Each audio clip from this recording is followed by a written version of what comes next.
next level.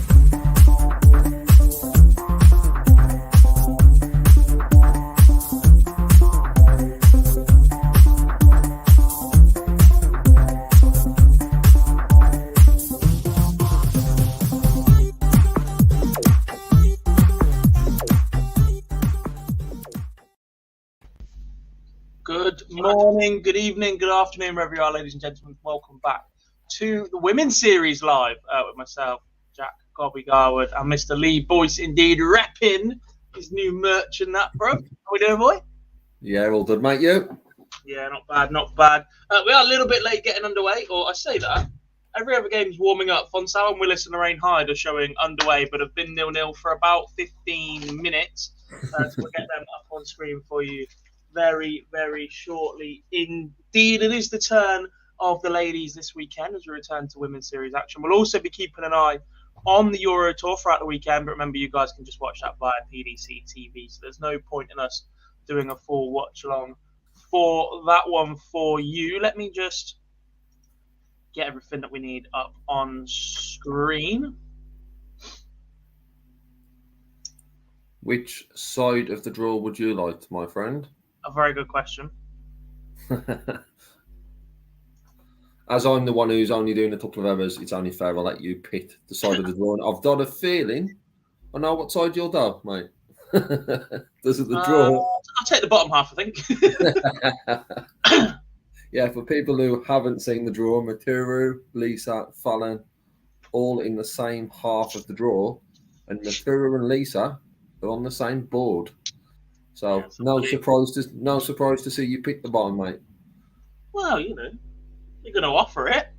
And yeah, when you mentioned as well the one game that is underway, there's been 18 darts thrown, but it's been froze on that since I clicked on it about 2 minutes ago. So I'm not quite sure what's happened.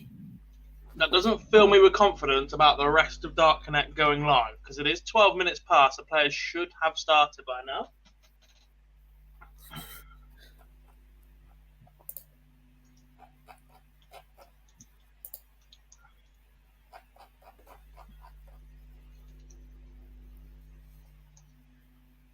So give it a 2 refresh. Will I say that? Just got nothing loading anywhere.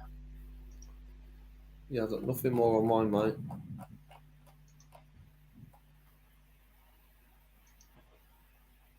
mate.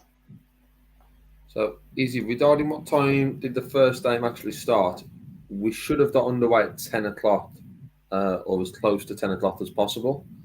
They may have got underway, but as you can now see on the screen, it is still showing that everyone is warming up. So there isn't any games currently being played that we can tell you about. That doesn't mean they're not being played, Dob. No. Well, PDC TV hasn't gone live yet either, but that is still showing us play starts at 10, first round, etc. So maybe it should be okay.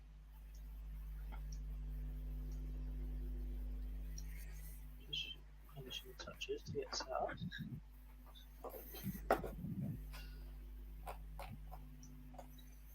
Just while we are waiting for that to get underway then, Dob, thoughts on this weekend? Do you expect to see Fallon and Lisa then push on, or with the worlds of Lakeside, that bump confidence of some players and Maturo being in the mix, maybe mix things up, or do you expect them two to still push on?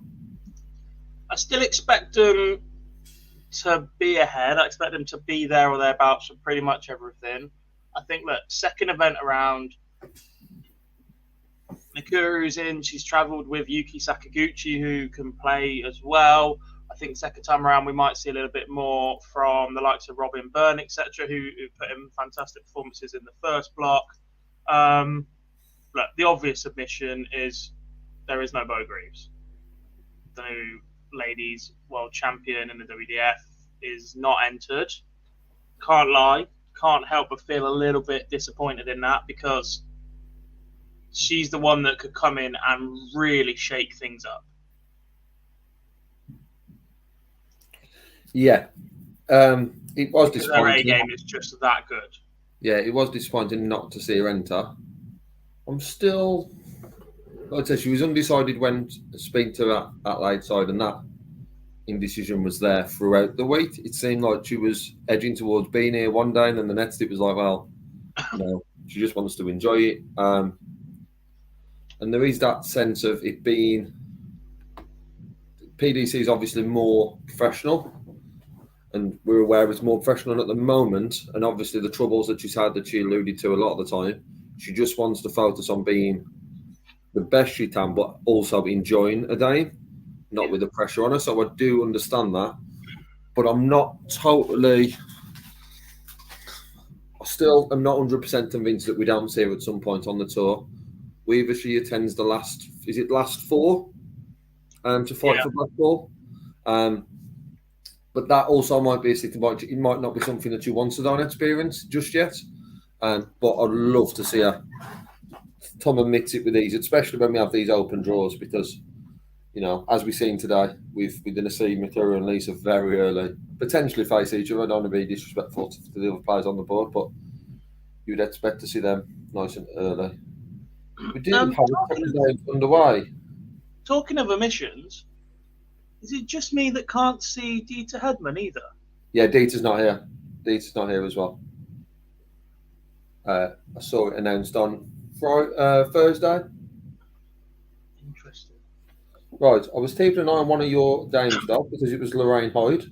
It has started, and I will click off it now because it's one of your boards, but she's just started by taking out a 1-2-5 checkout. What a start.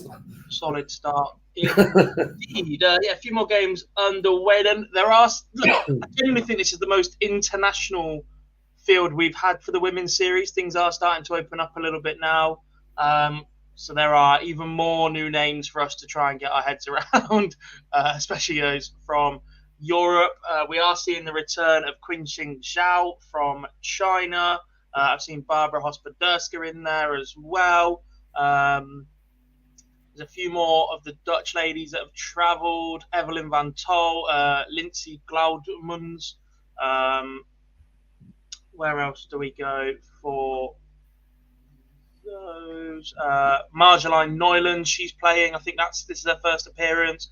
Annika Koyton as well. Angela Daphne from Germany. I think that's a new name in the draw. So that is certainly a good sign for the women's series. And, sorry, I almost forgot, Aurora Focusato from Italy, the 16-year-old.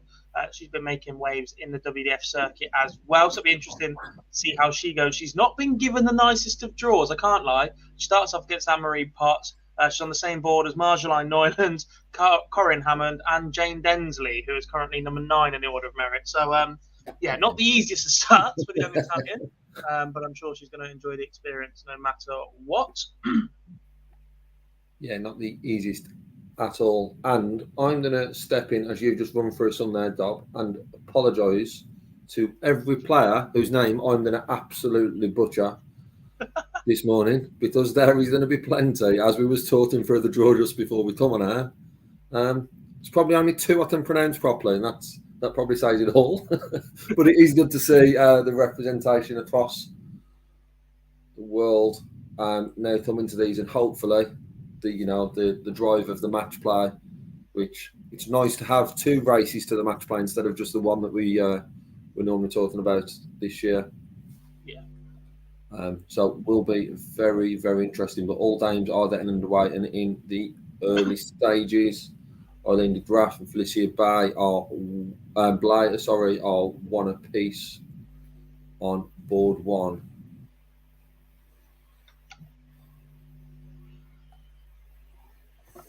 The streaming board is underway as well.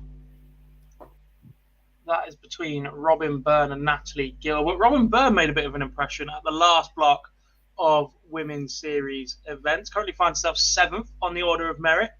Natalie Gilbert was one that was picked out for a good run last time. She's always been there or thereabouts, but doesn't quite make it through that next level, if you like. She hasn't quite smashed any glass ceilings, to steal a phrase from Fallon Sherritt. She did win the WDF pairs over the weekend up in Scotland, I believe. The women's pairs. Say hello to a few in the chat room. Adrian says, how are we both? We're very well. Thank you very much for asking. Hope you are too. Daniel says, hello, buddy. Hope you're well. John O'Shea says, good morning, lads. I'd say the other fella's wallet after taking a dent from being in Temple Bar. Yeah, Phil Bars will be with us later this afternoon, about 3:30, once he gets back from the Emerald Isle. It's all right being the gaffer sometimes, isn't it? Yeah.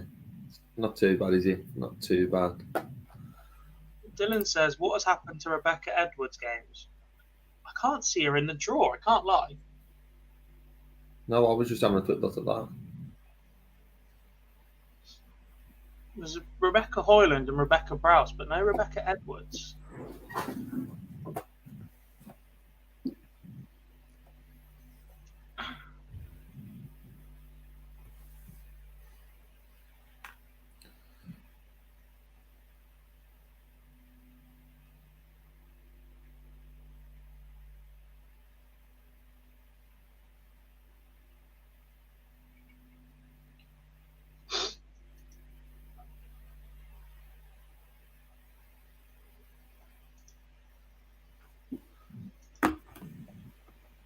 Got a bit of social work to do as well.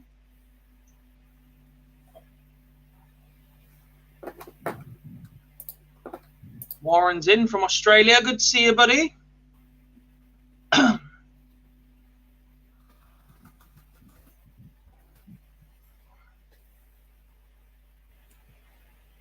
Some interesting news from the World Seniors this morning as well. The Friday night warm-up events will no longer be warm-up. They will be ranked events. Very good news. Well, very good news for certain Chris Mason, because he seems to absolutely demolish. He loves a Friday night, doesn't he? He loves a Friday night. If there's one person who's been pushing for that, I'm sure it's our very own Mason himself. He does. I think he was the quarterfinalist in the first Friday warm-up. He won the second Friday warm-up. He's the only man to have hit 2 ton-plus averages in the same event so far. Both of those were in the first warm-up. We need a featured game. That's why there's a second window on the right-hand side. I've completely forgotten. Robin Byrne, Natalie Gilbert is the stream game. So what else would we like? Eileen versus Felicia. That's 2 apiece. Sorry, that is first. Are these first to 4? They are first to 4. That one's going to finish pretty soon. Yeah, I've been taking. Eileen's been restoring very well, but Felicia's been wading away through this time. We'll stick that one up. And has been able to hold on to a throw. We are talking 2 apiece, as you've just put it on. Eileen's in front in the 5th lead, but yeah, probably did pit for the first one. Could be going all the way. Bid 140 there.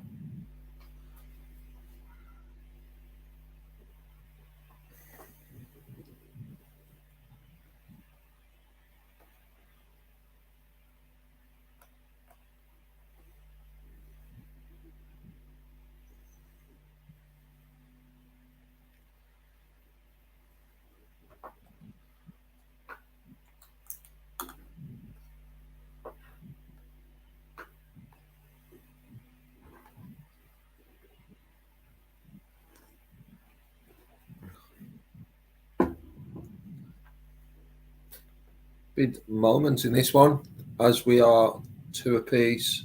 Eileen on 145.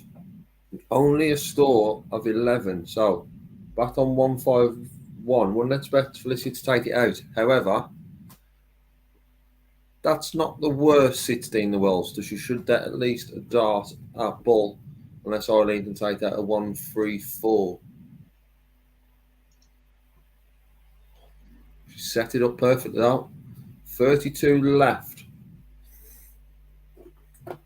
Sam Felicia get that first break to throw no time, so Eileen will be coming back to move in front, and she does. Just one away, 3-2 in front though.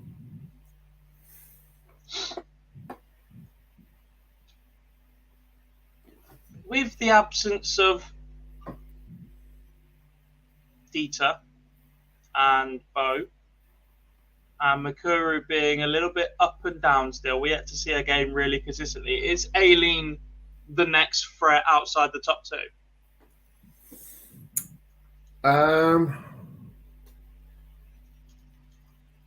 Possibly. There's just a couple in there who I was very impressed with at Ladeside in Thursday and Lorraine. Yeah. Whether it depends on those. One, Lorraine says she struggled and she's getting a sincere down coming back. And she said she was only around 50% when she was playing at Ladeside, which, to be honest, if that is true, there is a lot more to come from Lorraine than I can see her pushing on. For Thursday, the experience of getting in that final, for me, will be huge for her. Just the impact, though, of how she got it was very one-sided because it was an outstanding performance by Bell, but hopefully that doesn't have an impact on Thursday because there's another one who can push on. Saw her playing the final at, was it the Scottish Open last weekend? And then deep runs in both the singles and the pair, so probably another one who can break into that. And probably those three players are three I would expect to, checked out, who would get into that top 8. Felicia Bayes just made sure we have done to a noble by taking out a 1-3-2 in the featured game. As I've said, all 6 leads have done with throw, but what a checkout to make sure we go that way. And Eileen can only open up with 24. Soon as you ask me that question, Dob, commentators under pressure. Under pressure. Good response though from that after that 24 with a 1-3-6.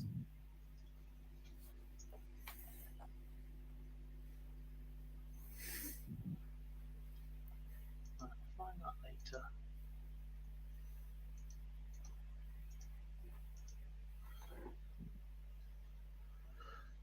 What do we have in my half of the draw? Rhiannon Griffiths with a 2-1 lead over Margaret Sutton. Rebecca Edwards, there she is. Why did that not come up earlier? She's 1-0 up on Fran Elwick on board number 9. Lorraine Hyde is 3-2 up on Fonsal and Willis. Vicky Purium 2-1 up on Stephanie Fink-Reeks. Juliet Finley is 2-1 up on Carla Boys. Christine Redhead 1-0 up on Hayley Brandt. Lynn Marsden and Sharon Stratsmut-Pull are 1 apiece. Robin Byrne 2-1 up on Natalie Gilbert up on the stream for you. And Jo Locke, I believe, is the first lady into the next round that's had to play in the 1-2-8 because she's won 4-0 over Katie Woodcock. And the second person in the Glass 64 is Eileen, who very slow start with just 24, but a 16 dart lead to put her place in the last 64. Very, very good performance. The terse of Dob, commentator's terse, didn't have the full effect just with the first 3 darts, but a very good last lead with 1-3. Still a 1-3, 6-96 and 1-7-4 in there as well. That 1-7-4 to set up 16. Clearing up 1-19 4 darts is very, very impressive, Dob. Very impressive indeed. A handful of ways you can do that. And just, I will delve through my other boards as I was looking at the featured one at a time.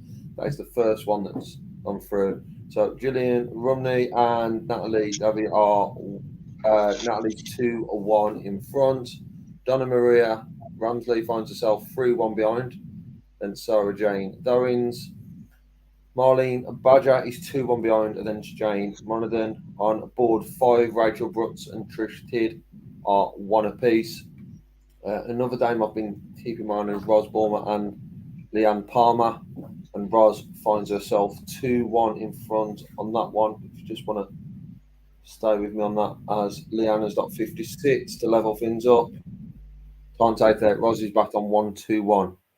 So you would expect Leanne to be returning on that one. On board 7, Julie Thompson is 2-1 in front.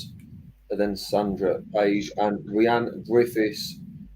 One to look out for today is 3-1 in front against Margaret Sutton. And Rhiannon is averaging 76 in that one.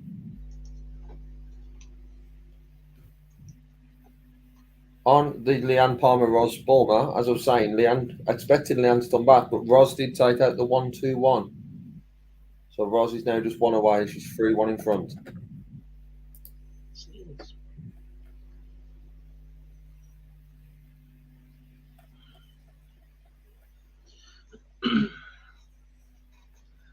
We need a new feature game, by the way. Let's just stay on that board.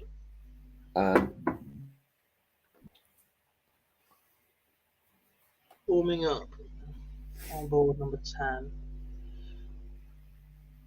Should be the next game on board number 1 is where we will go. Which will be Rebecca Hoyland and Amanda Harwood. Let's leave that board on for now. Vicky Pruim is a 4-1 winner in the last 1-2-8. She beat Stephanie Fink-Reeks from Germany. Izzy says, are these events when they're on multi-boards open to fans? They are not. These are the floor events technically behind closed doors. Players are allowed 2 guests each, I believe. Yes, I think so.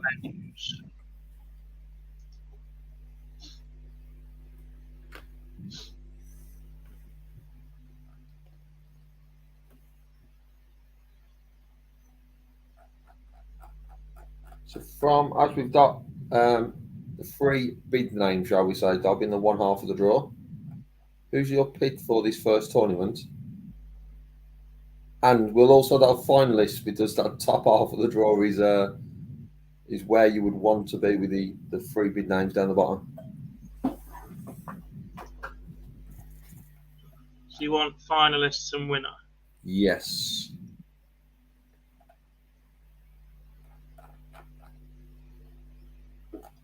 Decent start for me.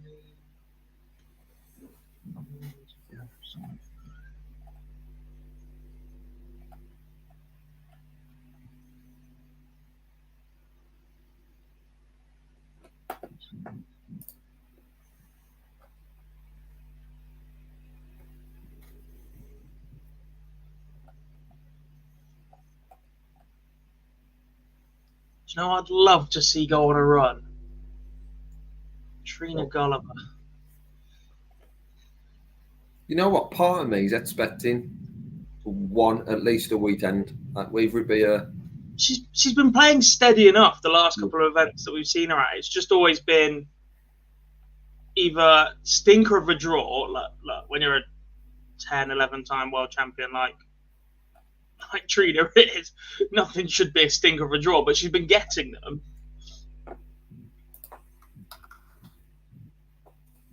And when you're working your way back like she is, you just want that 1 or 2 weekends where it just goes all right, don't you? Yeah, it's just a result. Ros Bulmer's come through 4-1. Yeah, it's one we want to see the run, not just in, outright would it be to see her at Blackpool coming out as part of that top 8. It would just be great to see. We're fortunate enough that she's competing in the seniors, and we saw her in the first one. I think even she'll know after a performance in the seniors that she can produce better and has still got a better day than that. So hopefully we'll see her push on. She was at Lakeside a couple of days supporting some of her friends there. So hopefully we'll see her back. Getting a Dame back to it. Obviously the Dame has progressed massively, and there's quite a few names that we've mentioned already that are at that level. But you don't become world champion that many times if you're not a very, very good player, though. Indeed. Yeah, top half's difficult to pick. Aileen just come for a tough one to start. Harwood or Hoyland could give her a run as well. Likely to run into either Chloe O'Brien or Rhiannon O'Sullivan in the round after that. Looking at Trina, if she gets through her board. Who do we expect to come through from that side? Tracy North, maybe? Next part of the draw, Rachel Brooks against Trish Kidd. Board 6, Ros Bulmer's already through. Josie Patterson, Lorraine Winstanley, Ros Bulmer. That's tough. 7 is tight anyway. You got Corinne Hammond, Marjolaine Neulands, and Jane Densley, as well as Anne-Marie Potts, Aurora. And an 8, you've got Rhiannon Griffiths, Priscilla Steenbergen. It's tough to pick one to just come out of that. And I guess because Fallon, Lisa, and Makura are all in that bottom half, that probably makes picking it that much more difficult, because normally it's like Peter or to the other two throughout the Premier League from the very, very start. So not sure if it's me. Without the other two. Not sure if it's me, Dob, but you just froze a little as you was explaining at the end. Not internet issues, please. No, I'm wired in. I think it was you. I can't lie, but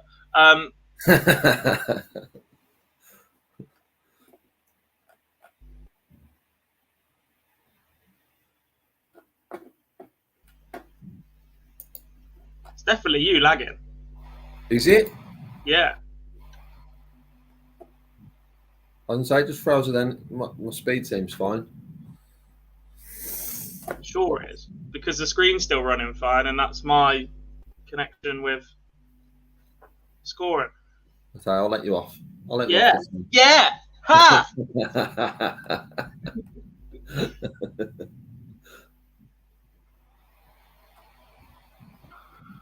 So you've sat on the fence there with your answer, unless it broke up that much. Sat on the fence terribly. Yeah. Let's go.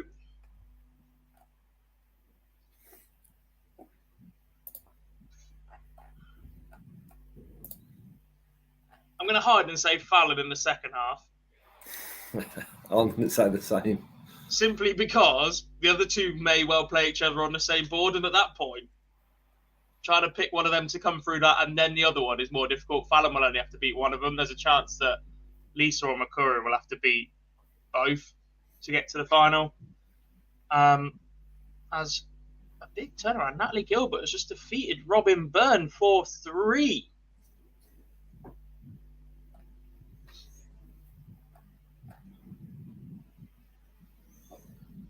Julia Thompson defeats Sandra Page 4-2 on board 7. Well, I see, but I fancy Fallon's come through that one.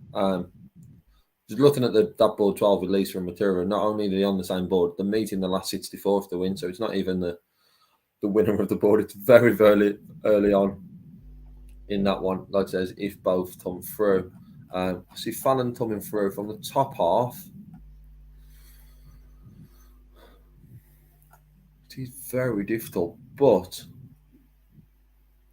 I think Corinne Hammond will have a good run today. She's on a tough board. She's on a very tough board. But sometimes that can play into your favour. Yeah. So I've asked the question, what impact do you think it has on the top half of the draw? Because if you're in the bottom half and you've got Fallon or you've got Lisa or Material on your board, or even, if you win your board next, you sort of know that's coming, you know the level you need to be.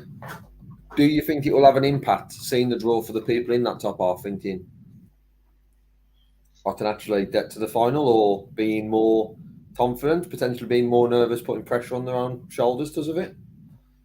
I don't know. Look, a lot of this field have been around an awful long time, played each other over and over again. There's still quality players in that top half of the draw. Look, Makura, Lisa, and Fallon in the bottom half, but Aileen de Graaf's in that top half. Rhiannon O'Sullivan, Trina Gulliver, Lorraine Winstanley, Corinne Hammond, Rhiannon Griffiths, they've all gone and done bits for the last few months, or have got the experience. That's number 3, number 4, number 5. Was it 7, 8, 9, and 13 on the order of merit, all in that top half of the draw? So there might be a little bit of pressure to go and deliver, knowing that you haven't got to run into the big 2, big 3, etc. Then your day should be a little bit easier. But there's a chance that your run to get there could be even tougher.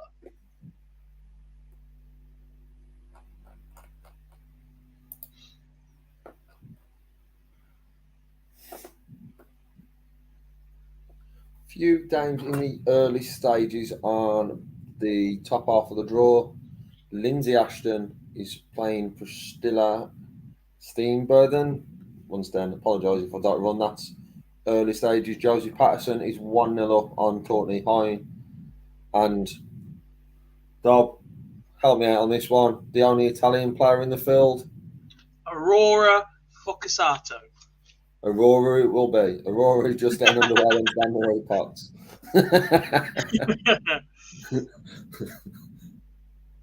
Trish Tidd is 3-2 up on Rachel Brutz. Gillian Rumney and Natalie Devi are 3-2 in the favour of Gillian. Just seeing if there's any other games that are coming towards an end, or potentially just one towards yours, Dob, with Christine. Redhead is 3-2 in front against Hayley Brandt.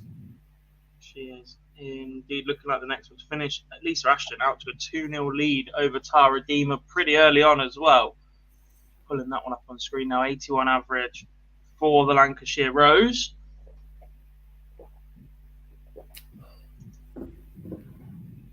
Lindsay Ashton has just missed 2 to take the opener. And then it's Priscilla, who we've seen at Loud side. And Priscilla takes it out, so 1-0 in front in that one. Yeah, we just lost one young Irish woman. I wonder how the second one will get on. Katie Sheldon's currently 2-1 up on Evelyn Van Tol, on board number 10. That's for the right to play either Tracy Davies or Danielle Fry. Lorraine Hyde is also on that board.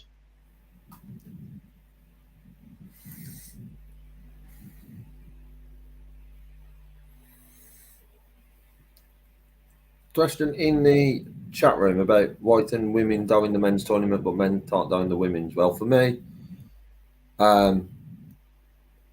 it's not a men's tournament. The PDC isn't men's; it's open to both. I guess probably the debate area around that should be if you are in the main tour. I know we haven't got anyone at the moment, but Lisa was last year. Do you think they should be able to still play in the women's? No. Look, it's a bit like the whole Dev Tour, Challenge Tour debate we've had in the past, or when you've got the fully developed Josh Roth conversation, and then CDC events, can tour card holders play in that one, etc. There's a lot of crossover. I think the issue is when you get backdoor entries to things like the World Championships, if you're a tour card holder. For a number of years, the women's game has been massively underappreciated and underinvested in. So it's almost needed to give it this boost, but at the same time, yeah, there is that question of fairness in that they have separate standalone events based on gender. Yeah. I think if you're on the main tour, I don't think you should be you should be allowed to play in anything else. The only one I'm unsure on is the women's, because it needs to progress. So for me, it'd be a loss last year if Lisa wasn't able to play in it. The only thing is, do you then, if she's playing it, do you remove the opportunity for her to qualify for the World Championships, let's say, through the women's event? Should you then, if you are able to play, but you can only then qualify for the match play, which is the women's event through that? That's probably the thing that I'd look at, but it's very difficult as the development tour and challenge tour and all those are in a position where they are strong enough competitions. The women's game still needs to grow. So if you was to have Lisa and Fallon in the main tour, or Bo or any of the others, but those sort of big names that they are currently, would you then see a negative impact on promoting the women's game? So I think it might have to work slightly different, but I think in the future you should, once you are a tour card holder, you should be only playing in the main one. Just back to the action. Priscilla's 2-0 in front against Lindsay Ashton, and Trina Dullivar just missed 2 darts at tops, which is currently 1-0 in front. And Courtney Hine levelled things up against Josie Patterson. Yeah, to go back to what you were saying, I think the issue is when you're building something or when you're starting something, you have to have a little bit of a trade-off between what is commercially viable to make people sit and watch your product, to allow it to grow, to get your sponsors on board, and what is ultimately straight up sporting integrity. This is how you qualify, this is how you do this is how you do that. Because if your bigger names do miss out, ones that people are familiar with in your households, you are less likely for people to tune in, especially in the early stages. You need that balance of superstars that people know of, your likes of Lisa Ashton, your likes of Fallon Sherrick, and then your new blood coming through. That's what gives that blend of competition and watchability. And without that, you might struggle for a bit. There has to become a point where at some point you go, right, we just rely on the sporting methods that we've got to get us to that point. But to start with, yeah, there has to be that little bit of a trade-off between allowing your stars to come in or providing the best opportunity for those to get there, etc. Yeah, I'm with you on it. It's, we're in a position where we've seen it with the first year of the seniors, where I've said a few times I'd like to see more qualifiers, and I think you're probably in agreement with that. But then at the moment, do you really not put Phil Taylor in, and tell him he's not doing qualify for all he's achieved? It's just the numbers that need to be similar sort of thing, like it says with the women's name. At the moment, we haven't got any tour card holders, so it's not something that needs to be discussed in too much detail. But when then we see Fallon's the perfect one of this year, though, because she's not on the tour, but she's in the World Series.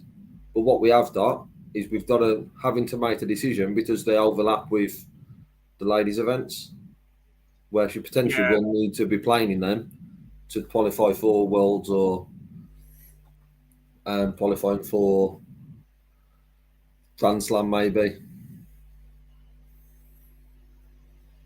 Yeah, and I'm not sure I like that. I'm not sure I like the pushing and pulling effectively that's going to happen for someone that's received negative press attention.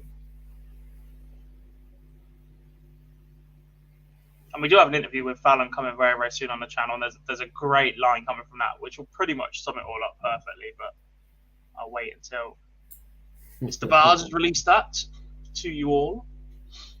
Yeah, he's teased us with that all week. Good start from Aurora. She's 2-0 up, averaging just under 80 against Anne-Marie Potts. Yeah, it's a bit of a slow third leg and finds herself behind, but Anne-Marie Potts is just fighting a 180, so it's 214 points in front in this one. But really, really struggled with the scoring in this one. But the first two legs, yeah, very, very solid.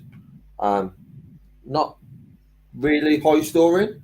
However, to that 80 average, what she's been doing, it's been very, very straight darts and very consistent throwing. She's just struggled in this third leg, as I said, and she'll expect us to go 2-1 behind. Priscilla finds herself 3-1 up against Lindsay Ashton. Josie Patterson is now 2-1 in front and favourite to break. And Trina Dolovato. Trina's just missed the dart at tops. She's coming in at single one, but finds herself 2-0 in front.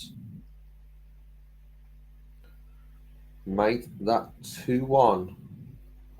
Sharon Dodbeer has got one bat, so that is now 2-1. No, darts to net. Has directed me. It is still 2-0. And Trina's coming back to 3-0. Pretty sure these are self-mark events. There will be some markers there floating around for fivers, but yeah, these aren't fully provided PDC Pro Tour officials, so that might be why we get the odd jumping about on Dark Connect. Little bit of a run. Rachel Brooks is through. She's won 4-3. She's never going to be the quickest player in the world, but she progresses anyway. I feel a bit harsh saying that all the time, but Rachel herself knows that she's not the quickest. It's just the way that she has to be, and she just gets on with it for herself. Maria O'Brien has beaten Pamela Hind for 2. Katie Sheldon as well. She flew for a match against Evelyn Van Tol. Sarah Milkowski is currently 2-0 up on Christine Hyde. From 2-1 behind, Trina's now 3-0 in front. From 2-1 in front, sorry, is now 3-0 in front. Darts to net. Change the score to 2-0. Then Trina finally got that one, so she's 1 away. Also, Josie Patterson's 1 away, then Courtney Hine. And Priscilla is 1 away, and then it's Lindsay Ashton. Lindsay just missed 3 darts to close the deficit to just 1. Priscilla's got 53. Now to go 4-1 in front. Can I change my answer, please? I forgot who you said. Me too, but I've seen Mikuru Suzuki throw 12 darts so far, and she's left 116. She's gone ton 125, ton 60. That's a bit tidy. Yeah, that's not too shabby a start. Be interesting to know what preparation Mikuru has done this week. As we've seen sort of different preparation for different events. For Lakeside, it was coming over and doing the live lead the week before. We've seen Pro Tours are turning up, what was it, on the morning of or the evening before, and have a very poor weekend, just one deep one. I think it was that one. So be interesting to see what the preparation has, but certainly a very good start. 17 dart leg in the opener. Trina Dulliver, that is a way to win your game. 15 dart lead taking out 106, and seeing a few come on Trina's in the chat room. She's certainly delighted the fans with a 106 there, and Trina's into the next round with a 4-0 win. Low average in this one for Trina, just over 60. However, I think it was lead 3 maybe. There was an awful lot of missed starts at a double. So if you was to exclude that one, it would be probably around the mid-70s. It was a very, very poor lead. But other than that, solid performance from Trina, who's into the next round.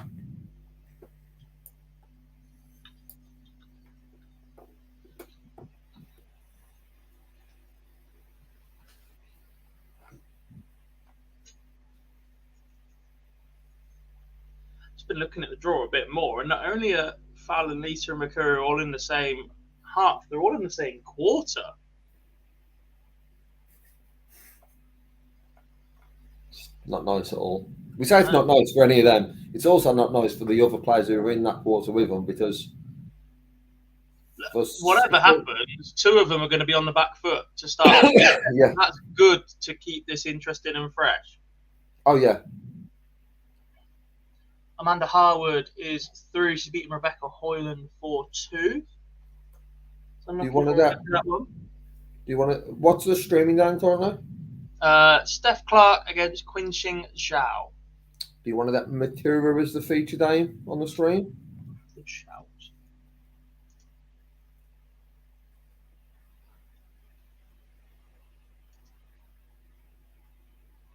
Josie Patterson comes through 4-1 against Courtney Hine, and Priscilla Steenburgen comes through 4-2 against Lindsay Ashton. So a couple of results from the top half, and as you were saying, against Anne-Marie Potter and Zoria was 2-0 behind. Anne-Marie's come flying back into this one now, 2 apiece, and playing the better stuff. Anne-Marie's now got the throw as well. What a start by Matura. I've only just looked at the screens to the feature time job, but what a start. 88 average, she is steady.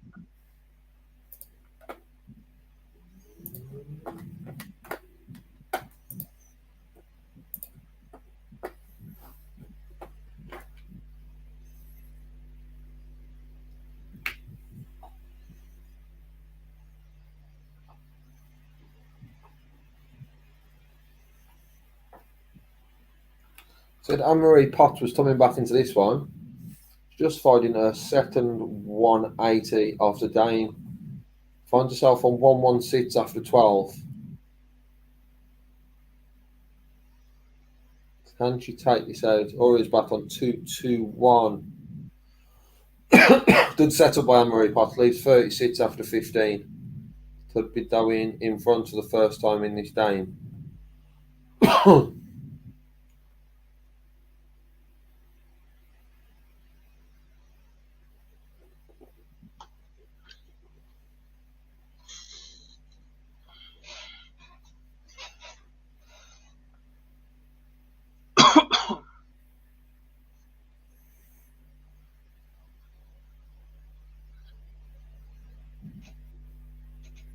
Talking about that quarter, the dreaded quarter at the moment, Dob.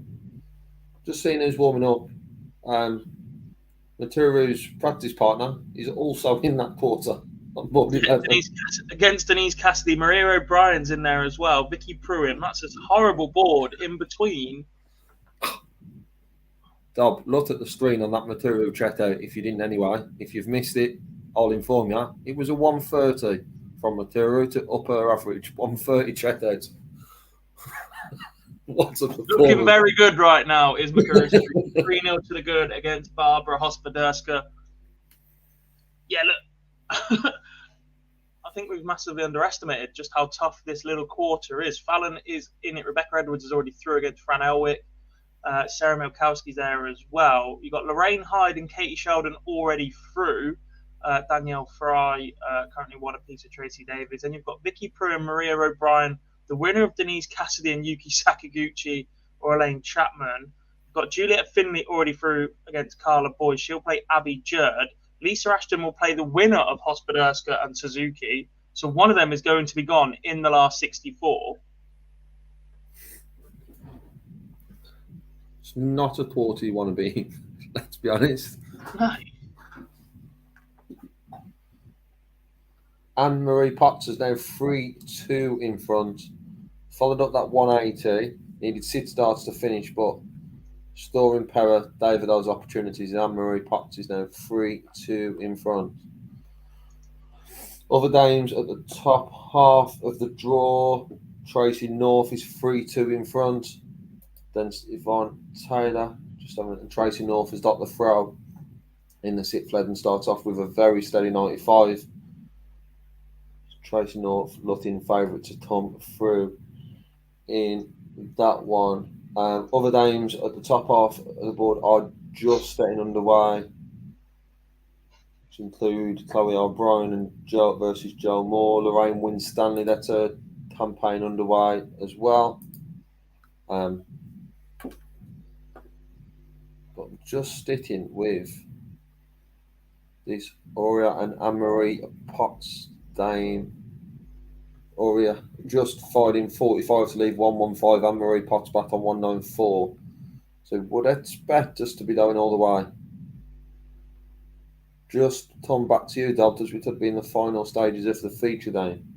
Yeah, Hospoderska wants 41 to stay alive. If not, Suzuki's coming back for 60. And the way she's played so far, you'd fully expect it to go as well.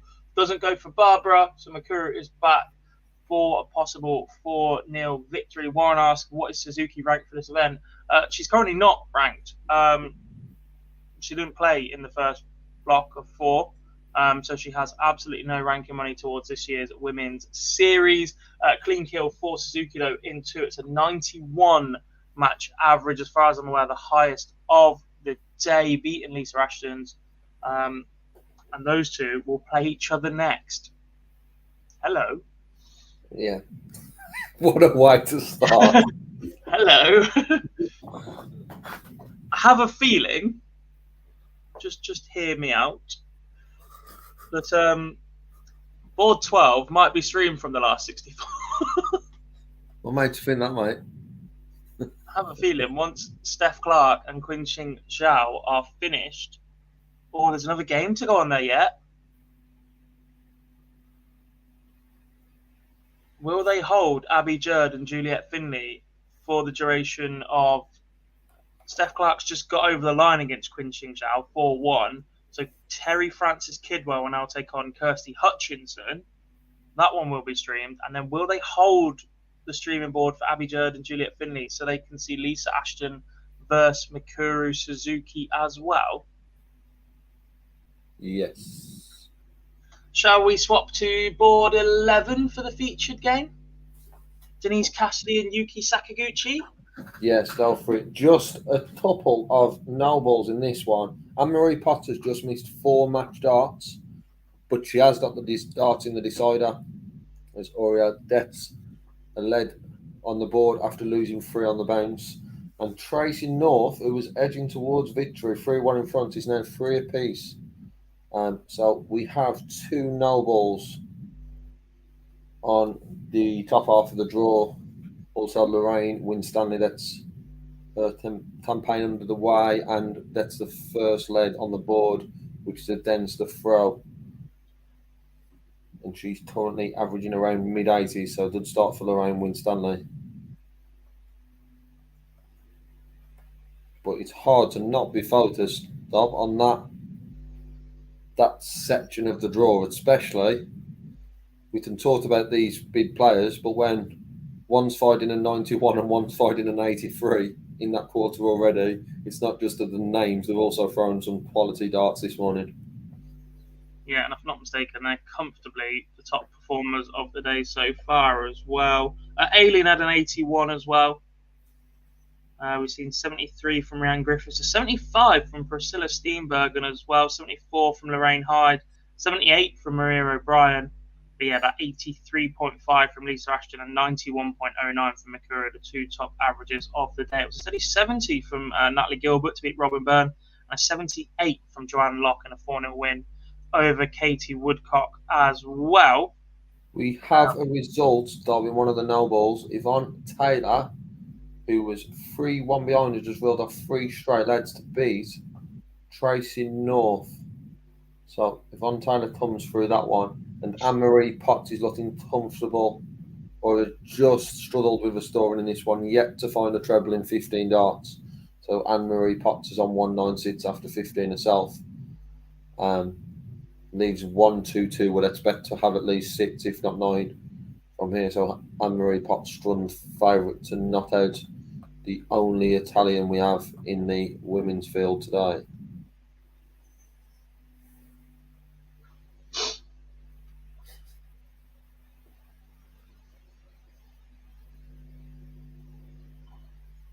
Just had a little diddle to myself, Dobbs. I just looked who's playing on board 8. I do remember your pronunciation of this one last time and down out on Twitter. You just send me a message going, it's Astrid. Yeah, cheers.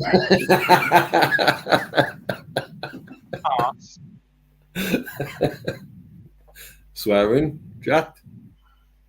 That wasn't one of the new rules. We haven't told everybody else about the new rules yet, but that was not one of the new rules. 11 o'clock maybe is a little bit too early to be swearing. Maybe we can get away with it on a Monday night and a Thursday evening for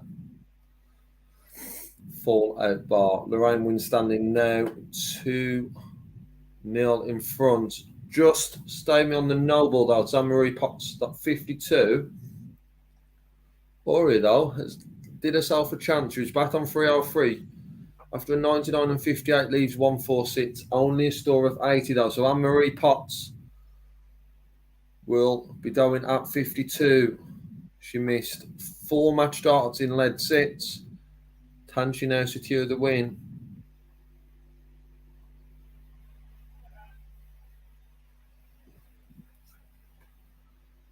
Morning, Mike. How are we, buddy? No, Fallon's not underway just yet. She will be on next. Sarah McCarthy's only 3-2 up on Christine Hyde. She's playing Jane Robson after that one. Warren, telling us it's 8 p.m. just is encouraging Jack to swear, probably, because he thinks it's Andrew. Mate, I had darts on Wednesday and it was not good. The darts or both? So it was a cash-only venue. Yeah, it's 2022 and it's still cash-only. I took 40 quid out with me. A vodka was £2.70, and I came back with less than a £5. Yeah, I was ever the professional, knowing I was on stream this morning, so I was only on Shandy's last night when I was playing 9 frames of snooker. And I got home about 12:30, decided that was the perfect time to start practicing before the theory test I've booked to do, so I can finally learn to drive. Got 48 out of 50 on the questions, 52 out of 60 on the hazard perception. The first time I've done it, yeah, fine, sound. What's the worst that could happen? However, just for now, Dob, just to interrupt on this snowball, they've had 30 darts each, Aurea and Anne-Marie Potts. Both had matched darts, but Anne-Marie's now got 17 and can't take it out. So, Aurea's coming back 4-16 for the win. Talking about cash-only venues, though, might need some cash when you go to Lakeside, because the majority of those are cash-only, my friend. Oreo comes through 4-3 win against Anne-Marie Potts. Anne-Marie Potts missing double figures, match darts. Take my own suitcase.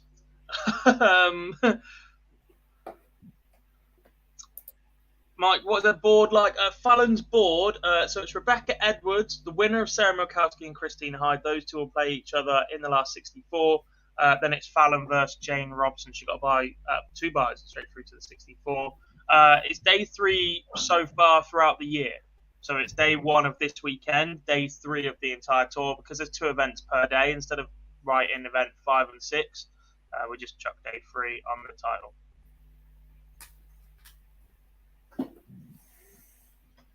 There is some logic to our madness sometimes, though.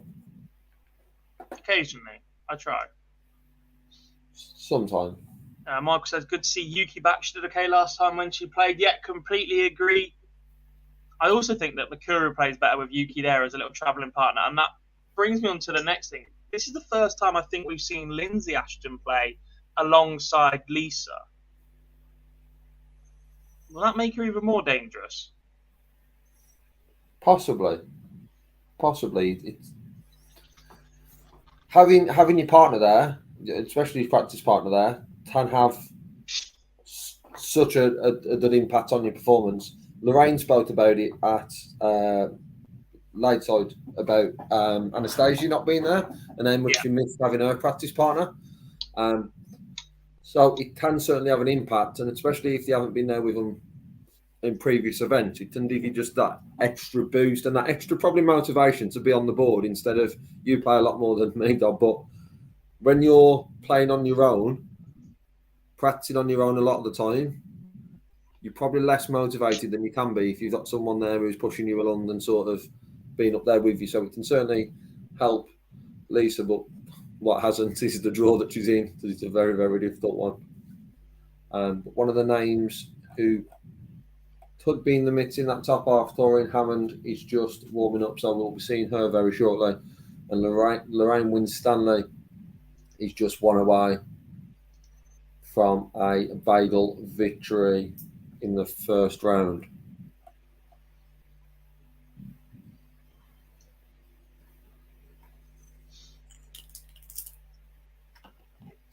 Mike Greaves is not here. Neither is Dieter Hedman either. Do you expect to see Dieter this year on the PDC events? I expect to see Dieter this weekend. I can't lie. I knew that she was aware of a crossover between the first weekend and a pretty important event, the Isle of Man, I think it was. But other than that, I thought that she'd had a conversation with Matt from the PDC, and she was going to be at every other weekend. Do you think the impact, the performance that she put on outside with the injuries maybe had an impact on that? Possibly. How she is the trying to think where the WDF event is this weekend? I know it's not Denmark. Be interesting to see if she's there. Like I said, I did see on Thursday that she wasn't competing this weekend in the PDC event, but I haven't seen the entry list for Denmark to know who's done over there. Me neither. But I'm sure that'll be released today if it hasn't already. A few more flying, and then Michelle Andrews is beating Jane Shearing 4-0. I also saw a win, I believe, for Wendy Reinstadler. She beat Angela Daphna 4-1. Lorena Rietbergen has taken the first against Joanne Senior. Lorraine Winstanley's won away against Annika Coyton. She wants just 20 points to do that as well. Coyton back on 2-3-6. And it goes in 1 for Lorraine Winstanley. So she will move on to play Josie Patterson. If you know, you know. That happens to be a mother versus daughter clash. Hopefully, it is like the father and son clash we had in the live league. That's been pretty good. Cheeky Nine Data. Corinne Hammond is underway. She's getting her event number 5 campaign underway against Marjolein Neulands from Netherlands. Astrid Traubers has just won away against Vicky Tasker. Christine Hyde has come from behind against Sarah Milkowski. She was 2-0 behind, 3-1 behind. She just won 4-3 against the German. Lorraine Hyde has taken the opener against Lindsay Glaudemund. Yuki Sakaguchi 2-up on Denise Cassidy. That's your featured game. Dublin not been the best. Scoring phase has been pretty steady from both, though. Still waiting on board 12, Lee. No sign of a warm-up in that one for Abby Jerd and Juliet Finley, because behind that will be Lisa Ashton and Mikuru Suzuki, and we suspect they may be waiting for Kirsty Hutchinson versus Terry Francis Kidwell to finish on the streaming board at the minute. Kirsty Hutchinson currently 3-0 up in that one. Result. An extended member of my family, actually. I kept that bit a bit quiet, but yeah. Result of just Astrid Traubers, have I got that right? He's through with a 4-0 win. So another result. Elaborate on that. Extended part of your family, Dob? Yeah, it's going to sound terrible. My cousin has 3 children. The dad of one of those, her brother, has got kids with Terry. Very, very extended, but yeah. And lots of children all over the place, but yeah. So my cousin's child, Terry, is their auntie.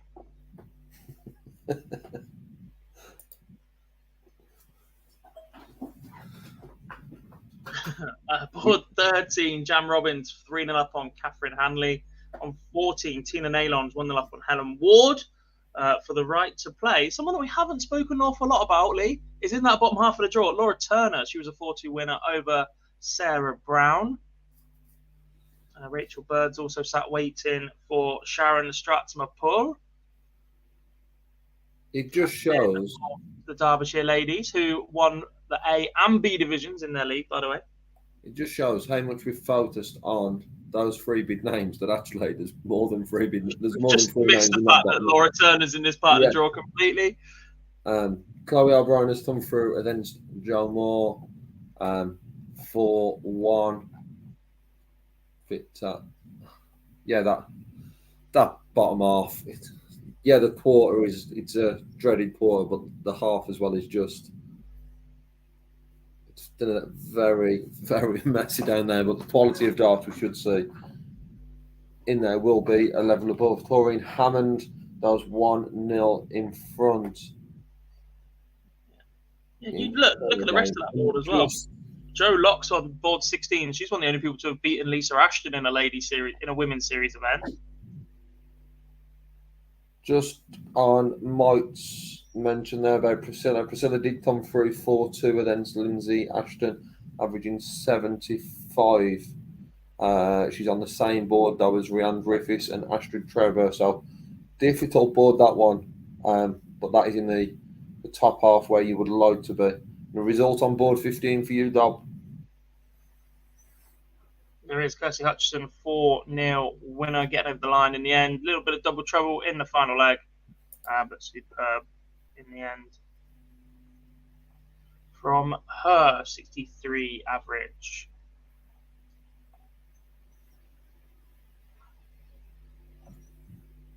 Rhiannon Griffiths and Chrissy Manley are warming up, as well as for the first time today, Dob, Fallon Sherritt will get a campaign underweight, and then it's Jane Robson. I feel like we need a female alarm because we have a Barney alarm for when we do men's events, but I feel like we need an alarm on the women's series. I'll have to mention that to Mr. Bars later and get him to work this evening. What would it be Fallon? I don't know. I think for iconic status, this is why we did it for Barney. Trina. I think it would only be fair to do it for Trina, yeah. 10 times Trina. She's an 11 times champion, isn't she? Trina alarm. Taurine Hammond has just filed in a ton plus checkout as Yuki is just won on yours 4-1. Featured Dame, are we going to start the campaign for Fallon who's just done underway? Or seeing what other dames? Let's stick her on. Come on.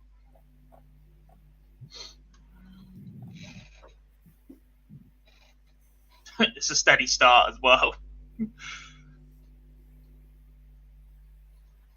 Yeah, that's not bad. I've lost it, and then I just flipped as you put it on. Against the throwdown back-to-back 140 is not a bad start at all.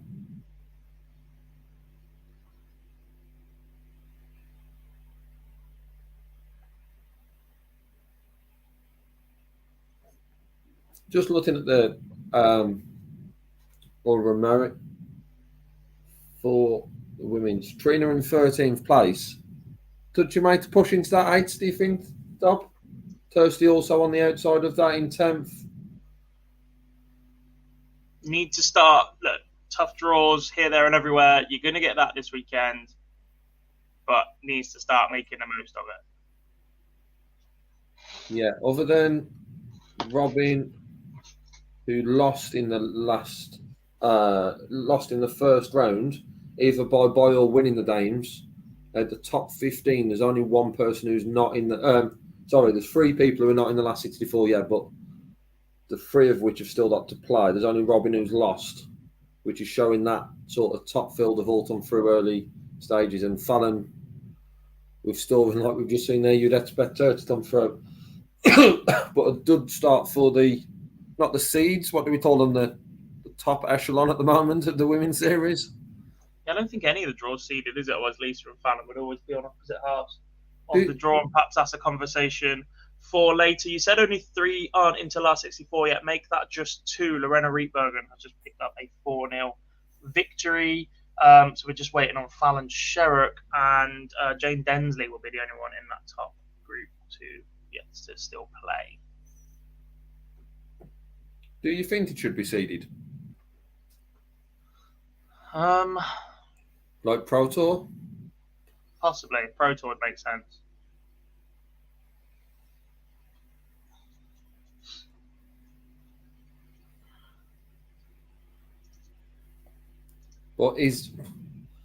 Do we want what we've got today? That quarter, obviously we could still have some of that quarter, some didn't play in the first event, but by having it as a completely open draw, we've got Lisa, Fallon, Maturu on the whole list of names that you've mentioned in that bottom half of the draw.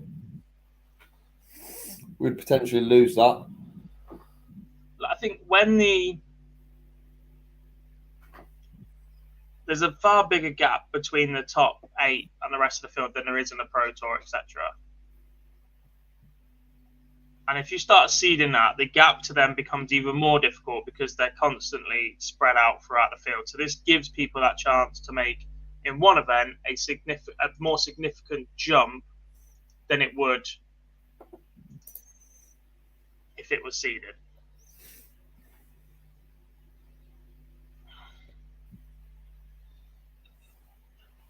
Have another noble on board 1. It's between Jackie Wilkinson and Samantha Turton.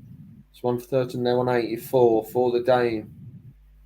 Jackie Wilkinson on double 16. Will she be coming back? The answer to that is yes, she will. As Jackie Wilkinson start double 16 for the win and a 4-3 victory. Also, coming towards the end. It's looking like Taurine Hammond left 66 after 15 darts. And will be coming back. We'll have 6 darts at 66 for a Boyle 4-0 win.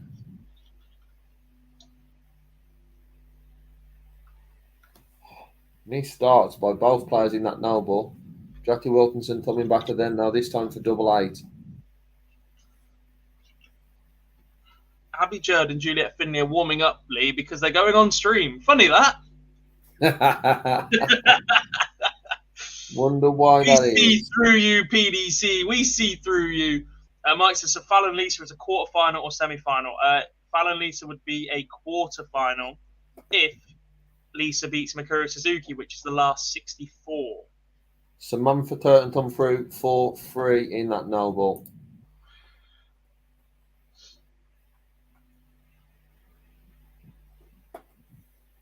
I much prefer when Phil hosts, I can't lie. I don't, because I have to screen share what you guys can see at the minute, so the scores and then the featured game. I don't have room to put 8 windows open, so I can't watch all the scores coming in. Yeah, I'm quite fortunate that I've got a huge LG monitor that you can't see to the right of me. I'm running 3 screens and it's not enough. Well, I can, fortunately, the size of the screen, I can get normally 6 or 7 on there, and then one of which on the screen, which is where my camera is, where I'm looking at, as Taurine Hammond comes through 4-0. So it is a bit of a, certainly eyes everywhere when there's this many boards early on. Yeah.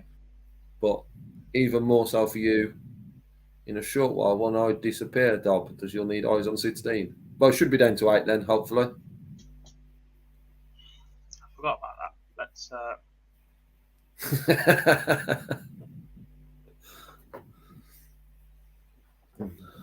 I said Taurine Hammond comes through with a 4-0 win.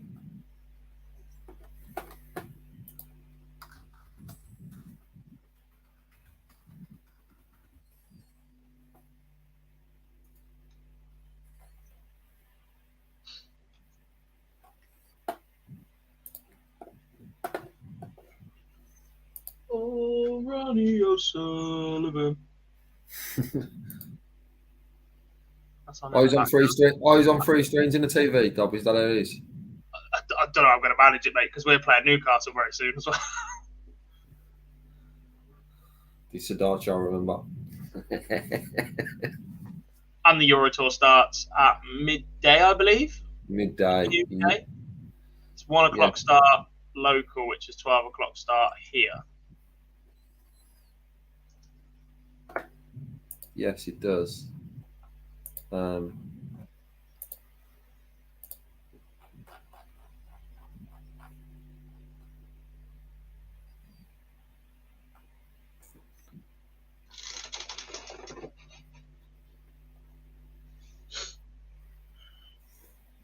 Couple of very good games to look out for tonight in that Dob, which obviously be able to watch. We've not on screen at that time, but some definitely stand out. Danny Jansen and then Salute Humphreys, what a dame. I'll be out drinking cocktails tonight, don't you worry. Talon Ridge, Peter Wright, Rob Frost versus Josh Roth. The not yet developed Josh Roth. Not yet developed, yeah. MVG versus Cameron Menzies. That game could be out. 97 across his Pro Tour career. MVG then Menzies could be over in a minute, and that could still finish 6-5. Bouncing around. Yeah, that will be a very, very fast game.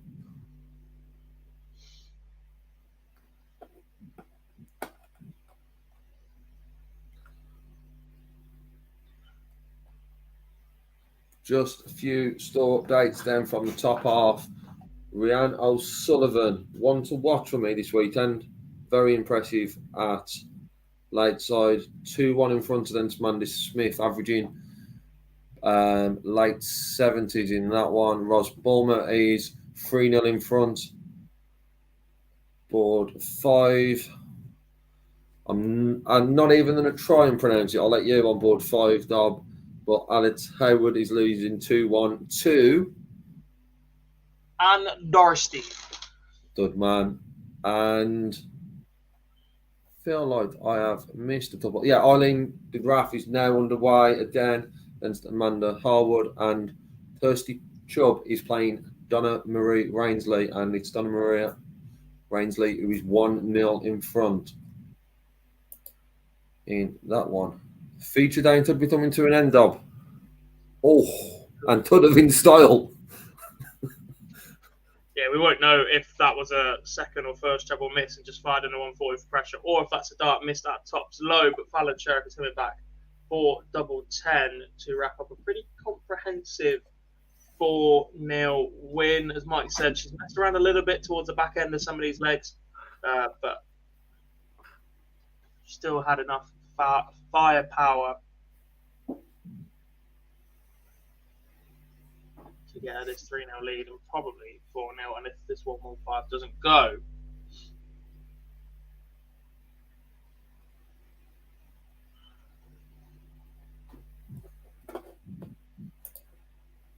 And there it is. Fallon Sherrick is through a 4-0 victory over Jane Robson. She'll now take on the winner of Rebecca Edwards and Christine Hyde in the board final. I wonder if maybe we'll see that one, or I wonder if maybe that will be held back a little bit later, for a potential semi-final or quarter-final, because Lorraine Hyde has beaten Lindsay Glaudermund 4-2. Katie Sheldon's about to get away against Tracy Davies. One of those two will play each other.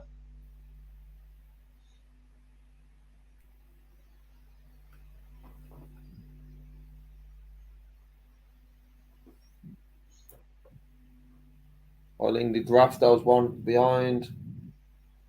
Rhiannon O'Sullivan is 3-1 in front and has left tops after 12. Could be winning this in style with a 13 dart lead. And it is a 13 dart lead from Rhiannon O'Sullivan. Talking about impressive averages, Dob. 84 there from Rhiannon, finishing in 13 darts. That's more like it. Very impressive dart.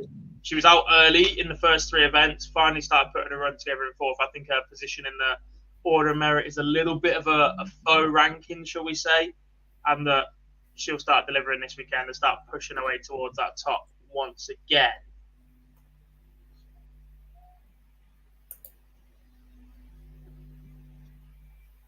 Also on board 7, Julie Thompson is coming up against one of the players we've talked about yet to play, but in that top 16 in Jane Densley. It's just started. I genuinely think Jane Densley is a superstar in the making.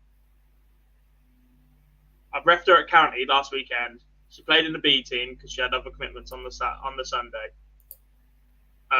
She hadn't picked her darts up since the last women's series, rocked up for a 74 average and just disappeared again.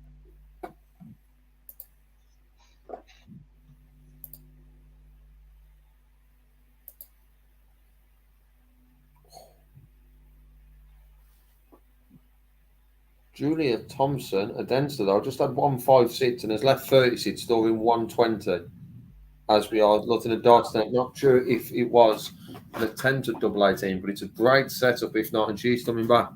So Jane Densley could find herself 1-0 behind. How old is Jane Dobb, roughly? Oh, that's a horrible question.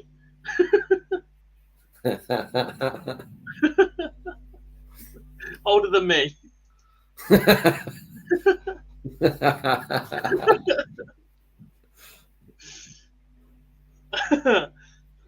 Yeah, that's about as much as I know. Ros Bulmer is a 4-1 winner over Leanne Topper. Beat me to it. And I've put Katie Sheldon up on the screen for us.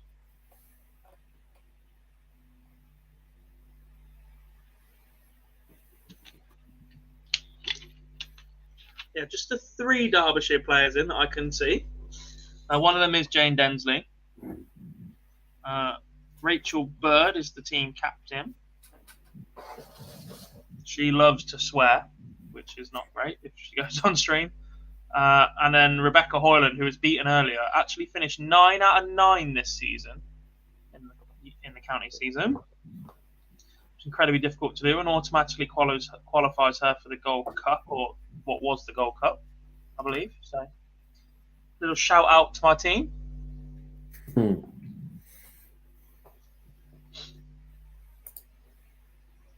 They also love a drink as well. So, Dart players don't drink, do they? not until they're finished and they're celebrating. Unless it's a special. Some people like the special. A Dimmy special.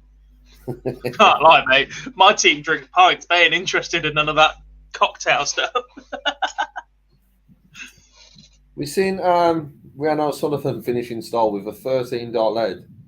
Another Welsh woman, Rhiannon Griffiths, can't do a 13, but after 12 darts, while she's 3-1 up, left 61, so it could also finish in style.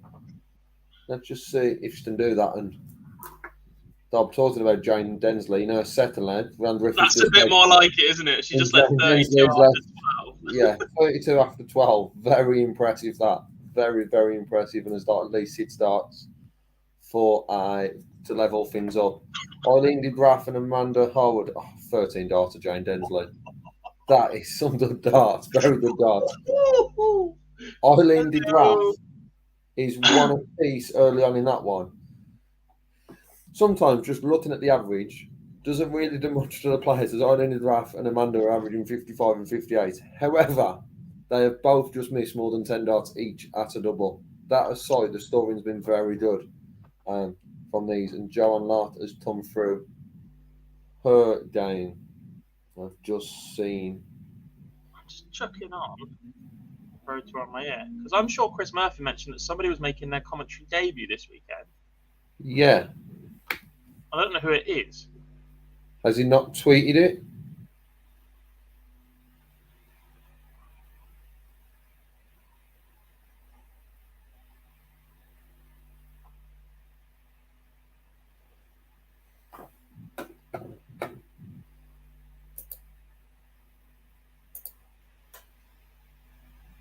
Just have a look.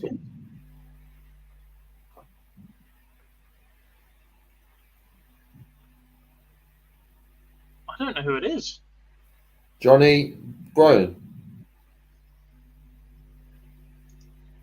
I still don't know who that is. I'm going off his Twitter page. He's an Olympic broadcaster and sports commentator. Oh, brilliant. Yeah, why Chris not Dylan first? Sorry, Katie Sheldon, but yeah, let's watch Josie versus Lorraine, mum v daughter. Chris tweeted it about 45 minutes ago, mate. Hoyland Raff is now 2-1 behind, and the very impressive and torting her up earlier on, Jane Densley. This time it's left double 8 after 15 darts, which includes a 118 that led. However, Julie Thompson, we've seen her set up a 156, potentially miss double 18, watching potentially from 152. Can't take it out, but Jane Densley's coming back for a 16 dart lead. And as you've got it up on the feature day, mother versus daughter, it's Lorraine versus Josie, and we are just underway in that one. That must be difficult for both players. Even more so, I would think, for Lorraine. Yeah, because look, without being disrespectful, Lorraine is the better dart player as well. And by some way, Josie Patterson's technique is far better than what Lorraine Winstanley is playing with. I never liked the release and the follow-through of Lorraine Winstanley's action. But everything else, the historic success, ability-wise at the minute, Lorraine's winning. Also on board for, I apologise to all the trainer fans, I forgot to mention she's back underway and she's 1-0 in front. You can do the sound effects yourself if you like on the trainer alarm.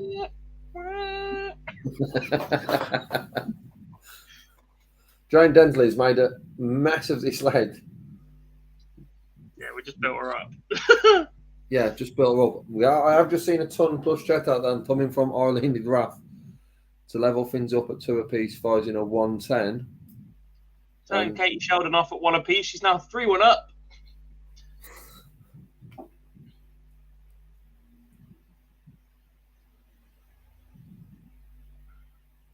Jane Densley does that. Finally. That's the approaching the end in Tina Naylon against Helen Ward. That's currently 3-2 to Tina. 3 apiece between Anne Dorstein and Alex Howard. Kim Holden 3-1 up on Mem Martin. Juliet Finley 2 apiece against Abby Judd. That one is your streaming board game. A reminder, straight after that one will be Lisa Ashton against Mikuru Suzuki. Natalie Gilbert carrying on where she left off in terms of legs on the board. Perhaps not performance. She's already accounted for Robin Byrne this morning. She's 2-0 up on Stephanie Hungsberg from Germany, but she is only averaging 50 in that one. Katie Sheldon 3-1 up on Tracy Davies, young Irish superstar, carrying on for a potential clash with Fallon a little bit later on. If she keeps going. Jane Densley 2-1 up on Julie Thompson. Average has dropped to just 71 after that last leg messing around on doubles, but that's just how good the leg before was. Elaine Chapman 2-0 behind to Vicky Prum, looking pretty comfortable in that one. Christine Hyde has lost the opener against Rebecca Edwards. The winner of that one will play Fallon Sherrick next. Trina Gulliver 2-0 up on Wendy Reinstatler. Claire Brookin 1-0 up on Gillian Rumney. Lorraine Winstanley takes the opener in the mum v daughter clash. It's an all-Dutch affair. Priscilla Steenbergen against Astrid Trabos on board number 8. And Sarah Roberts and Rebecca Browse just getting underway. There was 2 results that literally just flashed up as I was talking through all that. And I can't tell you what either of them were. Neither can I. I was too busy looking at Amanda Harwood's just taken out 51 for an 18-dart lead, and Hoyland Raff find herself in trouble here. 3-2 behind. All 5 leads have done with throw. Hoyland looking very comfortable on her own throw. However, needs a break and might need to get that in the last lead. Also, Lorraine Winstanley, as you can see in the feature down, 1-0 in front, as you mentioned, Dob, but also in control for an early break and a 2-0 lead. Trina Gulliver, very good darts by Trina. Yes, she starts with a 26, but then goes 100, 100, 100, 137, leaves 38 after 15 darts. Lorraine Winstanley takes out 95 in 2, as Trina cleans up that 38 in 2. Trina Gulliver moves 3-0 in front. Could today be the day that Trina does all the way, Dob? Please. Please. I'm also about to block Mike in the chat room. We are not all Geordie in less than an hour. And this is a dart show. Thank you very much, as Mr. Voice would say. Why, aye, man. That's as good as my Geordie accent, that's unfortunately. Apologies to every single Geordie in the world. I would probably butcher the names anyway, so it makes no difference, does it? I might as well get the accent wrong as well. What a start, Lorraine Winstanley in the third leg. And then Chelsea. We said it might be difficult to play your daughter. But 180, 100 in lead 3, averaging 81 currently. That's only going to go up. Wow, what a finish. Juliet Finley just slapped in a 1-2-2 on the bullseye to level up at 3 apiece against Abby Judd, and they're going all the way. Amanda Harwood has just taken out 120, 15 dart lead to knock out Hoyland Raff in that top half of the draw. Unfortunately, Mike, I am a Man fan. But that is as far as the conversation is going, because we are a dart show. Warren, I think Lee might struggle to pronounce Smith. I can't lie. Especially with that accent. At least I try. I'll give most of them a try. When not, I'll just say the first name and then Andy Aylford to you for the surname. So you can butcher it instead. Lorraine to be fair, Phil got absolutely nowhere near Barbara Hospoderska, and he ended up having to call it twice in 2 days last time. Yeah, well, I would probably just start with Barb's. He started calling her Mrs. Barry. Lorraine Winstanley averaging 88 now. She potentially just approached it as a practice day, maybe, and just done up with it. It's a bit of practice for the next one, because some of the darts she's fired in have been pretty incredible. However, 10-time Trina has now got tops for the match. Can't take it out. Can Wendy take out Sitster? You've seen there. I've not pronounced the surname of that one as well, Dob. Yes, she can. Ryan Statler. Ryan Statler. That's one on the board. So Trina's now 3-1 in front, but missed match darts in leg 4. Where was I going to look next? Something caught my eye. Is it Abby Judd beating Juliet Finley? Because that's what's just happened on the streaming board, which means it's time. Warming up.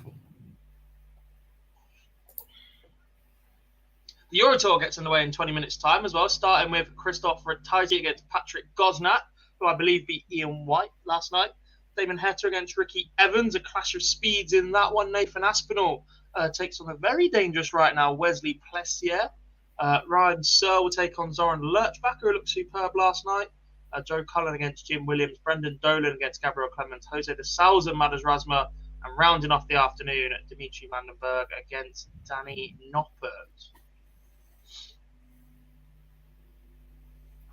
Looking like Josie will get one back against Lorraine as Priscilla has got the third lead on the board and is 2-1 in front against Astrid Trowbridge. And Jane Densley, one you mentioned, Dob, is now 3-2 in front, averages 72. Once then, we've seen a lot this morning, doesn't really do justice for the scoring power that we've seen from some of the players.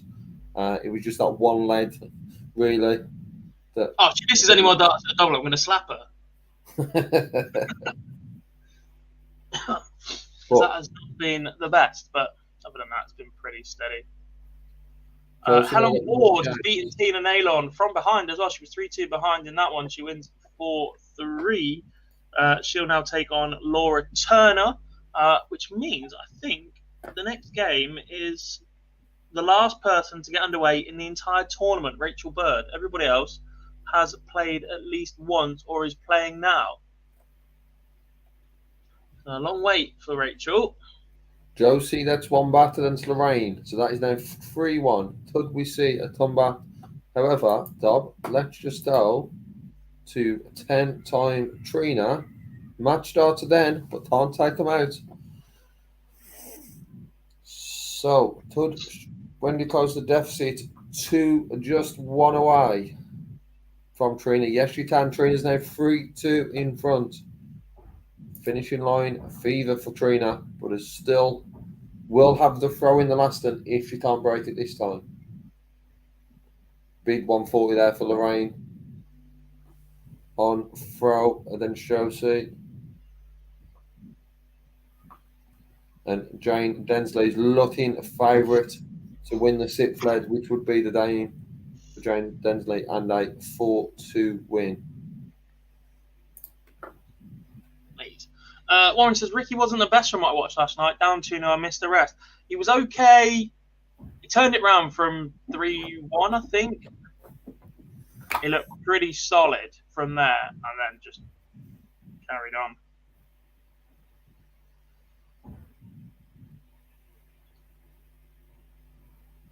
But I agree, he started the game poorly. I will take your word for it. I saw most of yesterday afternoon session, but not the evening.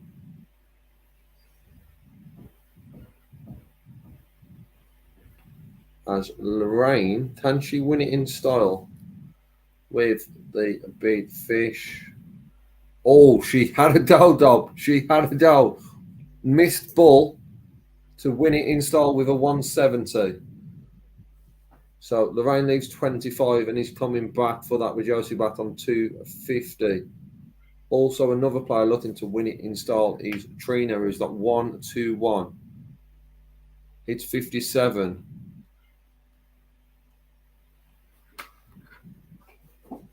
To leave 64. Lorraine can't take it out, but will be coming back 4-2-2. Back to 10-time Trina, 64 for the match.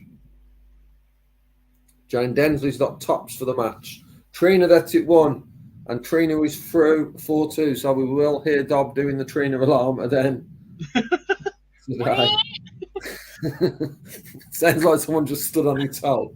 But we will be hearing that. Then, unfortunately, Jane Densley just saving on that one. Julie Thompson has just bust 25. Jane Densley can't clean it up to your underdog as I see your head drop and thumbs inside, so leaves 5. However, Julie Thompson, 25, also struggled on doubles. Can she see over the line as the feature dame's finished and it's Lorraine Winstanley who cements her place as the best player in that household? I include Dean in that, Dob.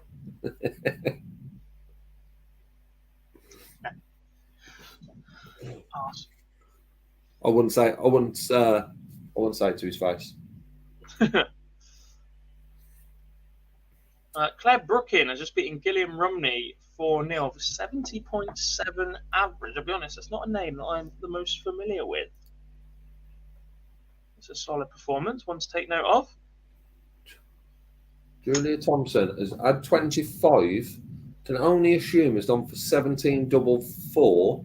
Has hit the single 3, which has left double 11. Now she's busted. Jane Densley, Dob, there we go. It might have been second time in the match she pings double 1. It might not have been pretty, game, but she is done. through. And that's quite important, actually, given the amount of people that had already won through to the last 64 that are in the top half of this ranking list. Right, we have only lost Tracy North, Juliette Finley, Felicia Blay, Robin Byrne, and Aileen de Graaf from the top 20. From the top 33, we've only lost Mandy Smith and Steph Stutley. I'm not even sure Steph Stutley was there this weekend.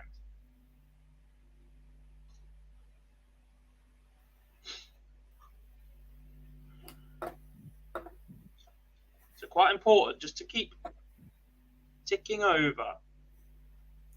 Yeah, it's also the players who didn't play in the first event. Matura is the example of that, really. But we've got players who didn't really play in the first event that have got to also push on.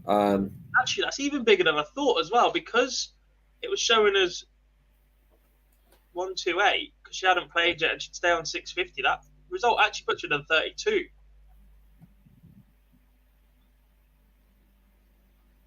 Yeah. So that's 700. Just behind Chloe O'Brien, who... Priscilla has just beat Astrid 4-1. Yes, first name terms with them all. It's like saying Michael has just beaten Peter in the second game of the Premier League. You would know I'm on about, though. There's not another Priscilla or Astrid in this one, so it's fine. Priscilla Steenburden has beat Astrid Trowburst. There we go. Bear in mind, because that said 3-1 in red, now it's gone 4-1 in red, so I'm not going to trust that one. I'm going to trust Rebecca Edwards as beating Christine Hyde 4-1. Yeah, mine is definitely 4-1. And Maturu and Lisa are underway, Dob. And it's a dud start by Maturu once more. Why is there somebody on stage with a guitar at the Euro Tour? Why not? I dread to think.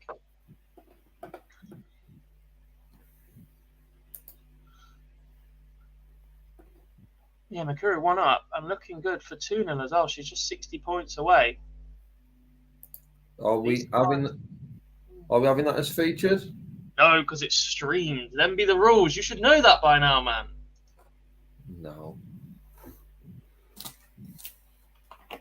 Maria O'Brien and Yuki Sakaguchi, anybody? Or Chloe O'Brien, Rhiannon O'Sullivan? I will leave it up to you. Daniel, to answer your question, where's Phil? He had a little break in the Irish Sea right now. Had a little break in Ireland for a couple of days, so he will be joining Dob. You joining you later today? Bloody hope so. And then on tomorrow. I don't remember if he said he was joining today or tomorrow.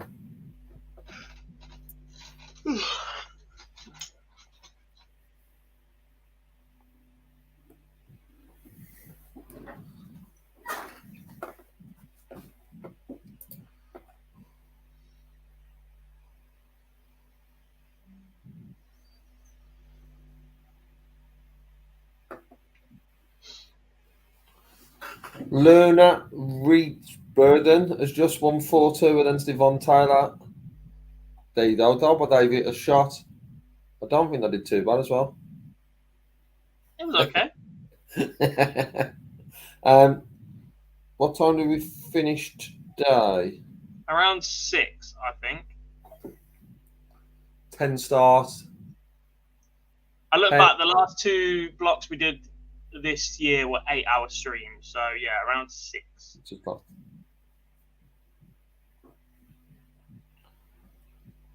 Matura, he's flying, Dob. 2-0 in front of Densley. Lisa just missed a 1-2-9 on the ball. We were ahead of the stream, but yeah, looking solid as Mikuru so far. Does look a little bit tired, I can't lie. And she will never be a good poker player because she reacts to everything. Who? Mikuru. That is my one criticism of somebody that's won 2 world titles, I think it is, and everything else that Mikuru's picked up in steel tip and soft tip. She is a little bit of a sulker.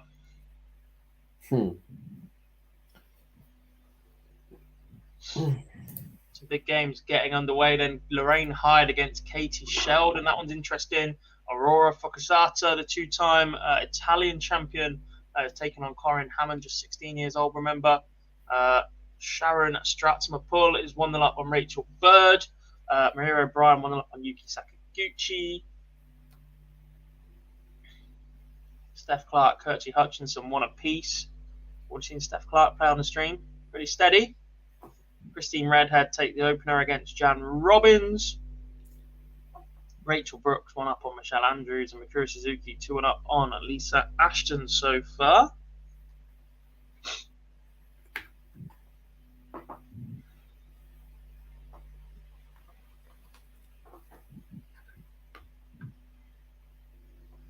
What's happened there? Not sure what you clicked on, but what a way to start a day. Yeah, I think I clicked on the wrong side to get going. What game is it? Rhiannon Sullivan, Chloe O'Brien. Should be on that one, not on that one.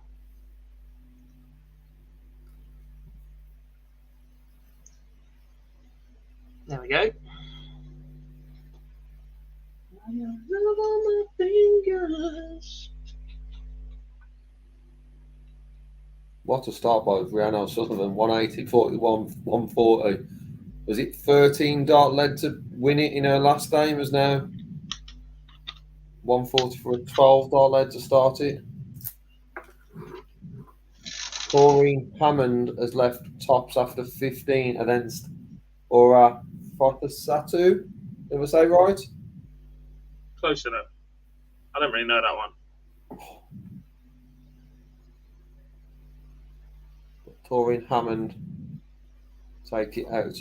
Rhiannon Sullivan can now do that in 13. It would be back-to-back 13 dart leads if she was doing out 14, but in 2 different games. And Corrine Hammond also take out tops.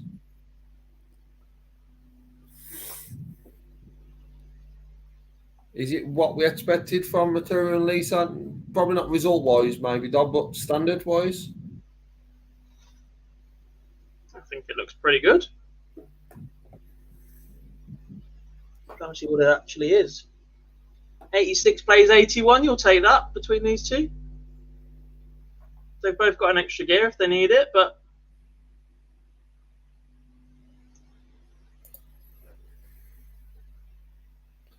Trina Dulliver is underway as well. So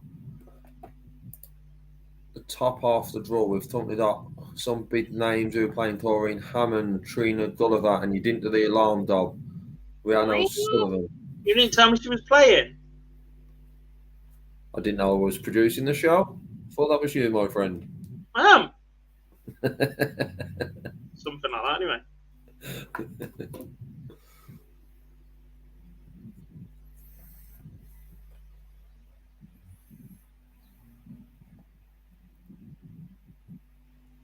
Very strong start by Corrine Hammond, averaging 88 in the first leg, but it's a 114 and 118 this one as well. Yes, to only follow it up with a 28, but looking very, very stunned. One player who is as well in that fixture name, Rhiannon Sullivan. We saw a 14 dart lead to open up proceedings. Can we see a 15 here, which would mean a 1-3-1 check-out? Not quite, but leaves it tidy with just 50. Steady darts. Talking of steady, Lisa Asher just left 20 after 12. Mercurius back on 260. And another 14 dart leg flies in at the women's series. Daniel asks, is Matt Edgar playing tonight? He is not. He did not make it. Your 6 for the online live league. Finals night will be Lee Evans, Scott Williams, Stephen Burton, Dave Pallett, Johnny Haynes, and Jim McEwen. Ton plus check out for Chloe O'Brien to level things up against Rhiannon Sullivan. What a start from Rhiannon, but finds herself one apiece.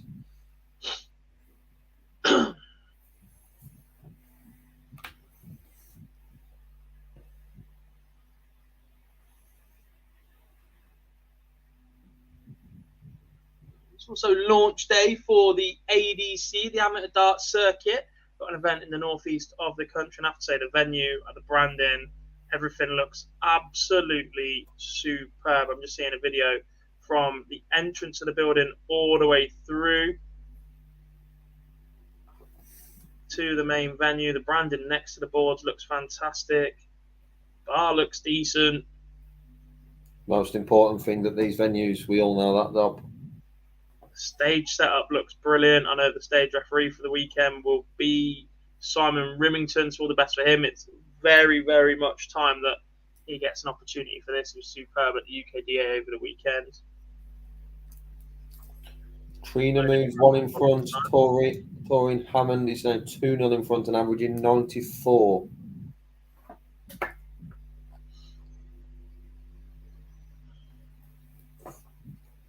Well, Dob, we have a couple of stores coming in at the bottom half. Some big names progressing. Yeah, Mikuru Suzuki is through. She's just beaten Lisa Ashton 4-2. Ashton wanted 68. Goes inside on the double 16. She'd already put one there for single, hit the single, and then gone the other side of it for her attempt at the double rather than the double. And it's double 18 for Mikuru Suzuki to win 4-2 against the 4-time world champion. Let me scroll on that one, sorry. Oh, Chloe O'Brien. Rhiannon Sullivan is throwing some fantastic stuff, but that's back-to-back Tom plus checkouts for Chloe O'Brien. Finds herself scoring 10 points less than Rhiannon, who's averaging 87, but Chloe O'Brien is 2-1 in front. Yeah, it's current number 8 on the order of merit is Chloe O'Brien. We haven't seen an awful lot of jumping over each other at the minute because all of the top players have won through the early rounds pretty much. Another result on yours, Dob. Kirsty Hutchinson came through, then Steph Clark. Oh, brilliant. She did. I've got different scores on different screens. She did 4-1 in that one for Kirsty. 76 average for the WDF finalist. Maria O'Brien's currently 2-0 on Yuki Sakaguchi as well. That one's worth noting. Corinne Hammond 2-1 on Aurora Focusato. 87 average, plays 83 average. Been impressed with Aurora so far. Lorraine Hyde doing a job on Katie Sheldon right now. She's averaging just a shade under 80 to Sheldon 71, which I believe would set up quite an interesting tie. Also, there, Dob, you mentioned Lightside, and we had the competition with the program going out to the lucky winner. Will be down out to him next week. We are also just short of 24,000 on YouTube, so edging ever closer to 25. Big giveaway for 25. It is a big giveaway for 25. I can't tell you all what it is. Phil Bars will absolutely murder me. Although it's more of a 50k celebration because we're going to do it simultaneously once Twitter hits 25,000 as well, because we are literally 20 odd subscribers away, followers away. Sorry, it's different on different channels, platforms, isn't it? Let me just get the official number. On Twitter, we are 16 followers away from 25,000. 25,000. So if you don't already, please do head over to Twitter. Follow us on there at officialOLdarts. Keep up with everything that we're doing on there. You'll see links to all the interviews in case you're not subscribing to the YouTube channel. But get down there, hit that subscribe button, hit that like button as well if you haven't done so already, guys. It really would help us out massively here on the channel as we continue to grow. Back to the action, dog. Rhiannon Sullivan storing so well. Not as strong in this lead, but just missing so many darts. And then Chloe O'Brien punish once more. Also, Trina Dulliver fans, she's now 2-0 in front. And Taurine Hammond, very, very impressive performance. Finds herself 2-1 in front, but averaging 88 against Aurora Focusato. You said that different every single time. Yeah, one of them's got to be right. I thought if I mix it up, one of them's got to be right. She's also averaging 83 in a very, very good game. Rhiannon Sullivan does that. The lead to level fins up. That average drops drastically from those missed doubles. And also on board 9, yet to mention, Dob, but Fallon Sherratt is 2-0 in front. Yeah, I did say that it would set up an interesting tie when I was on about Lorraine Hyde, who has won. I don't see that anymore. I presume that's in between having won and not updated to results in the bottom part, because the winner of that will play Fallon Sherratt or Rebecca Edwards, just under the 80 mark for Fallon once again.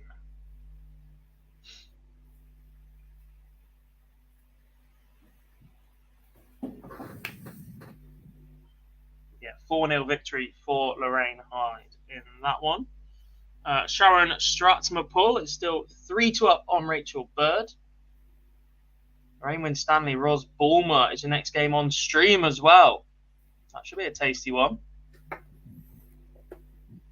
said it a few times, but it is fantastic to see Ros Bulmer back.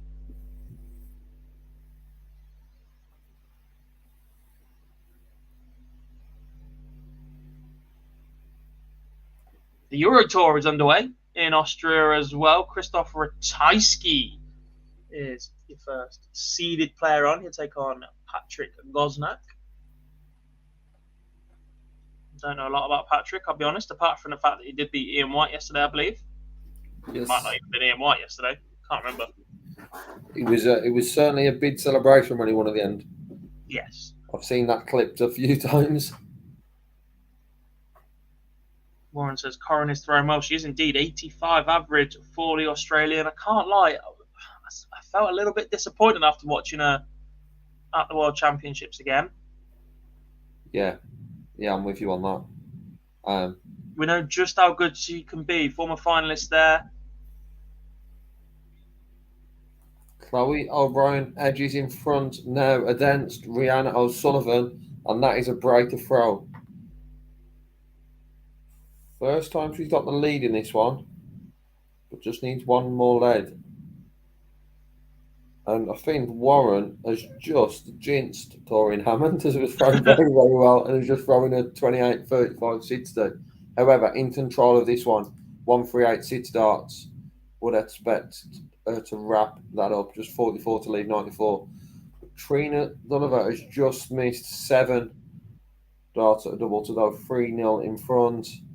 And his Punisher just 2-1 now, and then Shane Monaghan. So Trina 2-1 in front. No, Warren. We all didn't jinx her. This one's firmly on you, mate.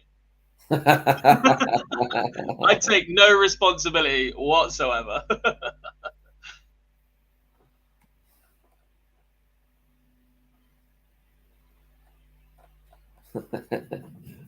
Yeah, 99% of the times it is us, Warren, but for this one, I'm definitely calling you out for it.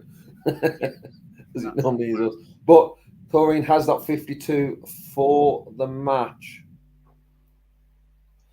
The storing in Chloe O'Brien and Rhiannon O'Sullivan has been so good. It's just the doubling that's let it down. Obviously, you can all see it on the featured name, but the 180s, 140s we've seen in most leads from players Taurine Hammond 4-1 winner, so she is through. Warren, you didn't totally jinx her, so she is progressing through. And I believe was my tip to be in the final. Am I right? Don't know, my memory's not that good. I don't remember. 3 apiece then. Chloe O'Brien, Rhiannon O'Sullivan. This one is going deep. Fallon Sherrick has just completed the 4-0 win over Rebecca Edwards. Pretty comprehensive for Fallon. Another 75 average for her. She'll now take on Lorraine Hyde in the last 16.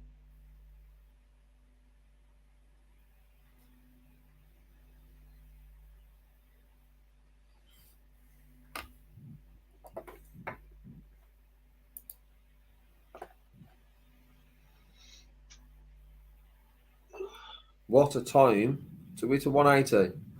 That 2 in 2 lads for Rhiannon O'Sullivan. Both started with 60, then fires in a 180. Chloe O'Brien can't find it. We've seen plenty of missed starts in this one, but some good scoring. If Rhiannon O'Sullivan will want to get herself to that double as early as possible to give herself plenty of opportunities to seal the win in a topsy-turvy game. And Chloe O'Brien has just dropped off. No treble in 3 visits. Rhiannon O'Sullivan set it up. Back-to-back 60s, 1-4-1. To be honest, it will do right now. Still over 200 points advantage. Trina Dulliver just left 117, has scored 120. Normally we see that when someone's done it, it's a 25, but not sure if there's a bounce out or what's happened there, but Trina's left 54. That's fantastic. There was a row of Jurgen Klopps on the Euro Tour. Is that fantastic? Rhiannon O'Sullivan takes out 81 for a 4-3 win. Dob, Tantried all the way today, another one. Rhiannon, they obviously had troubles with doubling. However, story-wise... More than capable. We saw brilliant from her last year in the first edition of the Women's Series. Not so great the opening weekend this year, but she will go flying up that order of merit if she carries on playing like that. I have absolutely no doubt.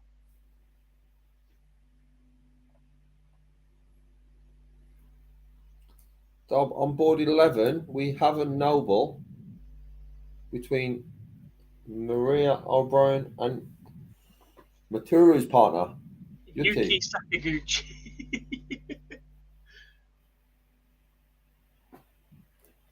Slapped in another century. Do indeed, it's Yuki with the advantage of throw. She's opened up with 60-81 for Maria O'Brien in response. On the stream, Lorraine wins Stanley 2-0 to the good against Ros Bulmer already. It's a 91 average for Lorraine. Starting to look a little dangerous is Lorraine Winstanley. Yeah, it was very impressive in the last win. Mm-hmm. Sharon Stratsman-Pull has beaten Rachel Bird 4-3. Win for the Dutchwoman.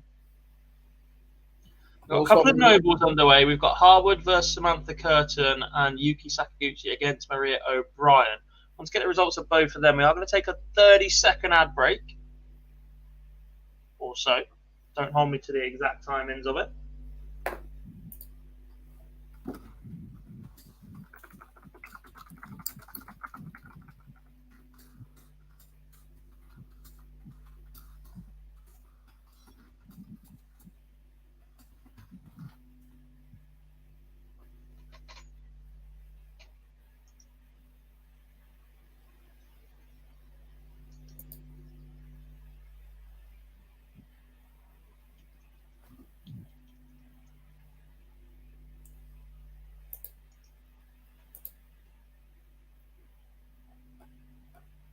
In Noble on board 1, Samantha Curtin has done 140, 100, 100 to leave 161 against Amanda Harwood. However, we have a result and we will be hearing that noise from Derby. I don't know how else to describe it. As Trina, 10-time Trina takes out 90 to win 4-1. Then average is probably not the level we've seen from other players today. But Trina is coming on very nicely in this first tournament. It is indeed. Elsewhere, there's a couple more results come in. Not the results in the deciders that we were waiting on, but there have been results in those. Rhiannon Griffiths beating Priscilla Steenberger. Now I'm just waiting for the. You know, when they move from the top bit to the second bit.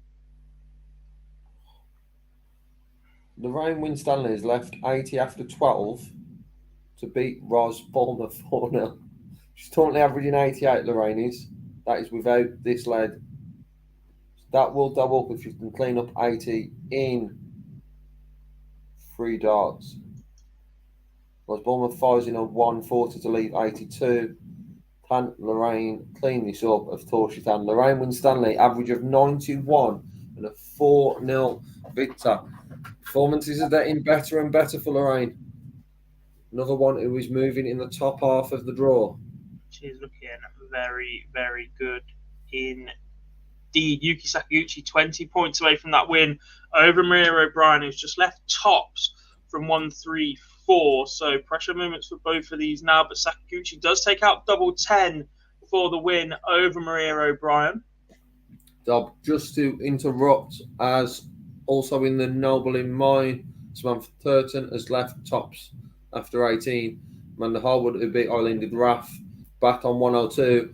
And it's Samantha Turton who comes through with a 4-3 win. Does indeed. And with that, folks, we're going to take that very quick ad break that I mentioned just a couple of moments ago.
Welcome back then, folks, to PDC Women's Series live here at Online Darts. Myself, Jack Gobby Garwood, and Mr. Lee Boyce himself.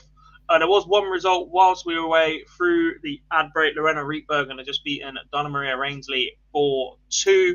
The last 16 starting to take shape nicely. Players already there: Samantha Curtin, Lorena Rietbergen, Trina Gulliver, Lorraine Winstanley, Rhiannon Griffiths, Fallon Sherrick, and Lorraine Hyde. Notable omission from the last 16 will be Lisa Ashton after her and Mikuru Suzuki did battle in the last 64. Both found themselves on the same board. Mikuru Suzuki is currently 2-0 to the good against Abby Jerd in her quest to join that top 16 as well for the day.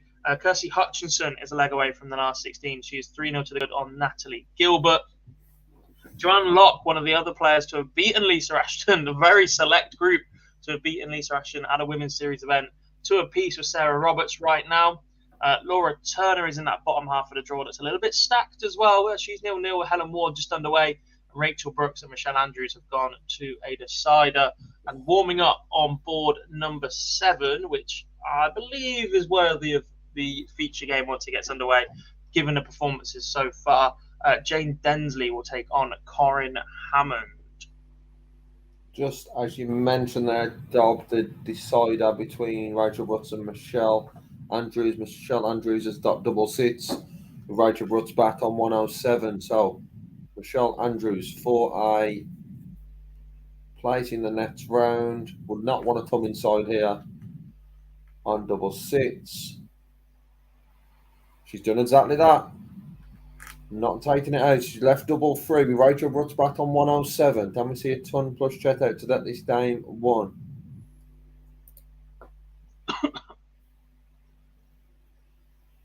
That feature game is just getting underway as well between Jane Densley and Taurine Hammond.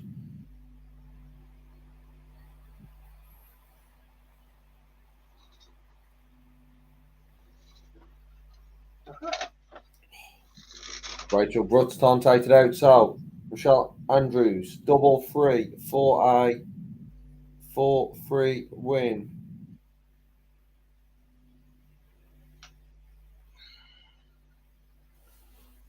She busts the store. Rachel Brutt is coming back for 32 for the Dane. It's at least 4, if not 6, missed starts for Michelle.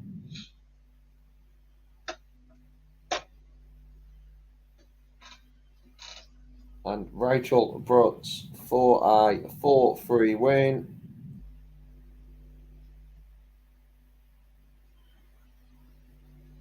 She takes it out, so Rachel Brutt progresses through. So I believe, Dob, we only have one last 64 game left, which is currently the one between Laura Turner and Heather Ward.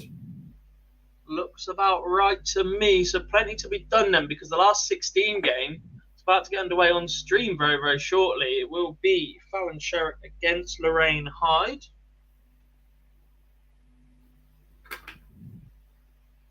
Marcus says, do you know why Bo Grieve doesn't want to play in the women's series? Lee mentioned it earlier. He spoke to her a lot at the WDF. She just wants to enjoy her darts at the minute, given the turbulent 18 months or so she's had a little bit with her action and her throw. So doesn't want to put herself under an awful lot of pressure at the minute. So has opted against playing this weekend. A little bit of a shame, because we all know just how talented she is. But yeah, no Bo Greaves this weekend. No Dieter Hedman this weekend. We've already lost Lisa Ashton. We already lost Aileen de Graaf as well. We have.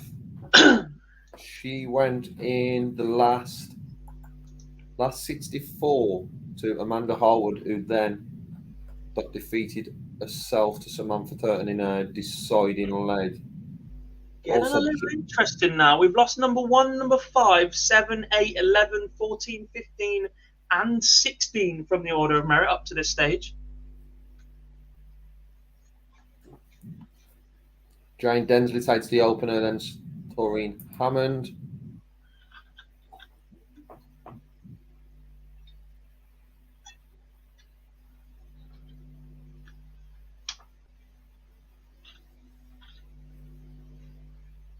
Hikaru Suzuki looking comfortable again. 3-0 up on Abby Jurd. 80 average for her. Joanne Locke finds herself behind once again. She's 3-2 down to Sarah Roberts. She's the number 6 seed. Or 6th on the order of merit. Sorry, there is no seeds.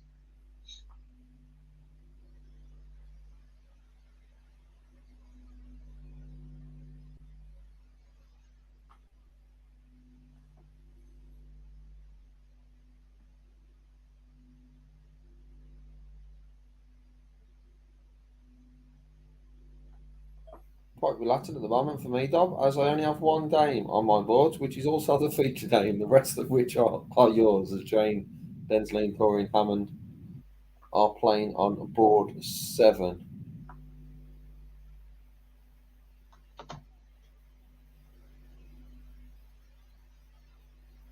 On yours, Maturu and Kirsty Hutchinson are just one away, as is Sarah Roberts, then Joanne Locke.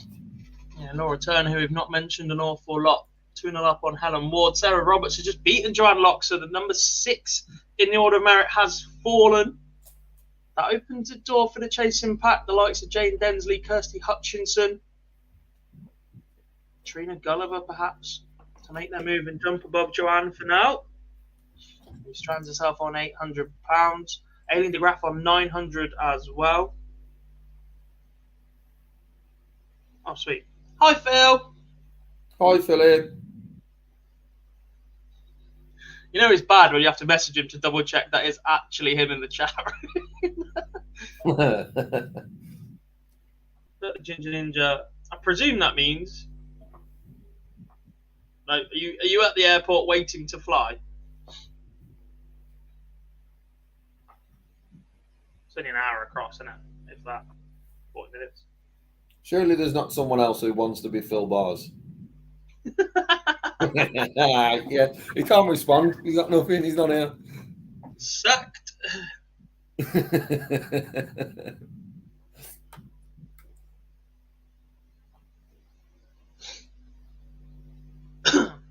Taurine has levelled things up against Jane Densley and is attacking the throw with a 100 and 180. See what Jane Densley can do here. Rhiannon Sullivan, who was impressive in the last round, is also underway on board 2. I'm assuming Phil's saying correct to me being sacked. Is that probably it? No, probably the bit where I go in, are you at the airport waiting to fly?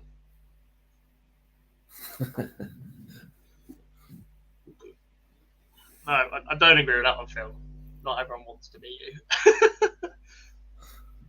Not because not everyone wants to spend the rest of the afternoon with me once you land. Is where we're going with that one. I'm going to get eyes on Laura Turner because it's a decent performance as well. She's averaging 85 through the first 2 legs. Not an awful lot coming back at her from Helen Ward. That's where I tune in to find them miles away. This leg's a little bit better. 80 after 15 for Helen. 130 after the same amount for Laura Turner. Rhiannon Sullivan takes the opener against Claire Brookin.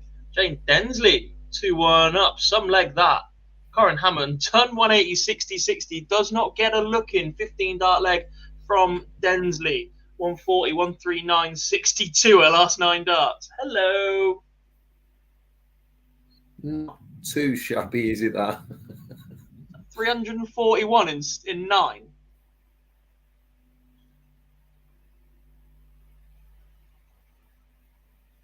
Oh, Laura Turner just missed double 5 for the 130 checkout.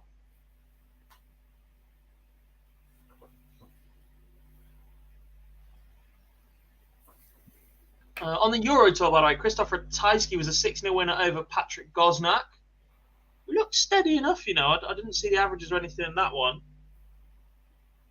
Most of the time when I looked up, he was hitting ton 40s, but maybe it just wasn't every time I looked away.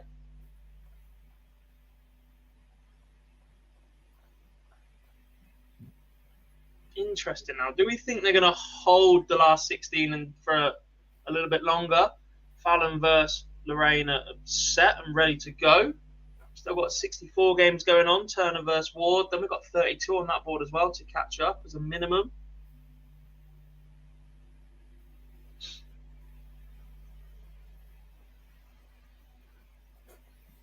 HJV, hello guys. Are you happy with your working conditions today?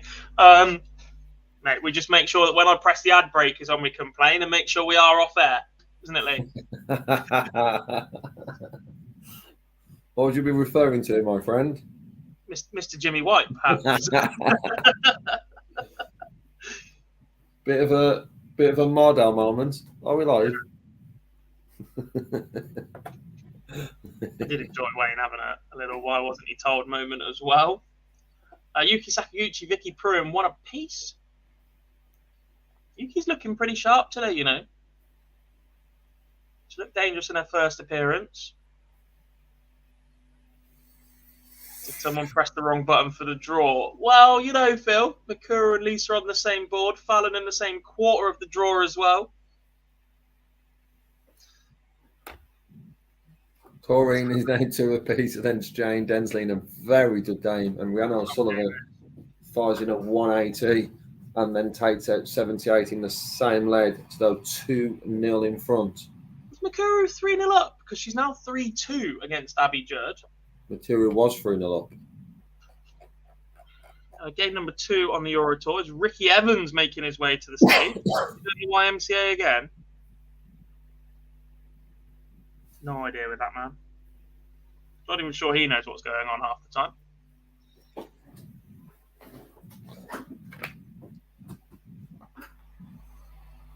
Bumping along to something. Makura missed ball for a 167 by the looks of things because she left 25. I'll give you enough notice, Dob, of the game warming up. Phil doesn't know because he's only just joined. Phil, you sat in the airport doing absolutely nothing. We need a player alarm for the women's series, and we've nominated Trina Gulliver. So we need a 10 times Trina player alert alarm, please. Much like the ever-popular Barney alarm.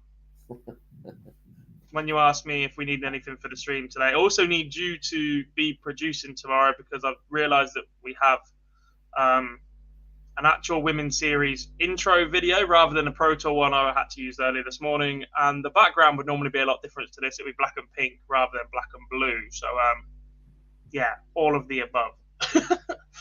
Other than that, mate, you've done a sterling job. Other than that, it looks brilliant.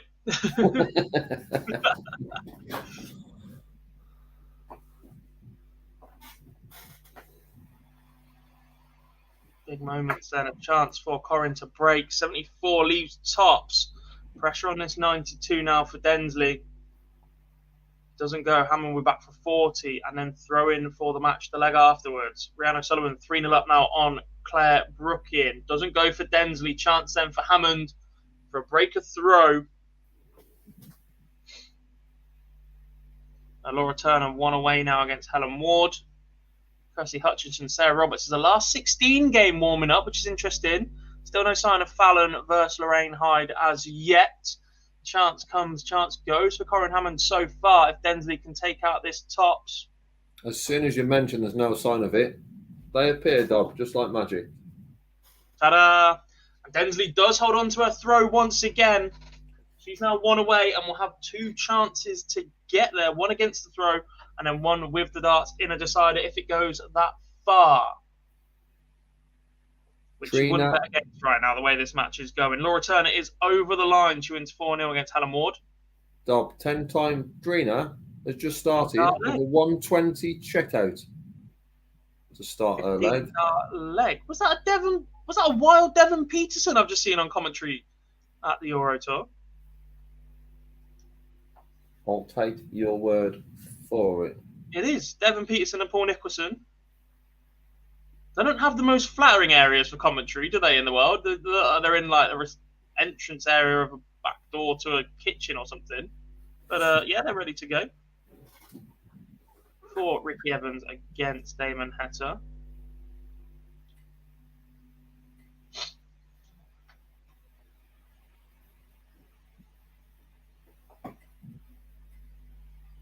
And Rhiannon Sullivan finishing style with 141 now, just 60 stored. So Claire Bruttin will be coming back for 80. Rhiannon Sullivan's now sat on 81. And that 180 from Jane Densley's put her in control on the feature, Dane, with a 140 in it as well. But Den's the throw means she'll be coming back for 126. With Taurine now on 132. Can Jane Densley win it with a 126 checkout? As Rhiannon Sullivan misses ball to win that one 4-0. Jane Densley, 98 stored, 28 left. Yeah, I think that means next one back against treble 20 to leave it. So not Mr. Dart just yet. But Taurine Hammond can't take it out. So Jane Densley would be a very impressive win over Taurine Hammond. But as Dob said today, playing very good stuff. And to win it with a 13 dart lead, Jane Densley wins 4-2 and progresses. And will play Rhiannon Griffiths in the last 16. Sounds about right. Yeah, Rhiannon Griffiths in the last 16. What a game between Trina Gulliver and Lerna Reitburden.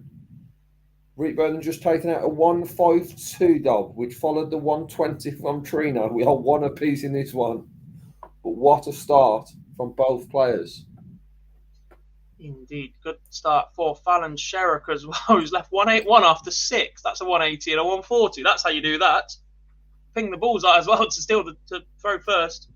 60 leads 1-2-1 after 9. Steady start then for Fallon. Afternoon, Paddy. How are we, buddy? Football Lad TV. When the Euro Tour and PDC TV started about 40 minutes ago. Half an hour ago, sorry. Started at midday in the UK. You've already missed one game. Game number 2 underway right now. Damon Hetzer just missed 3 at 8-8. Ricky Evans is in the madhouse, unsurprisingly. Aptly named for somebody like Ricky Evans. I think it's going to have to be Trina versus Lorena for our featured game. It's only fair that we have a makeshift 10-time Trina alarm. St James's Park is pretty busy. It's funny how an investment of an entire country can make you support your club again.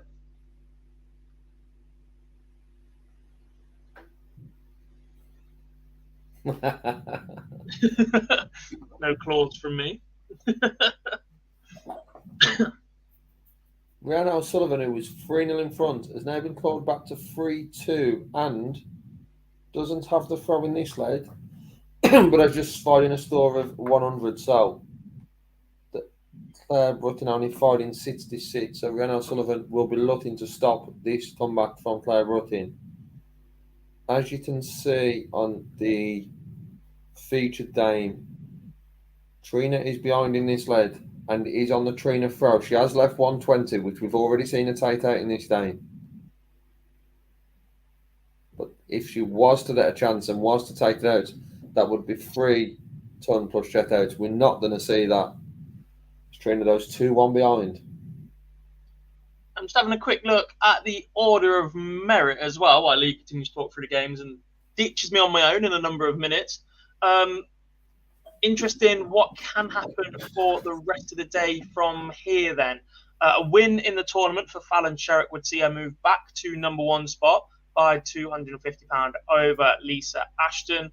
Lorraine Winstanley and Rhiannon Griffiths currently have both reached the same stage and are on the same amount of prize money. They look set to finish 3rd and 4th unless they both lose before the semi-finals and either Jane Densley or Kirsty Hutchinson go on to win the event. Win for Densley over Corinne Hammond has just jumped her over Chloe O'Brien on countback. So that does move her into the top 8. A win in the next round would put her above Aileen de Graaf, and she's moving to 5th on countback in that one as well. A title for her today would put her comfortably in that top 5. That would open up a gap of £750 over Aileen de Graaf in the chasing pack, depending on who else comes through at that stage. Fallon Sherrick's 2-0 to the good against Lorraine Hyde right now. And Trina finds herself 2-1 behind, but has pinched the darts in this leg. Claire Brutton has got 83 to level things up against Rhiannon O'Sullivan. If she doesn't take it, Rhiannon will be coming back for tops. She does take it out. So from 3-0 behind, Claire Brutton has got Rhiannon O'Sullivan to a decider. Rhiannon O'Sullivan has got the darts, but the momentum is with Claire in this one. Also on the other boards, just as I said, Trina is 2-1 behind. Fallon is 2-0 in front. Rachel Brutz is 1-0 up. Christine Reedhead is 3-1 up against Tim Holden. And Kirsty Hutchinson and Sarah Roberts have just got underway. What a day that is warming up on board 4. Just seeing Jane Densley just at the better of Doreen Hammond. It doesn't have much easier for her, does it, Dob? Not against Rhiannon Griffiths, no, not the way that Rhiannon is playing at the minute. Both rounds have been superb, to be honest. Still waiting on Laura Turner's next game to get underway as well. That was the board that was slightly lagging behind. Board 14, I believe. Let's have a quick look. Trina breaks straight back, and we are level at 2 apiece. As Dob, just to interrupt, sorry, Rhiannon O'Sullivan. We've seen her do this before in the last leg. Leave a finish after 9. This time it's 96 after 9. But Rhiannon O'Sullivan has just bust 96. Claire Brutton is back on 357, yet to find a treble. Rhiannon O'Sullivan has just bust 96. As board 14, the only one that's not underway in the 32 stage right now, from what I can see. And to be fair to them, that was one of the boards that had 3 last 1-8 matches, and the only 4-0 they've had all day was that last round between Laura Turner and Helen Ward. Everything else 4-2, 4-2, 4-3, 4-3, which certainly doesn't help. Rob, in Rhiannon O'Sullivan Dane, left 96 after 9, then bust 96, then take 96 in 2. It's a 14 dot lead, but 3 of those dots don't count for absolutely anything. That's fantastic. And just to add to that, she was 3-0 up, and Claire brought it back to 3 apiece. So to throw that in the last lead. Try that in the last leg, bust it, and then come back and ping it again. That's brilliant. Yeah. Fallon's cooking on gas a little bit now, mate. She's averaging 95.94, 3-0 up on Lorraine Hyde. Superb performance from her so far, if she can close this one out. Also 3-0 up, by the way, is Ricky Evans on Damon Hetzer. He was averaging around the mid-80s when they flashed the averages up on screen a moment ago. Ricky, low 90s with the better first 9 as well. Big moments in the feature, Dan. We've seen 2 ton plus checkouts, not another one here though. Trina's coming back for 28. Trina takes it out, 16 dot lead, and very strong hold of throw. But, Dob, we have a result. We have 2 results. Christine Redder beats Kim Holden 4-1, but Fallon Sherrick 4-0 win over Lorraine Hyde. Absolutely imperious performance from Fallon. Is that highest average of the day? I believe so. I'm just waiting for it to come through as a result so we can officially see the number. Yeah, 95. The next closest to that, I think, was Lorraine's 91. I don't think anybody had anything better in a loss, so let's just have a scroll down that side. 81, 84. Get to the bottom half, 83. 91.09 for Makuru as well. Yeah, so about 4 points, the average of the day.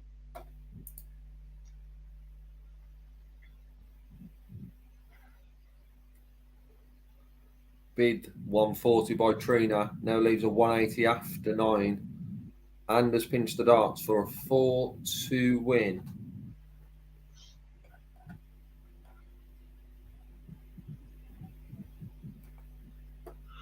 Trina would then, if she's to depth through, would face the winner of Samantha Turton and Rhiannon O'Sullivan. But what a time to hit a 180. Storing not there initially for Lorna Reedbirder. But she fires in a 180 to leave 86. Pressure on Trina to take out 80. It's for the Dane. 10-time Trina. But her place in the next round now 24. Will she be coming back?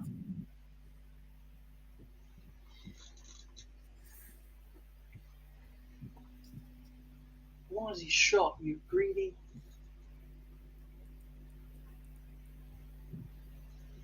She will be coming back.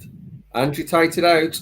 10-time Trina into the last 8. She is.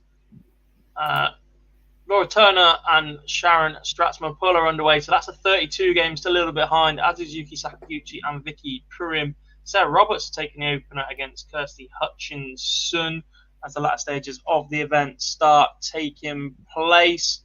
But that is where we have to say goodbye to Mr. Lee Boyce. Thanks for joining me throughout this morning. Phil Bars will be with me a little bit later on today. So for now, you've got just me for a few hours, maybe minutes, whatever happens in between. So we'll head to a quick break. Lee will kick himself out of my call, and then we'll follow up with the rest of Women's Series event number 5. Cheers, buddy. Cheers, mate.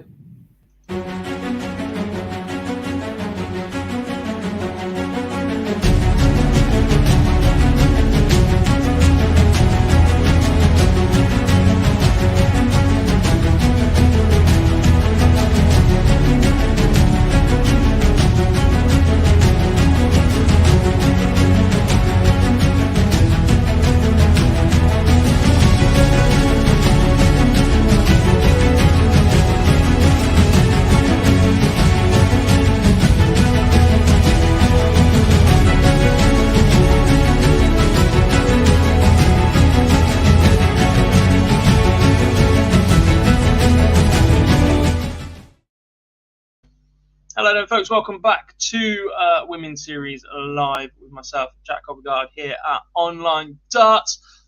Coverage brought to you in association with our friends at BoyleSports, Windmount, Red Dragon, and MODUS Darts.tv. Your one-stop shop for all player management and exhibitions as well. So do give those guys a check out. And if you're interested as well, that is the site that is selling the tickets for the World Seniors Masters at the Lakeside. Just about 4 weeks to go now until that event. So if you haven't already got your tickets, make sure you head over there as well. We'll all be down there as a team covering that event as the legends all return to the Lakeside stage. Let's find a new featured game for you guys. We've just watched Densley Griffiths. We could go Curtin, Rhiannon, Sullivan, or we could put Turner, Sharon Stratsma pull on. Let's go with that one for now, as it is underway.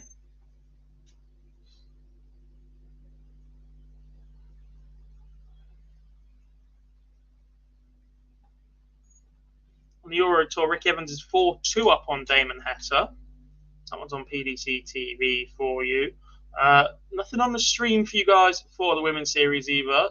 We just watched the last 16 games, so expect a little bit of a wait for that one.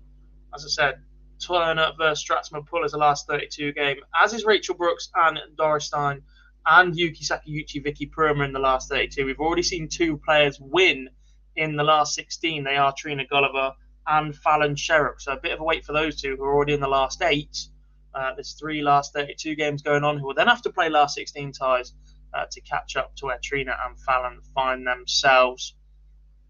So what happens when you get the odd numbers that we've had? Some boards only had 2 last 1-2-8 games. Some boards had 3, so various levels of buys, etc. Some playing catch up.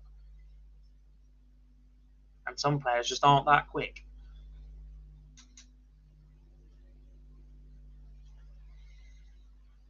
As I said, Lee Boyce has left me. He's off to get a haircut, of all things. I definitely need one as well. No comments on that.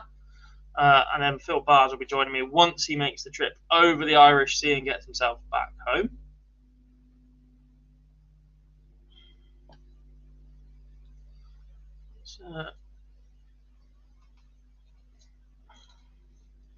Plenty of sport on throughout the weekend, though, as well as the darts. We've got Women's Series, we've got Euro Tour, Premier League fixtures.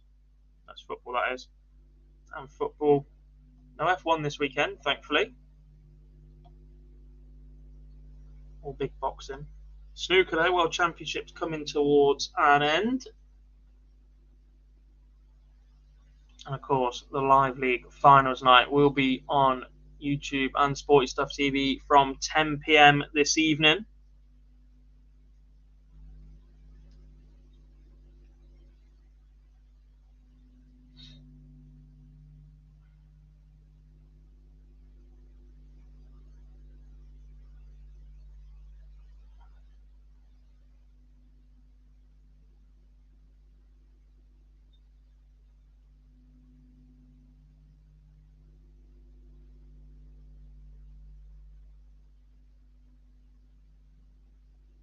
Turner takes a 2-1 advantage over Sharon Stratsma pull. We're into a no ball between Vicky Purma and Yuki Sakaguchi. And from 1-0 down, Kirsty Hutchinson now finds herself 2-1 up on Sarah Roberts. Another belter of a game just got underway. Jane Densley against Rhiannon Griffiths, the current number 4 in the order of merit, takes on number 8. Big game for these two in the last 16. Would be a big win for Kirsty Hutchinson as well. Currently 10th. A win would push her up to 6th.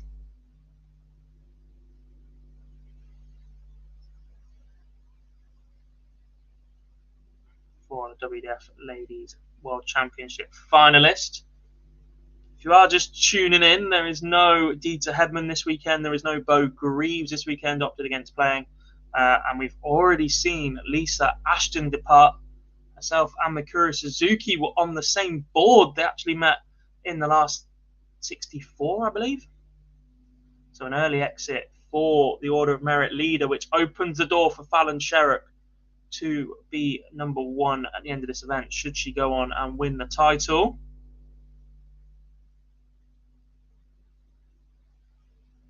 Pretty sure, though, at the quarterfinal stage, it will be Fallon versus Mikuru.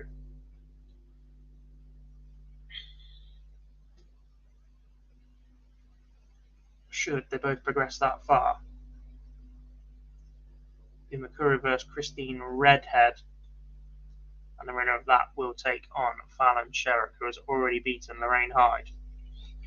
4-0 with the average of the day as well. She's got better as the day has gone on, has Fallon Sherrick.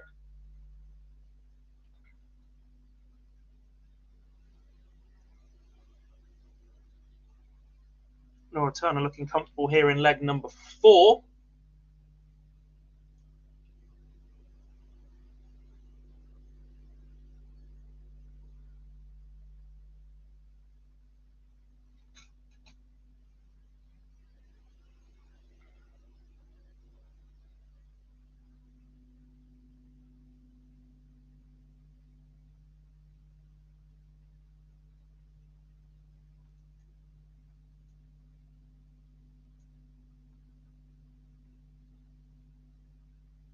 Hello, Women's Darts. How are you? Good afternoon. Maybe good morning, depending on where you are. I think you're in the UK, though, so hello.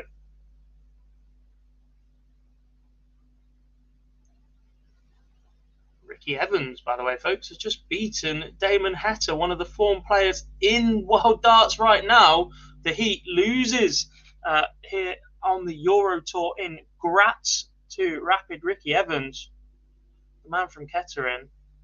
Looked sharp the last few Pro Tour weekends. Looked like he enjoyed himself up at the UKDA Magic Weekend in Rotherham last weekend as well. There's a video doing the loop of Ricky Evans leading a sizable conga around the Magna in Rotherham. And he just looks like he's enjoying his darts once again, is Ricky Evans. There's still a little bit of belief about him. Never been the most confident of players. On the hockey, that is. Before he gets to the hockey, don't doubt him at all.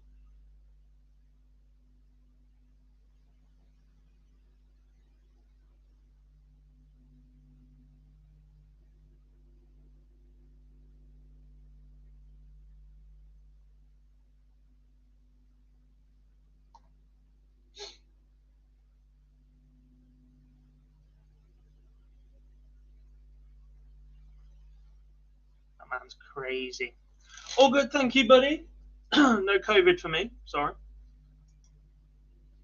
Not that I'm sure I've ever had it, but you never know. Very much at the stage right now. If you don't test, you don't have it. Carry on. A few more games edging towards potential endings then. Rachel Brooks 3-1 up on Anne Dorsten of the Netherlands. Laura Turner, same scoreline over her Dutch compatriot Sharon Stratsma-Pull. Kirsty Hutchinson a leg away against Sarah Roberts from jumping up to 5th on the order of merit. Pegged back by 1 though. Jane Densley takes opener against Rhiannon Griffiths. She's been superb so far this morning. And this afternoon, sorry. And Rhiannon Sullivan, a 15-dart leg to open against Samantha Curtin as well. Mikuru Suzuki is warming up against Yuki Sakaguchi.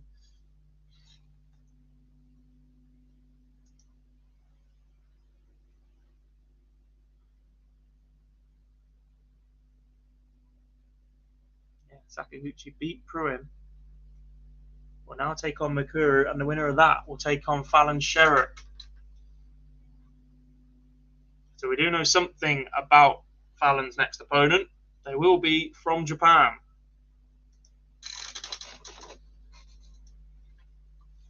Stratsma-Pull gets one back against Laura Turner, extends this a little bit longer as well. Turner's darts here in leg number 6. Next up on the Euro Tour, Nathan Aspinall against Wesley Placier. Been really impressed with him the last week or so.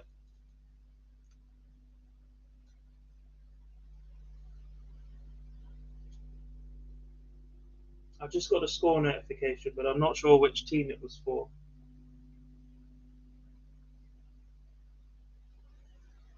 Oh, it's for us. That's a bit good. Oh, navigator lad!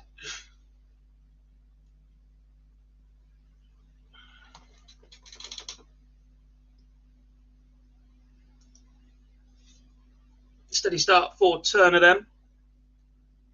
Ton or more, irrelevant now, but a ton or more for a Stratsman Paul may have pinched the darts a little bit there, but comfortable for Turner.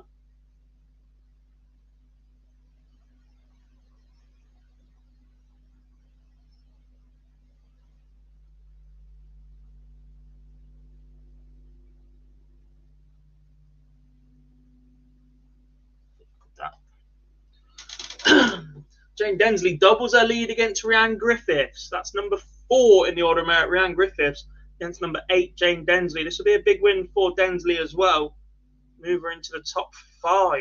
Aileen de Graaf losing a little bit earlier on, under threat right now in her position. Kirsty Hutchinson a win away from jumping up to 6th. Densley a win away from jumping up to 5th. That would start moving Joanne Locke, Robin Byrne and Chloe O'Brien down. Trina Gulliver still in the hunt as well. 10 times Trina. Myself and Lee have changed her nickname too.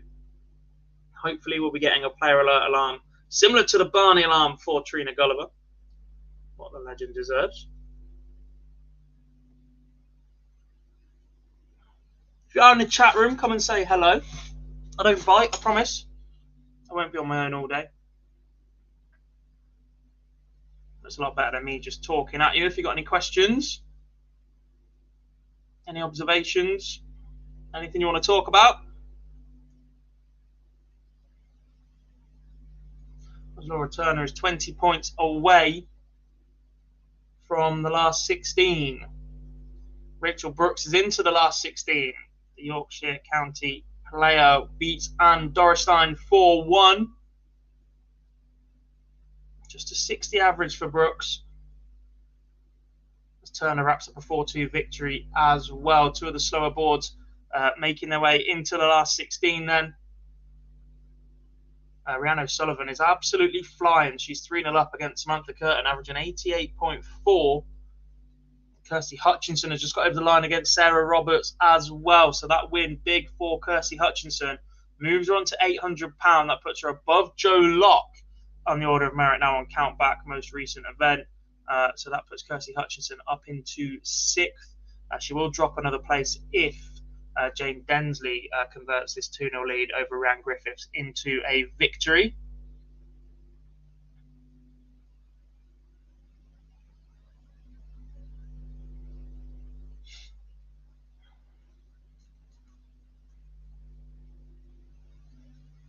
Wesley Placey has got his big red polo shirt on once again. Turner is over the line. Right, shall we have the all-Japanese clash as the featured game? I think that sounds about right. They've made the effort to travel. We can make the effort to put them as the game we all get to watch the scores come in live for.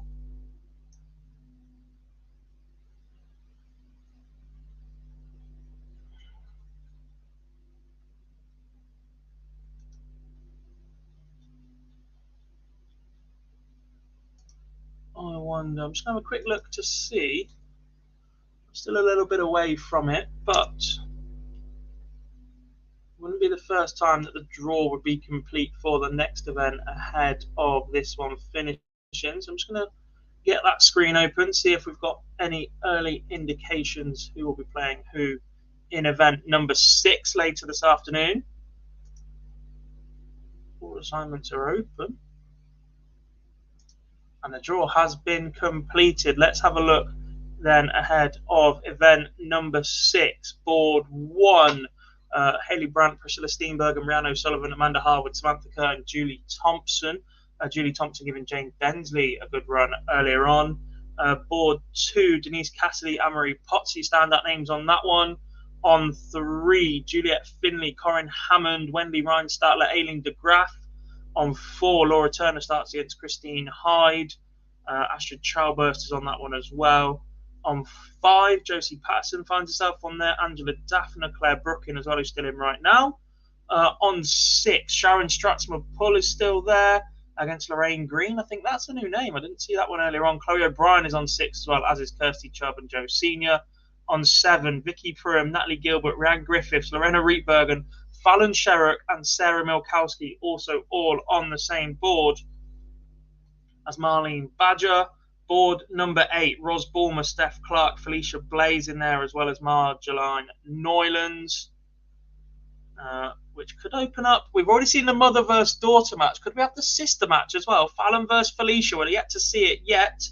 Lindsay Ashton is on board number 9, as is Quinn Xing Zhao, Chrissy Manley, Trish Kidd. Starting to... There's plenty of names that are missing right now from this so far as we approach the bottom half of the draw. On 10, Courtney Hine, Kim Holden, Rebecca Hoyland, Michelle Andrews. On 11, Catherine Hanley, Abby Jerd, Robin Byrne, Barbara Hospoderska. On 12, Aurora Focusato, Natalie Davey, Rachel Brooks, Mem Martin. On 13, Yuki Sakaguchi, Lisa Ashton, Vicky Tasker, Stephanie Fink Reeks. On board 14, hello guys, hello. Board 14 is going to be very, very interesting indeed. Jane Densley takes on Lorraine Winstanley first. Rebecca Edwards against Tina Nalon.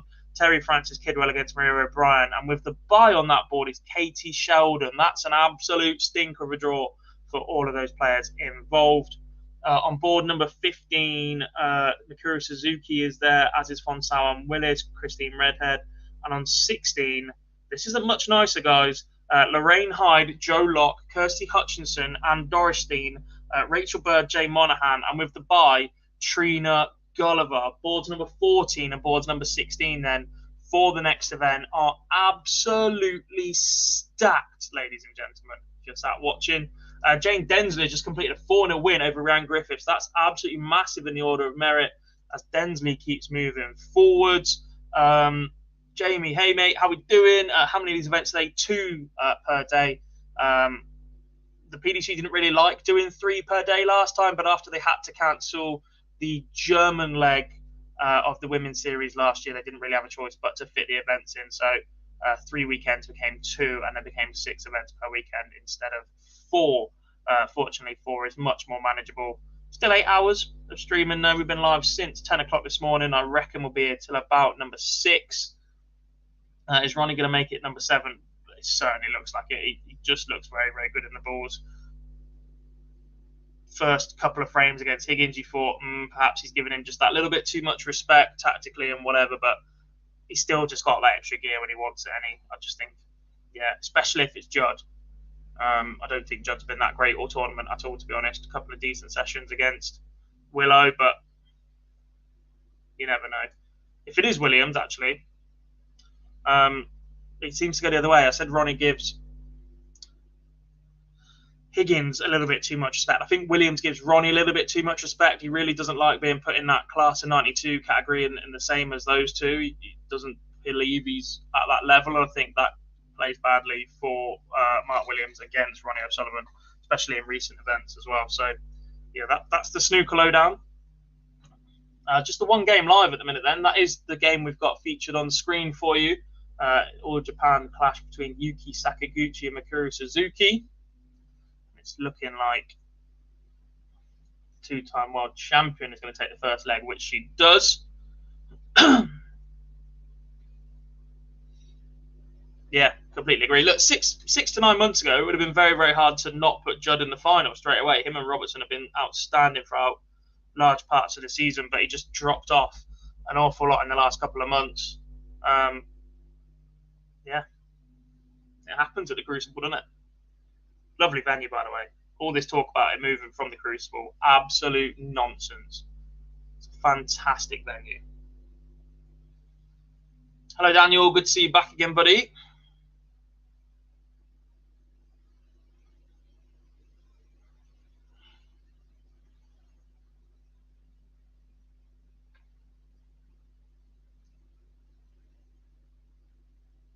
Warming up then, guys. A couple of last 16 games, as I said, a couple of boards are running a little bit behind. So these are the ones that 32 games have just finished on. Lorraine Winstanley will take on Rachel Brooks. And if I'm not mistaken, that's an all Yorkshire Ladies A county battle right there. And Christine Redhead will take on Laura Turner. Stream quarterfinal 1. It will be O'Sullivan versus Gulliver.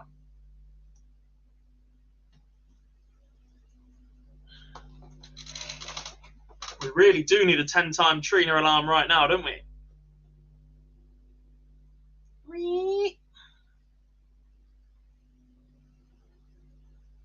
I do have the Barney alarm, but I don't want to play the Barney alarm because it's not Barney. It is Trina.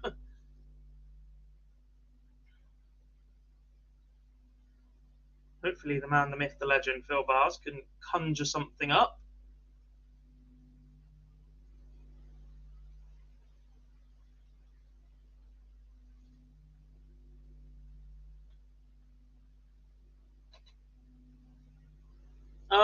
Jamie, I think that one very much depends if it does move. He doesn't like the 2-table setup. I think if it gets to a 1-table setup, especially the way he's been playing this year, very, very difficult to bet against him. But because it's so narrow and he has such a long step into his shot, I just don't think he's ever going to be comfortable. Constantly that little bit tighter, just straight down rather than 1-2 bang as he likes to get in. That's why he's so good at places like Ali Pali, because there's just so much room around the table. It just suits him so much more. But the 2-table setup is one that looks to really get to Neil Robertson an awful lot. I don't think it'll move. I don't see how it can move. Not as long as Barry Hearn's involved.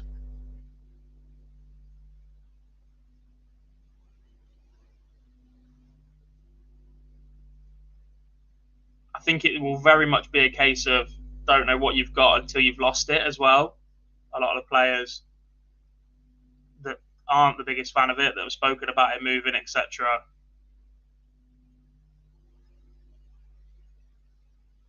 I think you move it and they'll be complaining again. So Suzuki 2-0 to the good then. Rhiannon O'Sullivan, Trina Gulliver underway as a last 8 match.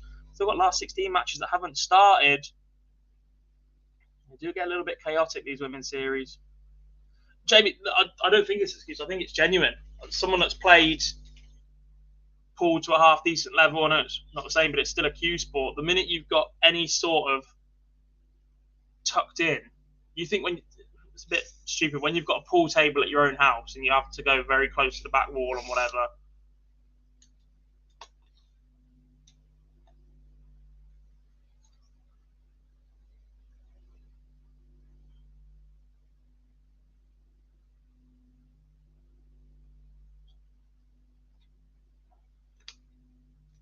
Underway, Trina versus Rhiannon.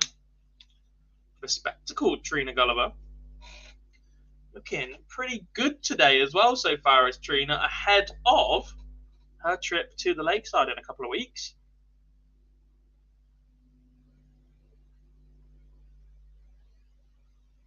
Just trying to dig that one out. A reminder.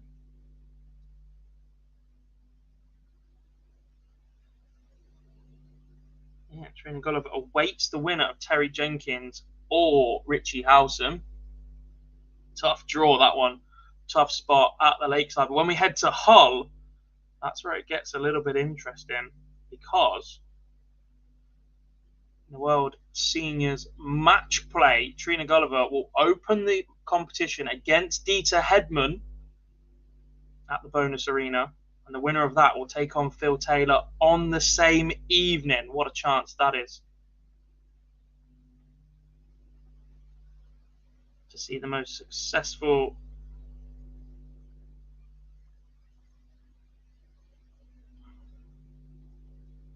ladies player of ever time.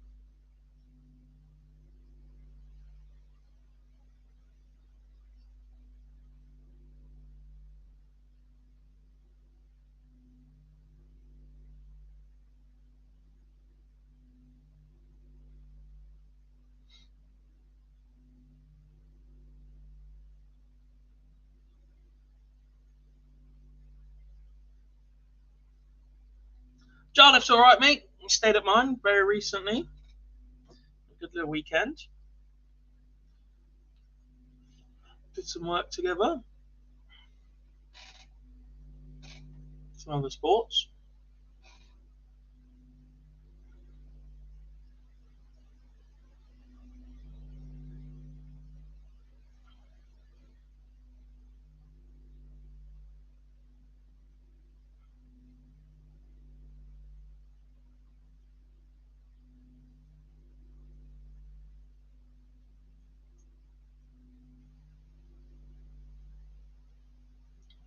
Suzuki 36 points away from a 3-0 lead over Sakaguchi, unless Patrick take out the 105. Doesn't go then to a chance for 3-0 for Mikuru.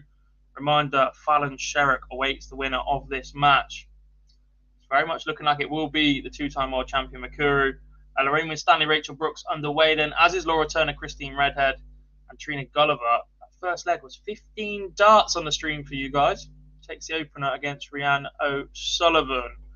Last question on the snooker, because then I probably should talk more about the darts before I put everybody off. Do I think Hendry genuinely says he wouldn't mind running on 7? 5-10 years ago, probably not. Now, I genuinely think he's mellowed a bit. Hendry's got his cue back out, realised perhaps that it's not quite what he thought it was going to be, and just how good Ronnie is. And the longevity. If Ronnie had packed it in 5-10 years ago, Hendry would still be a little bit brash about being that good. But yeah, now I genuinely think it's just a respect and an appreciation to just be even considered alongside Ronnie is magic. Hendry changed the game completely, but to do it for as long as Ronnie has done is massive. Yeah, I think maybe he will regret retiring so early, but he was mentally burnt out.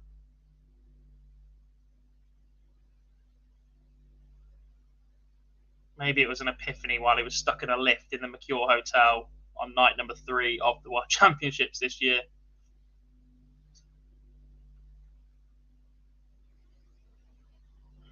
Trina Gulliver's doubled her advantage over Rhiannon O'Sullivan. 2-0 to the good. It's 10 times Trina.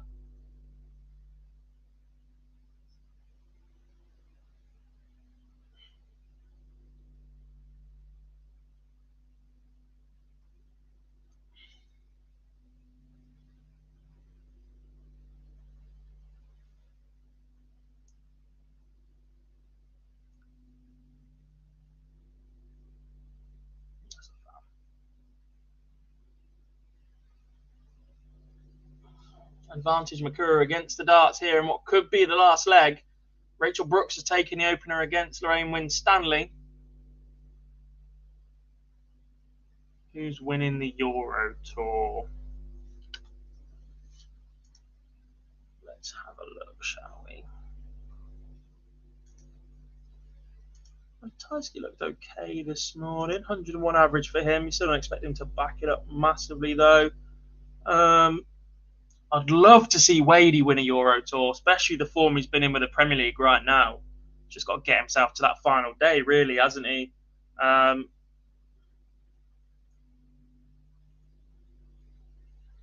Is there no Van Gogh and Menzies?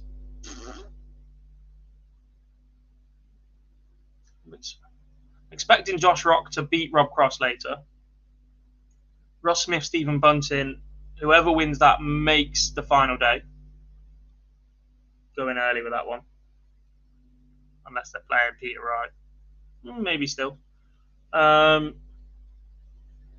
I'm going to say Wadey. Do you know what? I mean, for a Wade fan, I've been insulted for not backing Wadey in Premier League for the last few weeks. I'm going to say he wins the Euro Tour. Why not?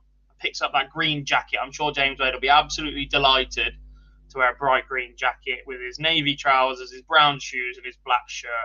What a combination.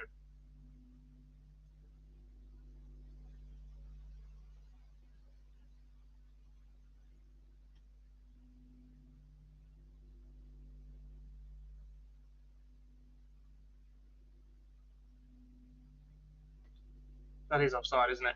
Mikuru has defeated Yuki 4-0. Superb performance from the two-time world champion. Let's put Laura Turner and Christine Redhead on. Or should we go Lorraine Rachel Brooks? Let's go Lorraine Rachel Brooks.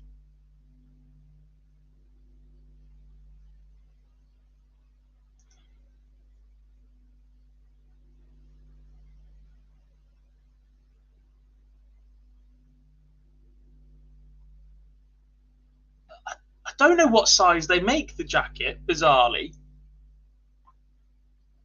I think there's a tailor on site at the Masters with everybody in contention's size to get it ready, but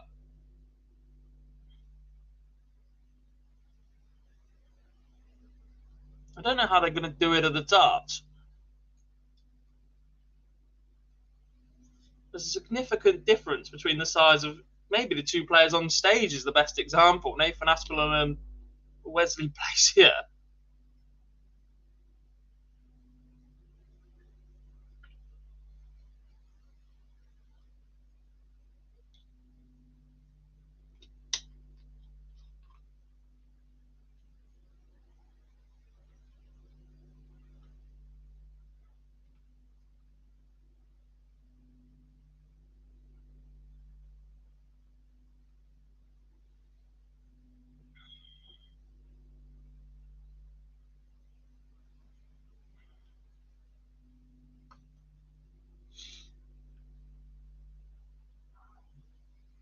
Sullivan's pegged one back, and she's double 10 away. She misses 3 at it from 2 apiece. Gulliver wants 91 to extend that lead to 3-1 once again.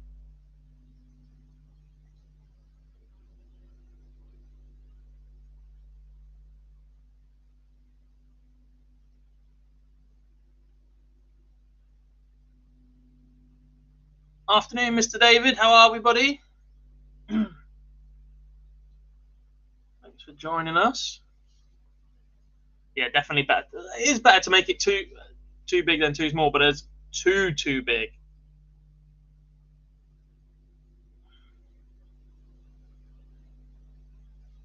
You don't want it to be an absolute dress on players because then it just looks tacky.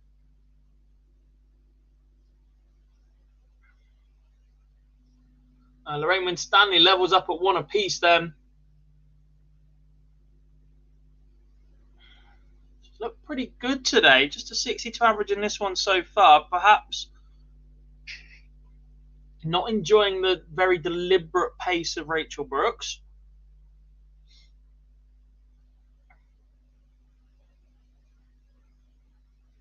Christine Redhead has doubled her lead over Laura Turner as well.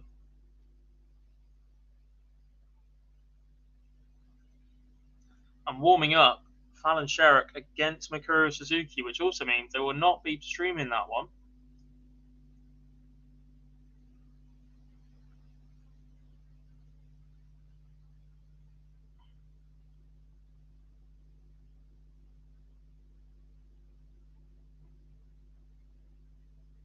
Back tons for Rachel Brooks.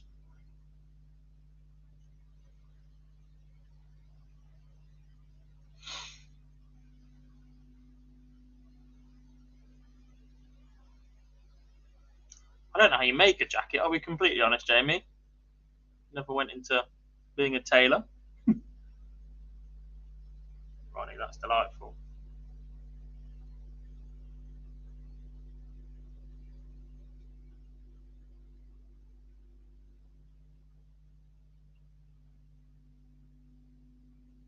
I don't think Wade's underrated. I don't think people have been saying Wade's underrated. I think Wade's been underappreciated, and I think there's a difference.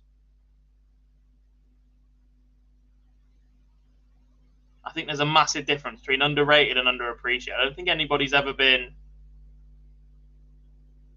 James Wade isn't very good. I think it's always been that James Wade is. There have been times in his career where his scoring power just hasn't been good enough, and he has made a living out of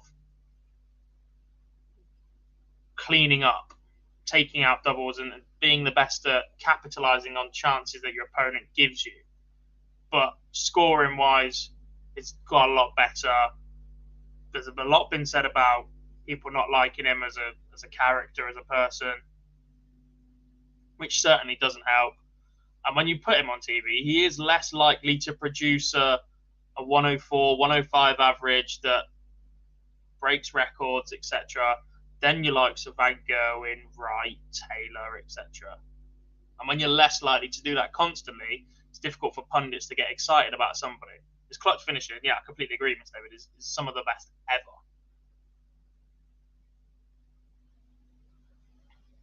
Solid scoring phase from Rachel Brooks here. She wants 41 after. She wants 40 after 15. Sorry, 16 dart leg to go 2-1 up on Lorraine Winstanley. Nathan Aspinall's beaten Wesley Place here. Decent little reaction from the Asp.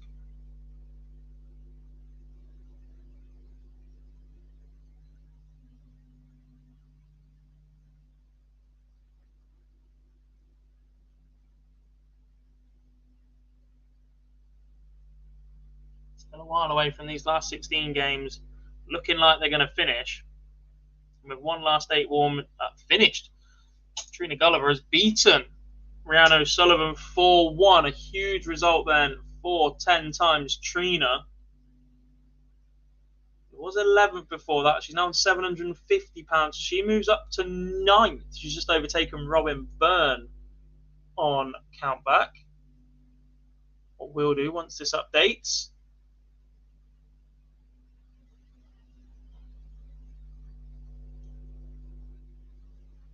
The highest, as it stands right now, that Mikuru Suzuki can make would be 5th on the order of merit with an outright win, but she will have to beat Fallon Sherrick to get there. After, obviously, Mikuru was not present at the first weekend.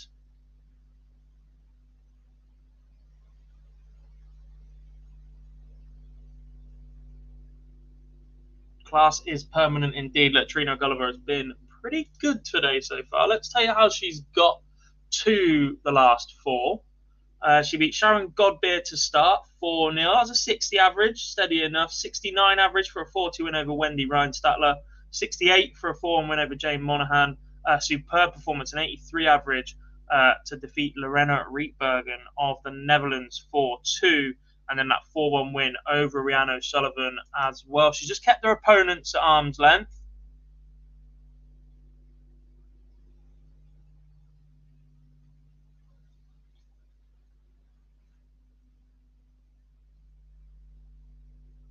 Gulliver is in the semis.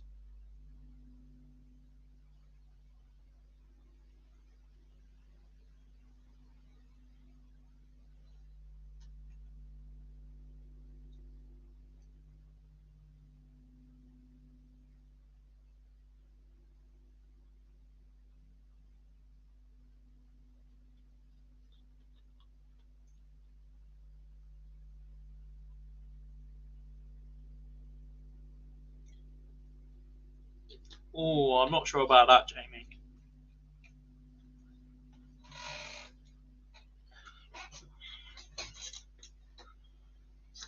I'm not sure about that, indeed. I can't remember the answer, though.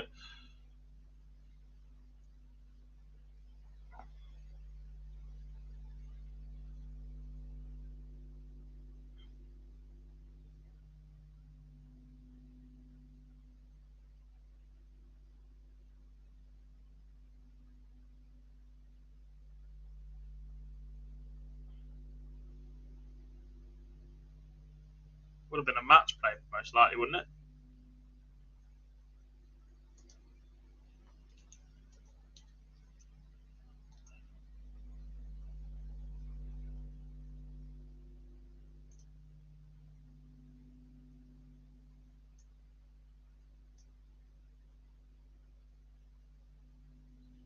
Good half from us. Grand Prix 2010.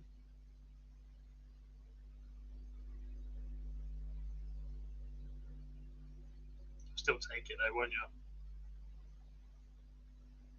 Still take it, indeed. European Championship, Premier League, Champions League, Masters, World Series Finals, World Grand Prix, 3 UK Opens, 4 World Championship semi-finals,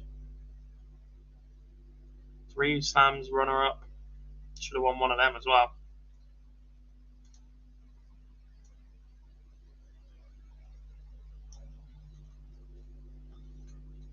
Scoring power here from Rachel Brooks has been really, really good, by the way, guys. Just struggling to get over the line in some of these legs. Was that average would be a lot higher than the 67 it's currently showing.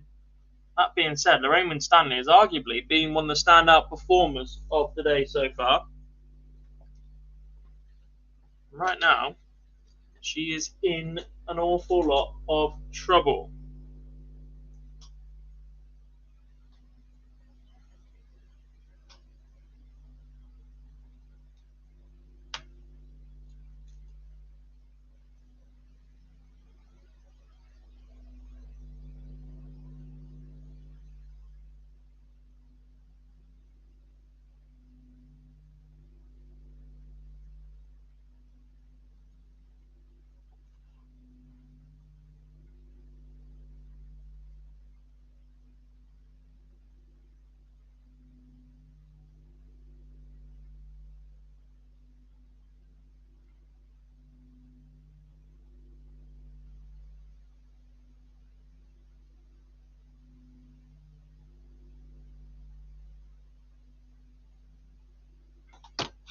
I completely agree, Mr. David. Any player that wins 3 majors in 3 different decades, so do it for as long as he has. The weird thing is, he's not even 40 years old yet. If you look at the success levels of Phil Taylor, Peter Wright, Gary Anderson, other players like Simon Whitlock, etc., still going well into their 50s or early 50s. James Wade's got another 15 years at the top of the game right now if he wants it.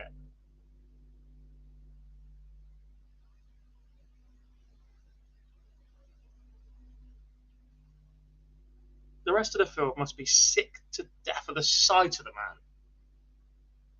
Rachel Brooks does go 3-1 up on Lorraine Winstanley, and it's all to do now for Lorraine. 2 of those legs will be against the darts as well if she's going to make this comeback. In the other game currently underway, Laura Turner is 3-2 up on Christine Redhead. Mid-60s for those 2 as well.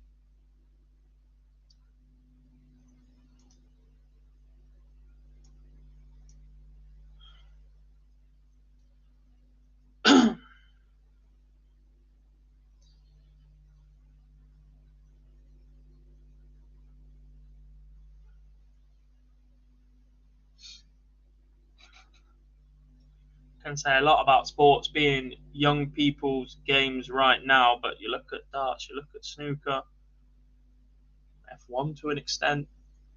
All the drivers are certainly still in there.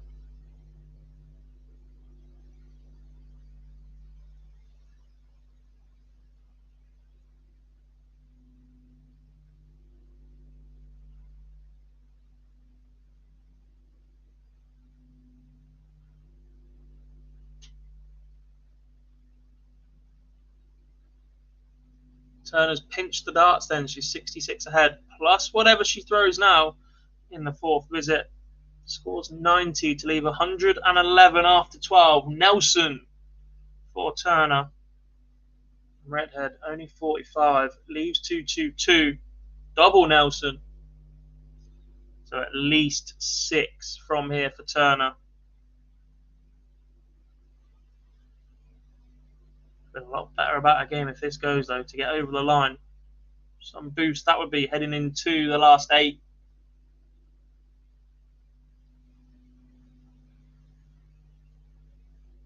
Doesn't go, but leaves tops. Pretty comfortable for Laura Turner. Christine Redhead only finds 28, so still another 6 minimum from here for Turner, who pings tops in 1 and moves into the last 8.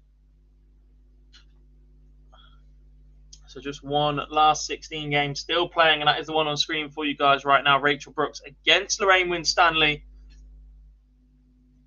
My screen is showing that Fallon Sherrick and Mikuru Suzuki are underway.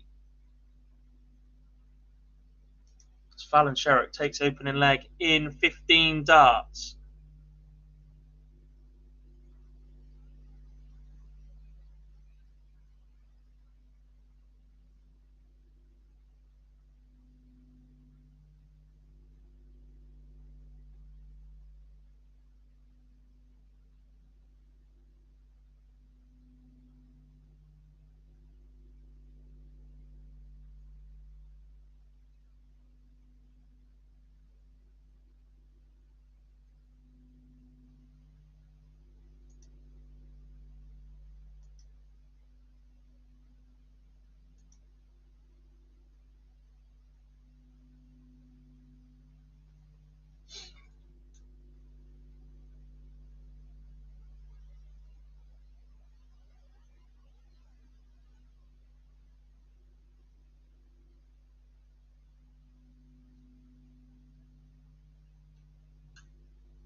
So a quick reminder where we are so far today then, folks. Trina Gulliver is already sat waiting in the semi-finals from the very, very top quarter of the draw. Fallon Sherrick or Mikuru Suzuki. What's going on there then? Rachel Brooks or Lorraine Winstanley will play the winner of Jane Densley in the last 8. That is the last 16 game still going. Fallon Sherrick's taken on Mikuru Suzuki at the quarterfinal stage. That one's underway now as well. And after that win against Christine Redhead, Laura Turner will now take on world finalist Kirsty Hutchinson.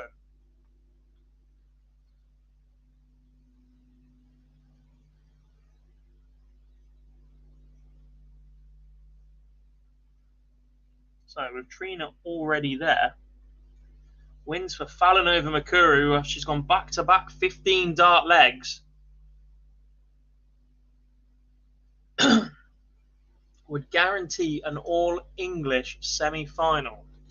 And this is superb from Fallon Sherrick so far. 2-0 up, back-to-back 15 dart legs. Has opened leg number 3 with a 140. A reminder, a win in the tournament today for Fallon Sherrick would take her back top of the order of merit.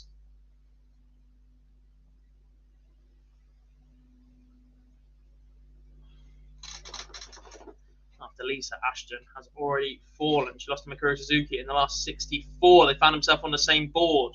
The draw is out for event number 6 this afternoon as well. Very, very interesting indeed. I read through some of those names earlier. If we get another lull, we'll have a quick look at that one once again for you guys.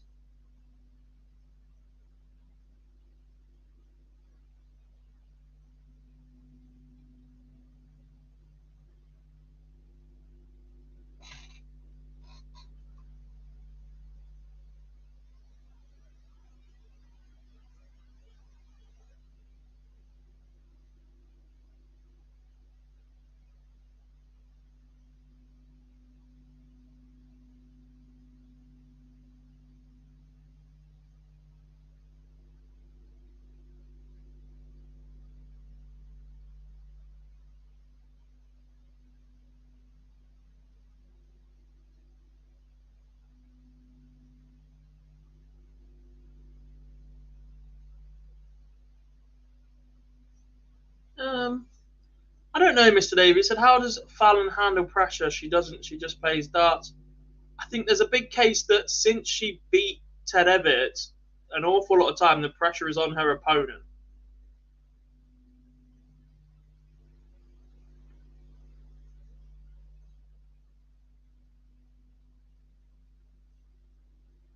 Not all the time, but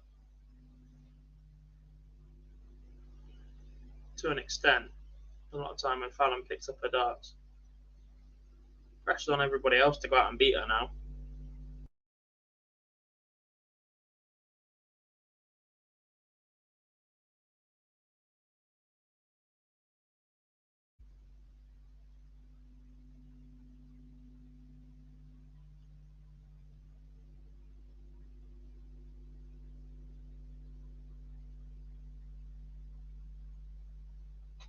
Absolute reminder to get myself a new docking station because that's terrible. Apologies for that. But Fallon Sherrick 40 points away from 3-0 lead. Makuru's just fired in a 1-3-1 to lead 32. It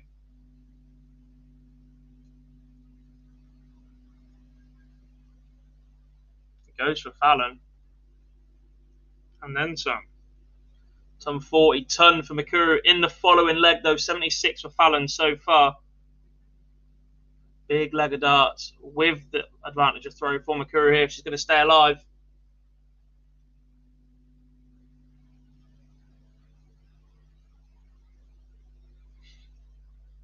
That's the most English thing I've ever heard, women's darts.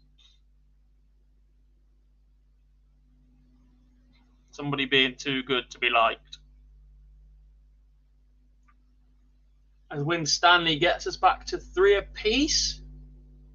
Slight delay on the iPads. Here we go. Deciding leg in the All Yorkshire clash.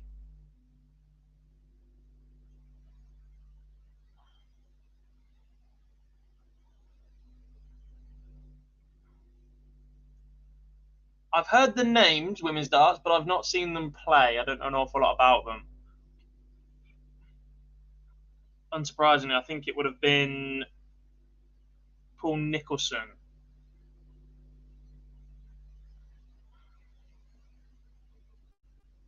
I mentioned those names before. And another session lead for Ronnie O'Sullivan. That one will not take very long from here at all, will it?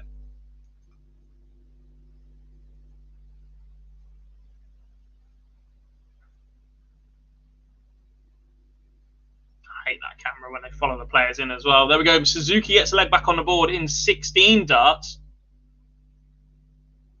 But Fallon has the darts here in leg number 5. Turner versus Hutchinson is not underway yet. That will be a last 8 game as well.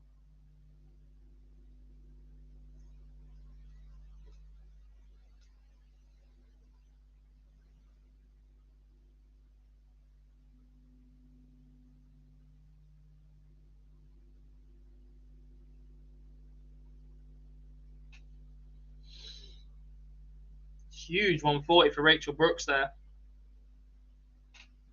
Takes a 100-point lead. Quickly negated by Lorraine Winstanley.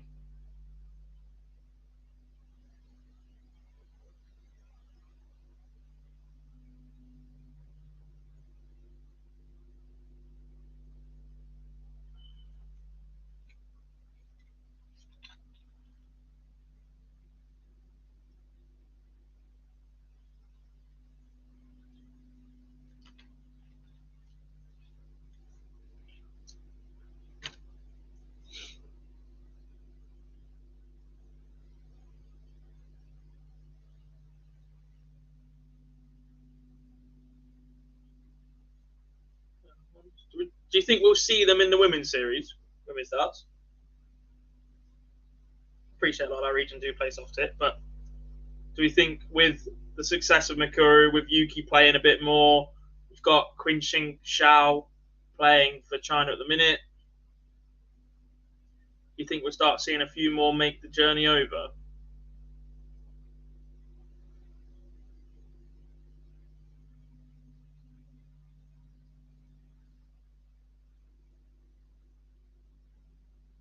Turner Hutchinson as the last 8 is about to get underway. Reminder, the winner of this one, Winstanley or Brooks, will take on Jane Densley next, I believe. Last name. Yeah, it's been quite a big wait for her.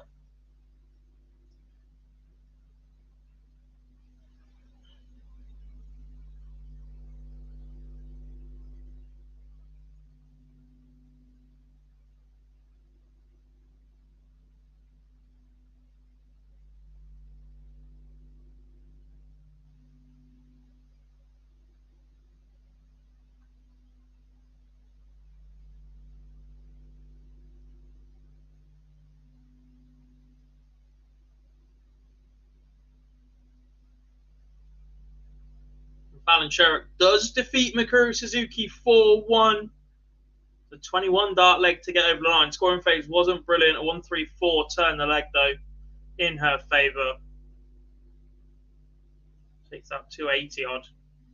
286 in 9. First 12 darts were not great.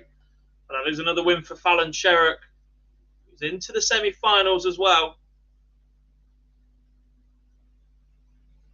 And Lorraine Winstanley comes from behind to beat Rachel Brooks. She was up against it at 3-1 down, but she defeats her county teammate, I believe, Rachel Brooks, 4-3.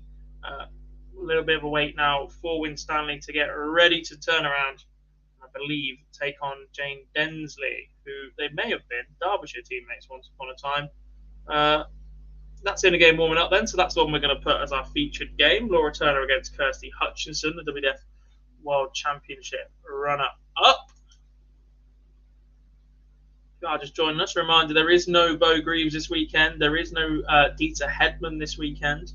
Both have not entered. And Lisa Ashton exited the tournament pretty early for her standards. Herself and Mikuru Suzuki are on the same board, found each other as a last 64 tie. Somebody's pressed the button on the iPad pretty quickly for the Winstanley Densley game as well.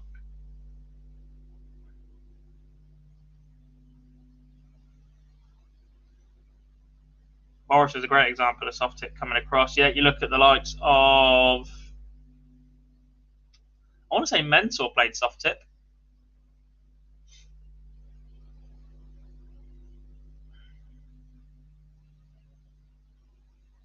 A few of the Americans played soft tip as well. Danny Baggish. Big cricket fan. Hello, Andrew. Yeah, Phil Bars is on his way. I believe he's currently over the Irish Sea somewhere. He should be landing pretty soon, actually. He's on his way back from Ireland. I had Lee Boyce on with me this morning.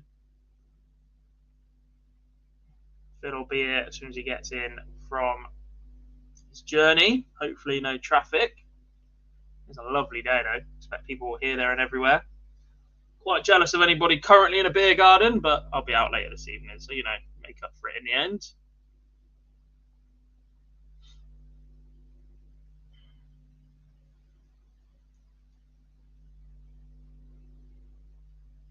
Yeah, Taylor went over a couple of years ago. I've seen Nicholson play for England in the Soft Hit World Cup as well, I believe it is. And Fallon. Did Fallon not play for a while?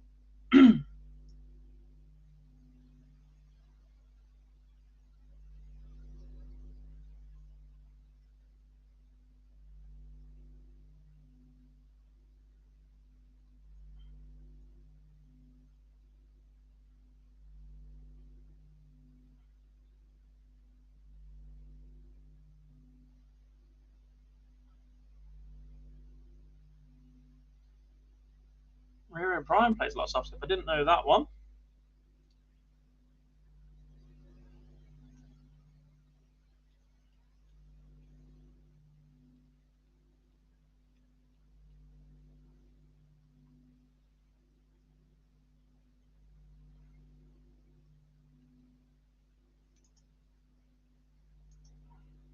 Ooh, press the wrong button.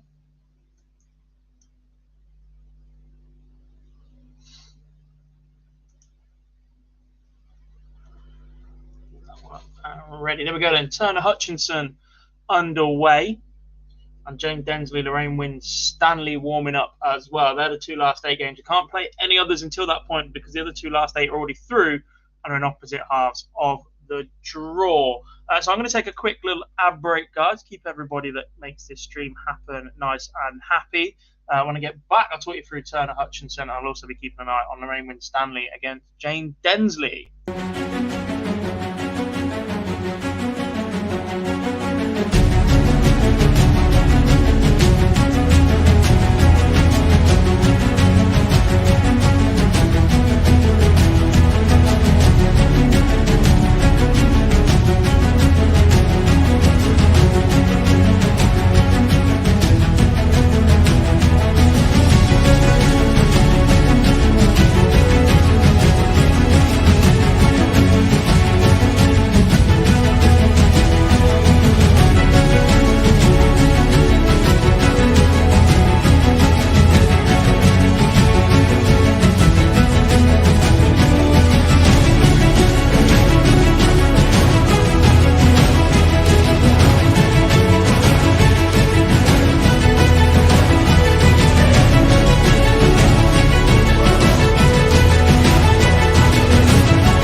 Welcome back then, folks, to Women's Series live here at Online Darts. Myself, Jack Golby Garwood, to be joined by Phil Bars very, very soon. That was some start to the quarterfinal game between Laura Turner and Kirsty Hutchinson up on the screen for you guys. That was a 1-4-6 checkout for Turner in the first leg for a 15-dart leg. Superb from Turner, who's been a little bit, in terms of averages from today, she has the lowest of the tournament so far of those still in, I believe.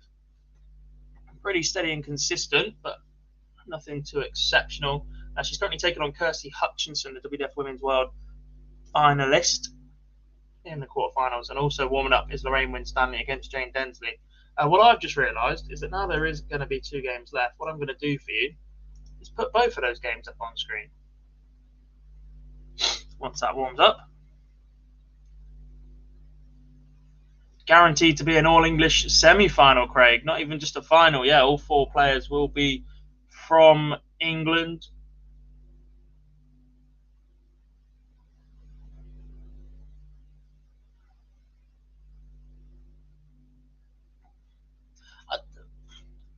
as a one-off, look, if it happens today and tomorrow that all 4 are all English, then yeah, completely agree. But actually, we are seeing Mikuru compete a lot more. You've seen the last 16 was a good place to have a look at. You've got Rhiannon Sullivan from Wales, Lorena Rietbergen from the Netherlands, Rhiannon Griffiths from Wales, Lorraine Hyde from Scotland, Yuki Sakaguchi was in there as well. 32, we saw Corinne Hammond drop out. We saw Katie Sheldon lose as well. Vicky Pruim is Swedish. Yuki Sakaguchi was in there as well. So look, they are doing okay. There's been some stinkers of the draws, and the draw for this afternoon will not help either. But yeah, just 4 players, 6 players now having a really, really good day. Or really good morning so far. Some scoring power this from Laura Turner. We've not really seen glimpses of this so far today. Well, certainly not the times that I've been watching her play, but she's double 4 away. 16 dart leg to go over 15 dart leg. 97 average through 2. Turner is turning the screw against Kirsty Hutchinson right now. He must be having flashbacks to that World Championship final with this level of performance against her, because Bo Greaves was absolutely superb in that one. On the Euro Tour, by the way, Zoran Lerchbacher currently leads Ryan Searle 4-3. She dropped a little bit. I think that was a 3-0 lead at one point.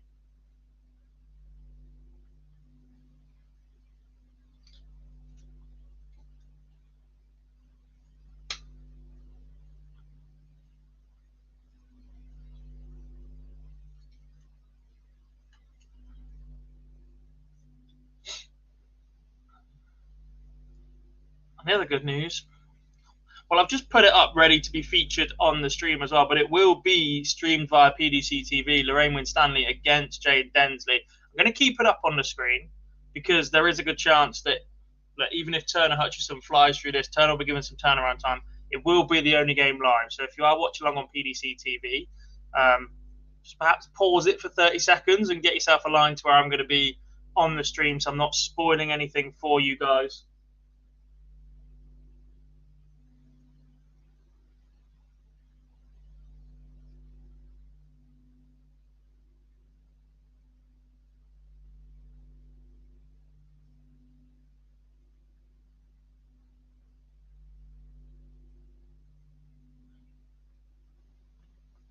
Zoran Lerchbacher moves 5-3 in front. Lerchbacher, that last leg yesterday, Vitorico. Yeah, look, superb. Any 1-6-7 to win a match is absolutely ridiculous. A bit good from him.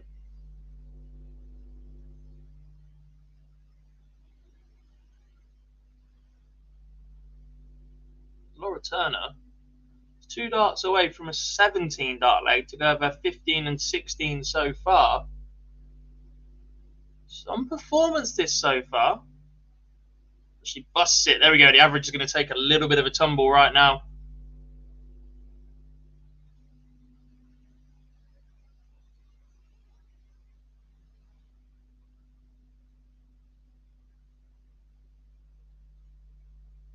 And Hutchinson does get one back on the board, and that'll make her feel an awful lot better. So break back. She needs a hold, and then she needs to find another break if she's going to win this match.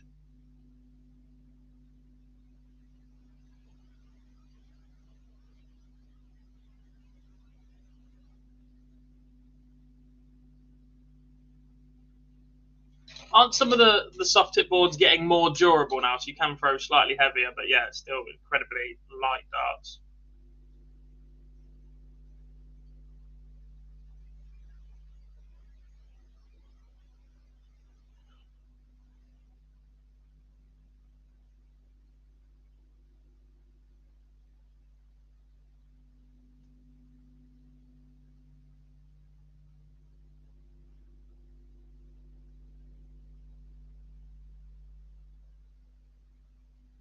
Reminder, folks, if you haven't done so already, do make sure you're subscribed to the channel.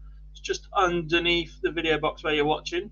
Click that subscribe button, click that bell notification so you get notified every time we go live. We'll be back again tomorrow with Phil Bars to do day number 4, events number 7 and 8. Do drop us a like if you haven't done so already. Make sure that people who aren't watching, it will start appearing higher on their home screens right now.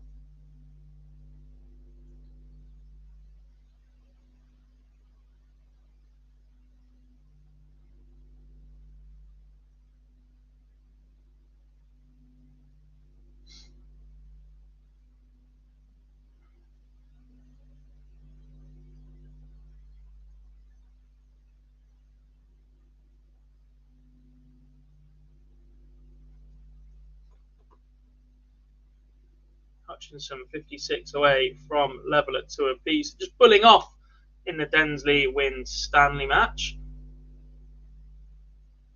Once they go live, that surely means somebody has won it. They have indeed. Jane Densley wins the ball. Opens up with a 55.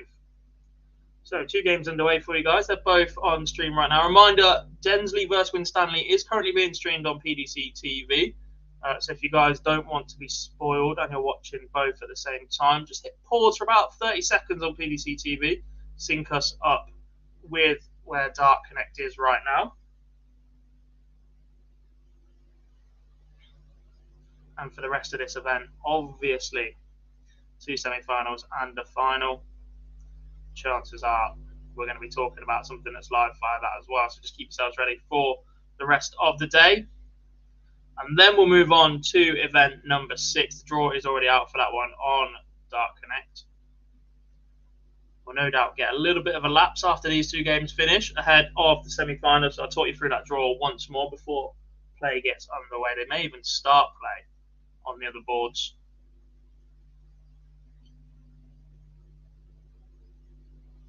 Whilst the semis or the final is still underway on this one. Especially as we edge towards 2 o'clock.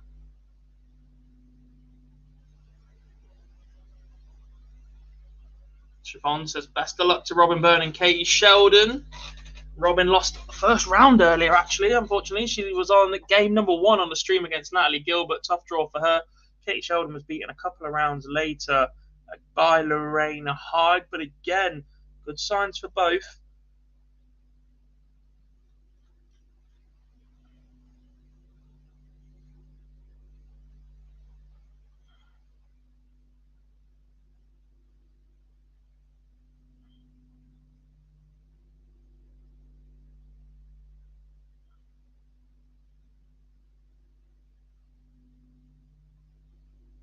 Hutchinson 3-2 now with Turner. Do I think Lorraine's husband Dean will play at any of these women's series events? Not likely. Not unless he becomes Lorraine's wife.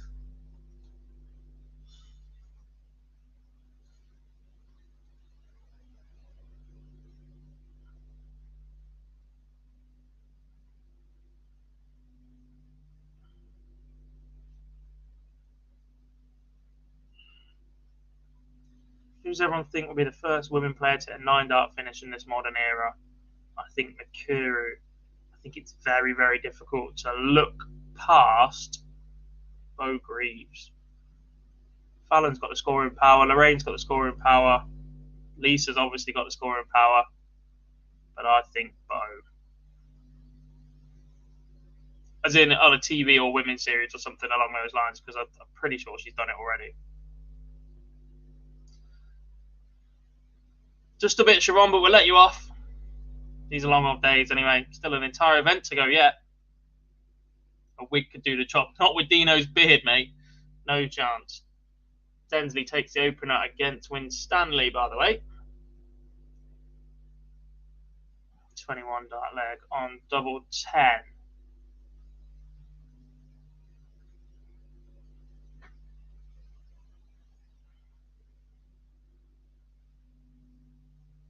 Hutchinson doing a good job of holding her throw here by the looks of things.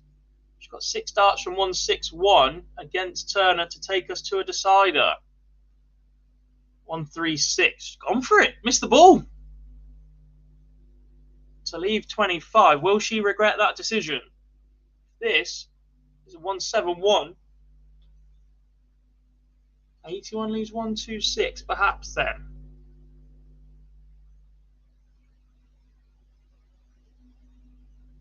And she does force a decider against Laura Turner. 3 apiece in that one. Darts fan 180 says Denmark Open today. Is it a gold event? Not a clue. I'll be completely honest. I don't think it's a platinum. It'll be either gold or silver.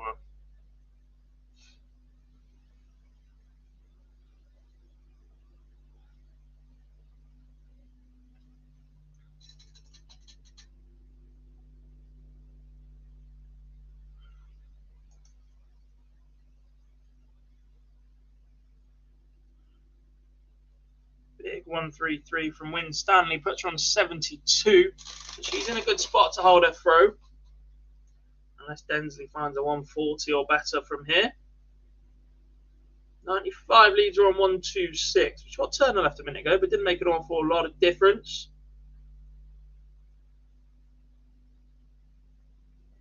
And Wynne Stanley cleans up 72 in 2 for 1 apiece.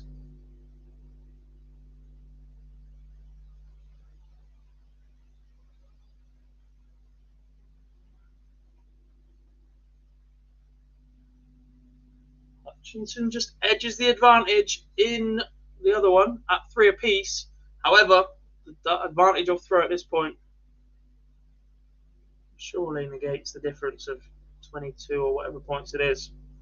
That's a little bit of a slip though. A ton or more from Hutchinson here, and she is in prime position against the darts of Laura Turner.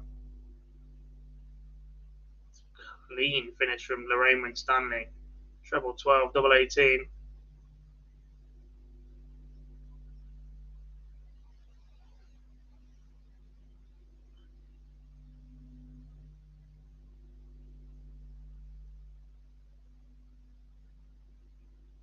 I'll let you tell him that, women's darts.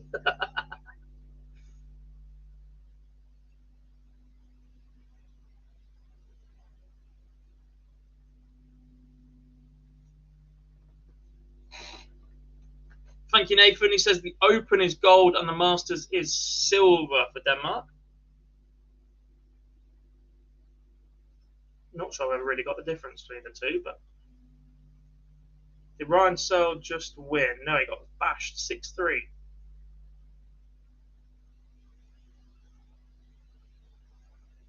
We've lost 2 seeds out of 4 that have played so far on the Euro Tour. Both players leave 76 then, crunch time. Turner Hutchinson. It is Turner that gets the first go at it. Lead tops. Chance then for Kirsty Hutchinson, WF finalist, beaten by Bo Greaves a couple of weeks ago. 2 darts away potentially from a semi-final here on the women's series. She's missed as well. She leaves double 10. Surely now Laura Turner will ease her way into the semi-final. 3 darts at 40.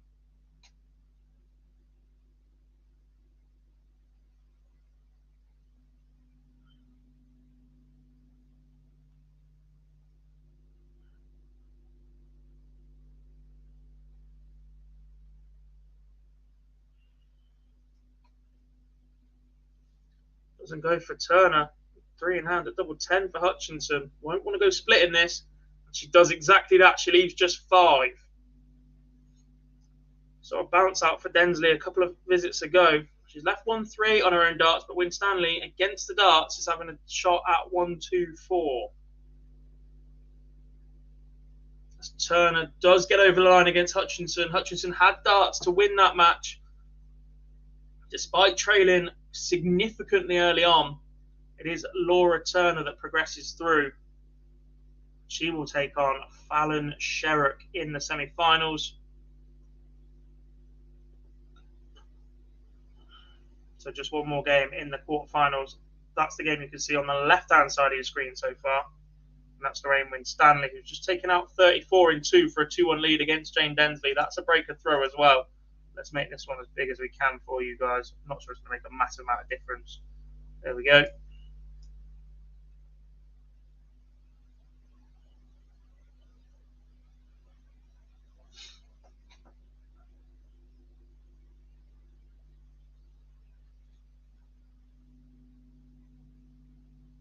Next up on the Euro Tour is Joe Cullen against Jim Williams. Not Rob Cross, as Jim Williams was told it was on stage.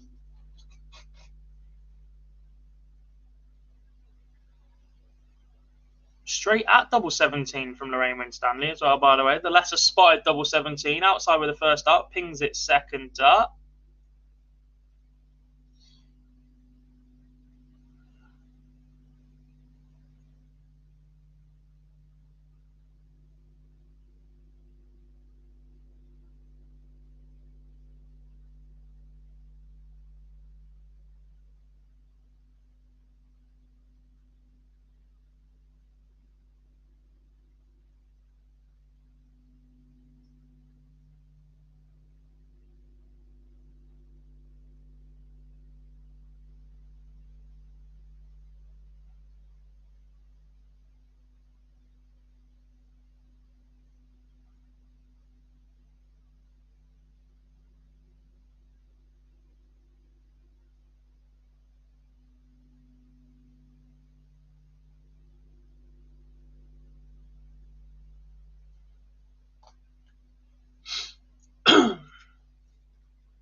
Densley just doing enough to stay with Winstanley until that 140 comes in. A big advantage to Winstanley now with the darts, unless Densley can find a 140 or bigger. And the women's darts waiting on some custom flights today. Rather you than me. You have to buy them in big batches from what I understand. And Darts Fan 180, which month is WDF Worlds 2023? As far as I'm aware, it's set for January again. It was a one-off this time, moving it to Easter. Been a lot of talk over the last couple of years about moving it to Easter, but obviously Easter's never consistent in the UK, in the hope that it being school holidays, etc., allows for more spectators to attend in the UK. I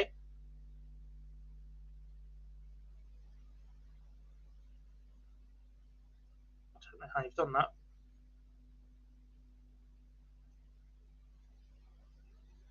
153 left for Densley. She left 14, scored 139, but Winstanley returns to clean up once again. And now Densley up against it. Let's see what she does from this 153. Treble. Single 19, went back up to the 20s.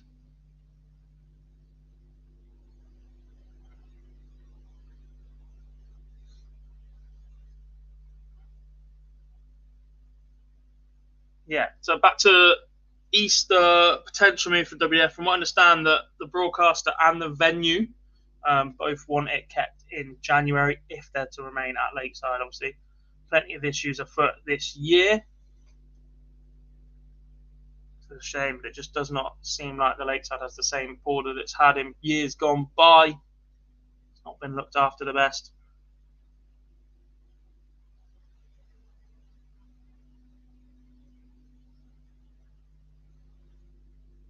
This is a good response from Jane Densley. This is more like what we're used to seeing from her throughout the day so far. She's going to need to produce this again a couple more times, though. This will get back to 3-2. The next leg would be on the Winstanley throw. A reminder of the semi-finals so far. Trina Gulliver awaits the winner of this match you can see on screen right now. Fallon Sherrick will take on Laura Turner. Leaves 32 after 15. Good leg. If there's no messing around on that double, how much pressure can Winstanley apply?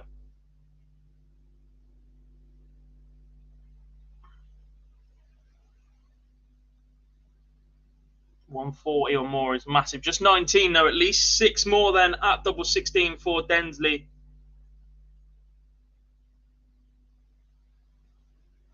And it goes in 3 darts. Back to 3-2 then. Winstanley with a throw here in leg number 6. A break for Densley would see her draw level and have the darts in a decider. Hold for Winstanley puts her in that semi-final against Trina Gulliver.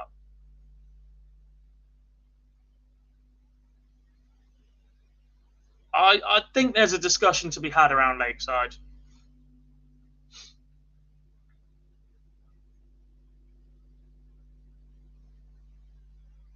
It's just not a modern, accessible venue anymore. There's not a lot around it. Public transport isn't great to get there.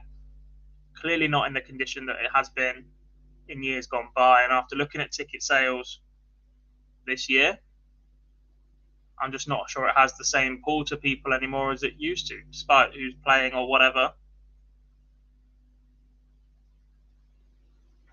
And at that point, unless they're going to be your title sponsors and put up all your money, which was very much ticket dependent this year, just not sure what happens next year. I'm not sure it's controversy. I think it's a natural progression. Circus Tavern, as great as a venue it was, wasn't big enough for the PDC. Sometimes you need to evolve and move on and get a little bit more modern. I actually think the Indigo, look, it's expensive to get to and back, etc., but it was a more modern, accessible venue than the Lakeside currently is. Back-to-back tons in this one. Give Lorraine Winstanley solid advantage here. She's got 6 from 181 minimum. She leaves 81 after 15 darts. Densley needs a 2 treble visit.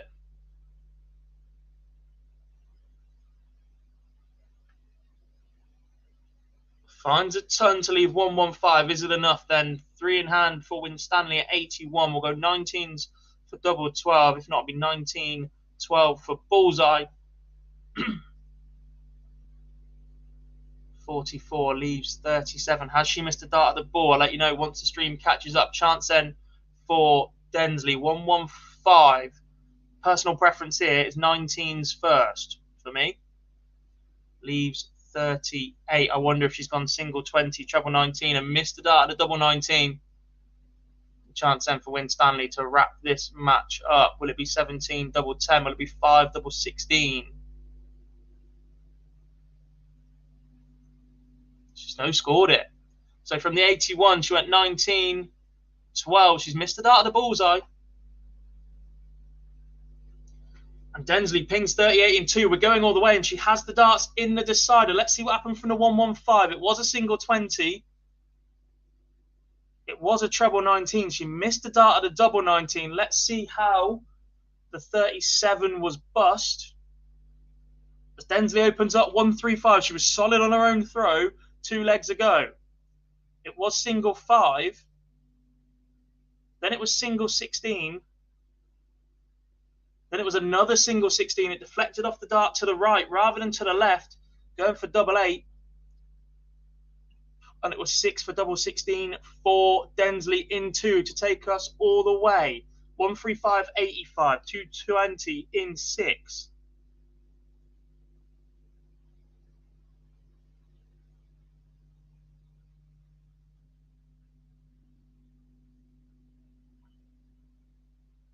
Stanley doing her best to stay with it. Ton 85, 35 behind, plus whatever Densley finds now. It's another ton.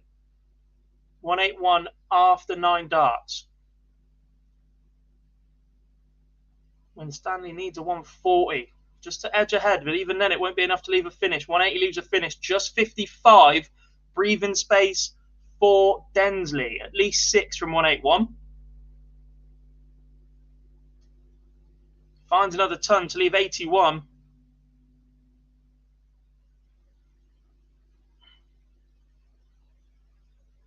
And Stanley needs a 140. Just a 60, then 6 darts from 81 for Densley. She was really up against it in the early stage of this match, but she's done brilliantly to get back into this battle. And is now potentially 2 darts away from the semi-final. She leaves her favourite 32. Guaranteed to be coming back at it. How much pressure will it be under, though? Needs at least a ton. 140 would be lovely. 177 would be mint. There is the ton to leave 101. There's 3 in hand at double 16 for Densley.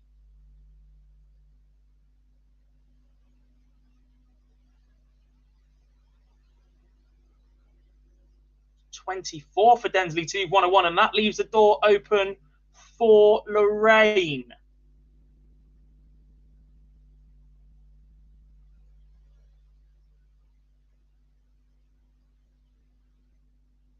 Doesn't go, leaves 61-8 then for Densley to book her spot in that semi-final against Trina Gulliver, and she's busted it. She's done all the hard work. And her last 9 darts have not been what she would have hoped for. 61 for Winstanley. Will she go 25-36? Doesn't go. 21. Another chance then for Densley. You have to take this. You've had 9 at it from a double now. You've had 12 at the end of this visit from 81.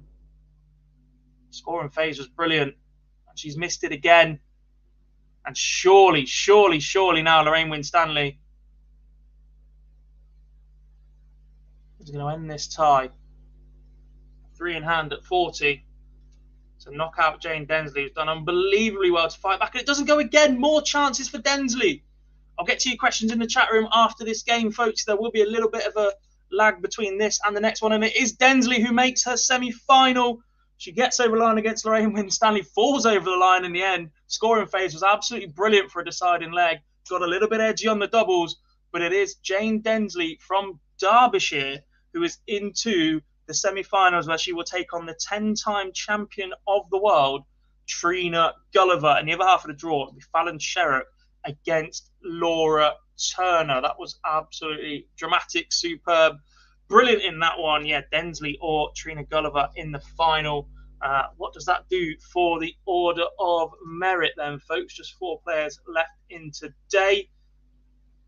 Fallon Sherrock is in 2nd. Jane Densley finds herself in 5th. A win in the next round, she jumps up to 4th. And a title today, she jumps ahead of Lorraine Winstanley into 3rd. Trina Gulliver is in 9th at the minute. A win in the next round for her puts her above Aileen de Graaf, and a title would take her up to 3rd as well. On countback against Lorraine. And Laura Turner can go as high as 4th. With a win overall today, depending on the results of the opposite half of the draw.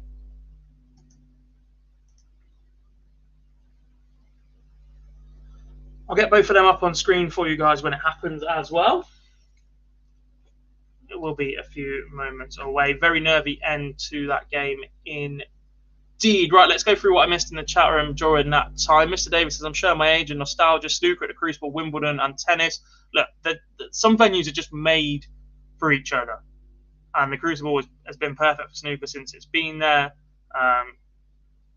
Wimbledon, look, it's just ridiculously good. You look at some of the other venues around the country that just bang on for certain things. Brilliant for that. Feel for Anastasia and Tony. Shocking. I'm surprised Anna didn't play Magic Weekend or here. To be honest, we don't really know what's going on with Anna at the minute. Before the World Championships, we were told that she had been offered the chance to play under a neutral flag. We were then told after the tournament that wasn't true, and that none of the 4 players that weren't invited to the WWF World Championships were offered that. So we're sort of stuck in between both. You can see why a tournament in its first year made that decision, rather than go and be bold and stick out and go, right, everyone else has done it, we'll play under neutrals all around, etc.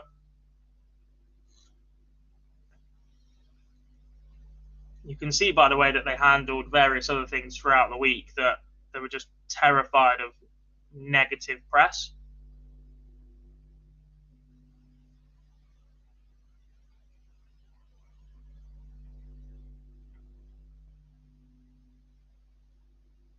The way that the trophy situation was handled with Mikuru Suzuki and Jacqueline's, the way that the quarterfinal stage were handled when Bo was ill. So, yeah, you can see why decisions were made. It will be interesting if we ever find out either way the rationale behind those decisions, but I think that'll be one of those things that you never really know unless you go inside. Do we know which semi will be on first? I don't know if they'll stream back to back, or I don't know if they will just play one on stream, one off stream, because they are This should be about 4 hours an event. So we are 10 minutes over already. Plus, we still got 2 semis and a final.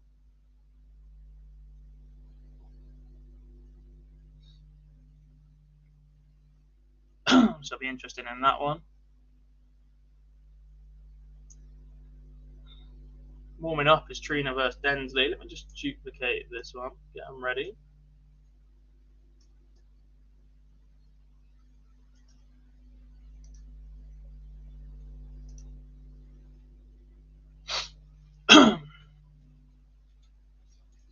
Joe Cullen's currently 3-0 to the good against Jim Williams on the Euro Tour stage, by the way.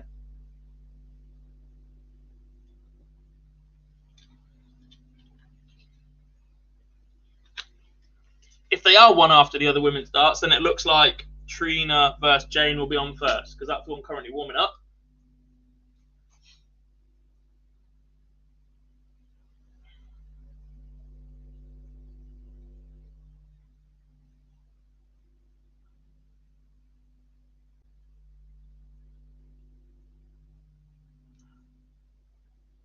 If you've got any more questions, folks, do drop them into the chat room.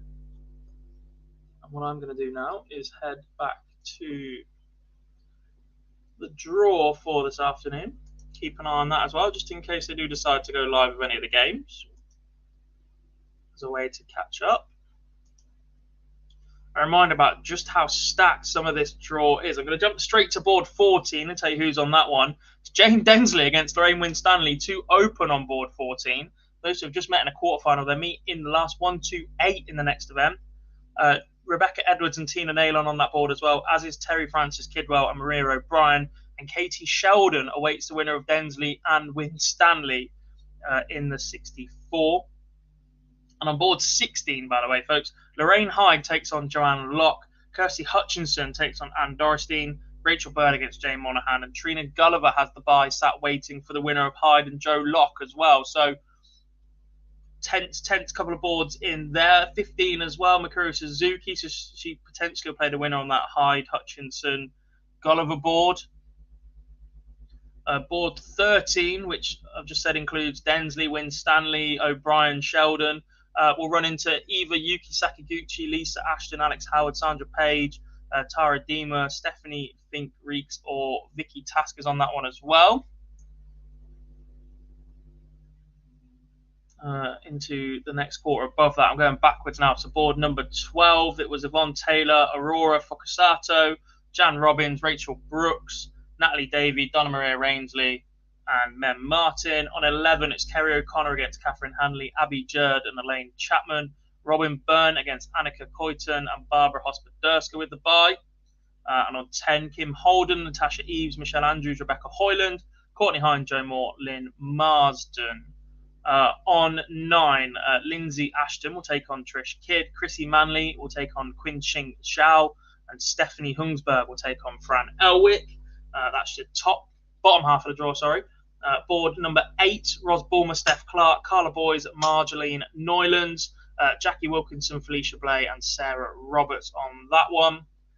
Vicky Pruitt takes on Natalie Gilbert to open on board number 7. Rhiannon Griffiths is there against Lorena Rietbergen. Fallon Sherrock will take on Mikuru Suzuki, and Marlene Badger has a bye on that one as well. So that's a tough little board. Number 7. On 6, Sharon Stratzma-Paul will take on Lorraine Green. Gillian Rumney will take on Evelyn Van Tol. Chloe O'Brien will take on Joanne Cena, and Kirsty Chubb has the bye. Board 5, Claire Brookin takes on Tracy Davies. Josie Patterson will take on Leanne Palmer. Helen Ward against Angela Daphne. Board 4, Laura Turner against Christine Hyde. Tracy North take on Laura Patton. Jane Sheeran against Pamela Hind, and Astrid Trauborst has the bye. Board number 3, Juliet Finley will take on Danielle Fry. Corinne Hammond against Lindsay Glaudemund. Jane Robson will take on Wendy Reinstatler, and Aileen de Graaf has the bye on 3.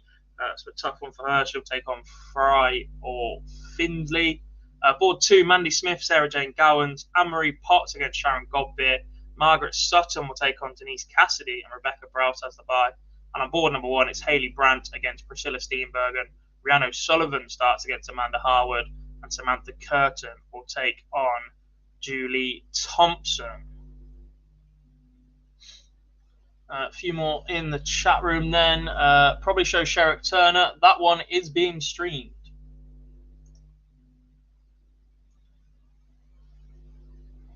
And it has gone live. Fallon wins the bullseye. Trina been lucky so far, only averaged over 70 once yet, still in with a shot. You've got to beat what's in front of you. There have been times where the performance has been a lot better than what the averages have said. There's been the odd leg or two where switched off or got tense, missed starts at double, etc. But still in the hunt completely.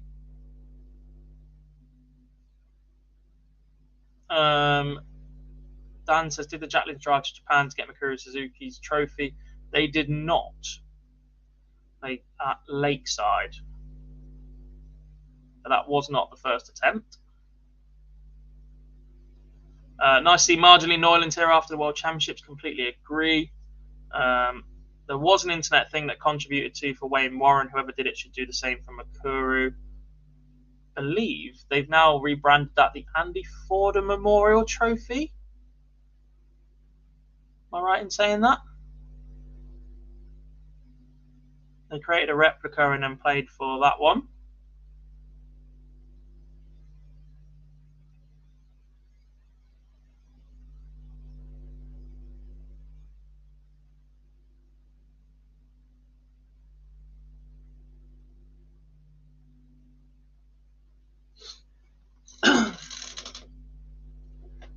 I'm not a fan of the angle of entry of Laura Turner's darts. They go in so flat. And she's another that just has an awful lot of work to do with her action. Twisted a little bit in the hand. Then has to bring it round. It's very thumb driven.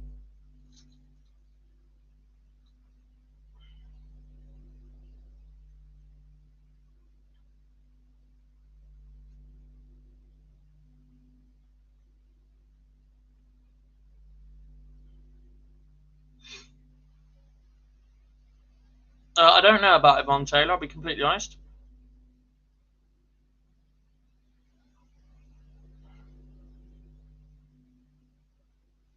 Both games are underway then. Gulliver wins the bullseye against Densley. I know she throws them and I don't, but it's just one of them things, isn't it? Like, we've seen brilliance from Laura Turner. We've also seen scoring phases where she just isn't quite on it. And I think that those parts of her technique may be the reason for that. Flat darts are literally the worst to do anything with because it's incredibly difficult to go either side of them. You don't get any help from the barrel. And when you have to do so much work from gripping the dart to releasing the dart, it's so much more difficult to be as consistent as possible with that throw. But she makes it work. Kyle Anderson had one of the most awkward actions by the time he finished his career you've ever seen. When it was on it, it was brilliant. But when it's off it, it's so much further off it. And your B game becomes so much worse because any little missing part of that idiosyncrasy from your action just takes you so much further away from where you need to be. You have to be absolutely perfect every single time you throw a dart. You have to have the timing of all those little parts of your throw absolutely bang on.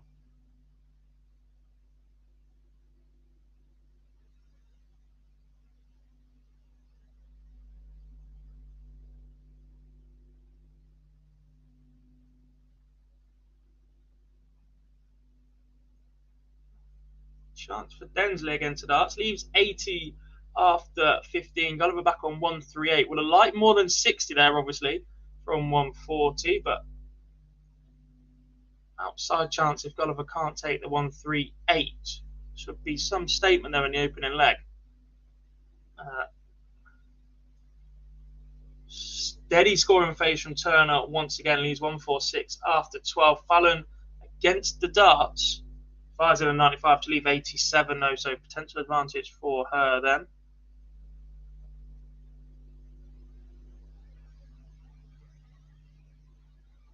Densley doesn't go, and it's 110 now for Gulliver. Yeah, Mr. David, he had the most ridiculous twist in his action you've ever seen. And I don't really know where it came from. It just appeared one day. Can't have been through practice because he never bloody did any.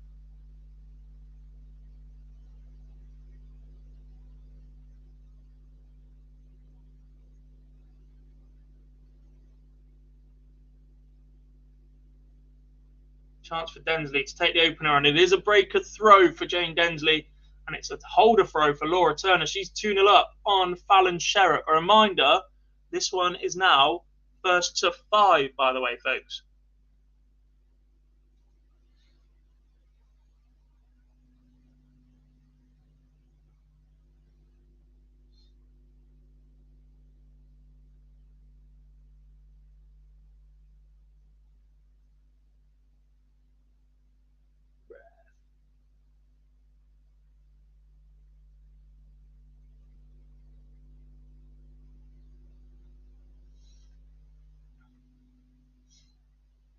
Yeah, genuinely not sure where it came from at all. It just appeared one day. I'm like, what are you doing? I don't know.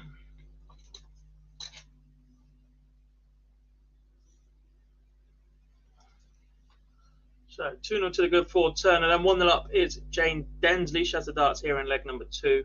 It's a big leg then for Fallon early doors here. Needs to get that holder throw on the board.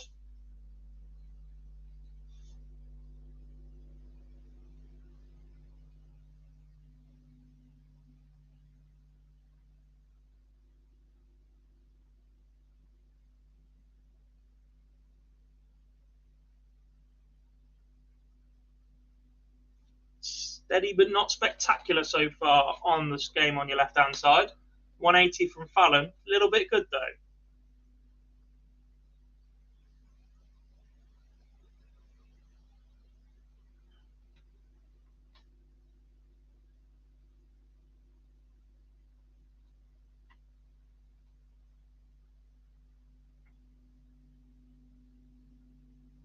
She does take the 96 in 3. It's a 15-dart holder throw for Fallon Sherritt. Gets her first chalk up on the board.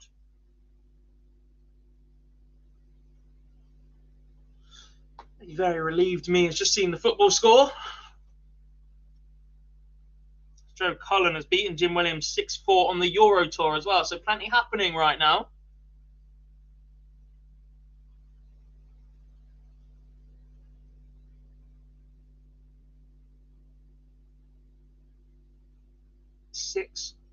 You'd expect 6 darts from here for Jane Densley from 95 to double her lead.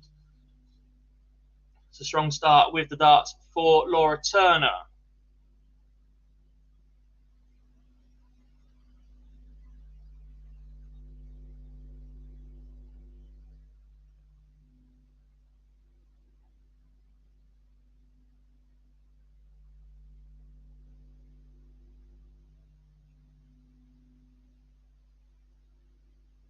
Like to say Densley's left her favourite double 16, but we saw it not quite be the case in that final leg against Lorraine Winstanley. However, it does go. Halida's doubled. She's about 10 points higher in the average than Trina Gulliver right now. And I've seen her play a lot higher.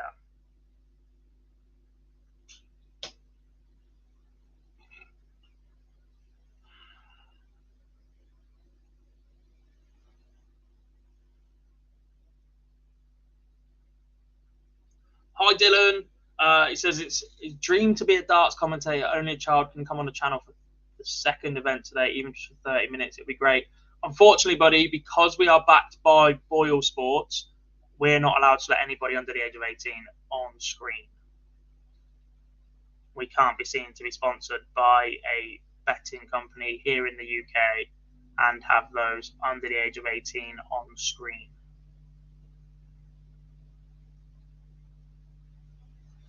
And Phil Bars will be back with me a little bit later. And he's a little bit over the age of 18. So, unfortunately, buddy, as long as we do have a bookie, a bet maker here in the UK as a sponsor for our coverage, we can't let any under 18s on.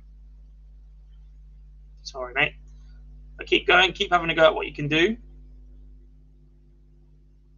Keep practicing. Make sure you know all your scores, your checkouts. It just helps massively. And look, I'm no commentator at all, but research for commentary is so important. You have to be prepared to put in an awful lot of hours, an awful lot of time before the matches get underway for things that just might not get used. I know for a fact that some players have got 5 pages of notes for things like football commentary. that just don't get used if things don't happen, but you have to prepare for every single scenario. So, yeah, just keep having a go at that one. Laura Turner is now 3-1 up on Fallon Sherrock. Just a little bit of frustration sneaking into Fallon's game right now, potentially. And looks like Trina Gulliver is on course for a solid hold of throw here to get back into the match at 2-1. She's left double 10. We'll go from there. Dances a grip lightly from battling back from the dreaded D for the last few months. Looks like I'm being attacked by a beast sometimes. I feel so sorry for me, mate. Would not wish that on my worst enemy.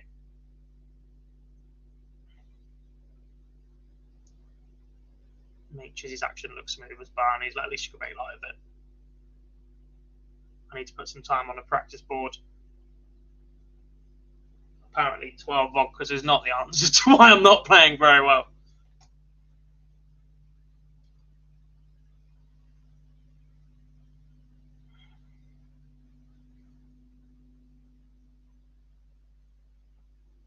Uh, 66 from Densley, leaves 101. Double five's not the nicest for Trina. I wonder if she'll consider splitting this. 2 double 4 perhaps.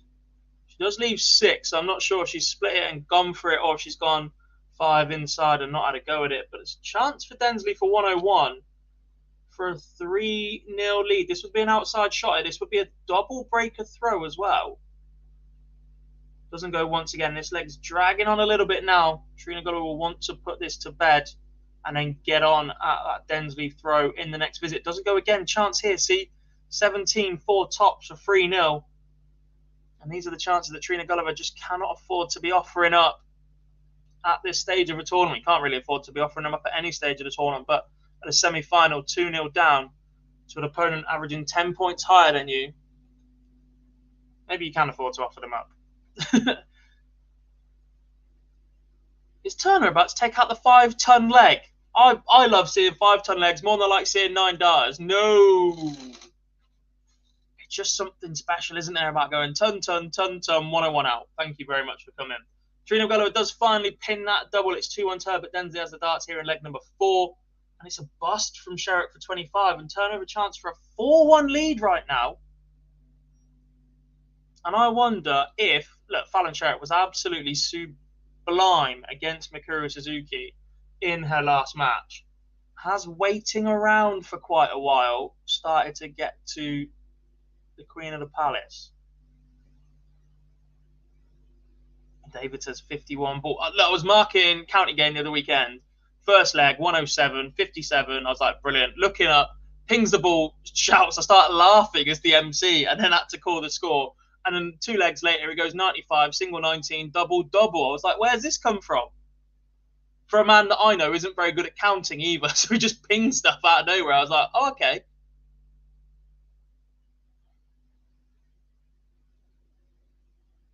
That hurt Fallon as well. She missed the 25. Turner went 8 for double 12. It was a wayward dart on the double 16. She does ping it, and Fallon Sherrock has to be perfect from here. 4-1 behind her as Laura Turner is on her way to a Women's Series final.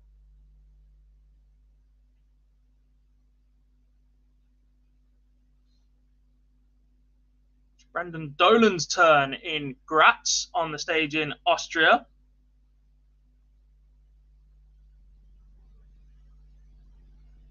That's a solid 140 from Densley. Keeps advantage of throw here in leg number 4. What a leg this is from Fallon Sherrock, folks. Ton 40, ton 40, leaves 1-2-1 after 9 darts. And she might have to take it. If Laura Turner can find a 140 or better here. Just a 66 darts then from 1-2-1. Finally, a little bit of breathing room for Fallon Sherrock. How much for pinging this in a 12-dart leg? Just send a message to her opponent, especially as it will be a breaker throw.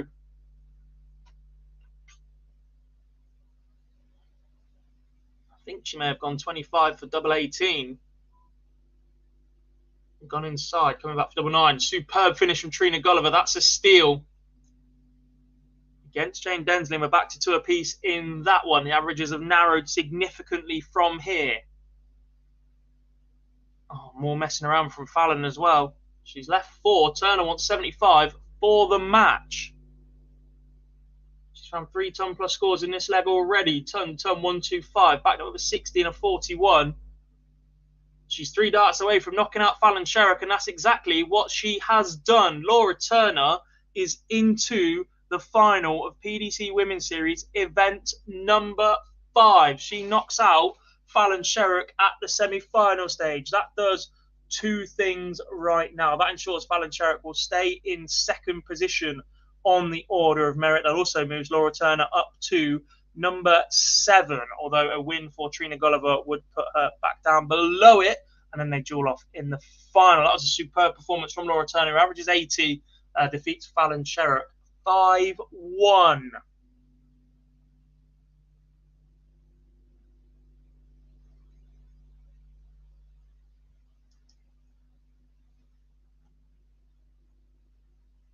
And this is a superb leg from Trina Gulliver, from being 2-0 down. Leg number 3 was an all-out miss-a-thon on the outer ring. Leg number 4, she's taken out a clinical 80. And the scoring phase here in leg number 5 has been superb from the 10-time world champion.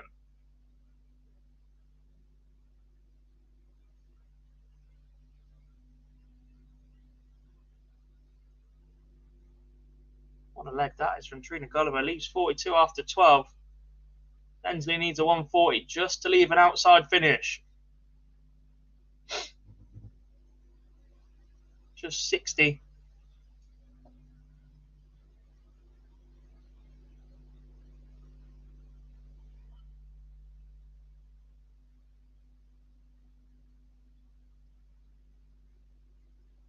That's a bust from Gulliver.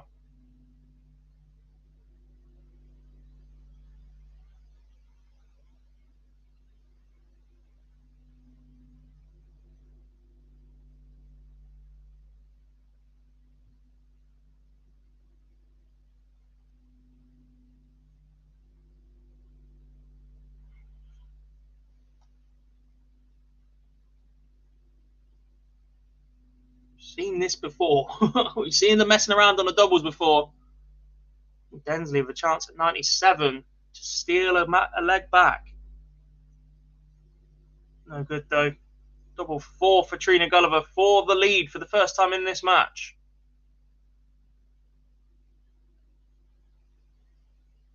Goes first dart, 3-2. Trina Gulliver with the dart. She's 2 away from a final against Laura Turner.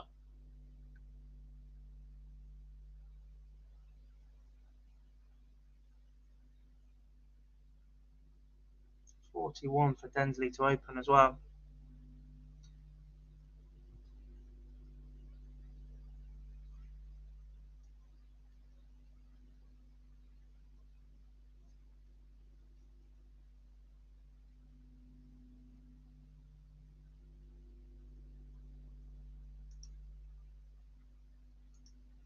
Just keeping an eye on event number 6 as well. It's not beyond the realms of possibility they do get this underway whilst the final is still playing here.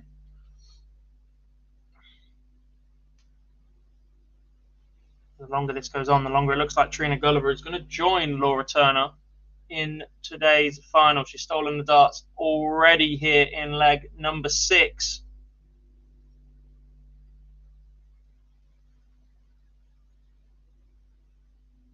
That's a little bit of a slip though.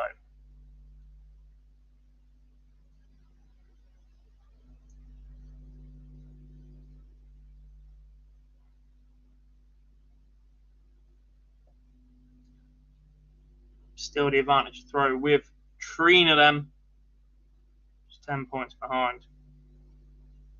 That's effectively nothing at this level, especially when you fire in a ton to leave 160. Pressure applied to Densley once again. Has to start responding, has to start finding those tons and ton 40s. Scoring power when she gets going is very, very good. But she needs to find it now in the semi-final stage. I think this is the second semi-final. Let me have a quick look.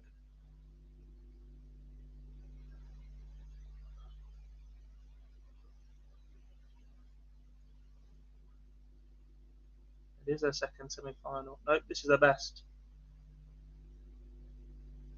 She's made 2 quarterfinals previously, but this is her best run so far to a semi-final.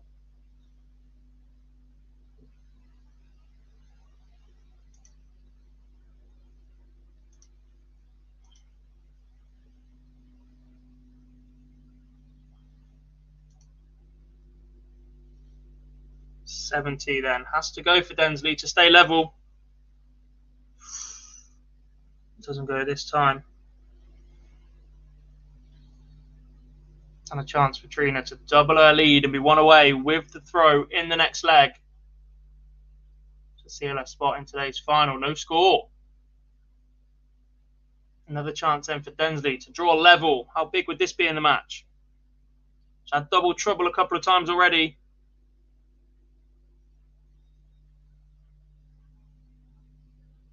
Will it go yellow? It does not. The outer ring is just deserting her right now.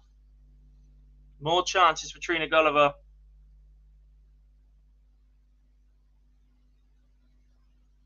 And it is 4-2 to Trina. Densley could have been 3-0 up in this match.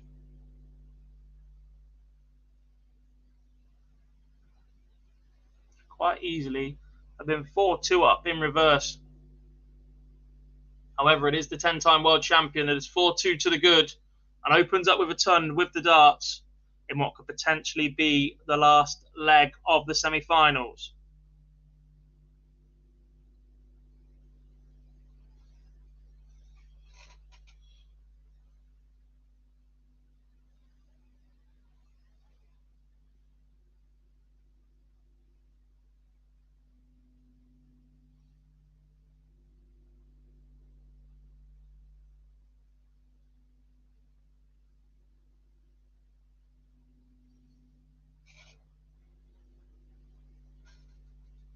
Just edges in front, but depends on the score here. There's another ton from Gulliver, and unless it's matched, it's advantage Trina once again.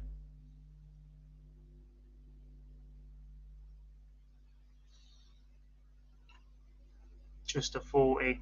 I think, folks, that might be it here.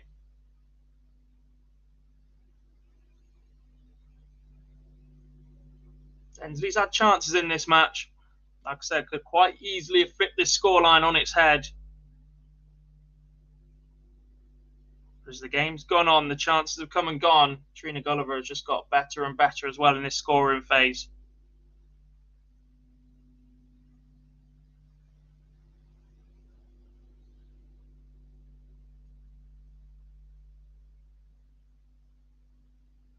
A 1-2-1 for the match for a 15-dart leg. Absolutely superb from Trina Gulliver, who joins Laura Turner in today's final. What a way to win it for the Golden Girl. She wins 5-2 in the semi-final. She found herself behind in, kept fighting, kept digging in, pinched the doubles when it mattered, and she will take on Laura Turner for the title here in Women's Series number 5. Right, folks, I'm going to take a very, very quick ad break. I'll be back to talk you through the final after this.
Sorry about that, folks. Welcome back to Women's Series Live with myself, Jack Garby Garwood, here at Online Darts in association with our friends at BoyleSports, Windmount, Red Dragon, and MODUS.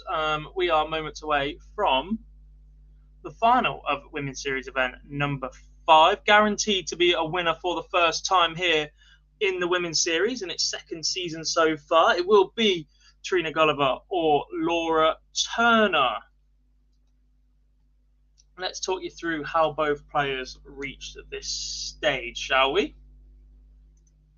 Trina Gulliver started with a win over Sharon Godbeer in the 1-2-8, followed up by a 4-2 victory over Wendy Reinstatler in the last 64, and beat Jane Monaghan to come through her board number 4. After that superb performance against Lorena Rietbergen of the Netherlands, she won 4-2 in that one. Defeated Ran O'Sullivan 4-1 in the quarterfinals, and a 5-2 victory over Jane Densley in the semi-finals ensures she will be in the final today. Against Laura Turner, who has already beaten Sarah Brown 4-2, Helen Ward 4-0, Sharon Stratzmer-Pull 4-2. In the last 16 to beat Christine Redhead 4-2. Quarterfinals, a 4-3 win over WWF World Championship finalist Kirsty Hutchinson, and a 5-1 victory over Fallon Sherrock in the semi-finals. Means that is how we have reached today's final. I just want that in the middle.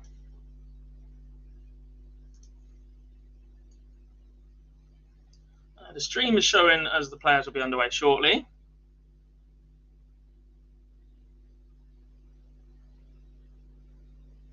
Score predictions for the final then, folks. Get them into the chat room.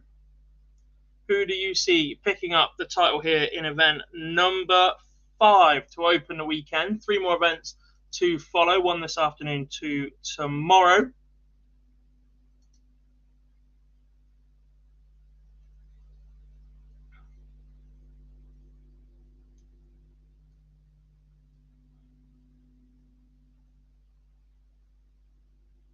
Order of merit-wise, this is where we stand right now. Lisa Ashton is top on £3,000.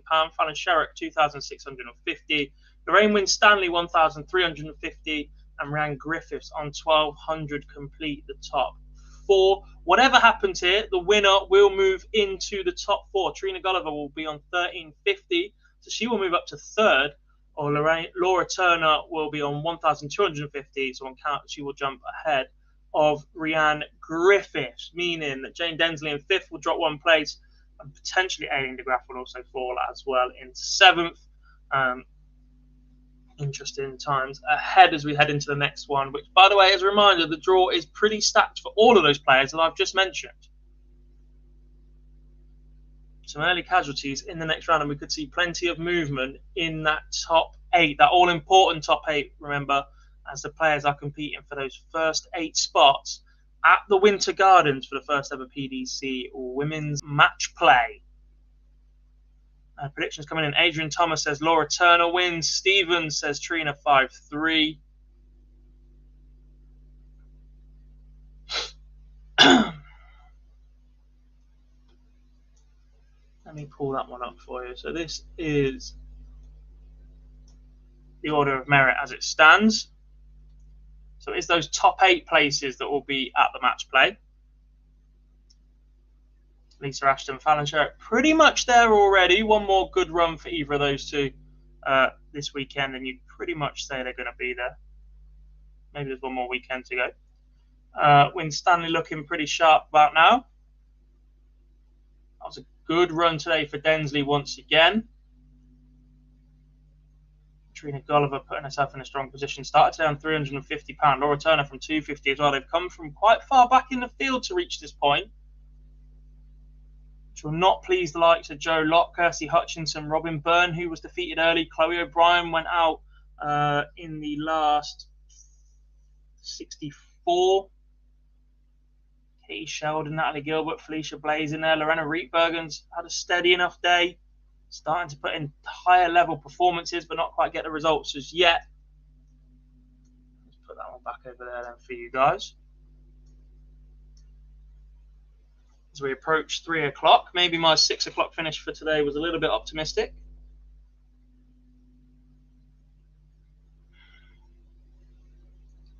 On the Euro Tour, Brendan Dolan. Howler on the outer ring means Gabriel Clemens, the 60 checkout he just had, means he's 5-1 up.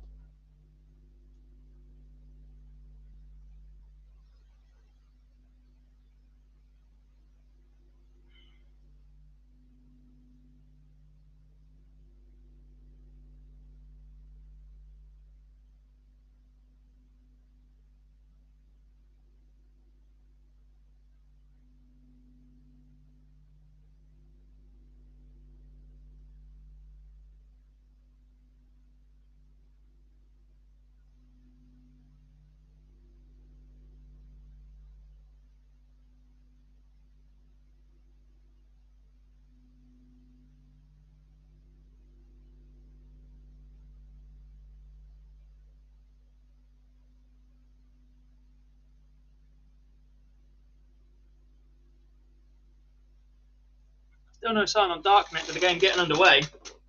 Adrian says, any reason why Bo isn't playing? Not confirmed, but she did speak to Lee Boyce at the WDF World Championship, said that she was just enjoying playing darts, didn't want to put herself under too much pressure. And if you're coming into this event as the reigning women's world champion, I think that's exactly what you will do. She's been there, she's done that now. This will be the next step, but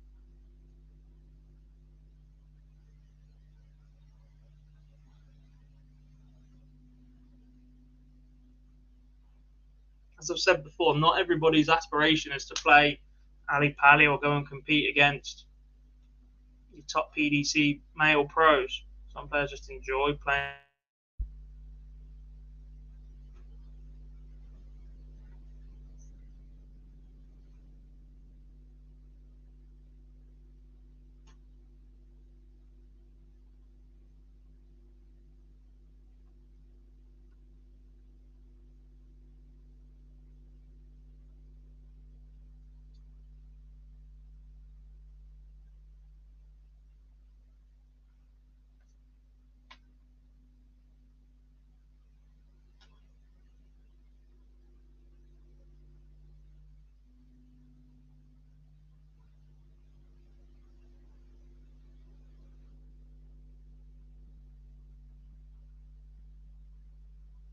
An automatic place to what, Mr. David?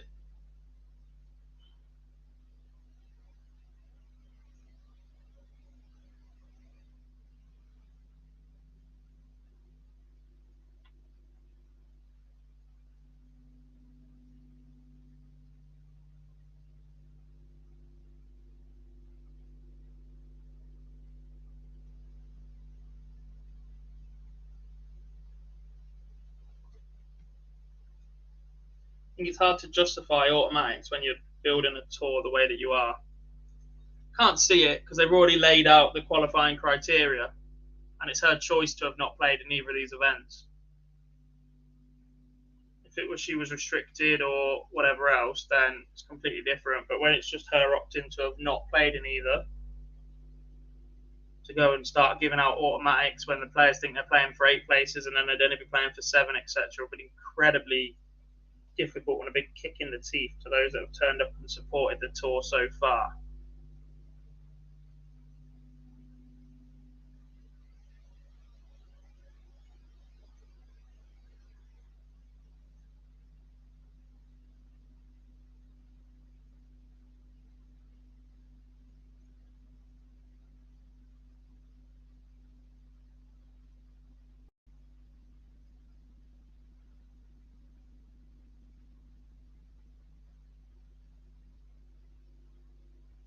Still bowling. Showing is warming up on Dart Connect, so hopefully, folks, that means players have at least entered the arena.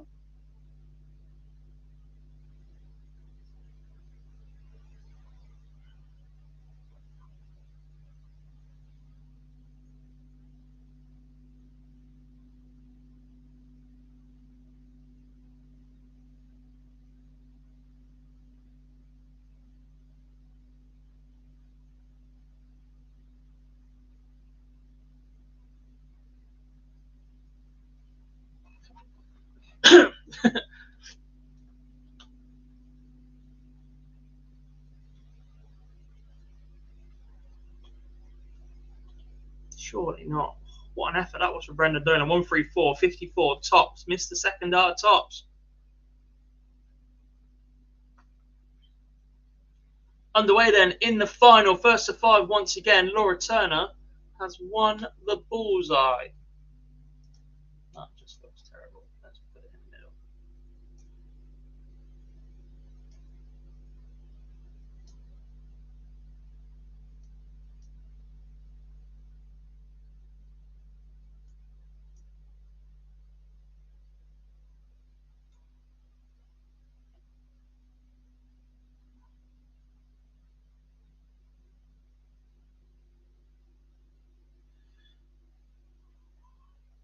Any more score predictions, folks? Fire them into the chat room.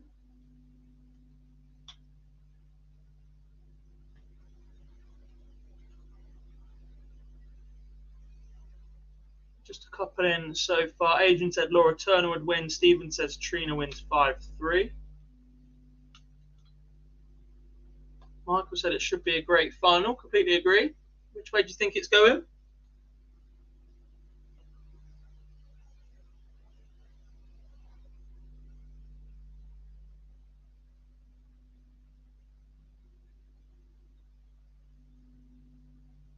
My head says Turner, my heart says Gulliver. I just think when it's your day, sometimes it's your day. And Trina's just got herself out of a few sticky situations so far today already. But performance-wise, Turner has been the better player throughout the day so far.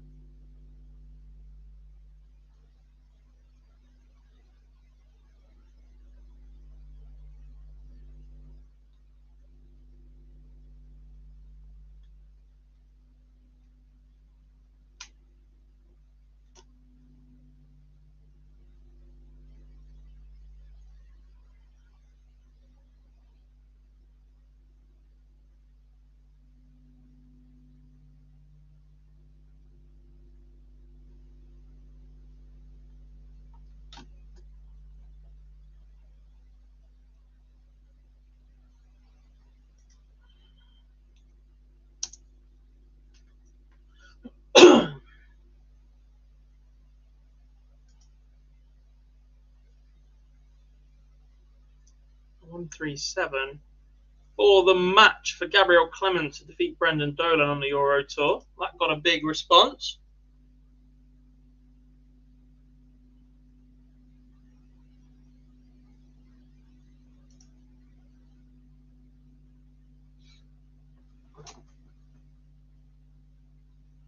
Turner takes the opener.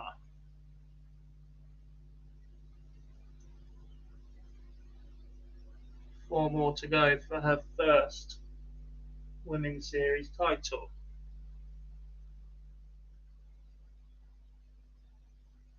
Forgot to do the Trina alarm. It's not quite the Barney alarm, but it'll do for now until Bars produces one for us.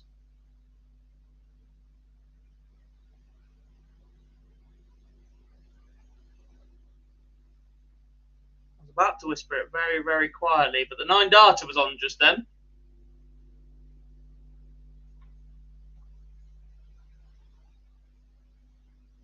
However, a ton here, and Turner's arguably in a better position. That 265 is a horrid lead. Although 95 leaves 170 and 133 leaves 132, but you know, that's not great.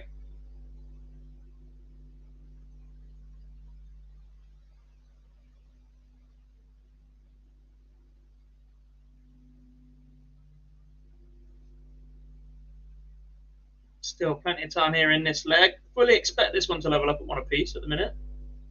Unless a few more slips from Trina. Wonder how much experience will play a role in this one as well. How many more times has Trina been in the winner's circle? Then Laura Turner.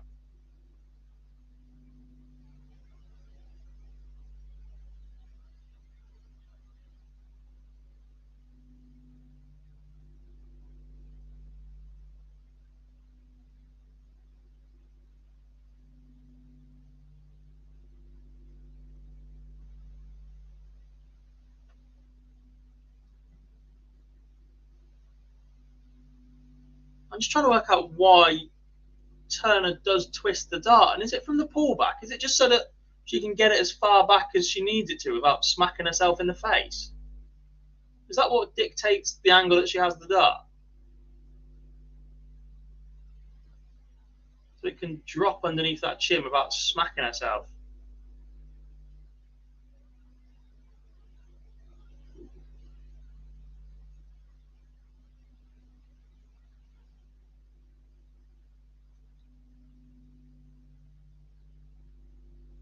Pressure does now come, and this has been the issue for Trina the last couple of visits.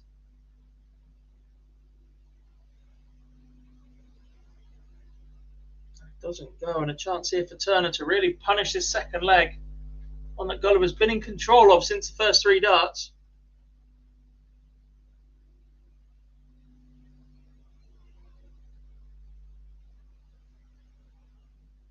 Doesn't go.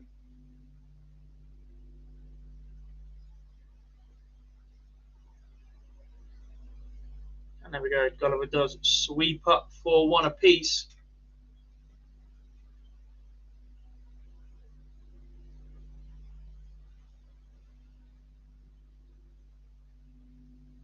Matters Razma makes his way to the stage on the Euro Tour. Solid opening for Turner then. 1 apiece. Effectively a best of 7 from here.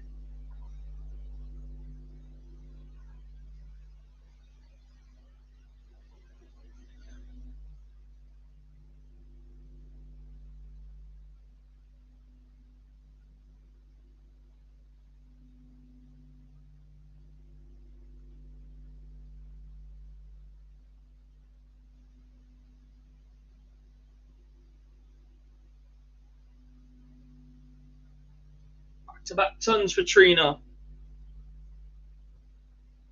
Was it Lorraine Winstanley we nearly saw take out the 5-ton leg earlier? I wonder. There's another ton.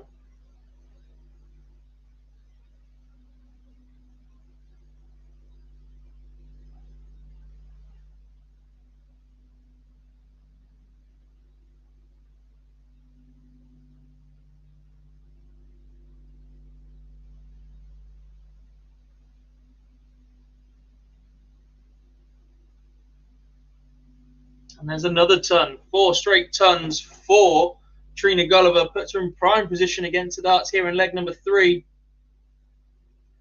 Turner wants 176 or 140 or 136. The best result possible from her here. Leaves 76. That's what she left in the first leg. Missed a dart at top spin, came back for it.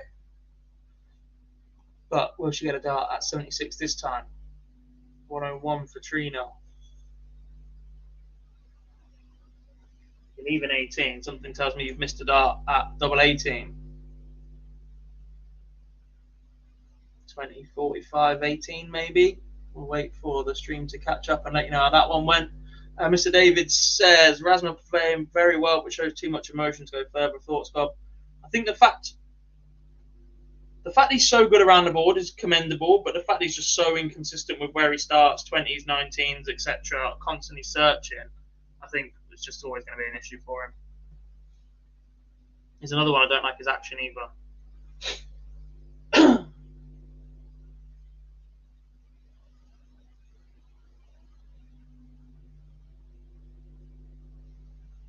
Sets it out, his elbow, it moves it across an awful lot. Yeah, not fan. Gulliver does go 2-1 in front, and that was a break of throw. How important will that be come the end of the match? Not a lot if Laura Turner keeps scoring like this against the darts.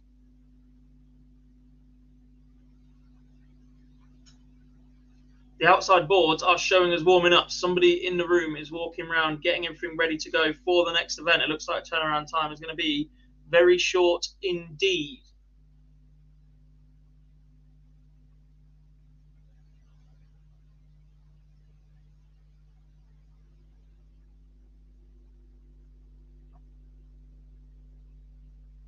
Back-to-back 140s for Trina as well. That's superb from 10 times Trina.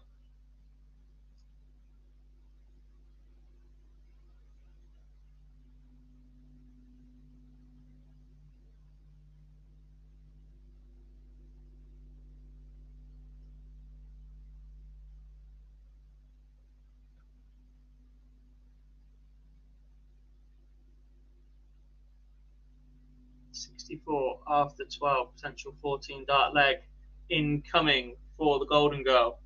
Pressure applied by Turner though. 2-140s found in this leg.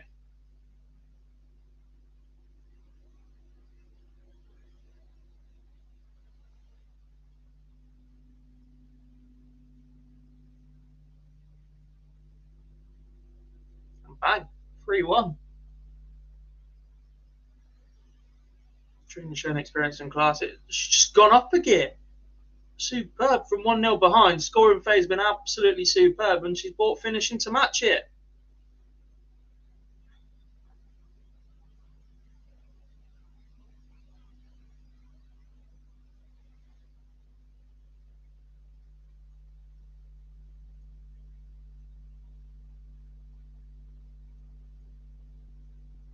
It's high on the treble 16. It's slap bang in the middle of double 8.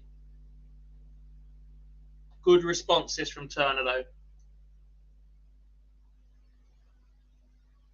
Would have been very, very easy to see yourself 3-1 behind in a final of a women's series against Trina Gulliver, playing the way she is, and just fold a little bit. But this is a superb response for these last 9 darts now.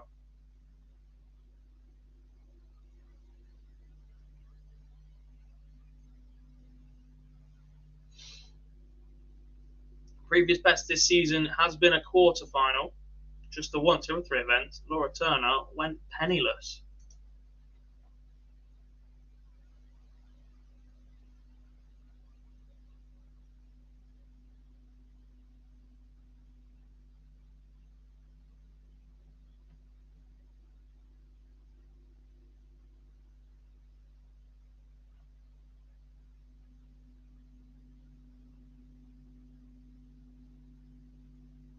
Seeing the players leave 101 an awful lot. One of them's going to take it in a minute, surely. It won't be Turner. Not this time, anyway.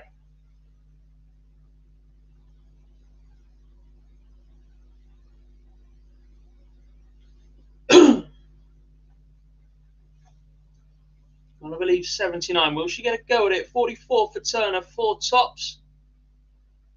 12 for double 16. Or my preferred route, go for the 16s or the 8s. 8s leaves 36, 16s leaves 28. Lovely.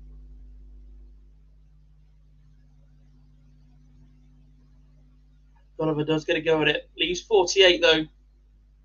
Expect Turner with 3 more in hand of double 12. Double she used to beat Fallon Sherrick earlier. To get back to within 1. No.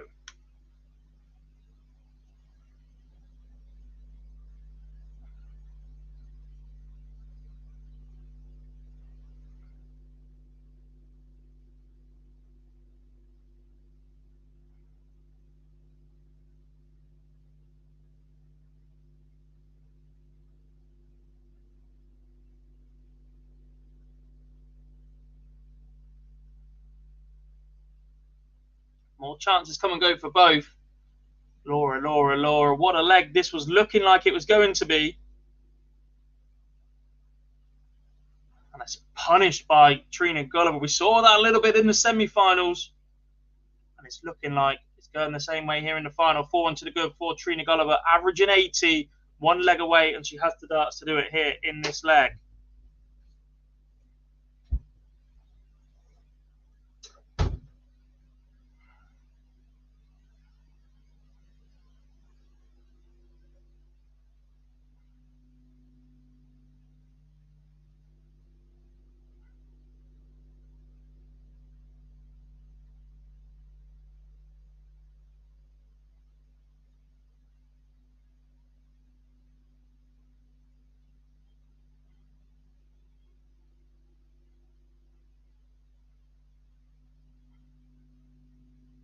Back-to-back ton 40s for Trina. Put her in solid position. Only needs 57 to leave a finish. There's a 60 to leave 161.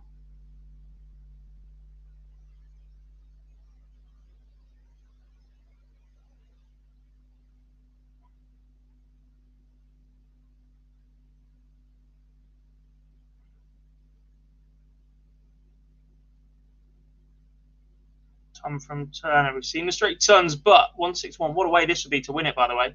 Just a 60 to leave 101. I told you somebody's going to take it out very, very soon. Will it be Trina to win the match?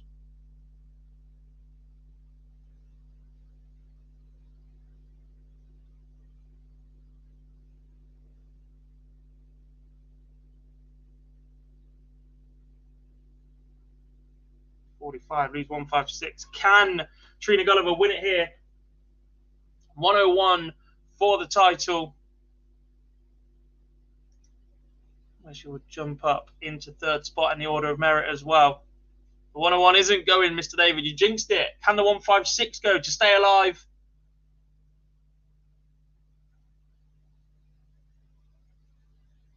No, it cannot. And surely now this is the end of Women's Series event number 5. 3 in hand for Trina Gulliver at double 16. Lethal in that corner. Taking a while, but it does go in 3 darts. Trina Gulliver wins PDC Women's Series event number 5, beating Laura Turner 5-1 in the final. The Golden Girl is at it again, back in the winner's circle, and is up to 3rd in the order of merit as well, behind Fallon Sherrick and Lisa Ashton. That's event number 5 wrapped up fully, folks. Quick little ad break from me, and then we'll move straight on to event number 6. When I find the button.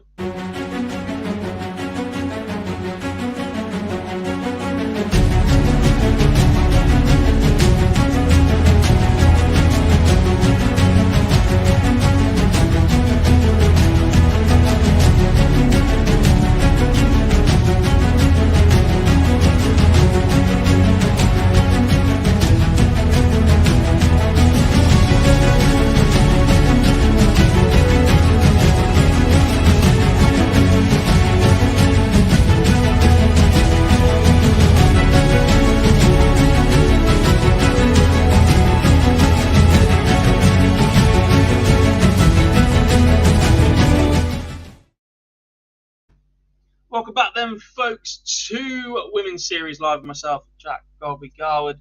We've just seen Trina Gulliver win event number 5 as we are moments away from event number 6. All the boards are set, ready to go. Not quite sure who's going to be streamed just yet, so I won't pick a featured game so far. Although, let's have a look. If they're not streamed, I'm going to go Lorraine Hyde, Joanne Locke, I think, for your first featured game. We've already seen Densley win Stanley, so let's leave the winner of that for a little bit later. Unless anybody's got any real urges to see anybody here in event number 6.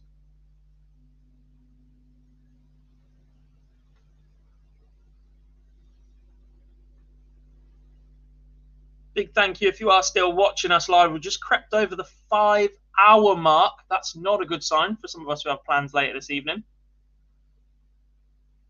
I will be joined very, very shortly by the one and only Phil Bars as well to help me go through this afternoon's action.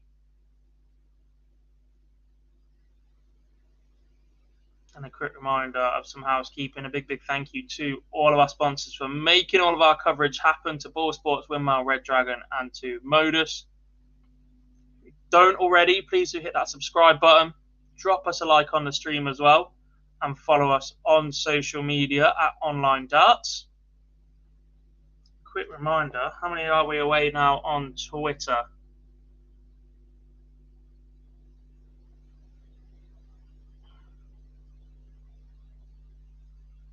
$16 away from 25,000 followers on Twitter.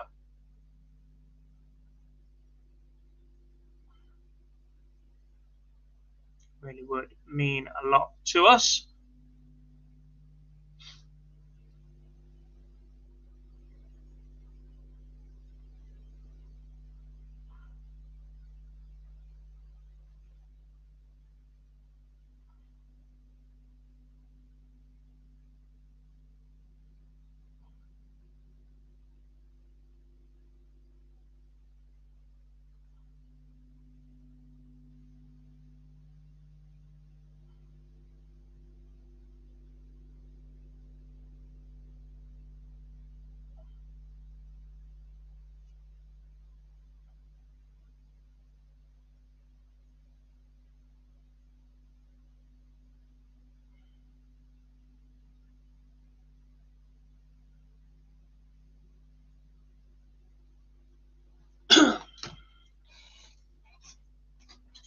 Come on, predictions for who you think could win the title here in event number 6. We saw an early exit for Lisa Ashton earlier on. Will she get back in the winner's circle?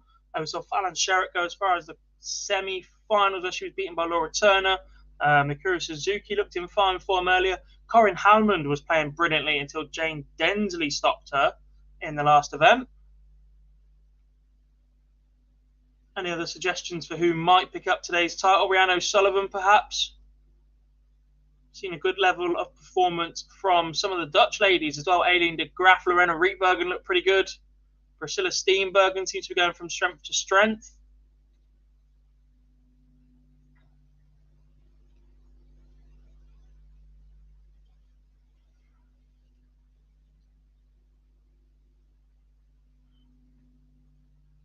I'm a little bit cautious about Trina's chances in the next one because the turnaround's going to be pretty small. I know how long these days can be. There won't be an awful lot of time for stopping or food or rest for her.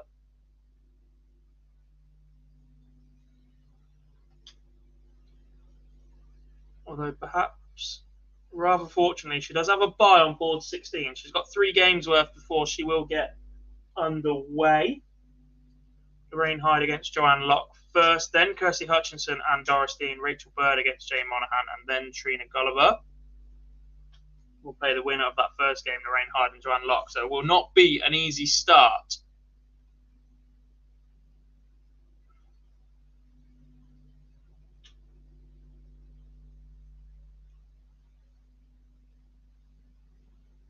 What's going on with that?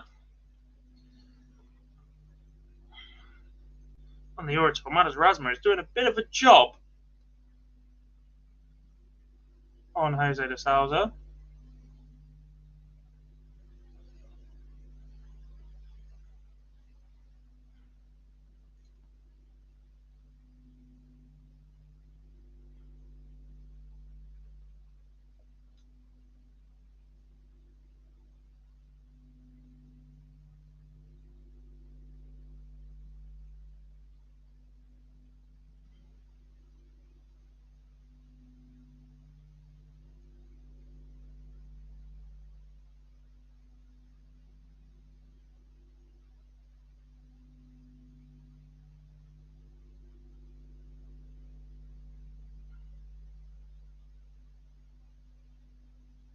Fresh Lisa will go fire in this one. Shout from Michael.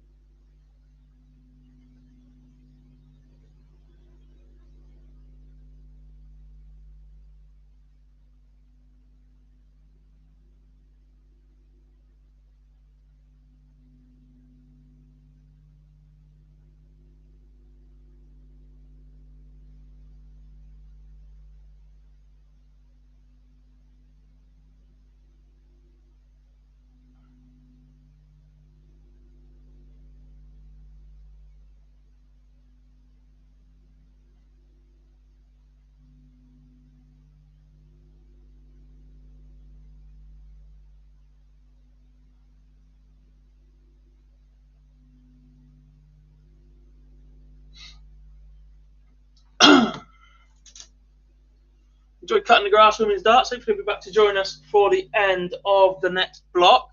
I think I was a little bit optimistic with a 6 p.m. finish. There were about 4 hours each last time. Today took a lot longer. Still warming up. Still no sign of play here in event number 6 either. Sun's out. Sat inside, streaming, talking to you lot. Hopefully talking to Phil Bowers very, very soon. I might drop him a message now. Jose de Souza just 2 from 14 on the outer ring against Matters Rasmussen. He finds himself 4-2 behind.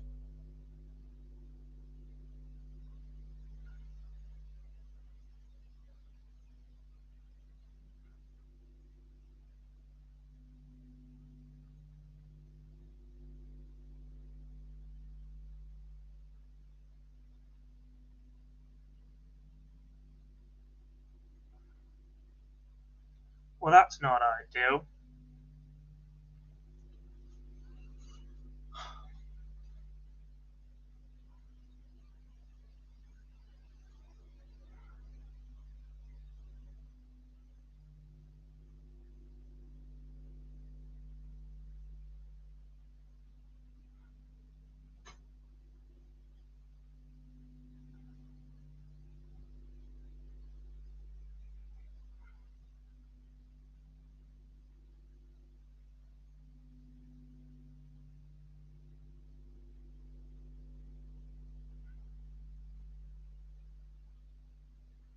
What else do we have going on right now in the world of sport? Good Trump 14-12 up on Mark Williams. In the Premier League, Southampton lead against Crystal Palace and Watford lead against Burnley. We're all leads today, though. Any movement in the Championship? Blackburn, Bournemouth 0-0. Blackburn in the hunt for the playoffs could do a certain Forest a favour. They're currently 0-0 with Swansea.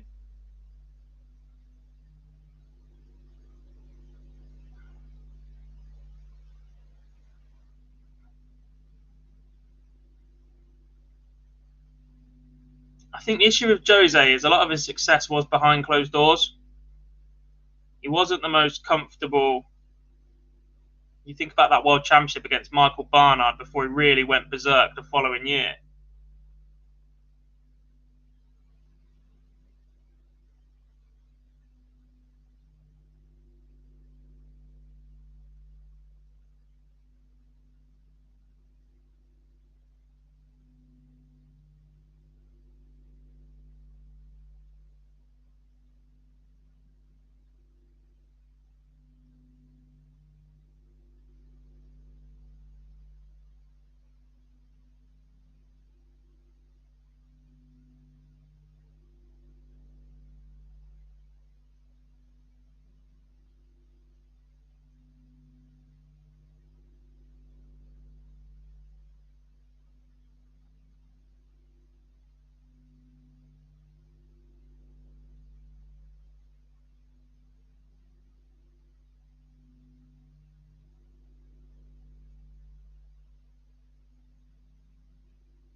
We have live darts, folks. Is that Steph Clark on the stream once again? She started on there earlier on against Quinching Xiao. I think that's her against Ros Boomer right now as well.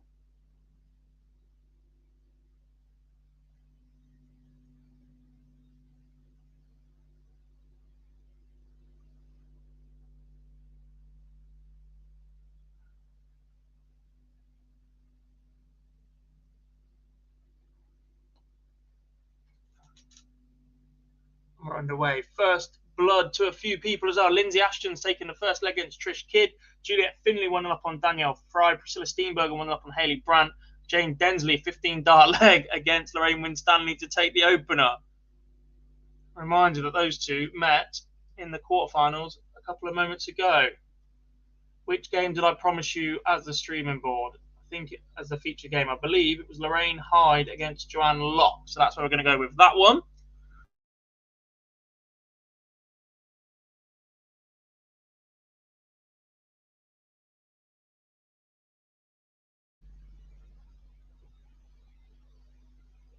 No idea what happened there. Aurora Focusato from is 1-0 up on Yvonne Taylor. Keep an eye on her, folks. Her averages were very, very good earlier. Making waves in Europe on the WDF Tour as well. Sarah Jane Goins takes the opener against Mandy Smith.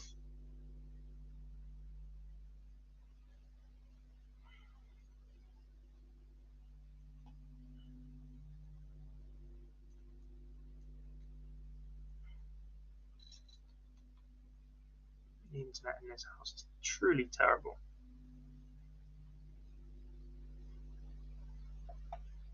Hyde takes the opener against Locke as your featured game.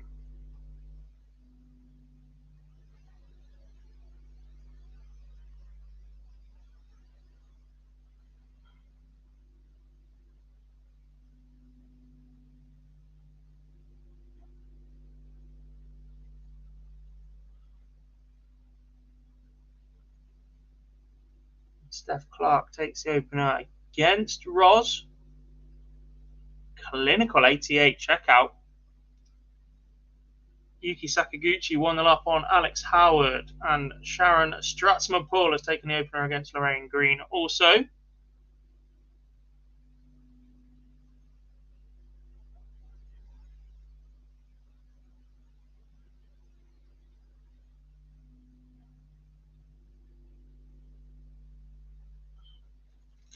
Kerry O'Connor with the opener against Catherine Hanley. Double the lead for Juliet Finley. Not the greatest average in that one. 53 plays 51, but it's 2-0 to the good already.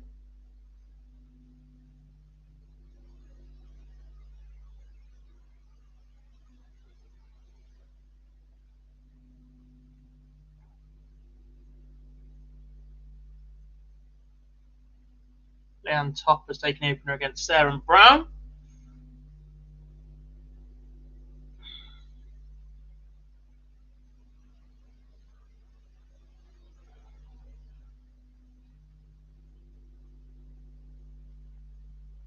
Oh, Densley's just missed the ball for a 1-2-6. It would have been a steal and a doubler advantage against Lorraine Winstanley. Priscilla Steenbergen doubles her lead over Hayley Brandt as well.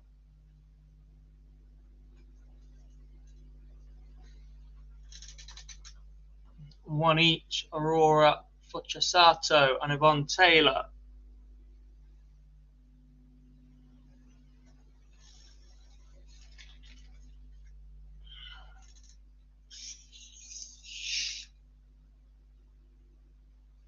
The award for the worst dart shirt in the PDC goes to Erasma. It's okay. It's just nothing special, is it? I'm not sure it's the worst. Wesley plays here, just wears a plain red t-shirt.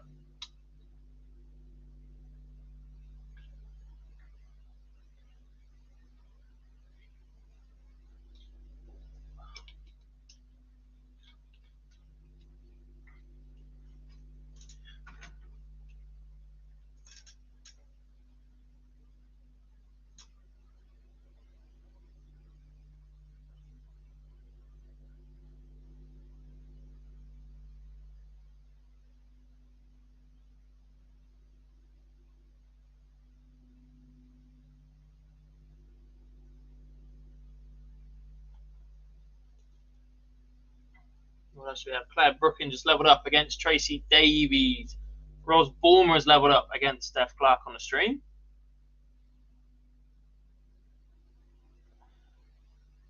Vicky Purim taking the opener against Natalie Gilbert.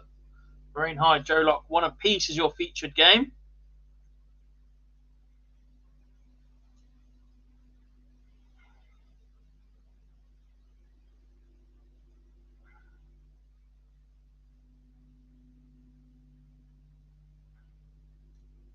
Sakaguchi doubles a lead against Alex Howard, 2-0 to the good. Juliet Finley, 3-0 up on Danielle Fry now. Trish Kidd's just got one back against Lindsay Ashton, not Lisa.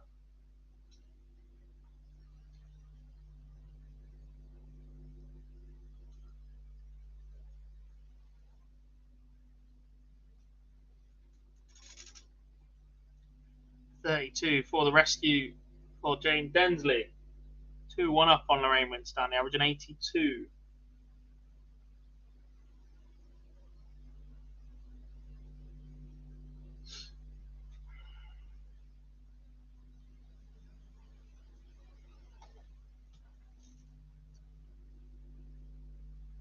I don't know, I think you can find worse shirts than Rasmus.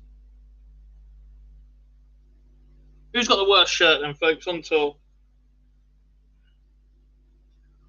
Someone's got to have their own face on their shirt. Who's got their own face on their shirt? Anybody that does that's a moron. You're already wearing the shirt. You don't need your own face on it.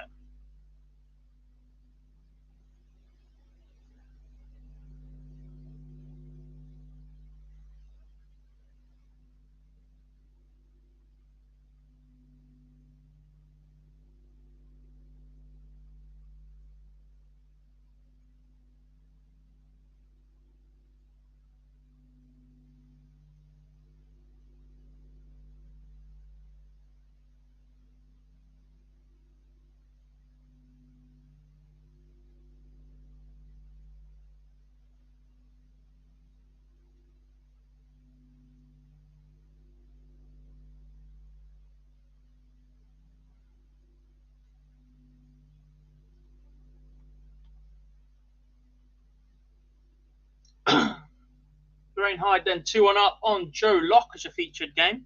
Steph Clark's just gone 2-1 up on Roz Bulmer on stream once again. Sharon Stratzman-Poole 2-0 up on Lorraine Green. Claire Brookin just gone 2-1 up on Tracy Davies. Yvonne Taylor from 1-0 behind is 2-1 up on Aurora Focusato. Alex Howard 2-0 behind to Yuki Sakaguchi. Juliet Finley, though, first one into the next round. 4-0 winner over Danielle Ferrari. Sorry, the first one to win her way into the next round. A few buys, obviously, into the 64 already.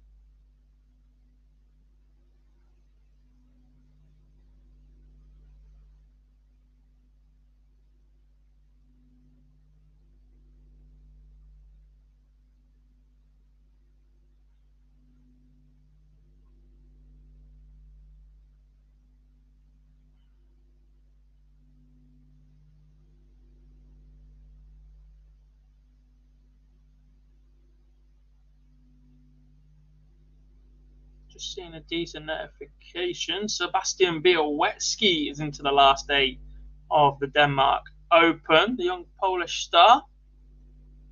Playing some good darts right now. Nathan says Karol Sedlacek has the worst dart. Sure, it depends if you're into that sort of thing, doesn't it? It's a little bit comical. It also just looks terrible.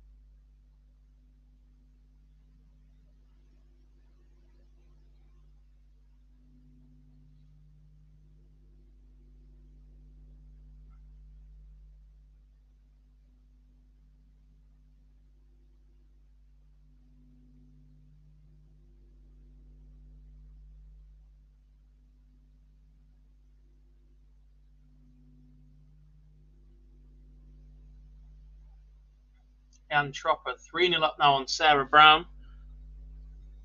Densley 3-1 up on Lorraine Winstanley. Reminder, that's a replay of the quarterfinals from just earlier. They've drawn each other in the first round here. And it's an 81 average so far from Jane Densley. This is the sort of performance that those around know she's capable of. That's why she's found herself into the top 8 at the minute. I was a little bit disappointed with that semi-final against Trina Gulliver, but look, first time there against a name like Trina, absolutely massive for her. I was talking to her last weekend, actually. I'll let you into a little secret. We were talking to her and a couple of other teammates about how well she was doing and that she was flying. She's like, yeah, but none of you lot have had to... I haven't had to play a big name yet. I've just had to keep doing what I'm doing and whatever else. And then you look at her run today. Corinne Hammond, Lorraine Winstanley. I think they're big enough, don't you?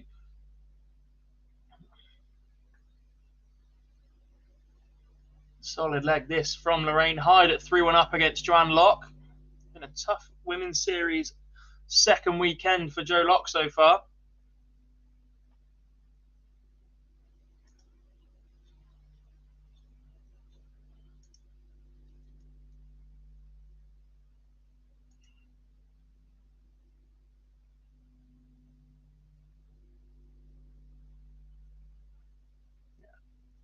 Someone that said she hadn't beaten a big name yet. She pushed all the way by Julie Thompson. She then beat Corinne Hammond, Rhiannon Griffiths, who was 4th on the order of merit, Lorraine Winstanley, and then lost to Trina Gulliver in the semi-finals. It's amazing what confidence can do for you guys. Sharon Stratzman-Poole won away against Lorraine Green. Mandy Smith 3-2 against Sarah Jane Gowans. Corinne Hammond warming up against Lindsay Glaudemans. Lorraine Hyde has just won with a 14-dart leg to beat Joanne Locke. 4-1 victory for the Scot, who was earlier beaten by Fallon Sherrick. Can she go deeper today? Lindsay Ashton 3-1 up on Trish Kidd. A few games potentially nearing their end, including Densley against Winstanley. Densley wants double 10 for a 4-1 victory. She's gone inside. How many times have we seen that today? Winstanley wants 35 to force this one a little bit longer. Yuki Sakaguchi is a 4-0 winner over Alex Howard. Solid performance once again from her. Really is a consistent level of performance from Yuki. You just need to see if she's got that extra gear when she needs it most. Big result on the stream, by the way. Perhaps playing there earlier has helped in that one. Steph Clark has just beaten Ros Bulmer 4-1. And that was a win for Leanne Topper. Also, we're going to go Corin against Lindsay because it's just started and other games are nearing the end.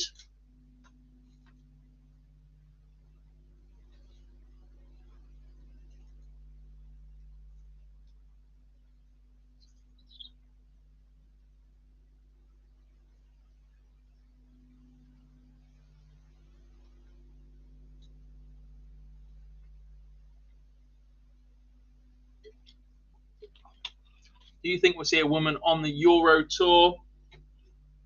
Eventually. This season, probably not. Because they'd have to go through the associate member qualifier, and I'm not sure any have made that journey just yet. No Fallon, no Lisa, those that missed out at Q School.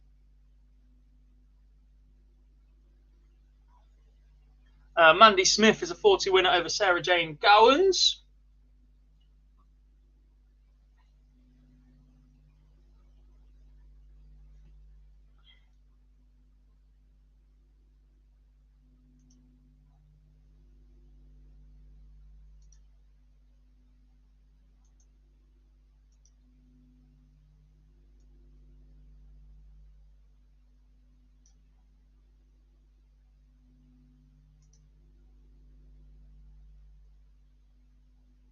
Next up will be Carla Boys against Marjolaine Noyens on the streaming board.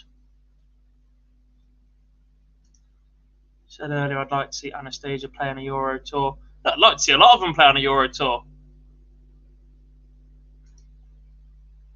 I think given the current climate, you're less likely to see European qualifiers from Russia, etc.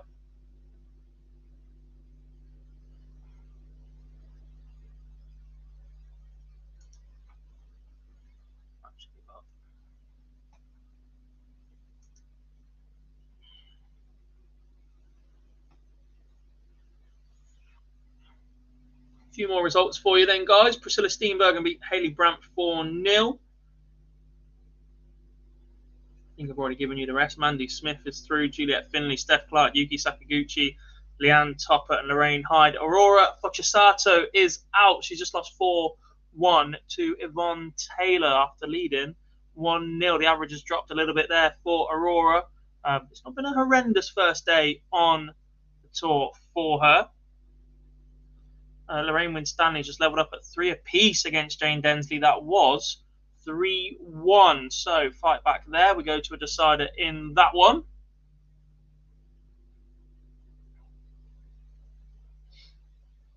Corin Hammond takes the opener against Lindsay Glaudemons. Rhiannon Sullivan, Amanda Harwood underway also. And back-to-back results. Sharon Stratsma-Pull has just beaten Lorraine Green 4-0. Vicky Pruham 4-1 win over Natalie Gilbert. Lindsay Ashton just won away against Trish Kidd.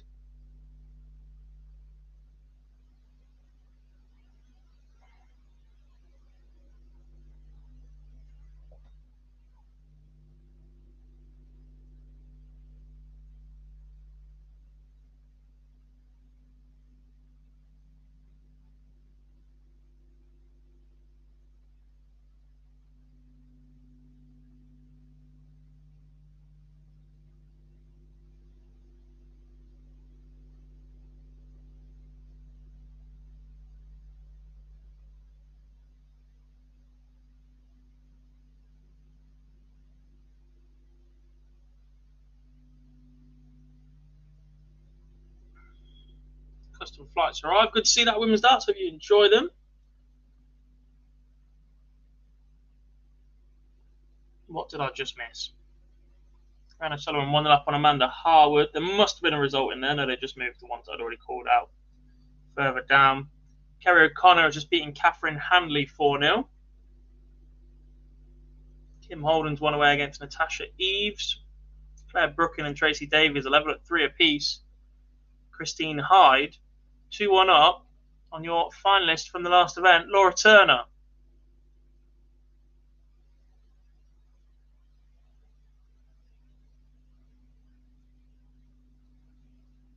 Warming up, Abby Jerd and Elaine Chapman. Kirsty Hutchinson's underway in this event, as is Lisa Ashton against Sandra Page. Anne-Marie Potts underway as well. And from 3-1 up, Jane Densley just lost 4-3 to Lorraine Wynne-Stanley. A little bit of revenge then from the last event. That'll be a little bit disappointing for her. Just opens the door for that chasing pack. £150 lead over Aileen de Graaf. Laura Turner just behind that. Joe Locke, Kirsty Hutchinson, Robin Byrne, Chloe O'Brien, Maria O'Brien, Rhiannon Sullivan, Lorena Rietbergen.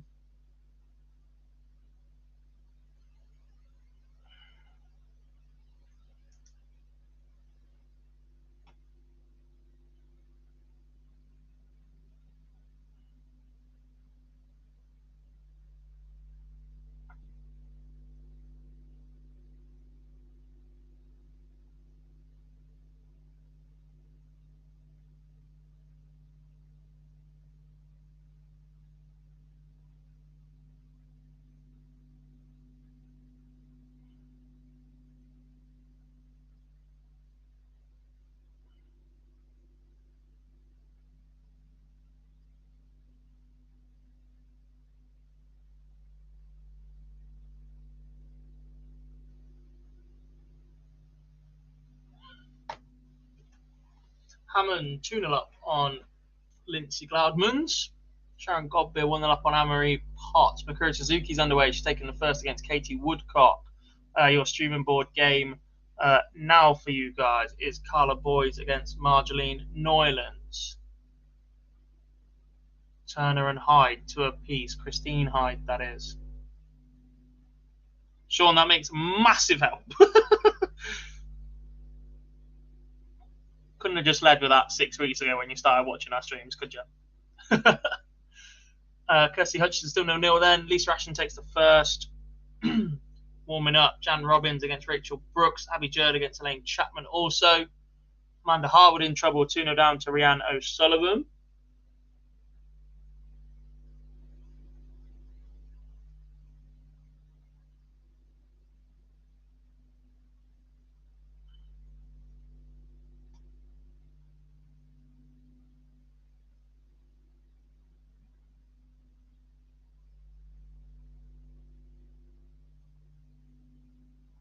Someone else is in trouble. Dimitri Vandenberg.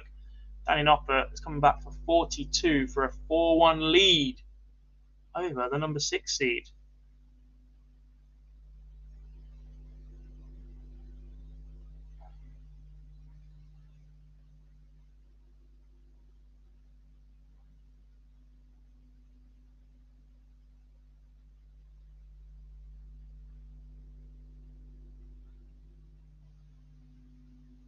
Claire Brookin did defeat Tracy Davies 4-3.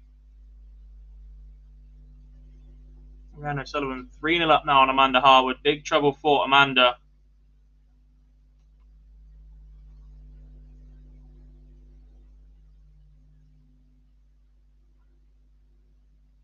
Noppert's winning legs in this match, by the way. 14, 14, 14 and a 15. Dimmy's had a 14 of his own and finds himself 4-1 behind.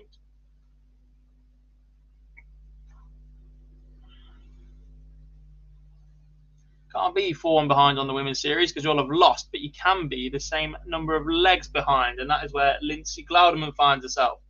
3 legs behind. Corinne Hammond needs to win all 4 on the spin. Lindsay Ashton is out. She just lost 4-3 to Trish Kidd. Mikuru Suzuki's doubled her lead against Katie Woodcock. Lisa Ashton 2-0 to the good against Sandra Page.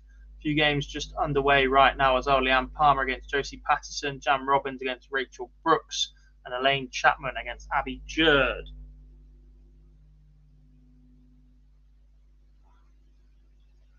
Hopefully Phil Bars will be joining me soon. He was delayed at the airport.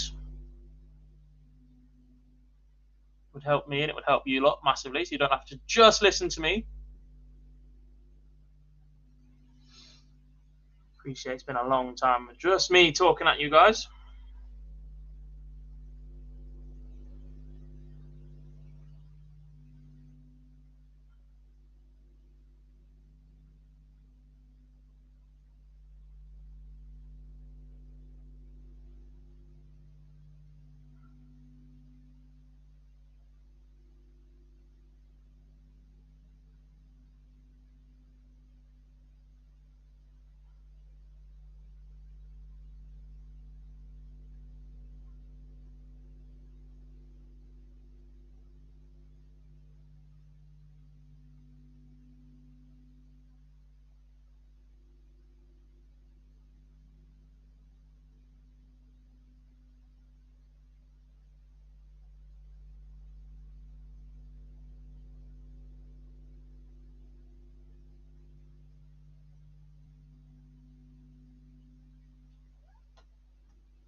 When we start, so they'll listen to anything as long as Trina's winning.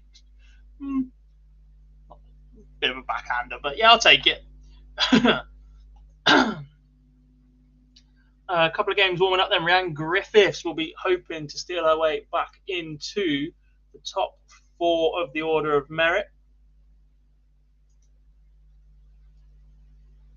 Just get that refreshed nice and quickly so it can be as accurate as possible.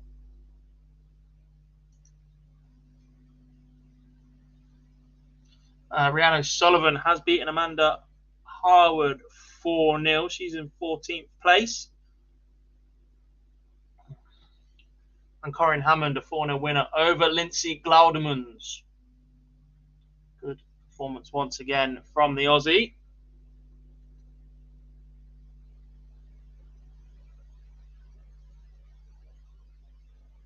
It's all right, I'm only messing Sean.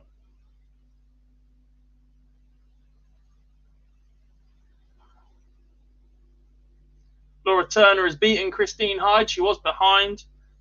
She finds her way into the next round. Beaten in the final a few moments ago by Trina Gulliver in event number 5. Akira Suzuki won away now. She's 3-0 up on Katie Woodcock. Rebecca Hoyland just about to get underway against Michelle Andrews.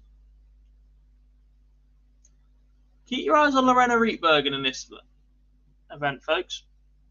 It could be a massive jinx against Rhiannon Griffiths, but this will be a good game. In fact, it's going to be that good, we're going to put it as the feature. Been impressed with her throughout the last event. Just seems to be a level above what she was producing in the first weekend. It's just an extra gear to her game now. And I wonder if she's been putting the practice in since, with the anticipation of being here once again. Currently number 15 on the order of merit.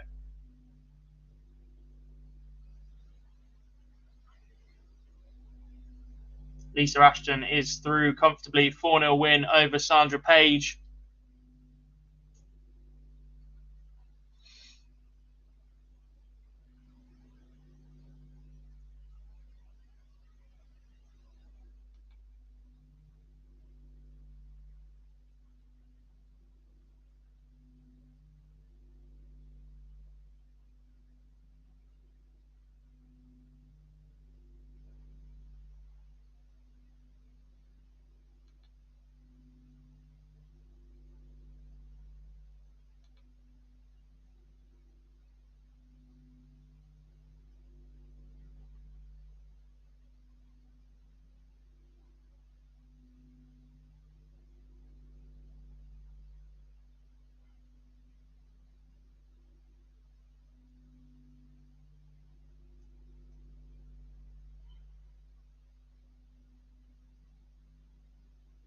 Gillian Rumney and Evelyn Van Thaler underway.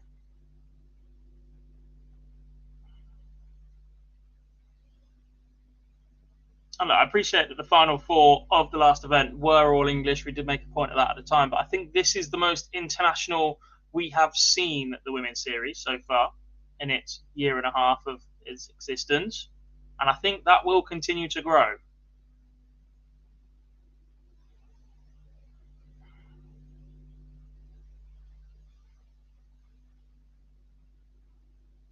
few absences as well. No Mozdan Romani.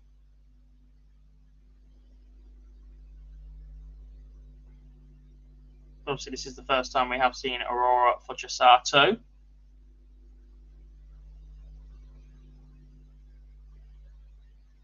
Mikuru Suzuki has beaten Katie Woodcock 4-0 to join Yuki Sakaguchi in the next round as well. It's the largest contingent of the Dutch players we've seen. I think it's the debut for Evelyn van Tol and Doristine as well. And I think this is the first time we've seen Marjorie Neuland here as well.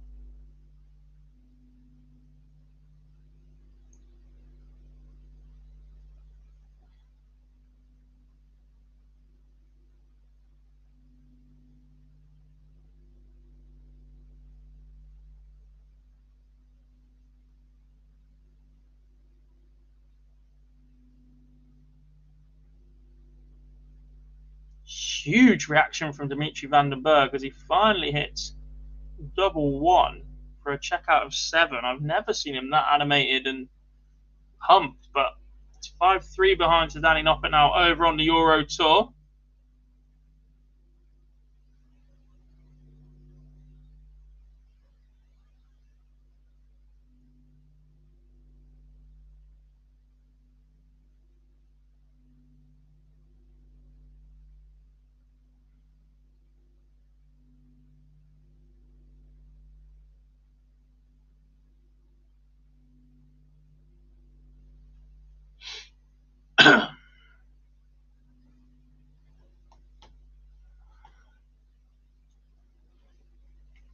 Carla Boys has beaten Marjorie Neuland 4-0 on the stream, though. I've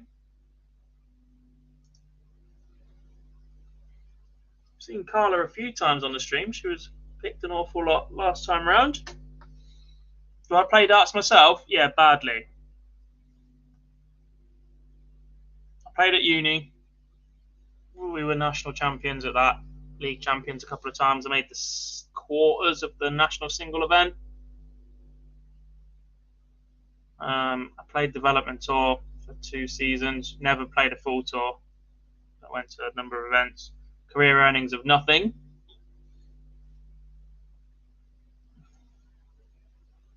It's just a different pressure when you get in that room. When you got Dart Connect tracking every single dart that you hit when you're there, because someone else paid for you to be there. It's just a completely different pressure to turning up and playing yourself.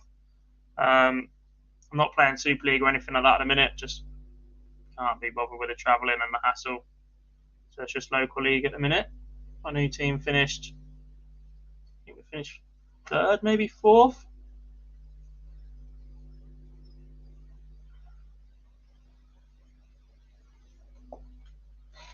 All the people who say they're all... No, look. I can play, but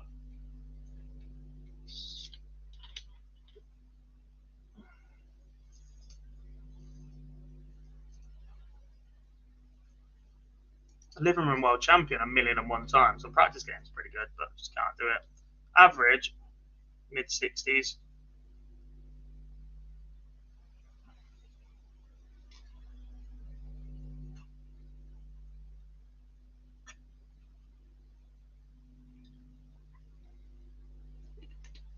Best leg in competition an 11. Best leg in practice a 10. Highest finish 170 twice.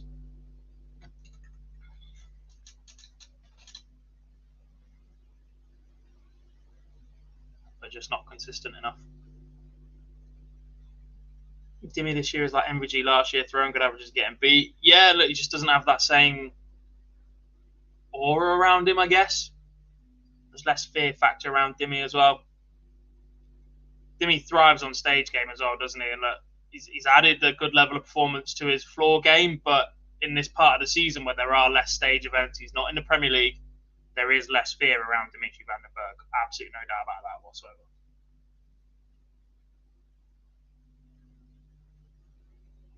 Lorena Rietbergen 2-1 on Rhiannon Griffiths.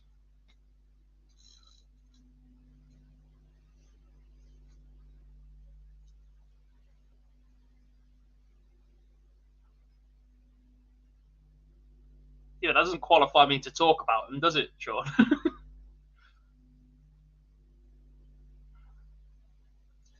Quinn Xing Xiao has won the first leg against Chrissy Manley. Wendy Reinstatler the first leg against Jane Robson as well. Tracy North, Laura Patton won a piece. Evelyn Van Tol 1-0 behind to Gillian Rumney. Close to finishing possibly is Anne-Marie Potts. She's 3-1 up on Sharon Godbeer. And Dorothy and Kirsty Hutchinson 2 apiece as well. Elaine Chapman 2-1 up on Abby Judd. Rachel Brooks 1-0 up on Jan Robbins. Keep your eye on board 12. Good responses from Rhiannon Griffiths after going 2-1 behind to Lorena Rietbergen. I'm not sure I'm pronouncing that right at all, but apologies. What else have we got already picking up wins?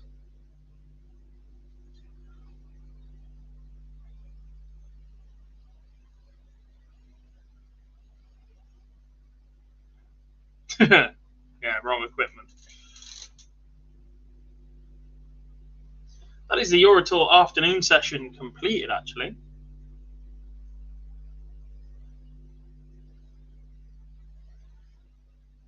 Any idea what goes in the Bacardi special? Yeah, I do, actually.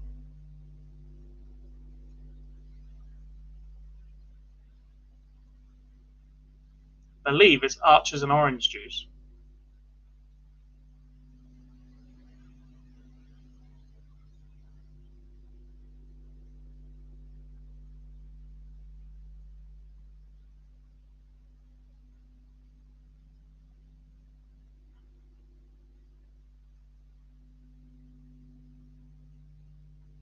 Which would explain why it needs it through, because it's a few, because it's not the strongest.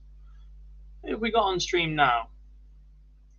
Jackie Wilkinson and Felicia Belay.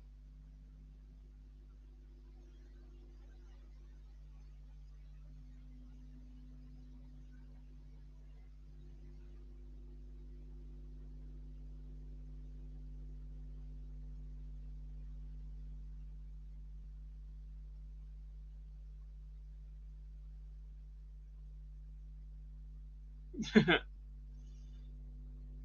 talk about that one because he's spoken about it himself. Other than that, probably shouldn't mention the fact there's alcohol in darts, but you know, here's what it is.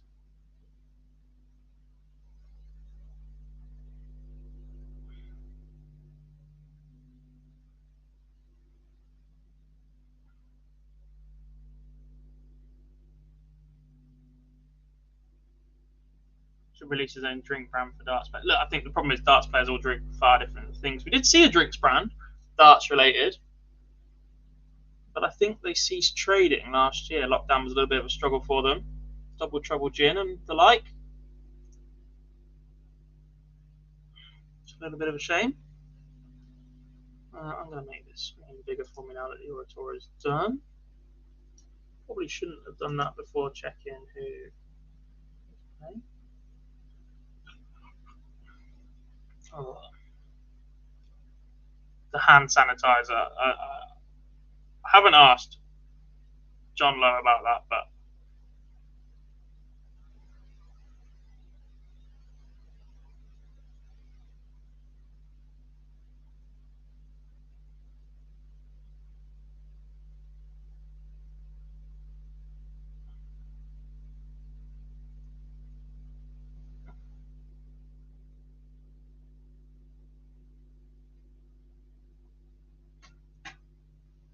Kirsty Hutchinson won away against Anne Dorestein. Then Abby Judd 2 apiece of Elaine Chapman.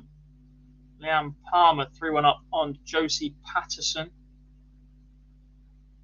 Michelle Andrews 2-1 up on Rebecca Hoyland. Wendy Reinstatler 2-1 up on Jane Robson.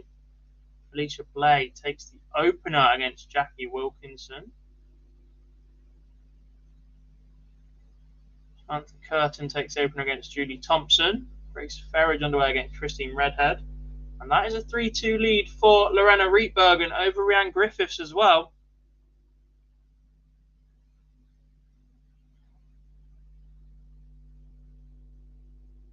Darts shop near Sheffield. What's that? Is it Darts Power in Worksop?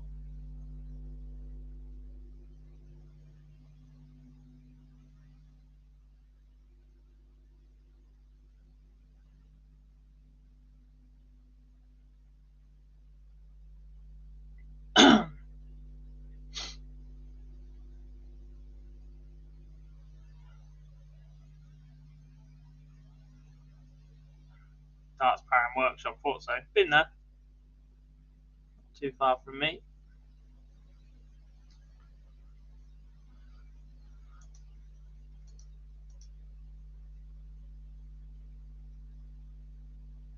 Leanne Palmer has beaten Josie Patterson 4-1.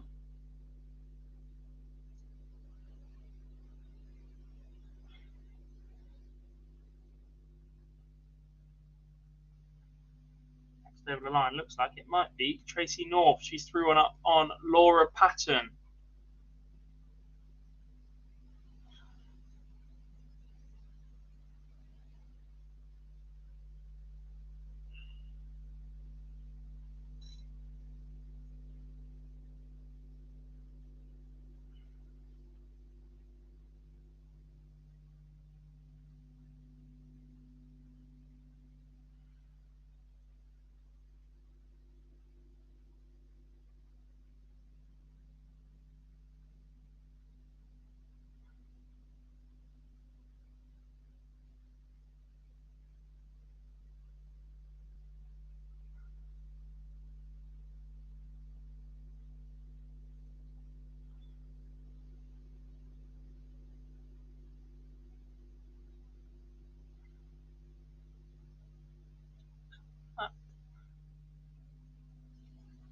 Just warming up there. Margaret Sutton against Denise Cassidy. Maria O'Brien against Terry Francis Kidwell as well.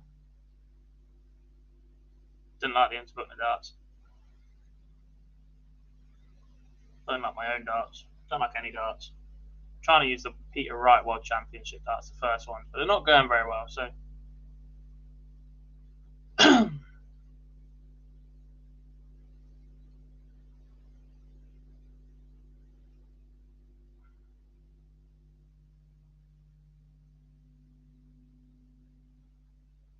Griffiths does level up, though, and I said Tracy North would be the next one to get over the line. She is. She's 4-1 winner over Laura Patton. Samantha Curtin might join her very, very soon. She's 3-0 up on Julie Thompson. Wendy Reinstatler threw one up on Jane Robson as well.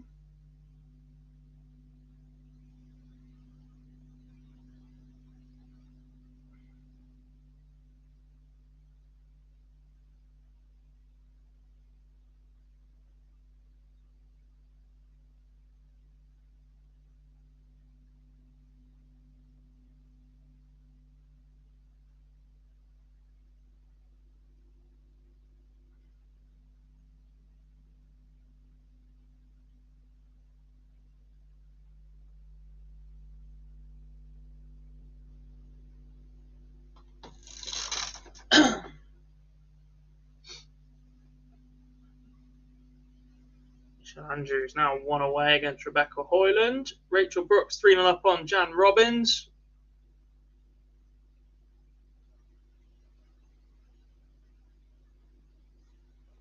Concerns who might be here all day start to creep in at this moment.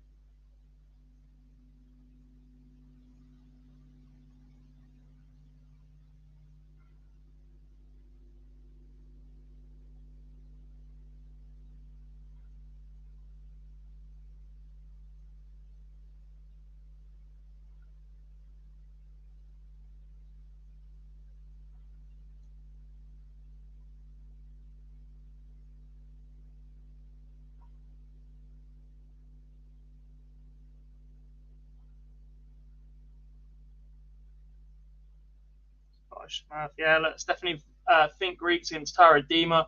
Just lots of missed darts at double in that one. So you get that average after one leg. I would expect so anyway. Let's investigate. I don't think we get it until the second leg appears. No, we don't. Yeah, look, Dima's just taking that 17 dart leg for one apiece.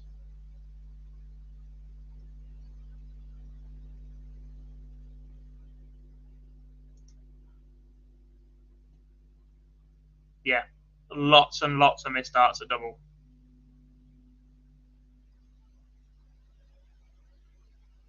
Tara Dima Buster scored 9 times in 10 visits. Just happens.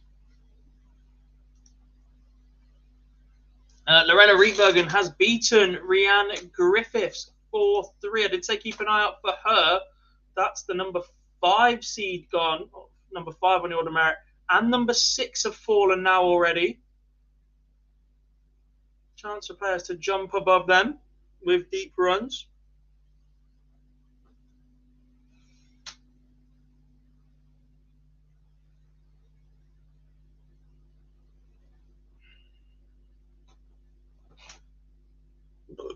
Pardon me.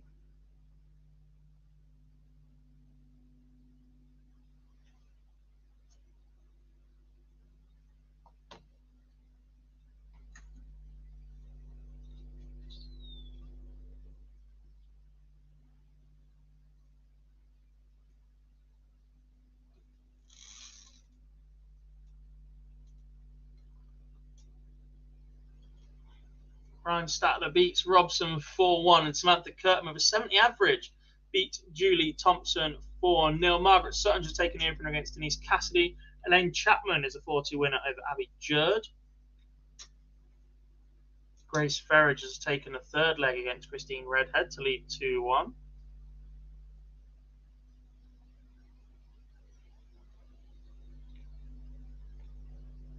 Michelle Andrews beats Rebecca Hoyland 4-1.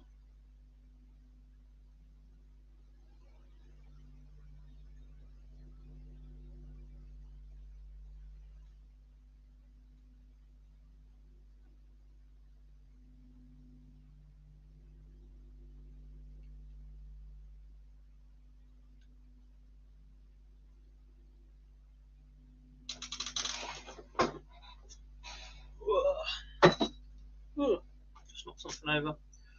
Eerie.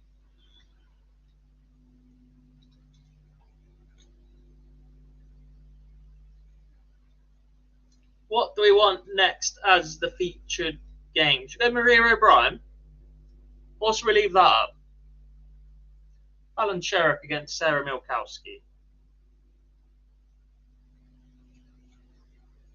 Is that a 32? Was that a 64 game? Was that a bye, was it?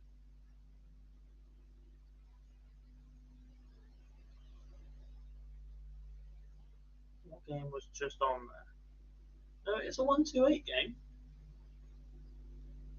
Let's leave that one on.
Each play wants double 7 to progress on the streaming board.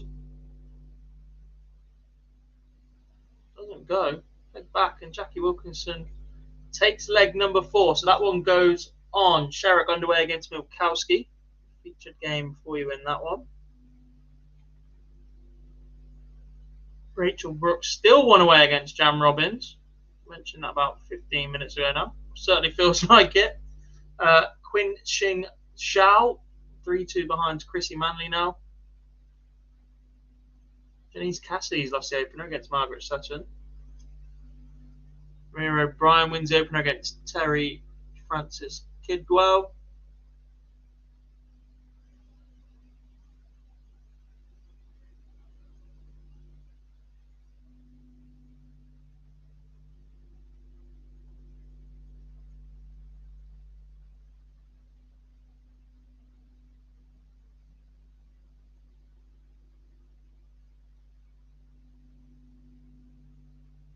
Robin Byrne warming up against Annika Coyton.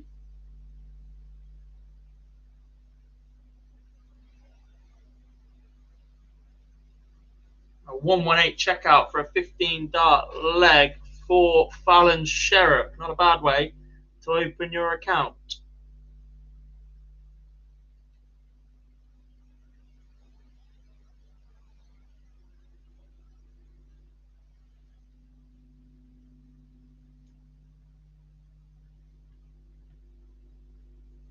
Rachel Brooks is over the line against Jan Robbins. That's a 4-0 win for her.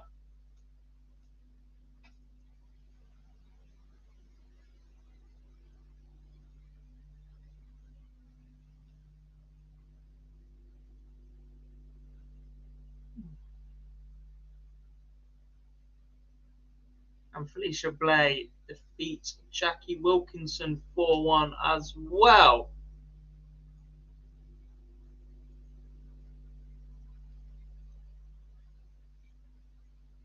Rhea O'Brien has doubled her lead. Courtney Hines underway against Joe Moore.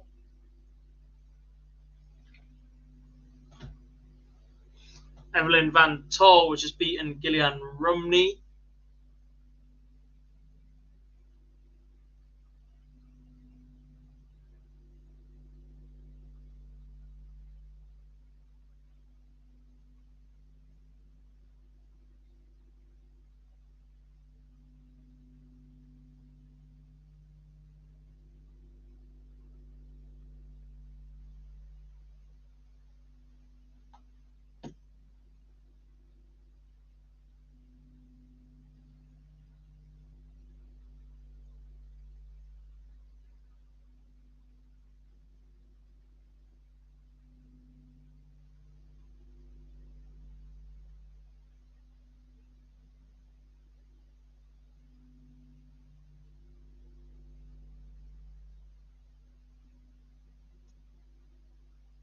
Rana Sullivan takes the opener against Priscilla Steenberg, and that's the last 64 tie. That's a horrid draw for both. Aileen de Graaf's campaign is underway, and she's lost the opener to Juliet Findlay. A few more 64 games. Angela Daphner against Helen Ward is in the last 64. Natalie Davey, Donna Maria Rainsley, the last 30. Last 128 games still going. Samantha Curtin's winner, but Julie Thompson was the last 64 as well. Where the varying number of entries gets a little bit confusing.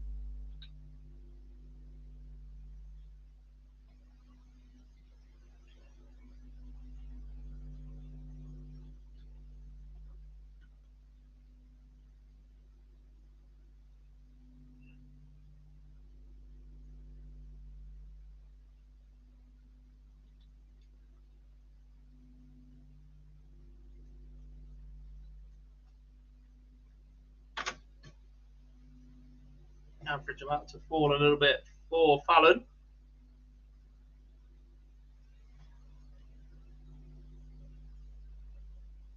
As Chrissy Manley has beaten Quinn Ching Xiao.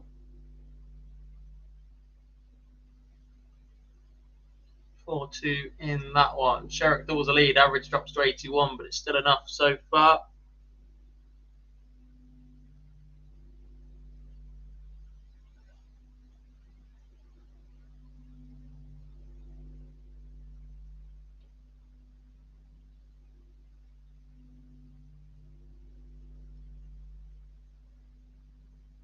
Phil is on his way.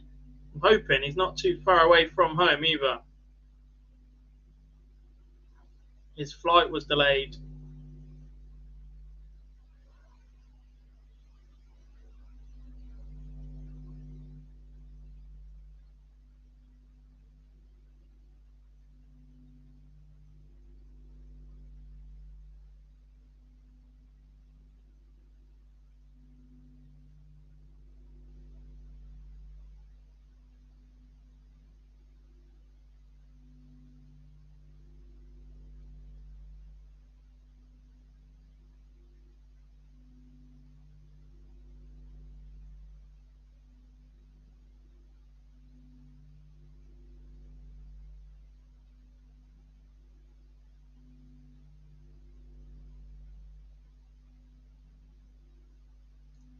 Christine Redhead has beaten Grace Ferridge 4-2.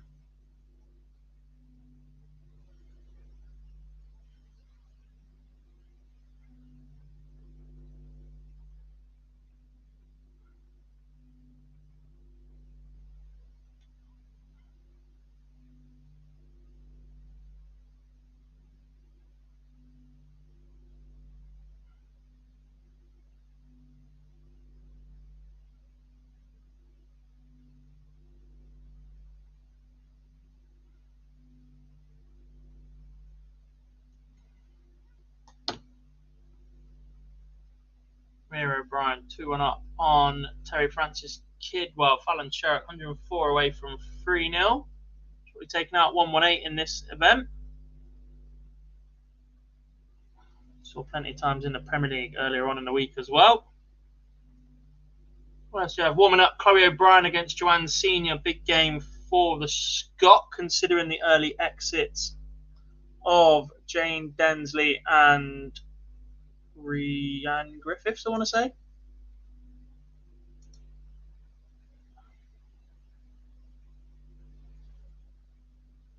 Aileen de Graaf 2-0 behind as well.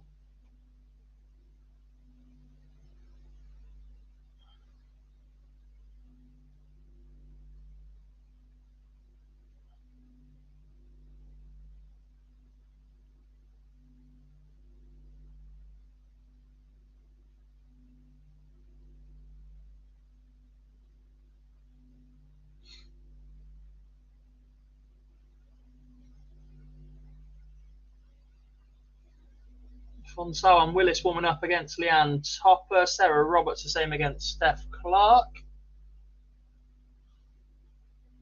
Courtney Hine 1-0 behind to Joe Moore.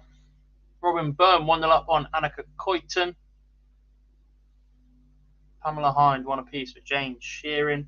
Rach Bird finds herself 2-0 behind to Jane Monaghan.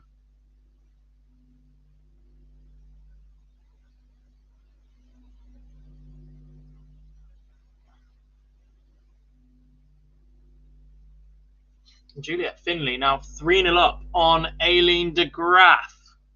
Number 7 seed for Order of Merit in trouble.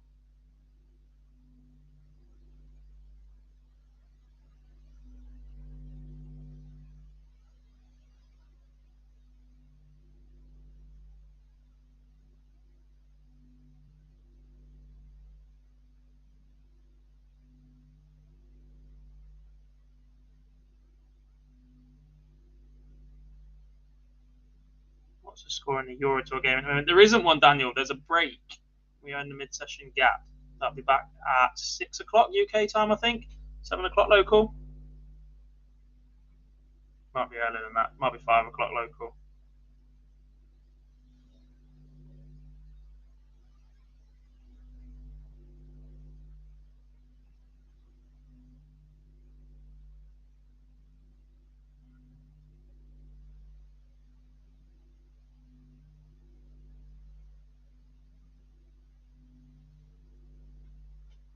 Did Jeffrey Desvan win? He hasn't played yet. He plays Johnny Clayton later on. Fallon Sherrick is a 4-0 winner over Sarah Milkowski.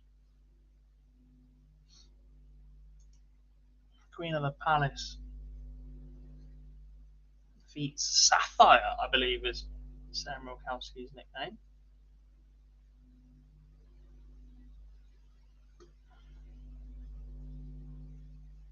One more game edging towards a close. I'm going to keep an eye on that one very, very quickly. This is where it goes all the way from a comeback, but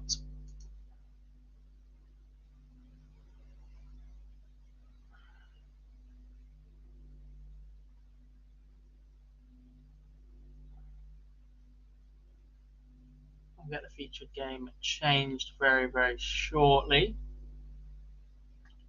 We are warming up, nothing at the minute.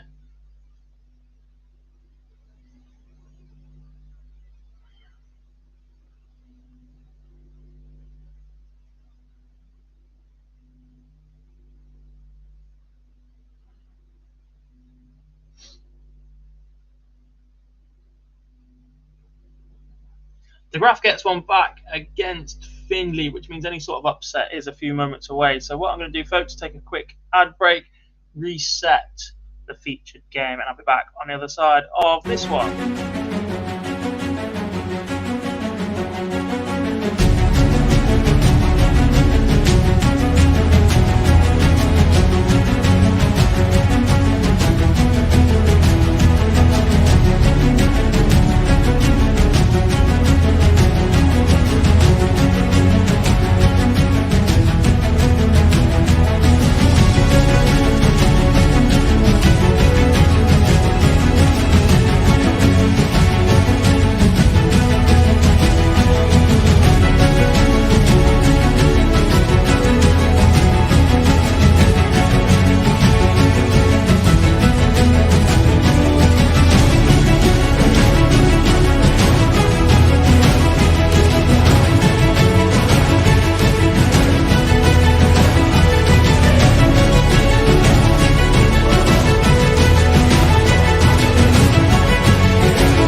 Welcome back then, folks, to Women's Series Live with myself, Jack Coffey-Garwood, and hopefully imminently joined by the one and only Mr.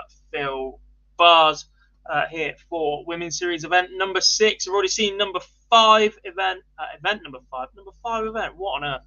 Event number 5 won by the one and only Trina Gulliver, the Golden Girl, picking up her first Women's Series event this year after defeating Laura Turner in the final, the first time for a long time, except maybe the final event of last year. I don't remember either Fallon or Lisa not being in that final. In fact, I'm pretty sure that's correct. Mikuru picked that one up at the back end of last season. But a superb display from Trina all day so far. She finds her way into the winner's circle.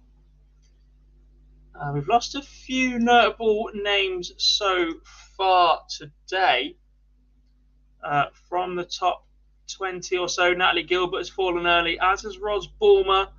Joanne Locke has been defeated as well. Jane Densley is semi-finalist in event number 5. She's lost first round to Lorraine Winstanley. That was a bit of revenge after they met in the quarterfinals of that event number 5. And Rhiannon Griffiths, the Welsh woman, has also fallen early.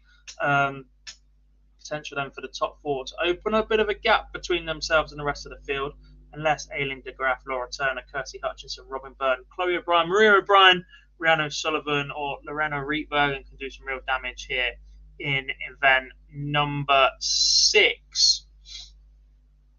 Thrown Robin Byrne up as a featured game for you guys watching along. She takes on Annika Koyton. And on the streaming board for you guys with PDC TV, it will be Vicky Tasker against Yuki Sakaguchi.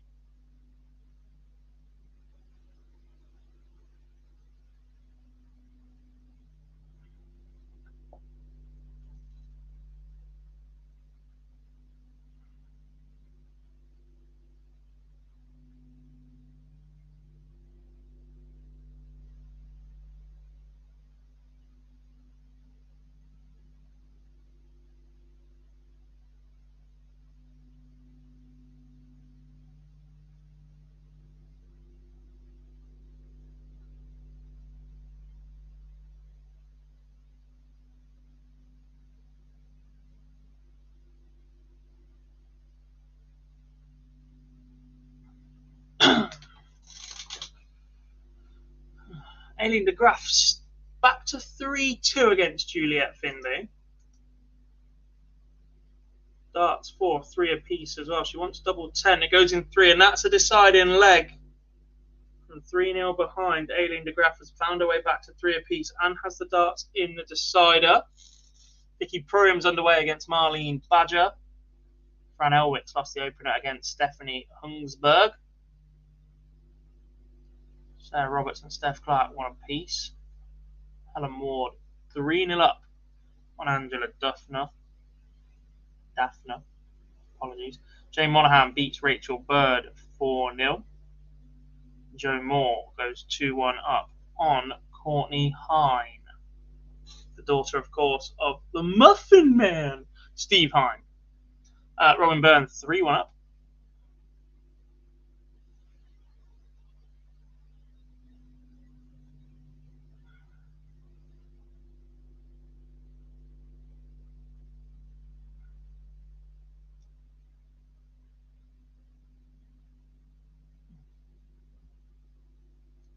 Katie Sheldon is about to take on Lorraine Winstanley. I did say that was a horrible part of the draw. Board 14 and board 16 were both absolutely stacked with talent that finds himself in the top 20 on the order of merit.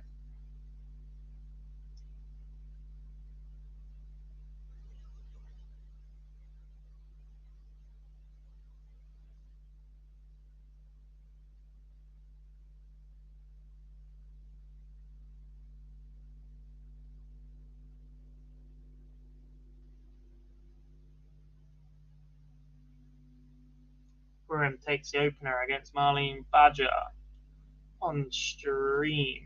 Sakaguchi pulling off. against Vicky Tasker.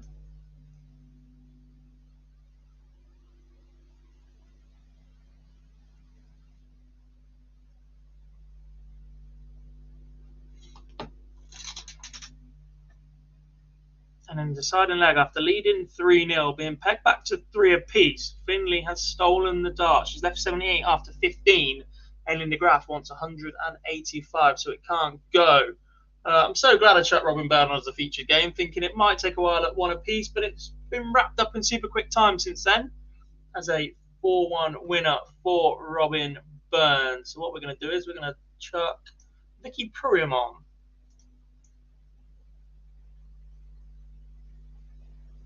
Maybe we should have looked at either Katie Sheldon against Lorraine Winstanley or Trina Miller against Lorraine Hyde. But Tara Diemer has beaten Stephanie Fink Riex 4-2 from Germany. Helen Ward has also beaten Angela Daffner, another German, 4-0.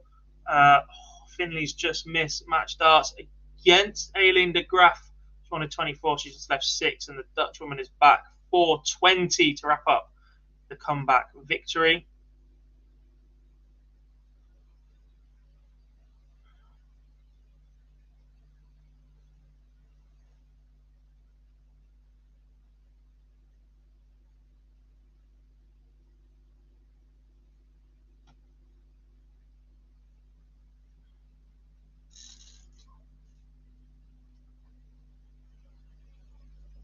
And then Buster scored. De Graaf back for 10, getting a bit of a mess.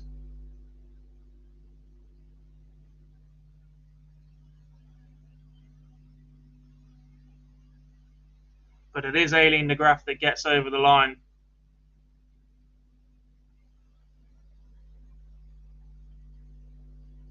A 4-3 winner for her.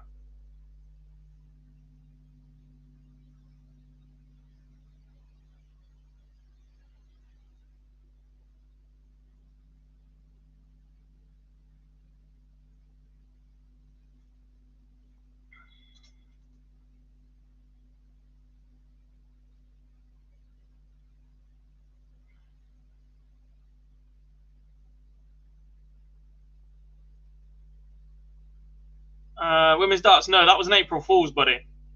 I think she got a fair few of that.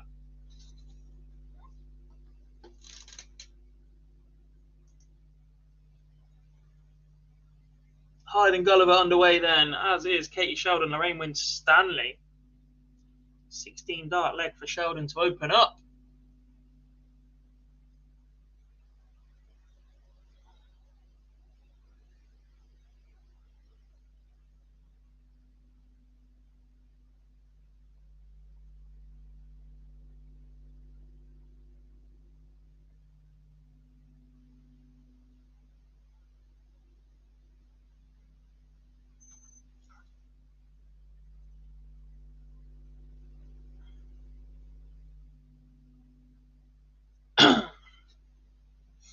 Yeah, you've been done, son. It was tweeted as like an Instagram post story, but yeah. Purim 2-0 up on Badger as your featured game. Warming up Palmer against Brooklyn as well. 4 games already finished in the last 64. They were Helen Ward, Aileen de Graaf, Priscilla Steenbergen, and Samantha Curtin. I think that means there's just 4 1-8 games remaining there. Chloe O'Brien against Joanne Senior, currently 3-1 to the Scot. Donna Maria Rainsley 3-0 up on Natalie Davey. Joe Moore and Courtney Hine are at 2 apiece. And Jane Sheeran and Pamela Hind also 2 apiece. Plenty of Desmonds all over the place as Fonsal and Willis and Leanne Topper are locked in at the same scoreline as are Sarah Roberts and Steph Clark.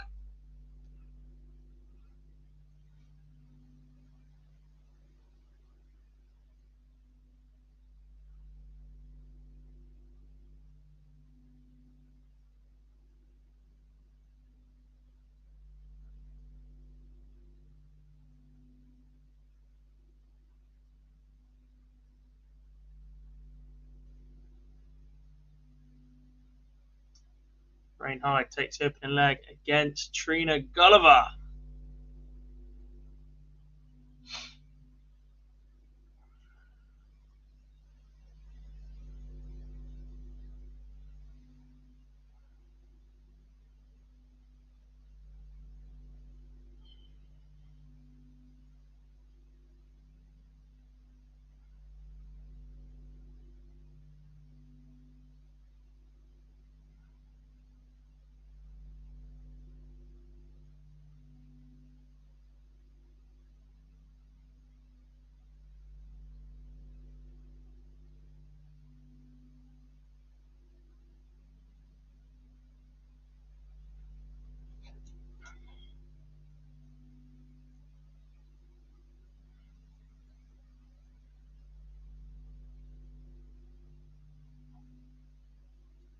rope here in the first leg on the streaming game. Sakaguchi against Tasker. It is Yuki Sakaguchi who takes the opener. Corin Hammond and Wendy Rhinestatler are just warming up. Barbara Hospoderska is about to make her first game in event number 6. Take on Kerry O'Connor. And Katie Sheldon, Lorraine Winstanley, what a piece. Jan Tropper wins leg number 5 against Fonsal and Willis to break the deadlock.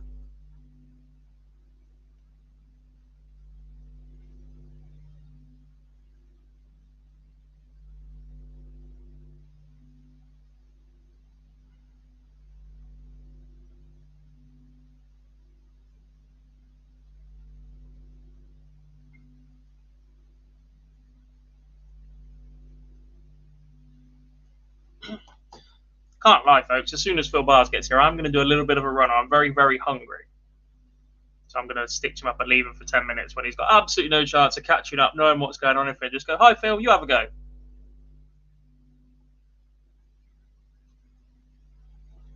Quite amusing. See how that goes for him. Chloe O'Brien, Joe Senior, 3 apiece. Pamela Hind, 3-2 up on Jane Sheeran. Claire Brookin takes the opener against Leanne Palmer. I'd love to be more specific than just score updates, but can't watch all these games at once, unfortunately.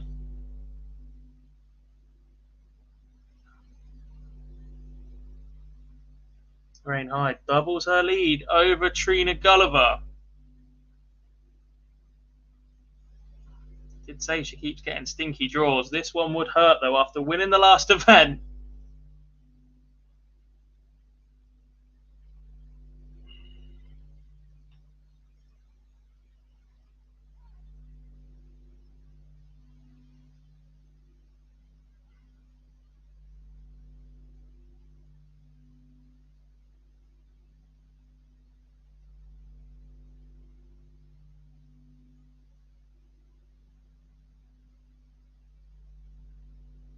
Sheldon moves ahead of Winstanley once again.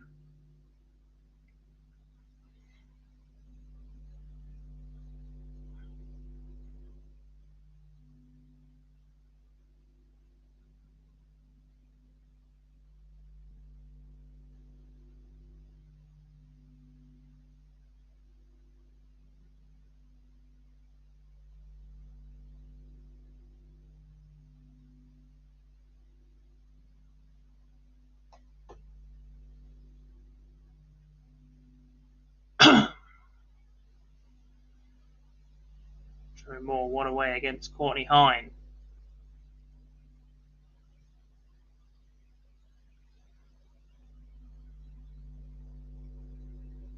Seems to be struggling a bit for time as well.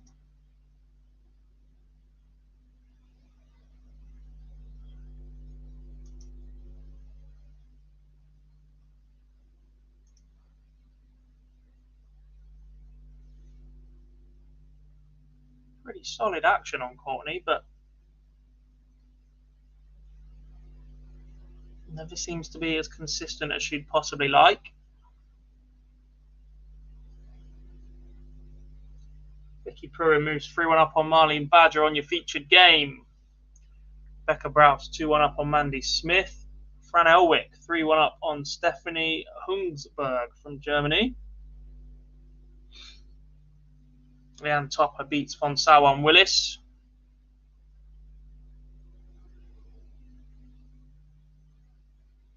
Yuki Sakaguchi doubles her lead over Vicky Tasker on the stream. Hospoderska wins the opener against Kerry O'Connor. Corin Hammond slips 1-0 behind to Wendy Rhinestatler as well.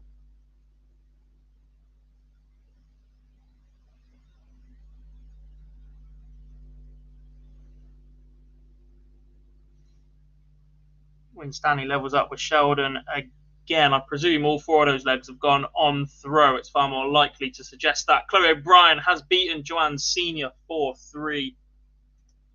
Big win for the Scot. Keeps her in the hunt. Stays on £750, but looking to match Kirsty Hutchinson, Robin Byrne at least. Joanne Locke's already out, who finishes on 800 for the day, so a good chance overnight. Chloe O'Brien can go quarterfinal, semi-final, perhaps to put some distance between her. Aileen de Graaf fought back from 3-0 behind. Maybe there's chances to get her on £900. Laura Turner on 850 as well. Donna Maria Rainsley beats Natalie Davey 4-2, and Sarah Roberts beats Steph Clark 4-2 as well. Which I think means the only 1-2-8 game remaining is that Courtney Hine versus Joe Moore matchup.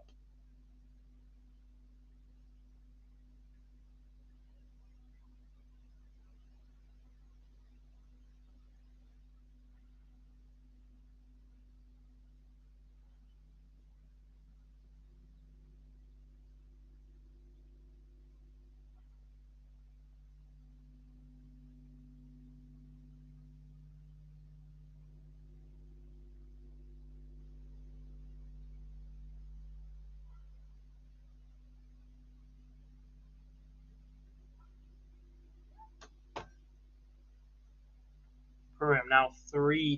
That was a breaker throw from Marlene Badger as well. The darts then for a level game. Underway, Priscilla Steenbergen against Samantha Curtin in the last 32. We've still got 1-2-8 games not finished, and we're starting 32. Opposite halves of the draw, perhaps, but a long wait for somebody incoming.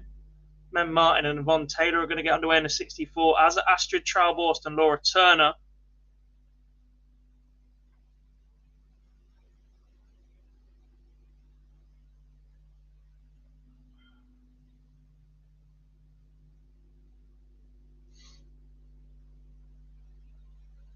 Lorraine Hyde now 3-1 up on Trina Gulliver. Your winner in event number 5 is at risk of going out in the last 64 here, which would be her first game of the event after she received a bye. Fran Elwick is into the last 32. She's beaten Stephanie Hungsberg 4-1. Lorraine Winstanley has just broken the throw of Katie Sheldon. 3-2 up. Was 3-1 behind to Jane Densley in the opening round.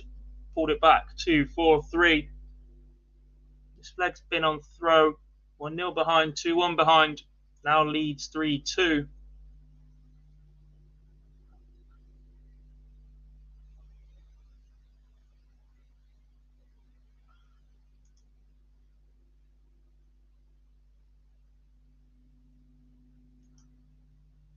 Courtney Hine levels us up at 3 apiece. We're going all the way.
Leanne Palmer 2-1 up on Claire Brookham.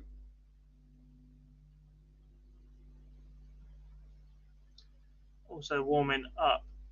Now underway. Carla Boyds against Felicia Ballet. Kirsty Chubb underway against Sharon Stratzman-Pull. But we have 2 back-to-back results. Lorraine Winstanley does beat Katie Sheldon 4-2. And Vicky Pruitt beats Marlene Badger 4-2 as well.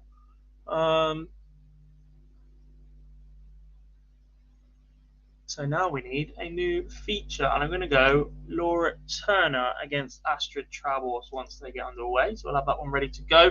Lorraine Hyde has beaten Trina Gulliver. Your event number 5 winner is out in the last 64. Amazing how big a difference half an hour can make in darts.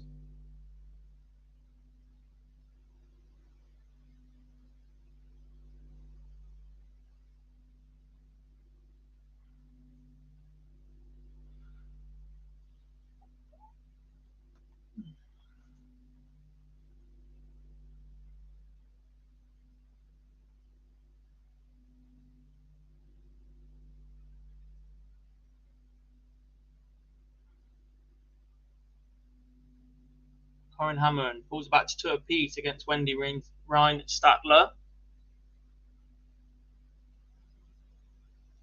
Talking of level, by the way, the snooker 15 all. Some performances from Mark Williams. Courtney Hine has beaten Jo Moore 4-3. She's the last lady into the last 64.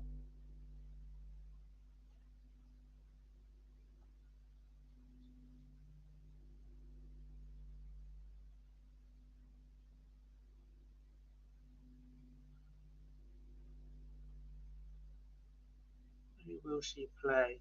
Michelle Andrews, maybe?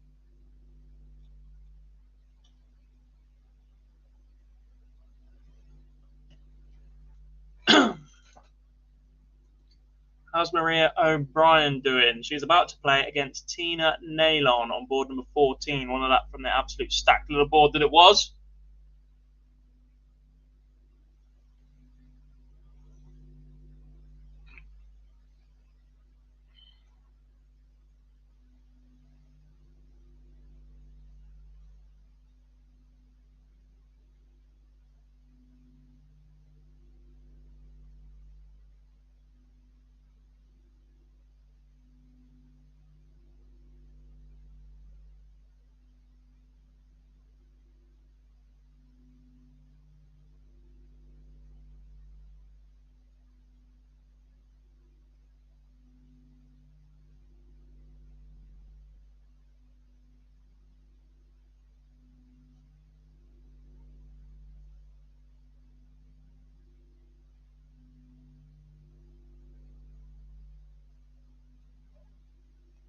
Barbara Hospoderska goes 2-1 up on Kerry O'Connor. Yuki Sakaguchi 1 away from a 4-0 win on the stream against Vicky Tasker. Trial Boss for the early inroads here on her own throat. Against Laura Turner, about 127 puts pressure on this 60 now. Felicia Blay takes the opener against Carla Boys. Leanne Palmer 1 away against Claire Brookin. Trial Boss takes the opener against Turner. Some tight ones still going on. Hammond and Rhiannon 2 apiece. Suzuki takes opener against Christine Redhead. Fallon Sherrick is taking on Lorena Rietberg, and what a tough tie that has been after the way the Dutch woman has been performing so far. Samantha Curtin and Priscilla Steenbergen as well. 1 apiece in that one. Hammond takes the lead against Ryan Statler. So Sakaguchi gets over the line against Vicky Tasker, as does Rebecca Browse against Mandy Smith. Yvonne Taylor doubles a lead over Mem Martin, who probably spends more time at these venues than any of the rest of the field put together, because she is also a Pro Tour marker.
Chubb doubles her lead against Sharon Stratsma. Pull. Traubus wants 1-3-2 to double her lead against Laura Turner as well. Leanne Palmer takes a 3-2 lead on Claire Brookin.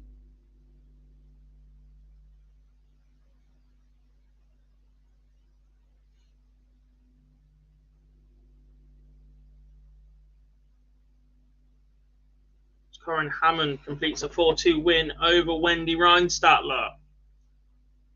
She's a player that you perhaps expect to see a little bit higher in the order of merit. She's currently 25th before that victory.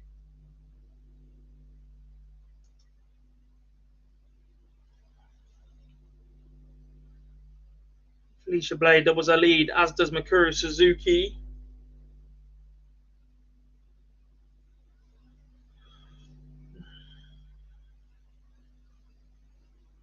And Lorena Rietbergen takes the opener against Fallon Sherrock. Turner 2-0 behind. That's a breaker throw.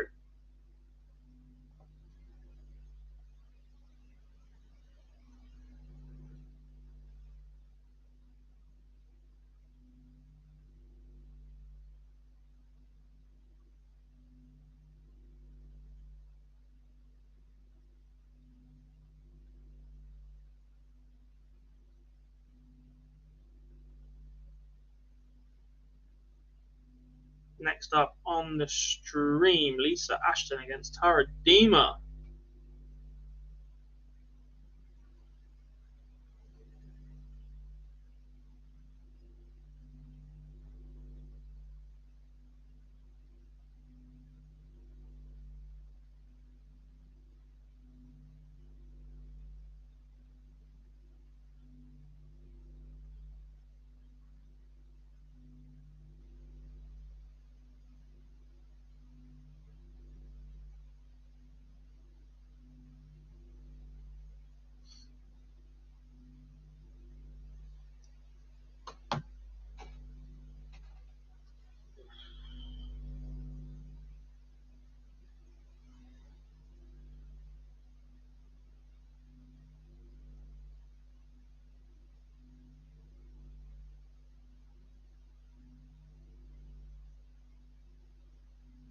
That game is now warming up. It will be on stream, so that'll be live for you very, very shortly.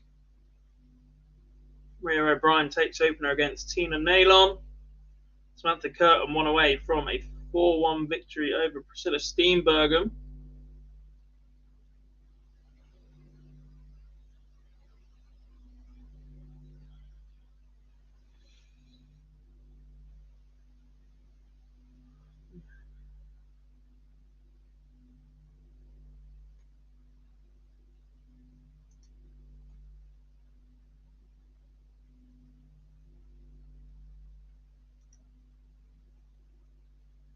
Fallon Sherrock levels up at 1 apiece with Lorena Rietbergen.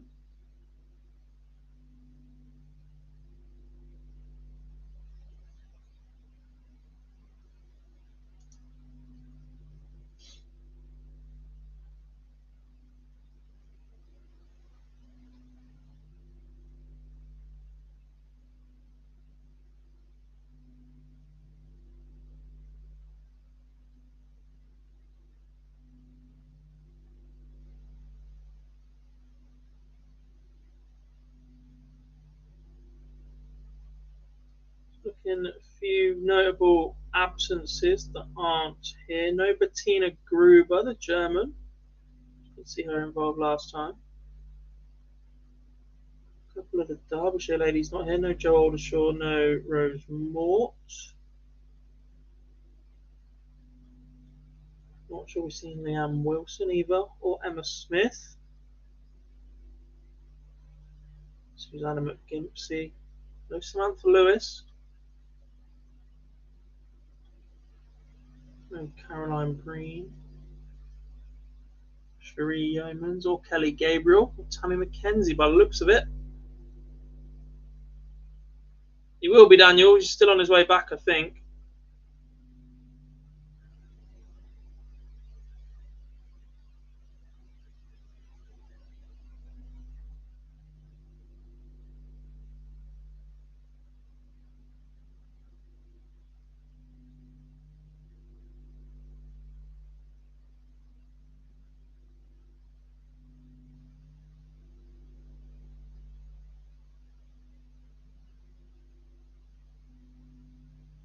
Turner gets one back against Astrid Trailborst.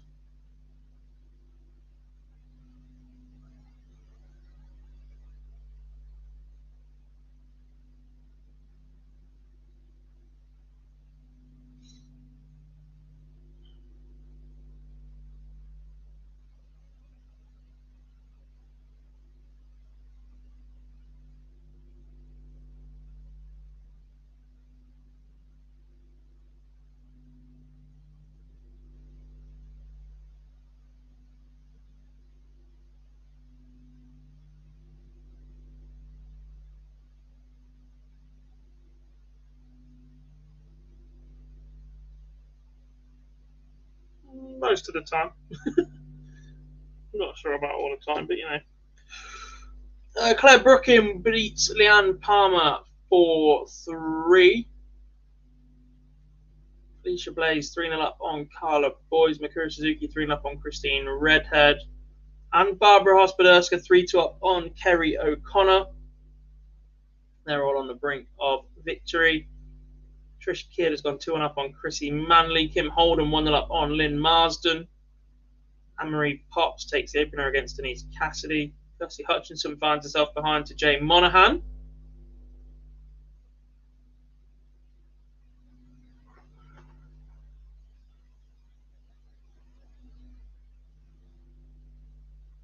Alan Sherritt from 1-0 behind, 2-1 up now.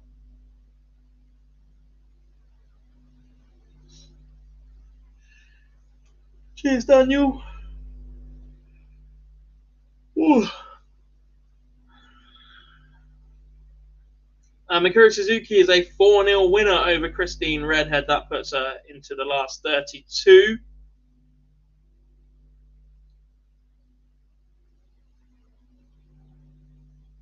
Don't forget, she did not play in the opening weekend, so lots of work to be done for Miracle if she's going to make it to Blackpool.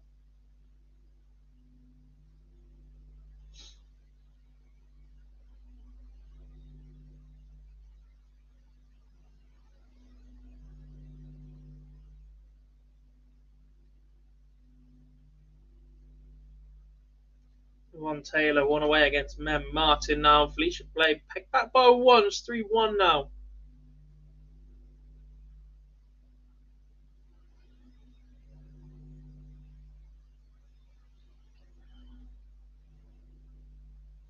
Sherrick and Rietbergen level up at 2 apiece.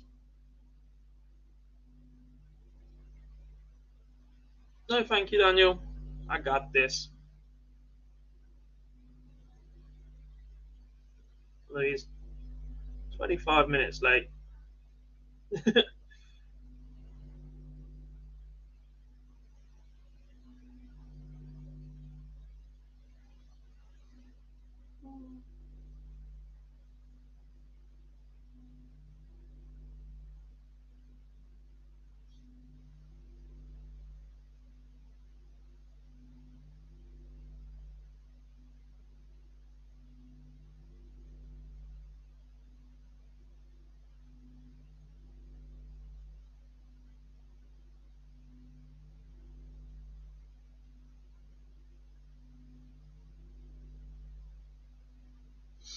To a piece as your featured game between Trailborst and Turner.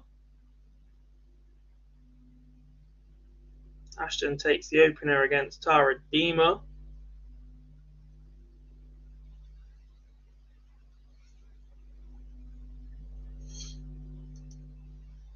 It's the last stage of this event. It's starting to take shape a little bit. That win for Samantha Curtin over Priscilla Steenbergen, by the way, was the last 32 games. A bit of waiting around now for the guys on board number 1.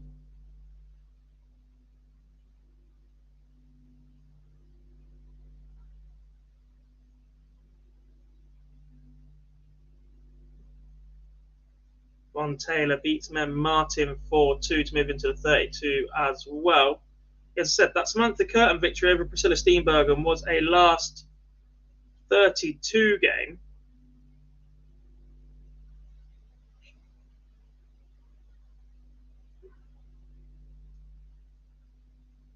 Which means they are miles ahead. because Anne-Marie Potts is currently 2-0 up against Denise Cassidy. The winner of that will then play Rebecca Browse, and then the winner of that will play Samantha Curtin. So a way to go in this one.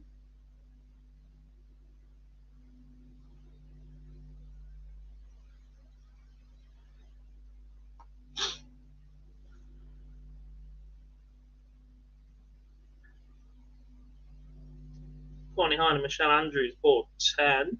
About to get underway, and Robin Byrne will take on Elaine Chapman. Wales versus Ireland clash. Kim Holden 2-0 to the good against Lynn Marsden. Fallon Sherrick back in front against Lorena Rietbergen 3-2. Let's watch that one, see how it potentially finishes.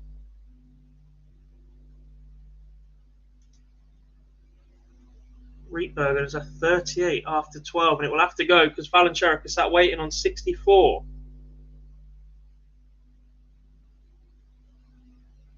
And it does go in 3 darts. We get a decider. Oh, mama. Are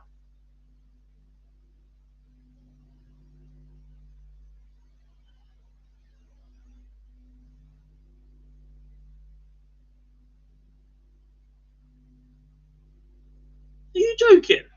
Courtney Hine took out 170 in the last game.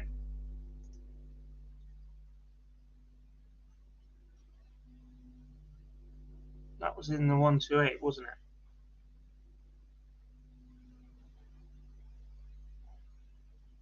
Or 10.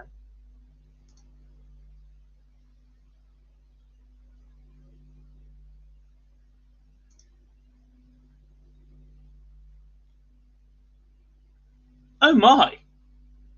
170 out for Courtney Hine. What a finish that is. Out of nowhere, opponent sat on 38 as well. Wow.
What do we have then? Turner 3-2 up on Traubosh. Sherrick has just missed a dart at the ball by the looks of it for a 92 checkout. And Rietbergen wants 72 to knock her out of the tournament. Felicia Blair has been pegged back to 3 apiece. She was comfortably ahead in that one. Are we about to lose the sisters at the same time? We lose one of them. Lorena Rietbergen has beaten Fallon Sherrick 4-3. It's an 80 average for the Dutch woman. Did say keep an eye on her. I wasn't really that confident after seeing the draw, but that's a superb performance from her. I'm starting to be really impressed with Lorena Rietbergen as she knocks out number 2 on the order of merit.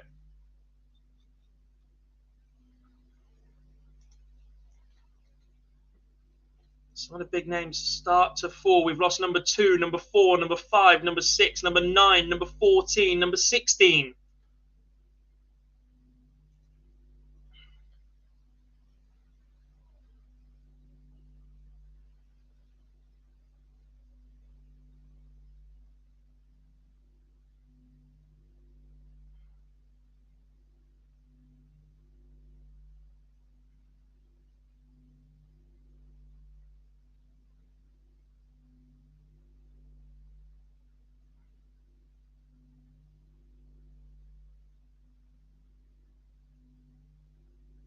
Jay Monahan beats Kirsty Hutchinson as well. We've lost another one. The number 10 is gone.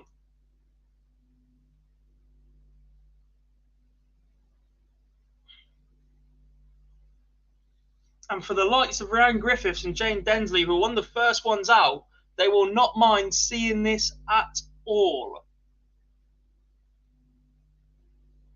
Those around them continue to fall. I suppose if an outside winner comes in, then there's a chance they disturb the peace. But from here, if you look at Elisa or Lorraine, or maybe even an outside shot from Mikuru to get involved from here, as Laura Turner wins 4-2 against Astrid Trauborst.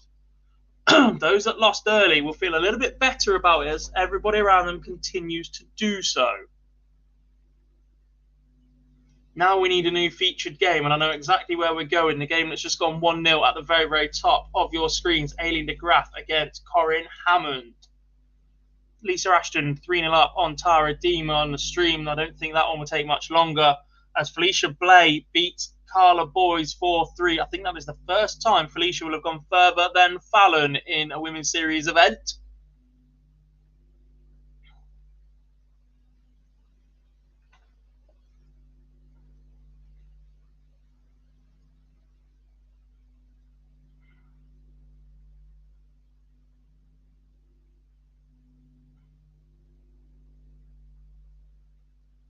A lovely moment on social media. Aurora Focusato tagging Fallon Sherrick. And if I was finally able to hug my idol and warming up, he was a combination of a dream. Thanks, Fallon Sherrick. Amazing to see for a young Italian.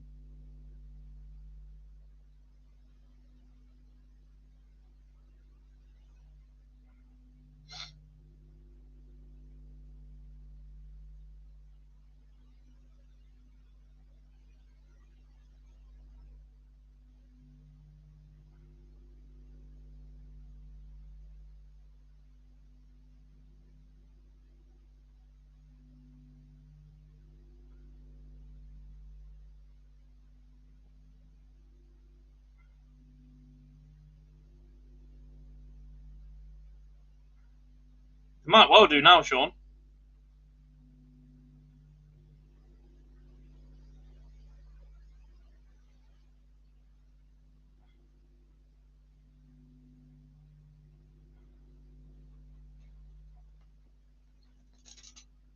Ashton completes the job on Tara Dima. That's a 4-0 victory for her. And Corinne Hammond, 2-0 to the good against Aileen de Graaf. Are we about to lose another one of the top 8? Laura Turner is through. If Aileen were to fall now, we'd only have Lisa, Lorraine, and Turner remaining in the top 8 at the moment. Lost Hutchinson. Robin Byrne finds herself 1-0 behind. Things are getting very interesting here.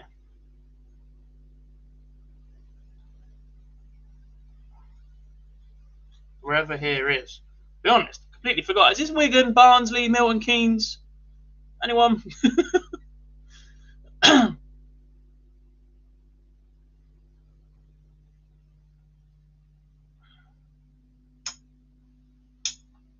Michelle Andrews takes the opener against Courtney Hine.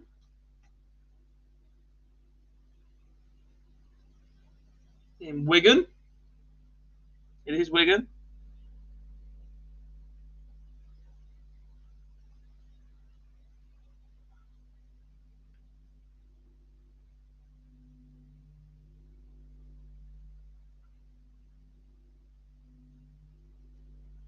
Robin Byrne back to 1 apiece. Warming up, Mikuru Suzuki ready for her last 32 clash. Chloe O'Brien will take on Evelyn Van Tol in her last 64. Pamela Hind will take on Tracy North as well.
Hammond 2-1 up on Eileen de Graaf then. Anne-Marie Potts and Denise Cassidy have gone all the way, as have Chrissy Manley and Trish Kidd.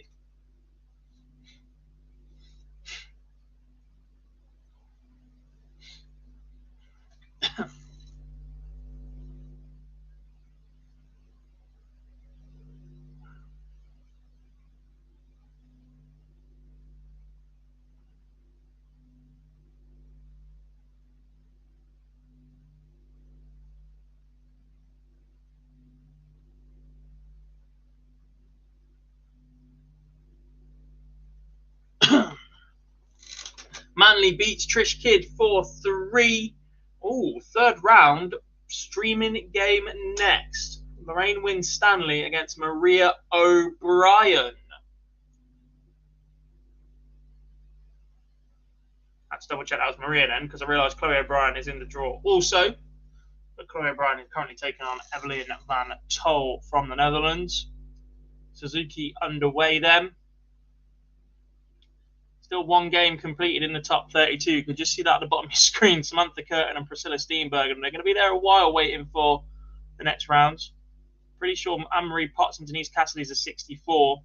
Then the winner of that has to play someone else on that board.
Denise Cassidy is a very, very good player indeed, Mr. David.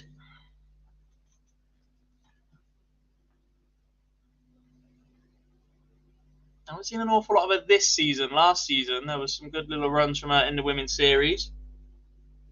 I won't see a good little run from her here either. She's just fallen 4-3 to Anne-Marie Potts.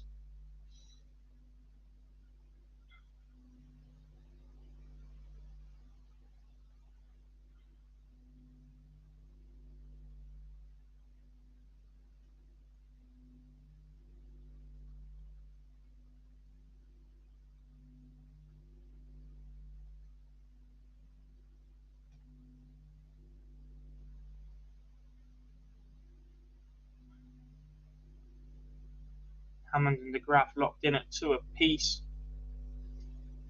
Suzuki top are still 0-0. Claire Brookin 2-0 up on Helen Ward. Tracy North 1 up on Pamela Hind. Rachel Brooks leads Donna Maria Rainsley. Shan Andrews 2-0 up on Courtney Hind.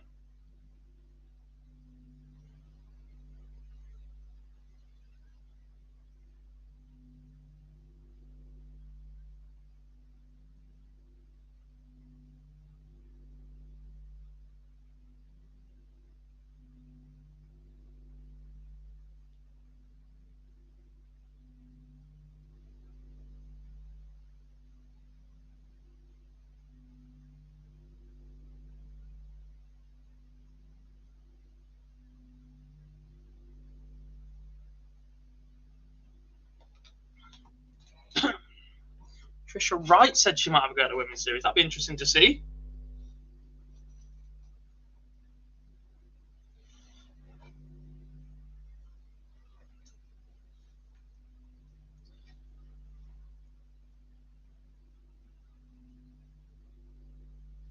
Hammond goes 3-2 up on de Graaf and has the darts in leg number 6.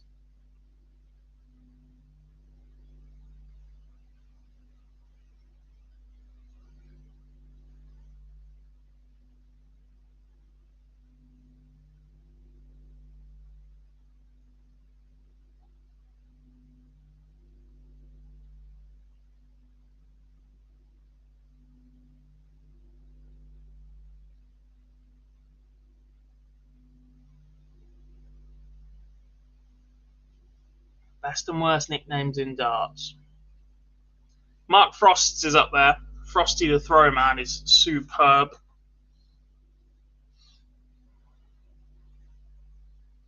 I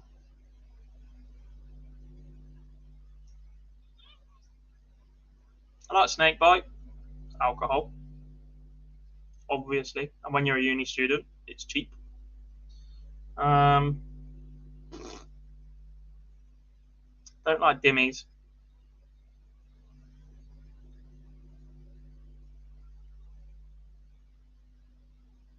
I don't really like anything that Matt Ward's ever given any of his players. The Lethal Biscuit was terrible when he should have stayed as the Jammy Dodger. The Dude and Super Chin. Not a fan of either. Super Chin's better than the Dude, though. Wow, what a finish that is from Corin Hammond. A 1-4-2 to beat Aileen de Graaf. Superb darts from the Australian. Is this the event we start to see just how good Corin Hammond can be? And Robin Byrne has beaten Elaine Chapman 4-1.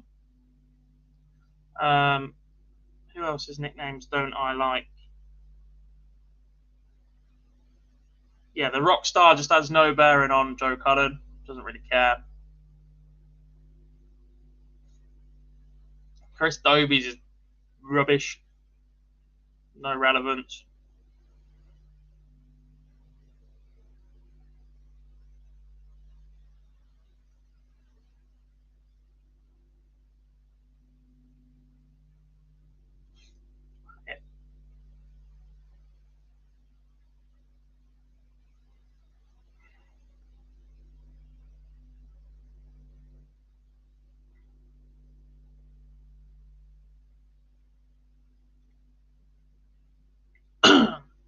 Still waiting on Win Stanley O'Brien to get underway on the stream.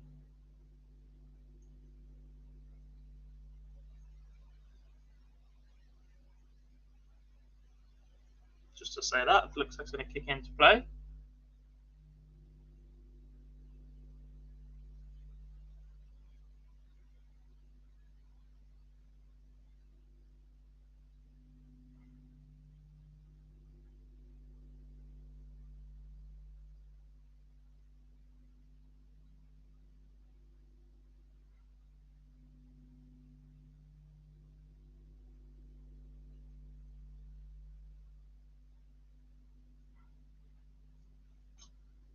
Where are we going for the feature? So we go Makuru.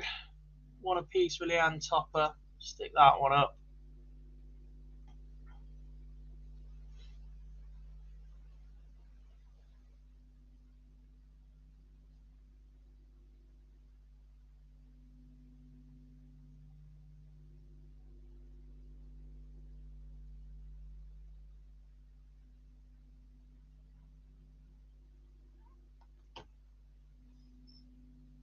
Nah. Whose nickname is Nah?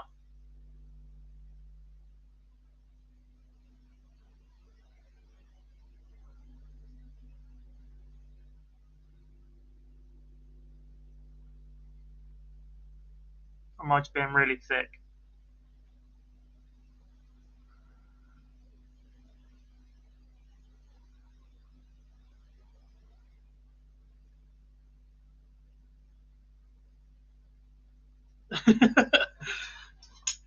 Afternoon, Laura. Evening, Laura. Yeah, I'm waiting for Phil all evening as well. So much for I'll be there for 3:30. Oh my God. Are you magic, Laura? Yes.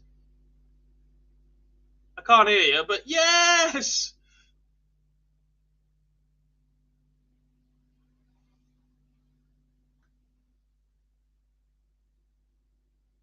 Still can't hear you.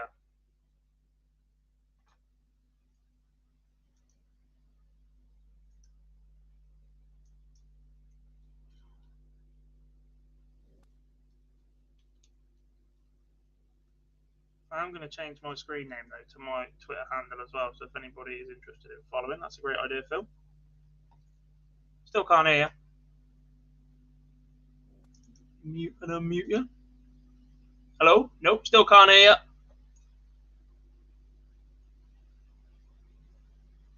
you. I think you're magic as well, Laura. He's only an hour and 45 minutes late. I don't know what the audio sounds like, but I've had to use the webcam audio because is it shit? It's okay. Language. That's fine. Yeah. How Hill? Knackered.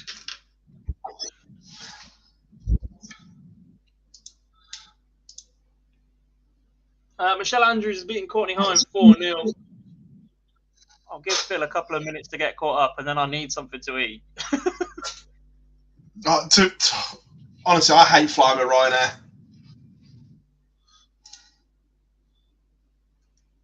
Can't get the staff. What have you missed so far there, Phil? Trina Gulliver won the first event. I've seen it. I saw most of the action up until the semi-finals, and then when we landed, I caught up with everything. Yeah, so that's where we are. We've decided we need a Trina alarm. We have a Barney alarm. We need a Trina alarm. 10 times Trina. Right, okay. It's only fair. Most successful in the field. I can sort something out. Lorena Rietbergen is going to go far. Not a name I know an awful lot about, but she's looked very, very good this weekend. Decent. She's currently won a piece with Vicky Pruin, but has just accounted for Fallon. McCurry's looking good. It's seed-gedded in event number 2, or there are no seeds, but you know what I mean. We've currently lost 1, 2, 3, 4, 5, 6, 7, 8, 9 of the top 16. Wow. Including 5 of the top 8. Sheesh. Aileen de Graaf, Jane Densley, Rhiannon Griffiths, Trina Gulliver, and Fallon Sherrick are all out. Who beat Fallon? Lorena Rietbergen. Lorraine Winstanley's won a piece with Maria O'Brien on the streaming board. Chloe O'Brien's looking good. She didn't have. She made last 32 earlier on the stop. She's still in the hunt. Robin Byrne warming up against Barbara Hospodurska. Quite a big game for her, just to get some more daylight between that. That'll jump her up to 9th. If Robin Byrne can make a quarterfinal, she'll go up to 7th. Jump Aileen de Graaf, which will be the target for everybody at the minute. Absolutely. Semi-final will put them above Jane Densley as well, so that'll put them top 6 for anybody at the minute, unless an outsider comes through, etc. I see Chloe O'Brien's winning again. She's someone that caught the eye in the first block. Yeah.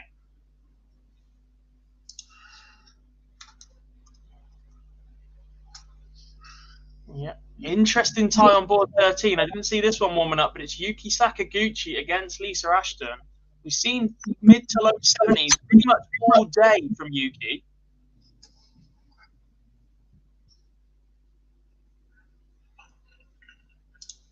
Will that be enough against Lisa? Lisa at her best, you'd say no. Hang on. That game's already... Didn't Sakaguchi already beat Vicky Tasker? Because that's showing us warming up, and then we're seeing Sakaguchi versus Ashton as a match as well. Dark Connect's having a little bit of a flit.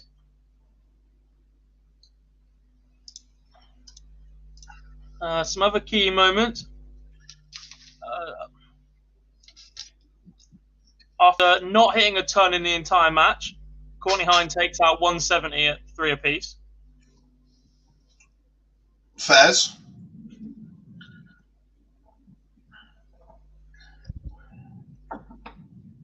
Mark Williams is getting some absolute form. What's the score? 16-15 to the Welshman. He's actually in front. Yeah, the last frame, couple of flicks, tactical battle. Yeah. Just seems to be rolling in his direction right now. How good would a Ronnie Williams final be? Oh, I don't think it matters what the lineup is. Oh, there's one player in the lineup I don't like. Yes. It's okay, because they're the least likely to make this final from here. Correct.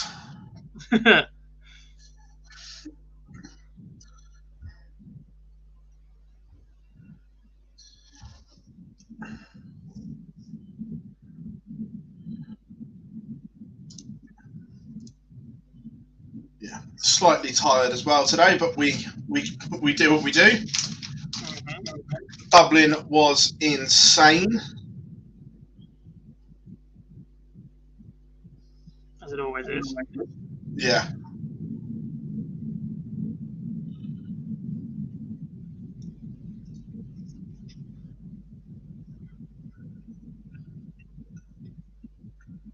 Oh no. Liam Cooper's out for Leeds in the warm-up.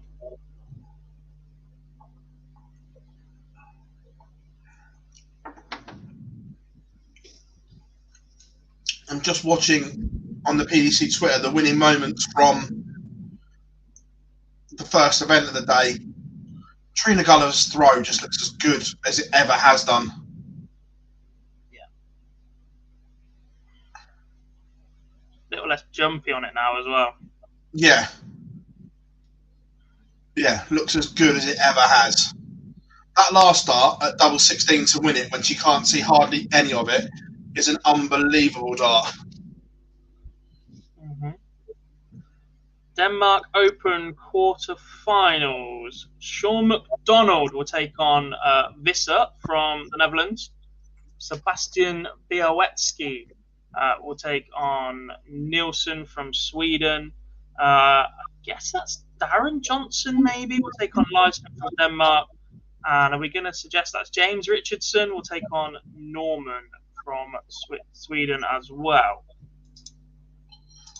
Yeah, I was again, I'm just catching up on everything. I've got Twitter open and I'm in certain accounts, and Białecki obviously tags us in, got everything. That boy is going to be special.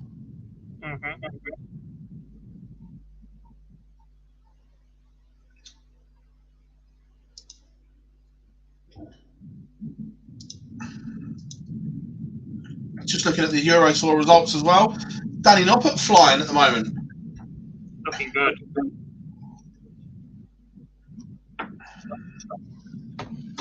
Tough score for Dimitri Vandenberg at the minute. He's having that little bit of blip after the first batch of success. We saw similar from Dirk van Duivenbode. We've seen it in the past from others as well. It'll be interesting to see how he starts to respond.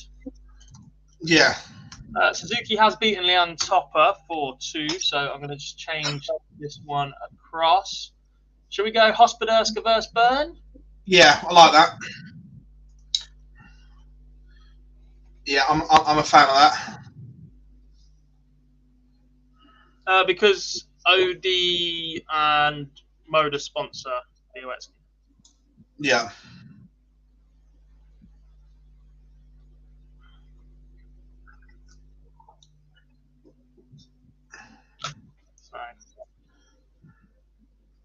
Right, that feature game's got a little while to go for, so I'm going to give myself 5 minutes and I'll be back.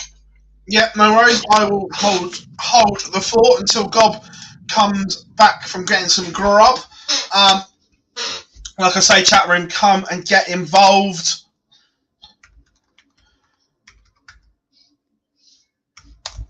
Just teeing up some bits and bobs as well, playing catch up. Hate a delayed flight. Lorraine Winstanley has just beaten Maria O'Brien. Anne-Marie Potts is underway. Sarah Roberts is 2-0 up on Felicia Blay. Jane Monaghan is 3-1 up on Lorraine Hyde. And Chloe O'Brien is over the line as well. It's all going along rather nice. Again, really impressed with Robin Byrne last time out as well in the first block of women's series events.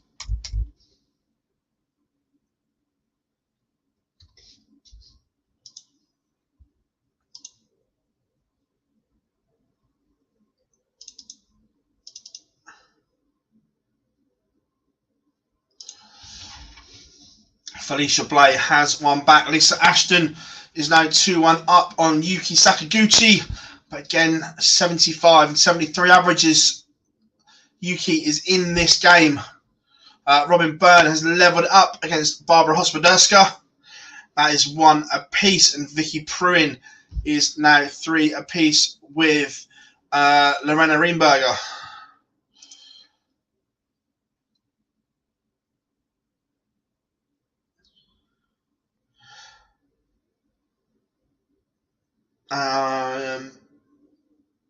All these games are done. How was Dublin? Yeah, look, Dublin is always good. It's one of my favourite cities in the world. That's why I always stay the extra day. It was good.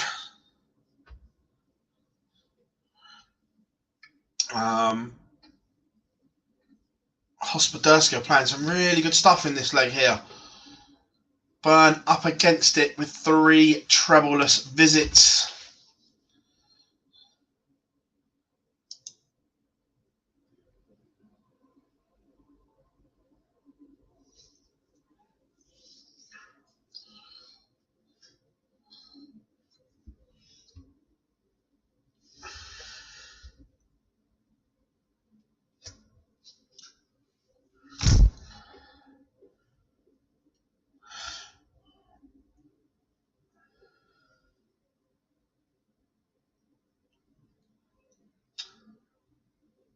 Love, just got a message from the Joker, John O'Shea. Love that. Thanks, Maisie.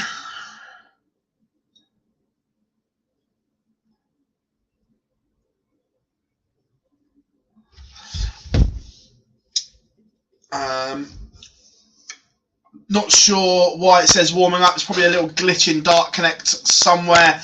What did you do in Dublin yesterday? Enjoyed the sights and the scenes of the Irish capital and may have had a drink or two. Robin Byrne has put some pressure on this 38 now.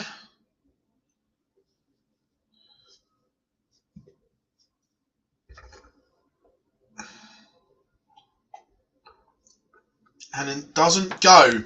So Byrne has an opportunity here to break the Hospoderska throw.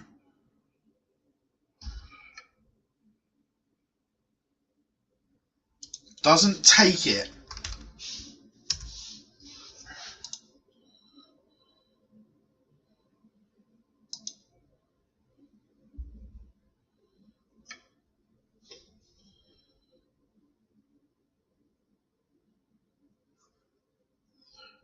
But it doesn't go either for Hospoderska. And Robin Byrne has broken throw. Yuki Sakaguchi has levelled it up with Lisa Ashton, 2 apiece in that one. How are we doing, Yankee Clipper? I hope you are good.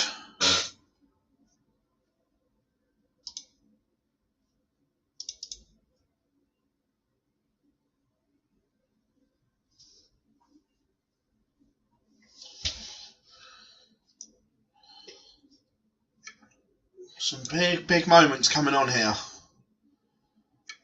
Remember, all about getting in that top 8.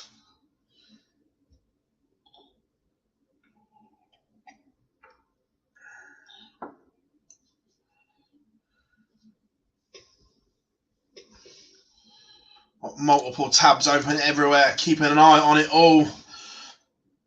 I'm going to open up the... Where is it? That one there. Ashton dominant on throw here. Probably going to go 3-2 up on Yuki Sakaguchi.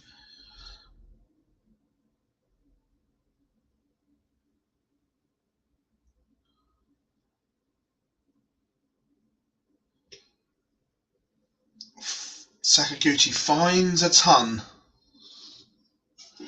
Is that enough? I'm not sure.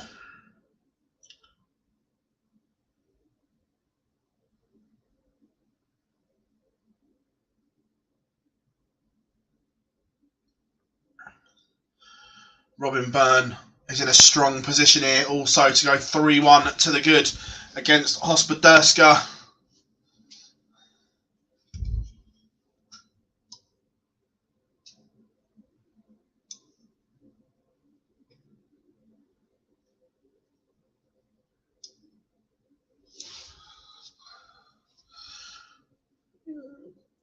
She missed the dart of the ball there, potentially. But, Hospoderska's counting has to be better there.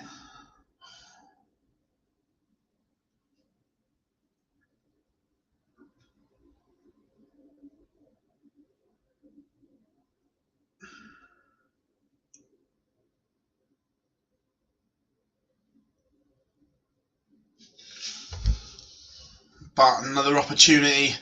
Both of them missing doubles in this one. And it goes 3-1. Also, Lisa Ashton has left herself a tricky little one here. She's left 14. Sakaguchi's hit a couple of tons to leave tops. Can Ashton pin the 14? She can't. Big moments here. Lisa Ashton was in control of this game. And there is a huge break opportunity for Yuki Sakaguchi. Again, that double 7 is not the nicest. And the Lancashire Rose couldn't take it. Big moments here because Sakaguchi has broken Ashton and will now throw for the match.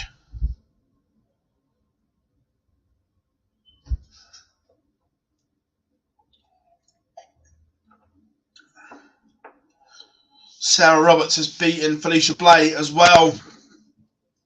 It's all going on right now.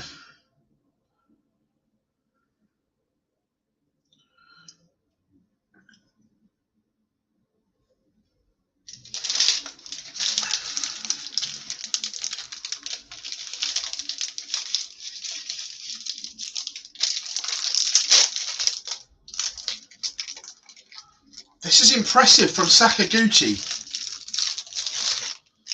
85 ton when you're throwing for the match. Ashton only 40, 45, 95.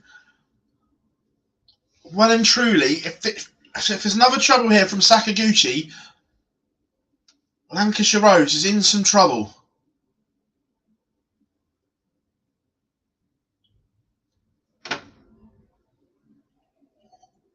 And she does find a treble.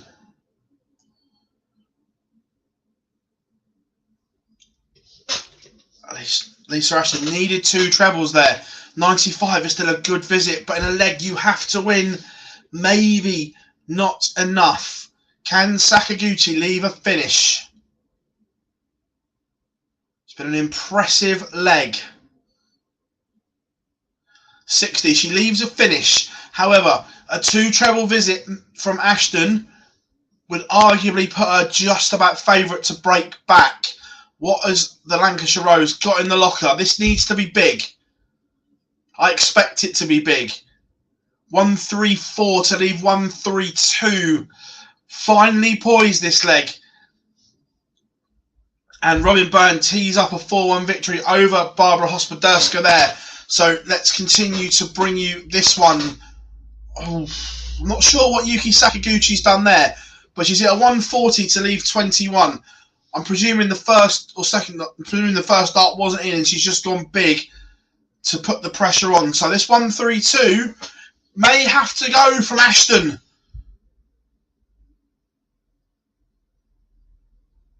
It doesn't go. So Sakaguchi should get 2 match darts. Can she convert for what would be a huge win for the Japanese star?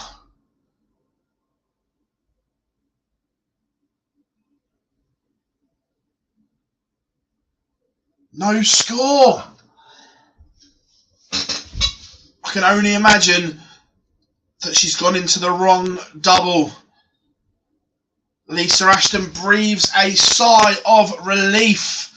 It is back on throw. Sakaguchi has potentially missed 2 match darts. And of all the players to give second chances to, Lisa Ashton is not one of them because she starts on throw with a 140.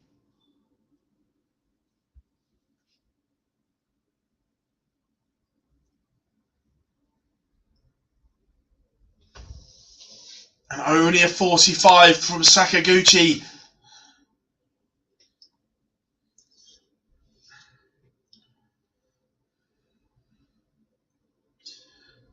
This is outstanding from Lisa Ashton.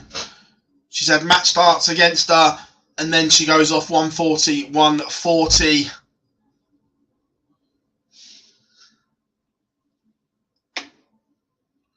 And another troublous visit from Sakaguchi. This one looks done as Ashton looks to march on. Brilliant. Absolutely brilliant. 81 after 9.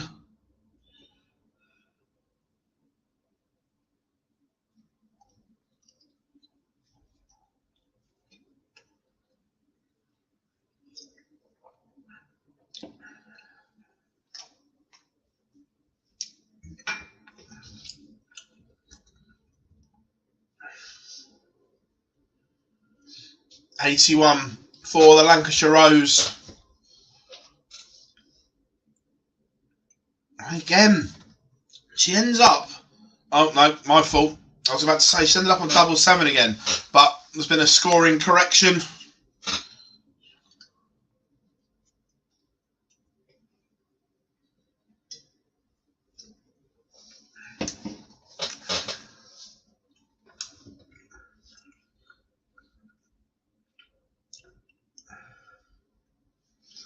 Ashton looking at double 12 and hits double 12, seals the deal. Lancashire Rose, Lisa Ashton, a 4-3 winner over Yuki Sakaguchi. The Japanese star missed 2 match starts for a 4-2 win, but the Lancashire Rose was sensational in the decider.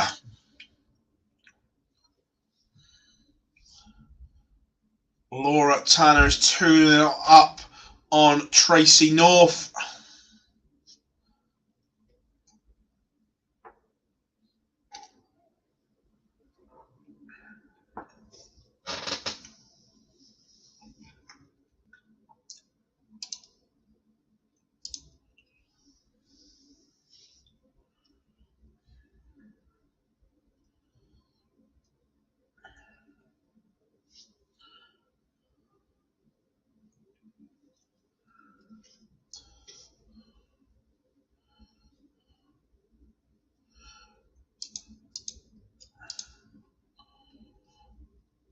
Amory Potts, 1 away from beating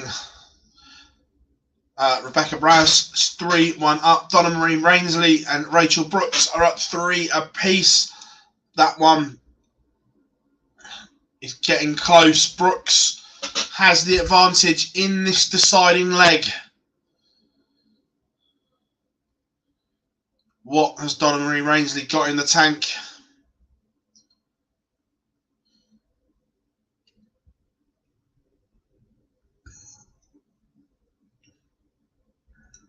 Rainsley finds a 2 treble visit, but doesn't leave a finish.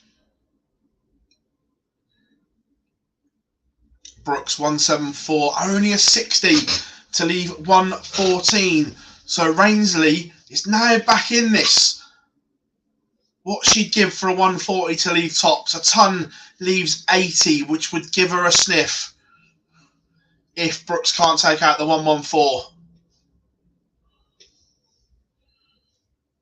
Only 41.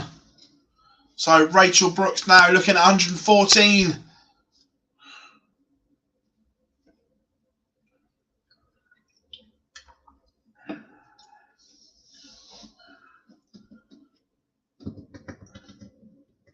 Remember, Brooks isn't the quickest, so this could take some time. Leaves tops. Don't know if she's missed a dart at it or not. But Donna Marie Rainsley now looking at 139 to win it in style. This would be an unbelievable way to win it.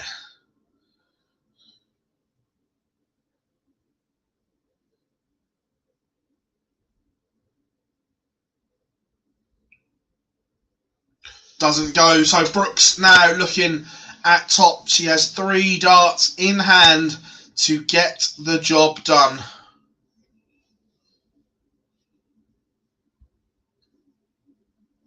And it goes. First dart, Rachel Brooks advances.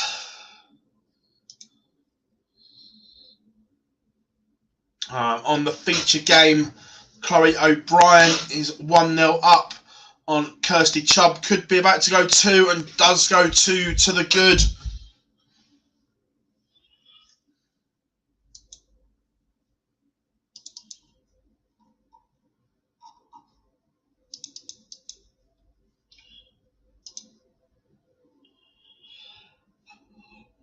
One, 3, 4. Chloe O'Brien has impressed me over the 2 batches of women's series. She's played some super stuff. Helps if I unmute myself. Warming up, Mikuru Suzuki against Jane Monahan, and a last 16 clash between Lisa Ashton and Lorraine Wynn Stanley. Whilst you're away, Gob, Lisa Ashton survived a huge scare. Yuki Sakaguchi missed 2 match starts to beat her 4-2. I did say she's been at mid-70s throughout most of the day. It's just if she can put a bit more on that.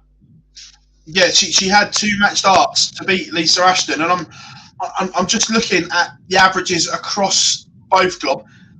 Lisa and Fallon not been at top gear today, it's fair to say.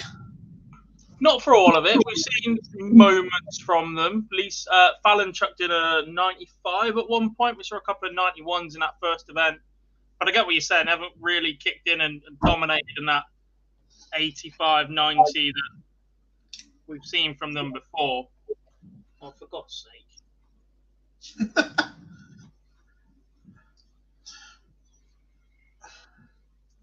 But I'm not sure if that's just because everybody else has been that much more competitive this time as well. Yeah, quite possibly. We have just had a WWF World Championship. Everybody be ready to go for this. Well, that was my next point. The fact that Fallon and Lisa didn't play in that, and the rest of them did.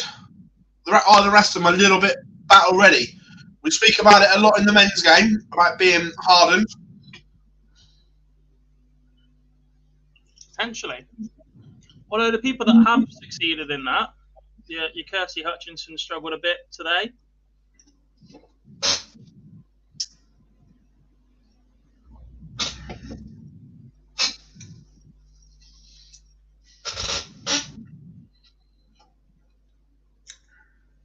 That's so bad. Whilst I was away, Phil never mentioned the chat room. You just can't replace me, can you?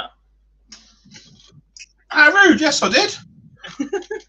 Wait all day for him to come back and then he ignores you, folks.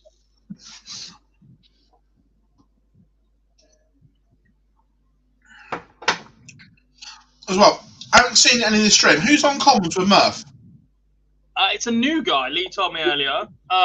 He's a Olympic broadcaster normally, I believe. All right, okay.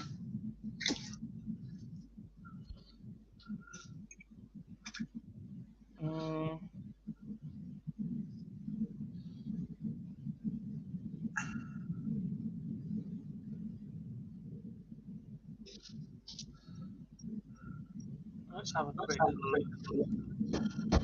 Johnny Bryan, Olympic broadcaster and sports commentator. Interesting.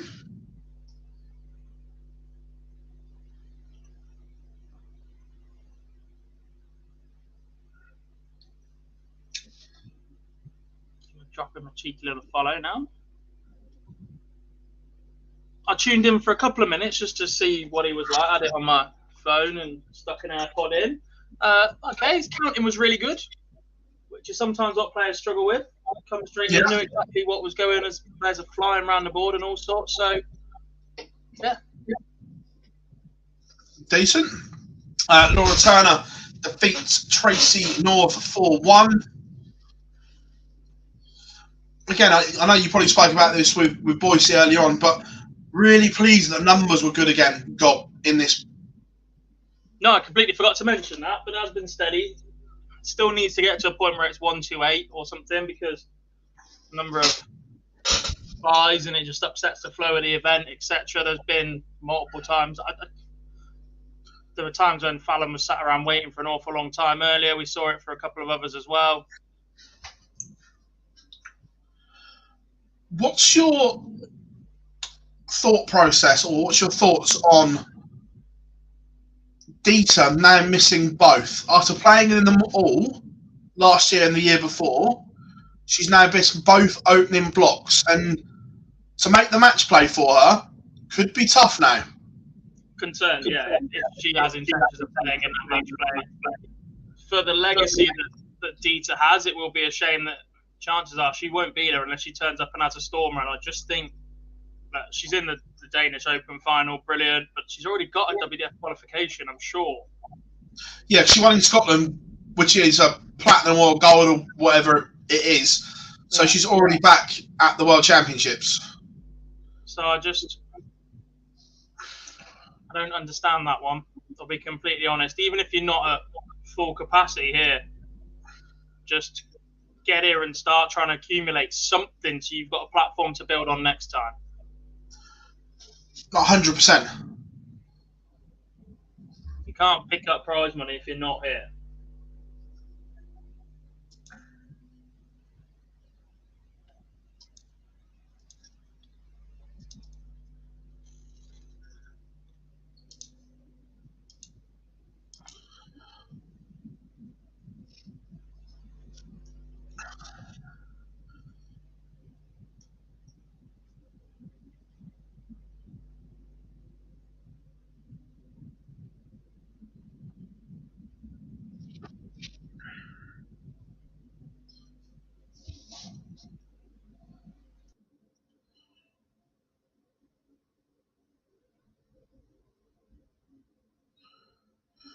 Yeah, it's an interesting one.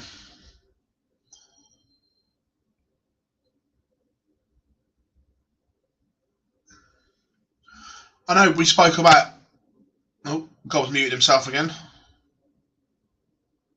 Yeah, sorry, I was watching the video. I'm just trying catching up on the Euro Tour results as well. Jose's in a bit of bother here. Yep. A lot of bother. And it's difficult when you've had all your success behind closed doors. I genuinely think he is the player that has found the transition the most difficult. And when you've had all that success in a block as well. Yeah. Because you're defending it all in one go. Comes up, yeah. It's a double whammy, isn't it? You start dropping out of form, fans are back. Yeah. You're dropping like a stone almost, or every time you turn up to darts, you're under pressure.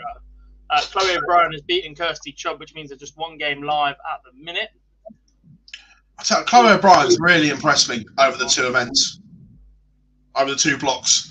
I think we saw a lot of her on stream last time. We haven't seen her this weekend yet, but from memory, I really liked her action. Yeah. Let's go Mikuru.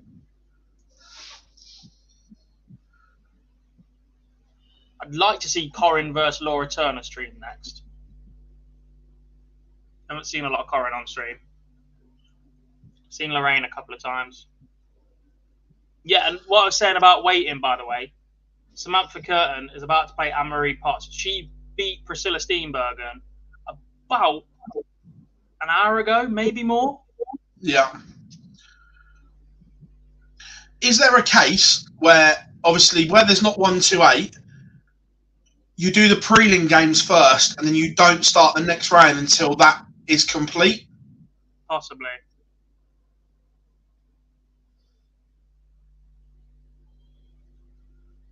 Also, the snooker has just gone to a decider.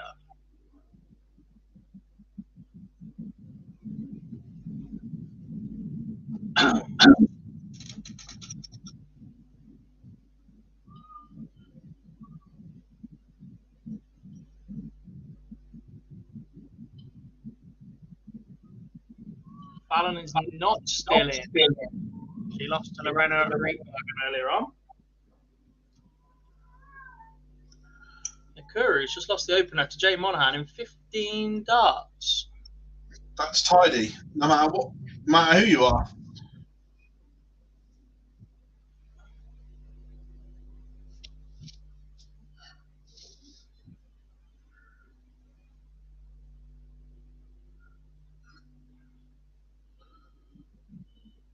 David says he's waiting for an ambidextrous top darts player. I don't think you'll ever get one. I don't think there's any need to be able to throw both-handed.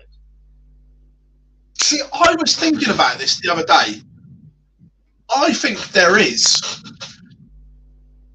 Because there's certain darts and angles that when they're blocked for a right or a left-hander, the angle suits a switch to the other hand. 10s and 16s being the argument, because you can block 10 as a right-hander, but as a left-hander, it suits the angle to come in. And the same as 16s, you can block it as a left-hander on the outside, but the inside angle for the right-hander works. Yeah, that makes sense, actually. I was actually thinking about this the other day. That I don't think there is for scoring, but certainly on the doubles, depending on what side of the board you are, there is an argument to be able to do that.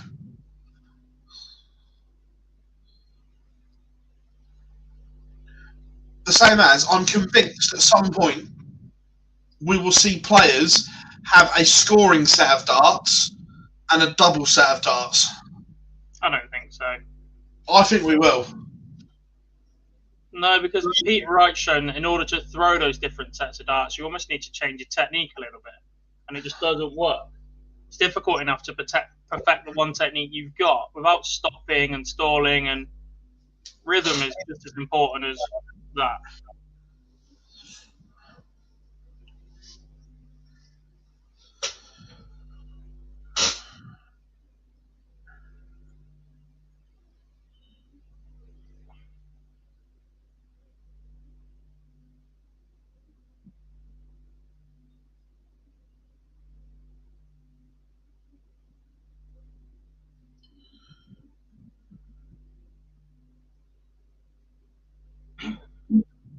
Decent other responses from Makuru, though. Sarah Roberts has taken over against Vicky Pruim. Yvonne Taylor's underway against Rachel Brooks, and Samantha Curtin against Anne-Marie Potts. That last 16 game is up and running. 4 more last 16 games warming up as well. Some outstanding ties in there. Lisa Ashton against Lorraine Winstanley. I've got my wish, Phil. It will be Corinne Hammond against Laura Turner on the stream. It's like they're sat watching us. Claire Brookin will take on Chloe O'Brien, and Chrissy Manley will take on Michelle Andrews.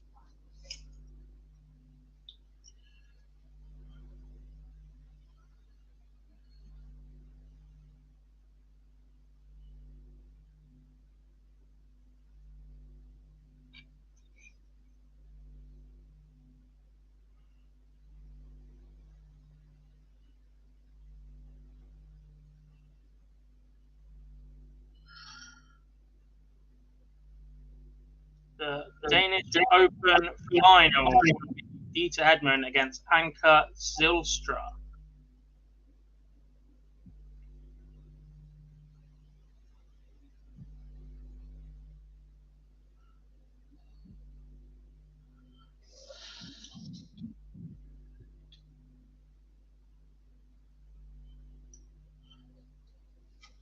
I tell you what, I'm just again playing catch up. The Daily Stars online content, we're keeping them in business at the moment. This interview of online darts. Quote tweet that.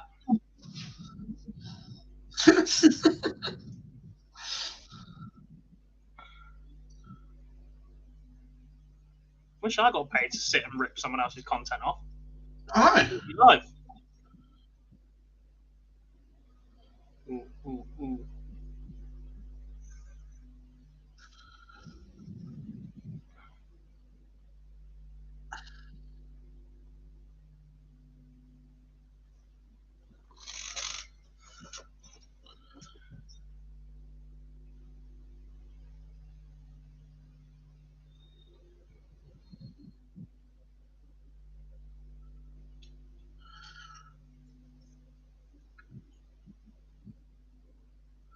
Chrissy Manley with a nice little run to the last 16 today as well.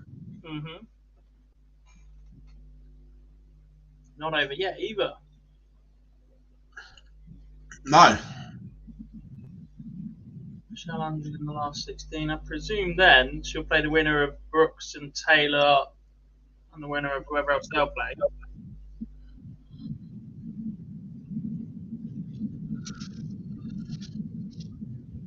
The winner of Brooks versus Taylor will then play Robin Byrne, will then play the winner of Manley and Andrews.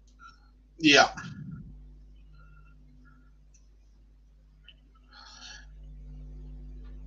Oh, how funny was the Jimmy White?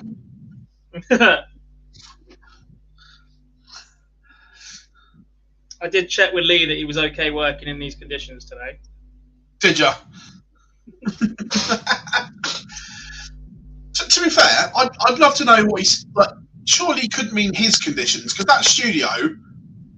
How can you not be happy with a studio? If he's on about the table, by all accounts, the table at the Crucible has not been great. Unless he had a technical problem or whatever. And their comms box is different, isn't it, to the BBC one? Yeah.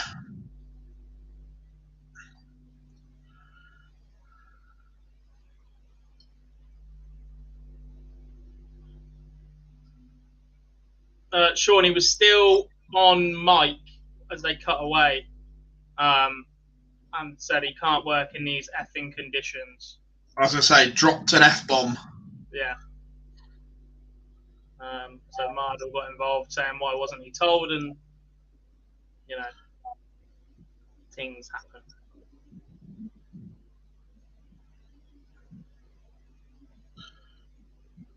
It was funny. Yes.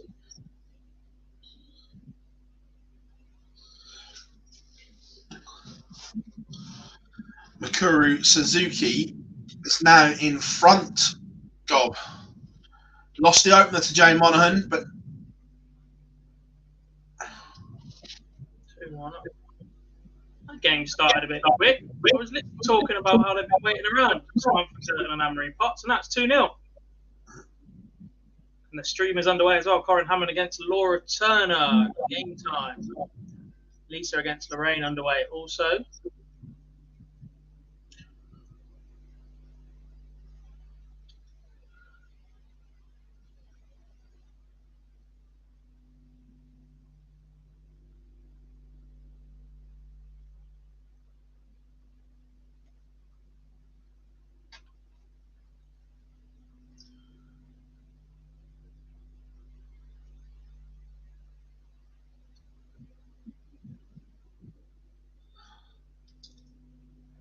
sounds like something Phil would say after their live lounge. I don't know what you're on about.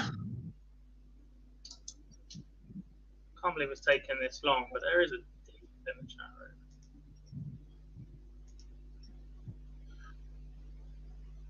I was about to say, are you doing it or am I? Should be gone. Yeah.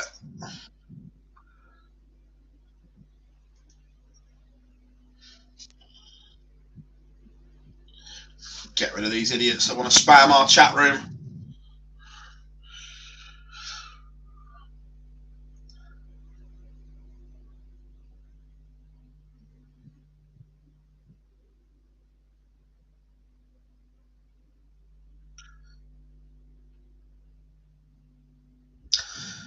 Long day as well today, obviously, with you for the conclusion of this, then off to the live league, and then just a cheeky little matter of a super fight in New York tonight. It's all good. Yes. I'm not staying up for that. To be fair, I'm buzzing for Taylor Serrano. And you got Liam Smith, Jesse Vargas as well.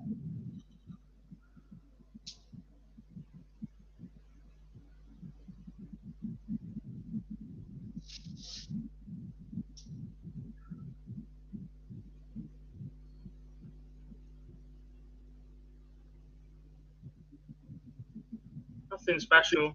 Just a couple of raps to keep me going and have dinner when I finish. I'm not going to lie, I've eaten horrifically the last few days, but I don't care. Standard. 2 each. Mikuru Suzuki. Sarah Roberts leads Vicky Pruitt, Rachel Brooks 2-0 up on Yvonne Taylor. Gen 83.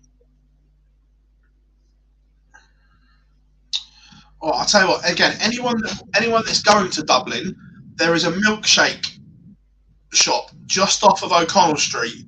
Ferrero Rocher milkshake made with real ice cream is unbelievable, Bob. there are a lot of pudding places propping up around here, and it's just not cheap, but they're good. Mm. Yeah.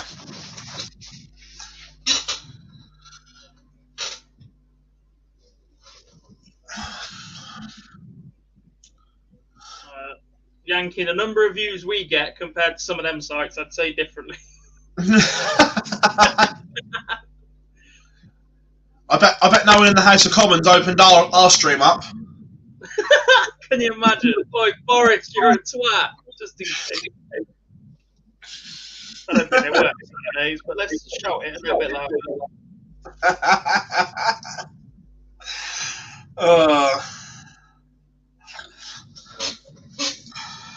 Laura Turner, 1 up on Corinne Hammond. Corinne's one that I've been disappointed with, God. Expected more from her. Look, she has the talent to go and get in that top 8 easily. Comfortably. Expected more a little bit last year. You could forgive it for the first instance at this level, but look, for a former world finalist, scoring power is unbelievable. Was disappointed with her at the Lakeside this year. Looks better this weekend, I'll be honest. Yep. There have been glimpses, but you still want her to go and break through because she is more than capable of going and winning these events and putting the big players under pressure. But at that point, maybe you have to question just how much she wants it. Yeah.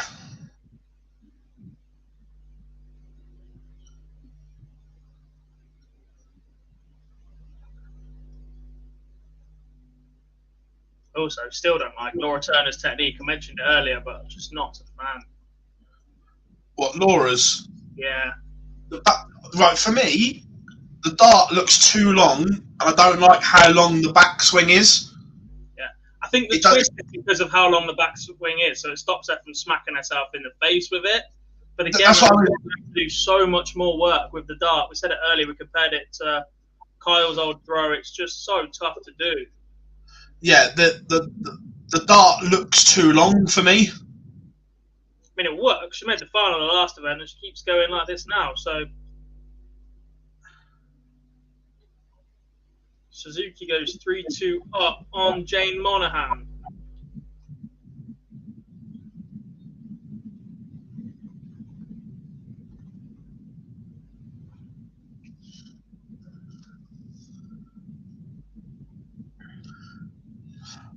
Yeah, when she pulls it back, there's just a slight twist.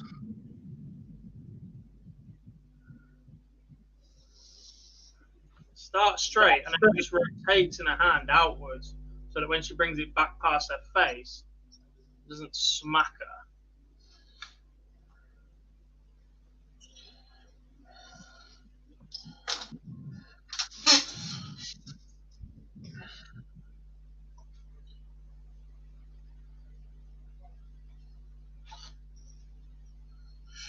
So I mean, fundamentally, it's the same in darts, golf, cricket. You have to fundamentally have a good technique. If you haven't got a good technique, you can have good spells, but primarily you will get found out over time if your technique is not sound.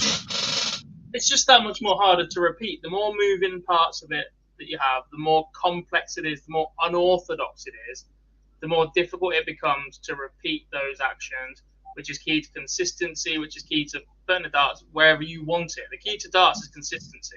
There isn't a single target on the board that anybody watching right now cannot hit on a dartboard.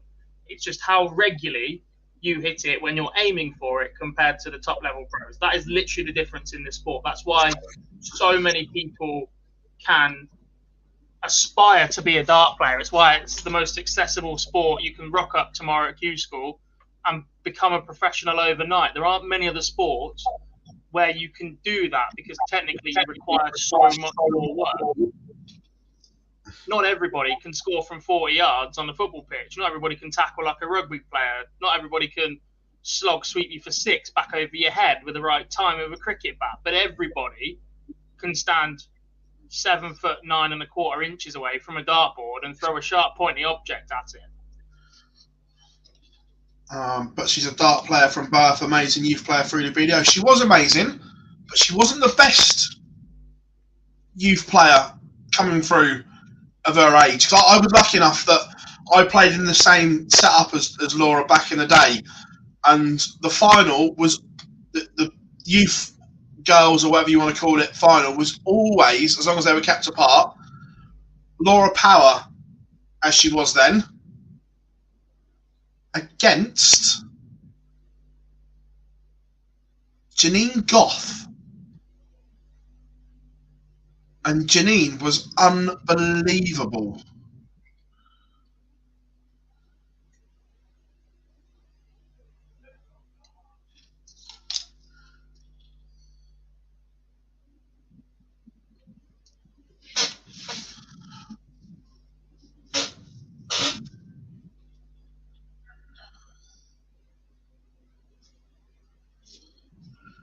Suzuki's getting dragged into this a little bit, by the way. Monaghan is 32 points away from 3 apiece. Elsewhere, Lisa Ashton comfortably 3-0 up on Lorraine wins Stanley. That is 3 apiece in the Makuru game. Samantha Curtin has beaten Anne-Marie Potts 4-1, so the wait around hasn't affected her too much as she moves into the last 8.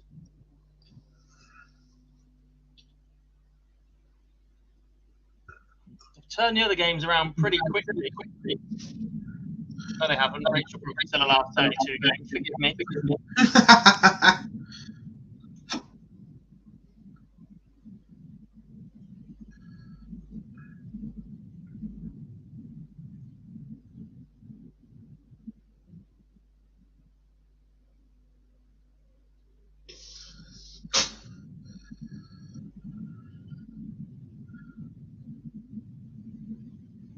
And that is a 4-0 victory for Lisa Ashton over Lorraine wins Stanley. So the Lancashire Rose stays in the hunt.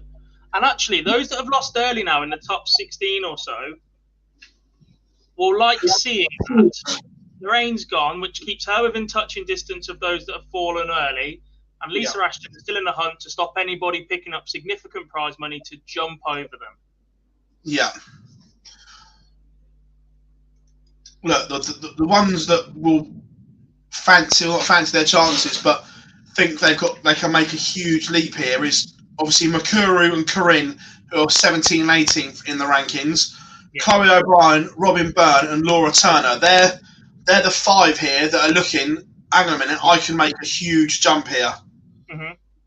And that's what I mean. Everyone else will be thankful that Lisa's still in, so she can stop them picking up that 600 or picking up that £1,000 potentially. Yeah.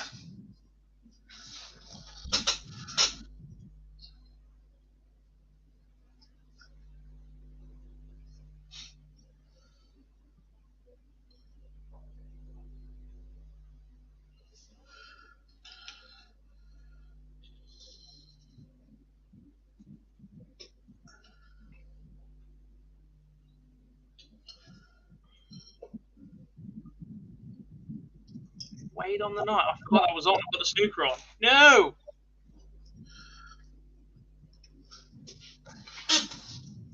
Wade, it's the 9 while I'm not looking, I'll cry.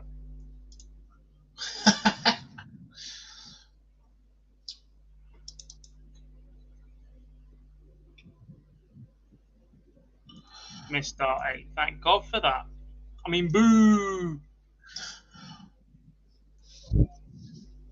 How did is it Aurora, the Italian, do today, Gob? She played okay. She's definitely got more in her. Yeah. Averages look pretty sharp. Second event, it started okay and dropped off. I'll say that. She had a 60 against Anne-Marie Potts and then lost to Corinne with a 73. But there were times when they were like 80 odds and they've just dropped throughout the day. So she's starting matches okay. I'm not sure she's played races to 4 that often. Big moments here on the feature game, Gob. Suzuki has mismatched darts. And so's Jay Monaghan. And she's made a mess in that 25. How'd you leave 11 off 25? You miss. You hit 14. And missed the board twice? I don't know. I don't know.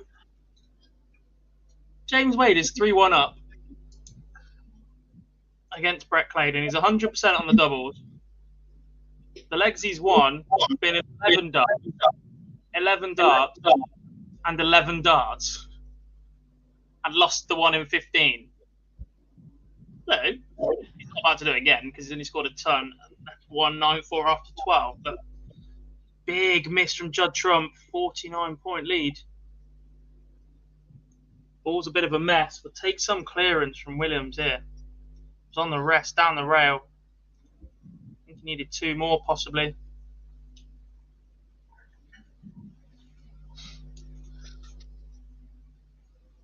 Who do you think Ronnie would rather place in the who would Ronnie rather face in the final? Williams. He's lost to Judd the last couple of times. Possibly gives him that little bit too much respect as the next one coming through.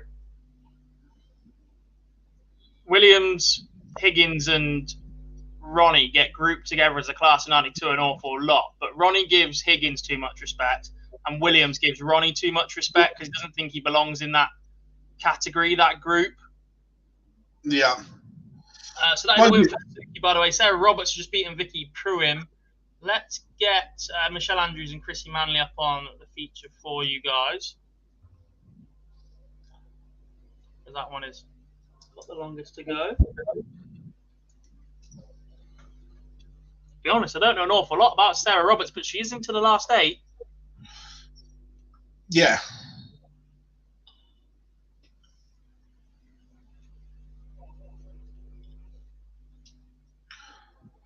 I know it's obviously tough to come over to more, but I was disappointed that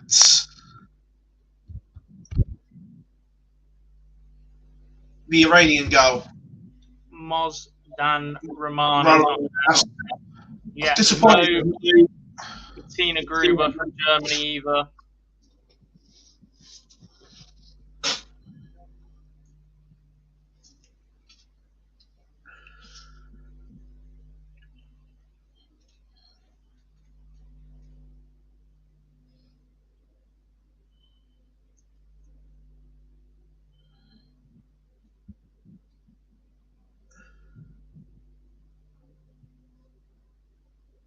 Talking of fluke, how's Willow left a touching ball there?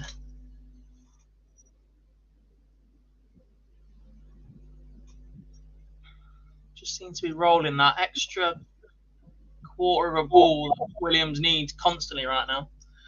Laura Turner has beaten Corinne Hammond 4-1. A comprehensive win for her once again.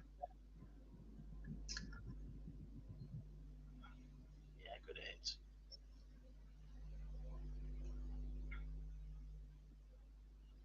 Rachel Brooks won away against Yvonne Taylor. Because what we really need with an event that should have finished 15 minutes ago is Brooks still to play her last 16 game to catch everybody up. She did this to us last time as well, didn't she? She went on a bit of a run the evening session. Yeah. Yeah. Can someone let Rachel know if she's going to have a run? Can she do it in the first one? Yeah. Chloe O'Brien 2, Claire Brookin 2, and then feature game for you now, Chrissy Manley 2, Michelle Andrews 1.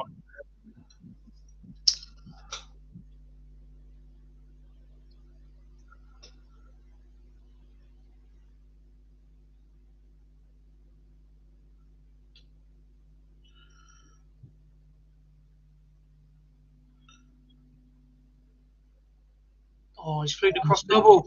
He's flew the cross double. Ah! Who? Judd or Williams? Judd. Oh. Now he's guilty as hell. Michelle Andrews takes that 1-1-6 for 2 apiece. Great finish, that one. Chloe O'Brien one away against Claire Brookin now. You know when you fluke it, you're not quite on a colour, but you're stuck between a thin cut to really hammer it home or just rolling up behind it, and the guilt's getting to you a bit. Which one's he going to play? Got to be the roll-up from here. If he thin cuts the green, just a 26-point lead. Mad. Oh no, he's rolled off of it and tried to get him behind the yellow instead. I don't know why I don't just roll up behind the brown there. Rachel Brooks has beaten Yvonne Taylor 4-2. So she will now play somebody. Robin Byrne in the last 16 matches. We've already got 5 of the last 16 matches completed.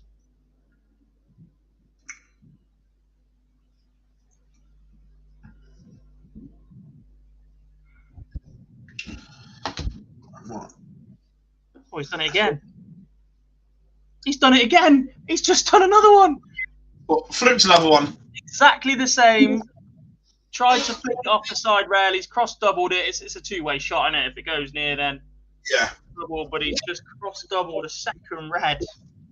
Now he's on the brown as well, and he's taking points off the table very quickly. Stuck with the guilt of stopping this brown and dropping on the red on the bottom rail. Right, just unpacking my bag. In the frame. I need to get my laptop out of the bag, just unpacking. Touch of duty free. 27 points ahead. 35 on the table. Drop this brown in. Get on the last red. Frame. Part of the brown.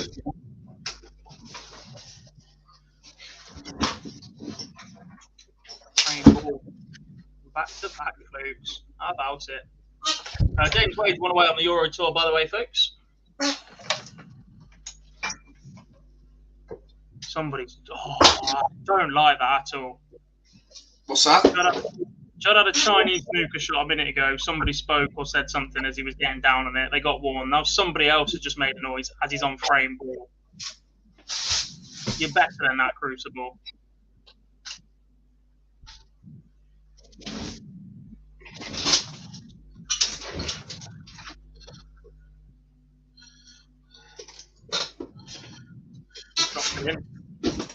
Chloe O'Brien is into the last 8. Massively impressed with Chloe. Like I say, don't know a lot about her, but just been really impressed.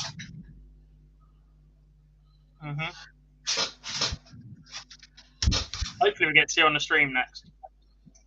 Yeah.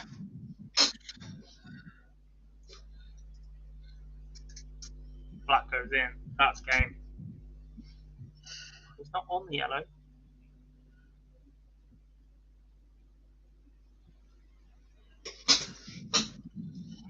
Three snookers to task.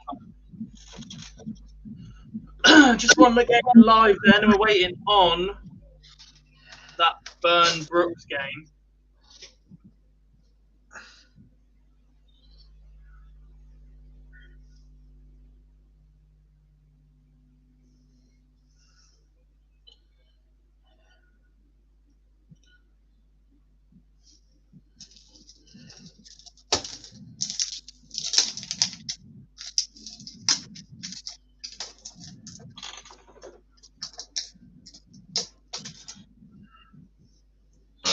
Holding everything else. Nothing's been moving on. I don't mean it's horrible. They're going to hold it a long time then. With the game we've still got to go. Even if that's 4-0, it's not going to be quick.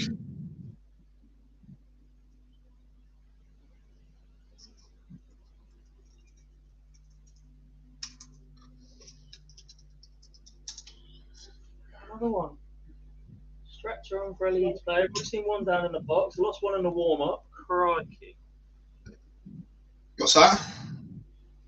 Leeds players injured all over the gaff.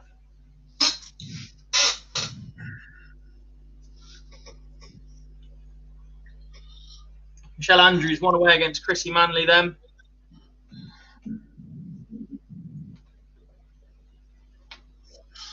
Because this looks like it's going late, I'm just setting up the stream for the live league tonight at the same time.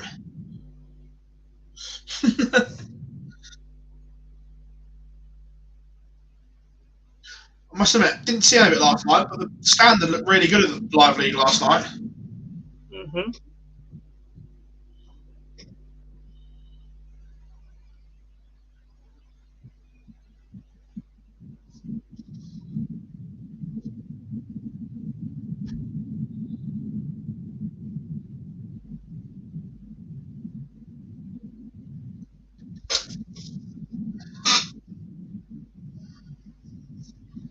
So it's an interesting lineup in the last 8. Just looking at it.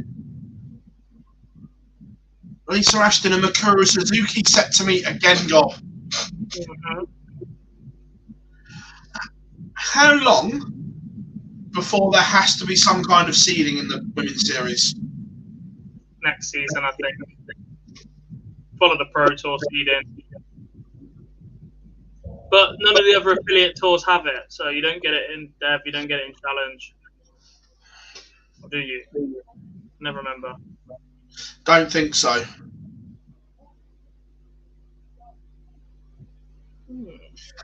But surely we're almost at that point now where it needs it.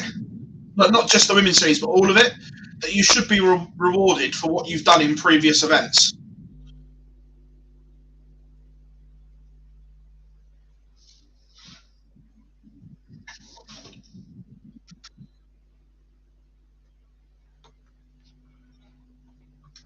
Yeah.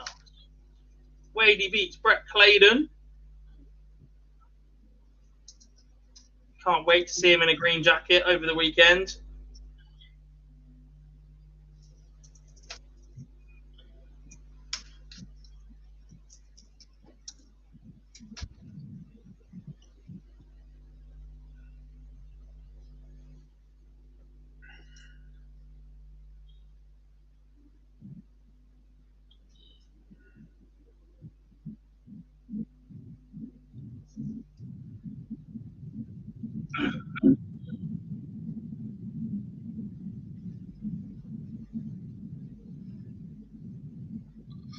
How is it? The 30th of April already.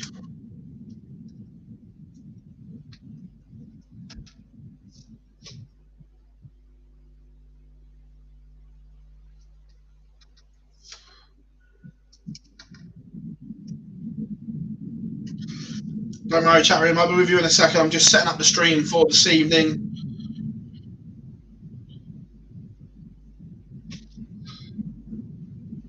I'm just tweeting. From her Twitter, it looks like Dieter is not entering because she is chasing the WGF Australian Open spots.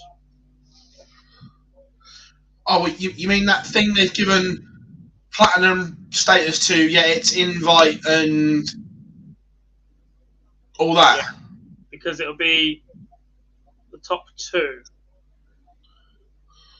World champion and world number 1, but if Bo's world number 1 at the time, it'd be world number 2. Invite only, comes with travel, accommodation, expenses, and a nice payday if you go deep. Whoa. Right. So they've given platinum status to a tournament that they're effectively paying people to go to. Expenses, yeah. Wow.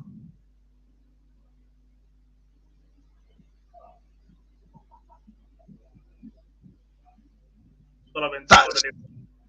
Sorry, that's horrific.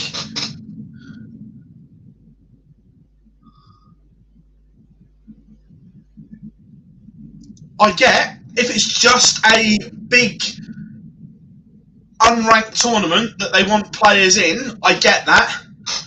But effectively, that would be like ranking the Premier League. Yeah. I'm genuinely, you can't give a tournament platinum status and do that. That is horrendous.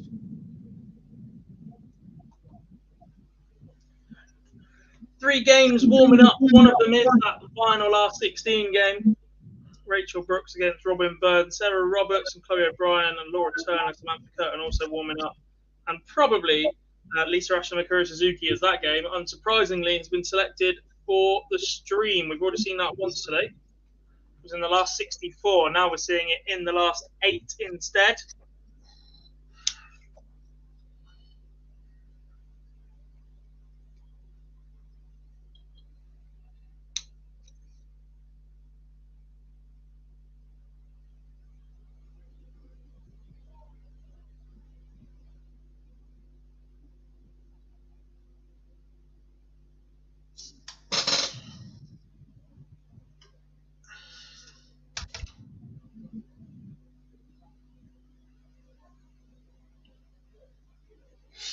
Yeah. So looking at the rankings again now, big opportunity for someone in this little cluster. Robin Byrne is, or it depends, her and Chloe O'Brien are the same. Robin Byrne and Chloe O'Brien, there's a huge opportunity for both these gob to put their stamp on this top 8. Yes.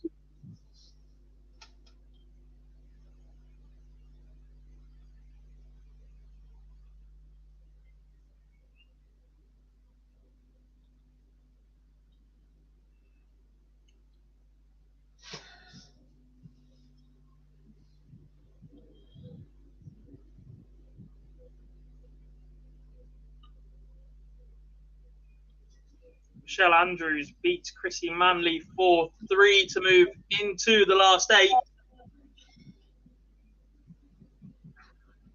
She will play the winner, Robin Byrne and Rachel Brooks. So at least it's not a big wait around for somebody that's already come through. So how are they paying people to go to it? Do you mean how are they funding it themselves, or how? It won't be directly. It won't be directly from WDF funds. It'll be via tournament sponsors, etc. Yeah.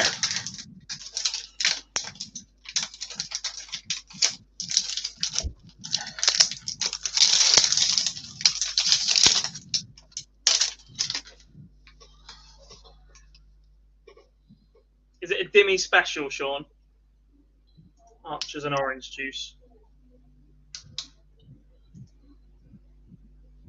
It's going to have to be Byrne Brooks as a featured game, as nothing else is underway right now. Gob, on that other tab, while it's all warming up, can you put the ranking up quickly? Just open up another tab.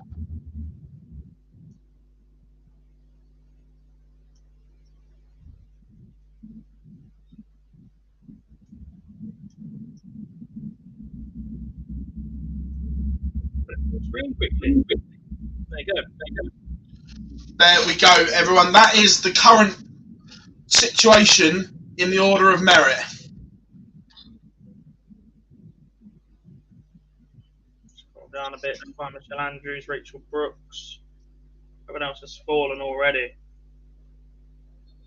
So yeah, just Laura Turner can really encroach on Griffiths and Gulliver, etc. from here without winning the event. Chloe O'Brien would need a final, as would Robin Byrne. Nakuru would need to win it, etc. So Lisa Ashton can do the people chasing her an awful lot of help right now in helping herself. Yeah.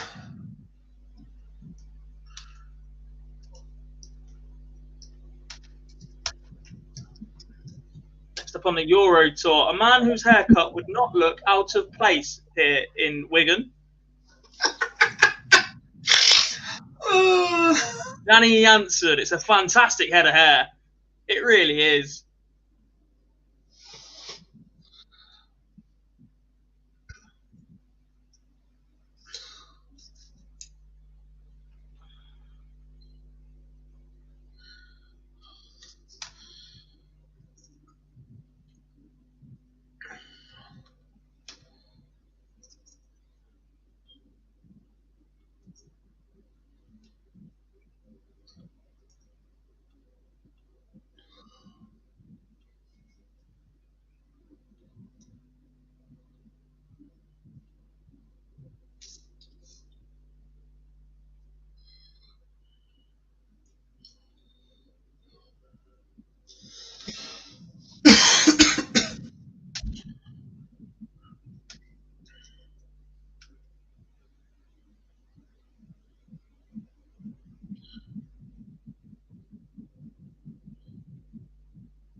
Don't get me wrong. Danny Janssen looks very, very good, but I don't like the action.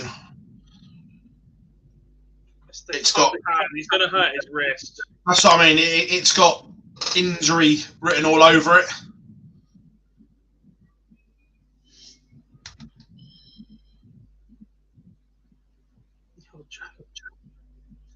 Brooks wins the first leg. 86 starts.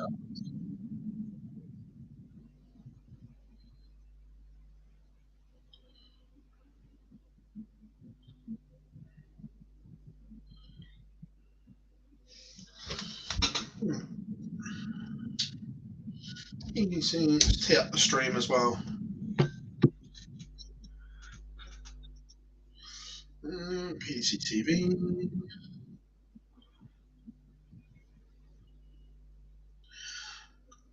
Interesting news as well, Gob, wasn't it? The PDC released about not putting tickets on sale yet for the World Grand Prix. Yeah, isn't there issues potentially with the City West being used as the Ukrainian refugees, correct. Oh, sheesh. I've just put the stream on and someone forgot to pay the electric bill in Wigan. That stream booth is very dark. Normally there's two, isn't there? So elected Judd Trump has beaten Mark Williams in a superb match.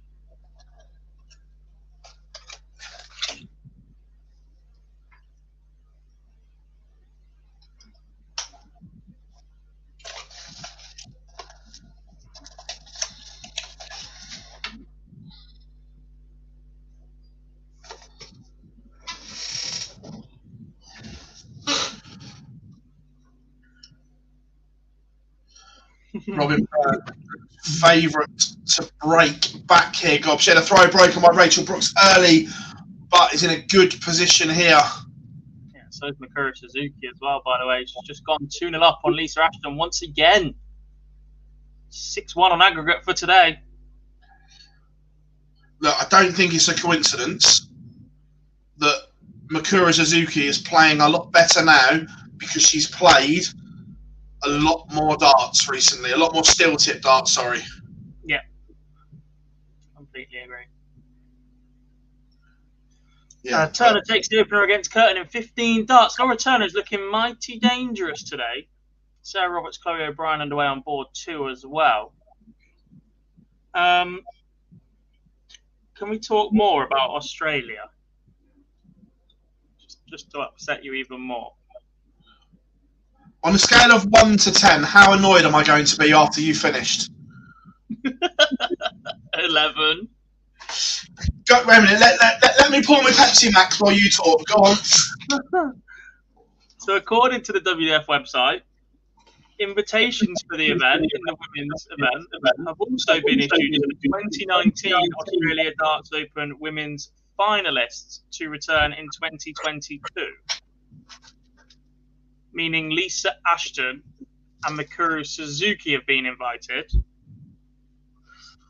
The 2019 men's champion and runner-up Damon, Hetzer and Scott Mitchell are ineligible under playing contracts as PDC tour card holders. So, what that means primarily is that despite not playing in the WDF for 3 years, Lisa Ashton has just been given an invite to an $80,000 Australian dollar tournament, which if she wins it, will immediately secure her spot at Lakeside.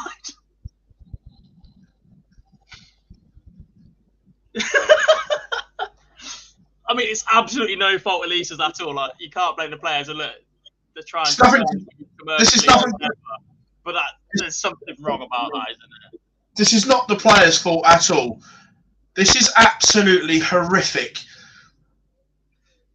Actually, this is on par with Barry's rule number 1. And I hate rule number 1. Actually, this is worse than rule number 1.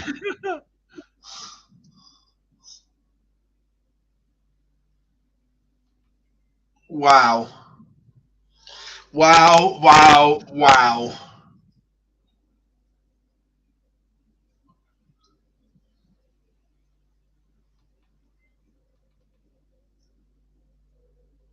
Thought you might like that one. That is horrific.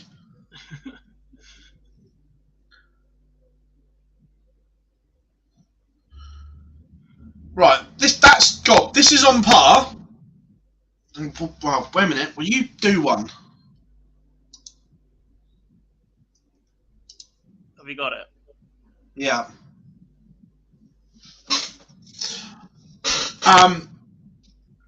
Right.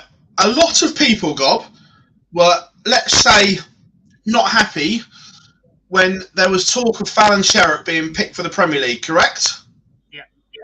This is exactly on par with that. Yeah. No different at all.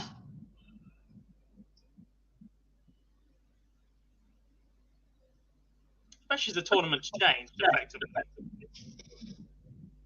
Yeah.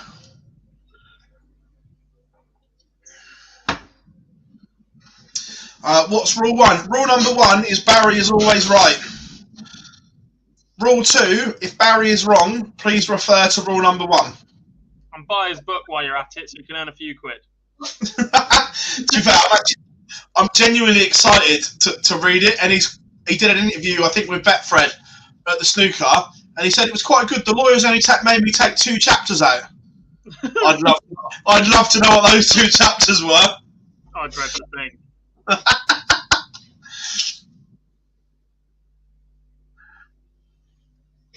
Back to Wigan though, still playing. Mikuru Suzuki, Lisa Ashton now 2 apiece, pegged back. Laura Turner 2-0 up on Samantha Curtin, averaging 91. I think that means a 15 and a 17 maybe. And Robin Byrne, Rachel Brooks 1 apiece. That's your featured game, Brooks. Trailing in leg number 3 though. I tell you though, I'm impressed by Robin Byrne. Look, we all know of the usual suspects, as we call them, Gob. But from the first block and this block, I am massively impressed with Robin Byrne. Yeah. And from memory,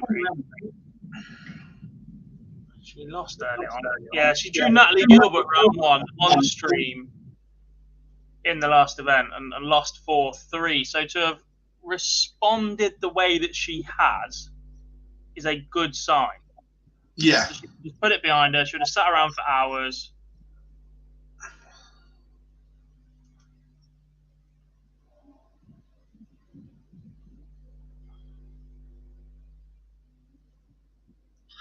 Yeah, I'm impressed. As it stands, she's 12 legs away from the title. Yeah. Laura is in with flying the Irish flag.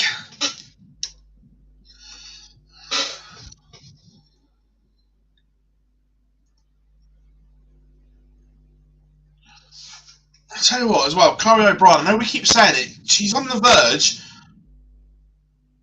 of a semi-final, Gob. Mm-hmm. Can't help but be impressed. No. People say the interest in the ladies' game isn't there. I'm not having it. I'm genuinely not. But enough people have sat and watched me all day. Yeah. Oh, what a dart from Mikuru Suzuki. Pins double 16 on the stream.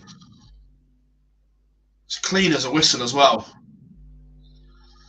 And again, Lisa Ashton is in the same situation she was against Yuki Sakaguchi. She needs to win the final 2. She survived a couple of match starts at this stage in the last round. Can she do it again?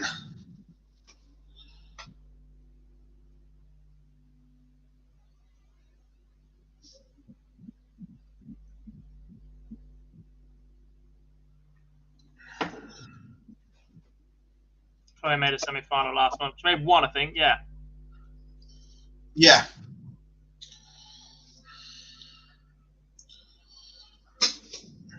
Yeah, semi-final, quarter-final. Oh, God, I've got a wicked content idea as well. I'll speak to you about it afterwards. You can't afford me to stay on afterwards. I can for 2 minutes. Yeah, some of us have got drinks to drink. I may have had a few G&Ts yesterday. and a few Jaeger bombs. Oh God. Rosanna, is it wrong that I actually like Jaeger? Yeah, it's minging. Yeah, I genuinely actually like it. No. Disgusting. And I'm not allowed Jaeger bombs anyway, so you know. And we are going all the way on the stream. Lisa Ashton has levelled it up. She doesn't know when she's beat. Apart from this time, well, certainly in this leg, she wasn't forced to survive match starts like she was last time. Oh, well, I tell you what, I like that as well. No fist pump. How are you that far ahead?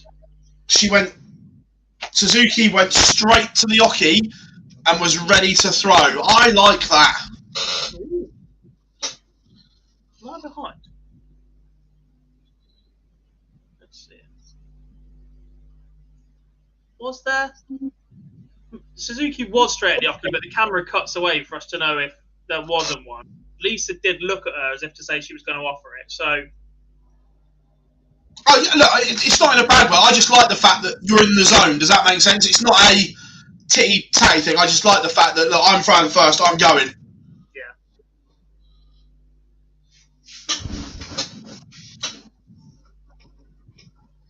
Probably just wants to get to bed. I'm not sure when she travelled across, but she is starting to look a little bit tired.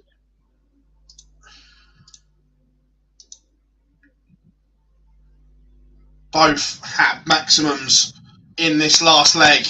Oh! That's a little bit good.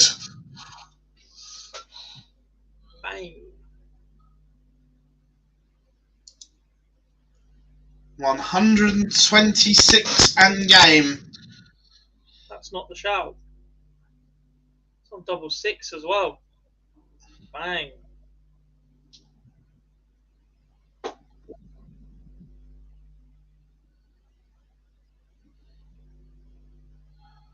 Rowan Byrne, 3-1 up on Rachel Brooks.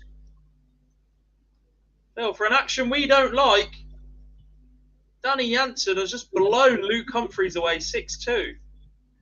Oh, look, he can play. But like we said, it's longevity. It's working now, but I'm not sure it works in 4 or 5 years' time. Yeah. That kid's potentially going places, though. He's got nerve, he's got scoring, he's got charisma. He's got a dodgy haircut that makes him look like an Australian.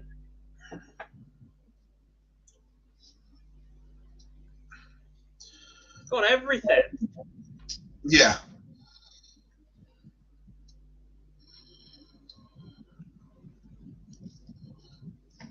Oh, completely.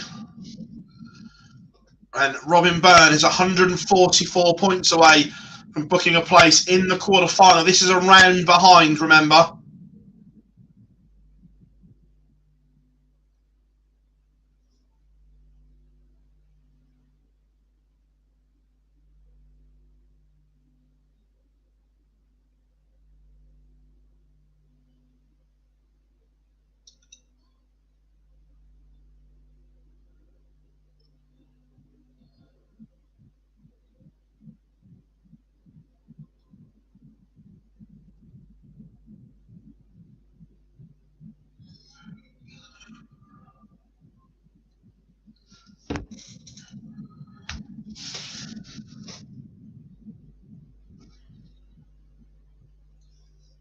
Big visit from Brooks, but late away from Robin Byrne for being the last player into the last 8.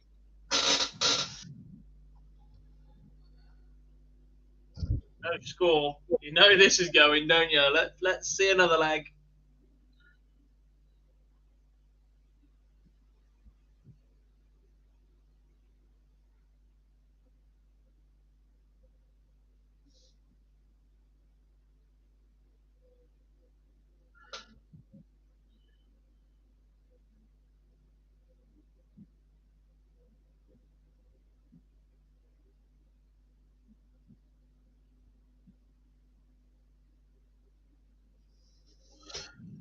Doesn't. Robin Byrne, this is your moment for a place in the quarterfinals.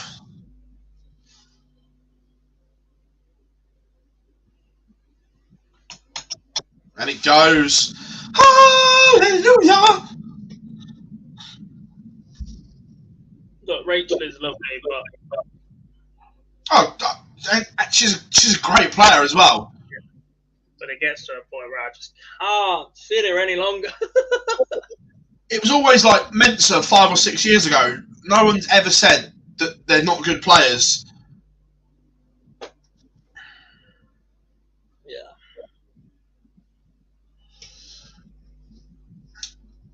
It's like in snooker. Who would you rather watch, Peter Ebdon or Jimmy White? I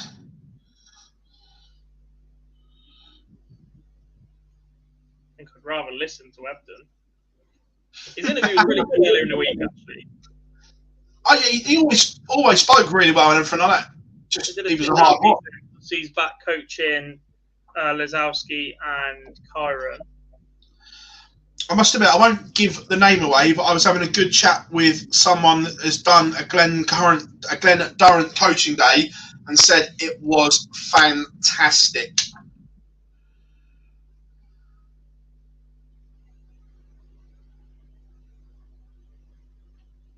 I want to do the coaching course. I see Nico was the first to pick up his certificate earlier in the week. Yeah. He's first to complete the course recently. Oh, as well, shout out, how good does that ADC look, Job, what they've done for this weekend?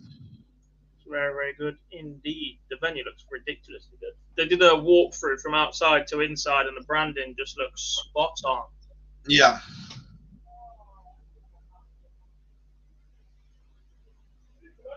How on earth has that gone in?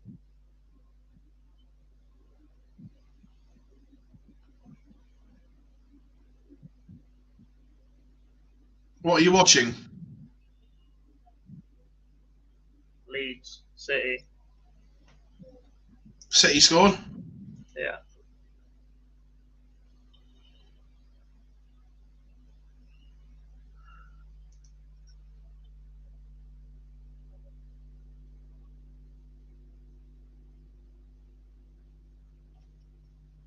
Sarah Roberts in position to force it aside of them. Yeah. Unless this is a huge visit. And it's not, oh, Chloe. Chloe. Get out of the ferret school. If there is one thing I've noticed since becoming a county referee, it's how many dart players cannot count.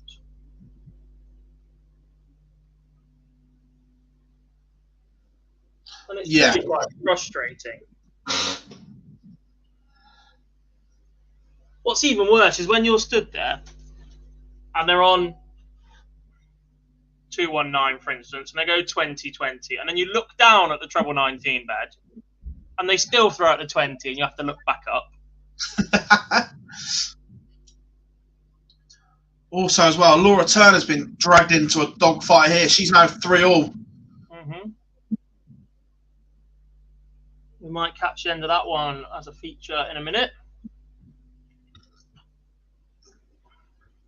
I don't drink when I'm refereeing. Cans of Diet Coke for me.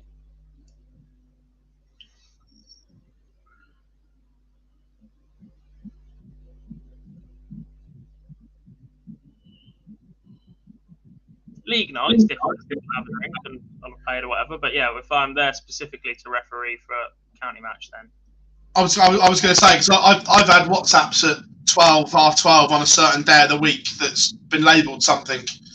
Vodka Wednesday. Did you hear about this week? No, what did you do? The venue was cash only. I took £40 out with me. I came back with less than a fiver. It was £2.70 a vodka.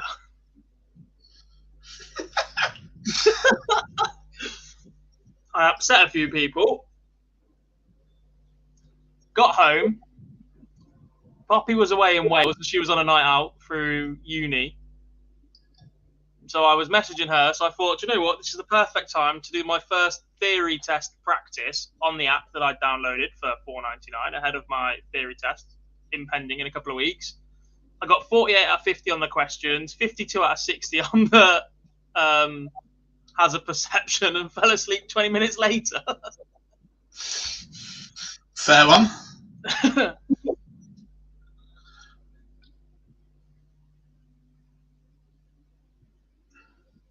Dirk Van Dyver just sprinted to the stage. I think he wanted to be on stage for a specific moment of his walk-on song. Is he rattling off the chainsaw? No, it's just a big overhead.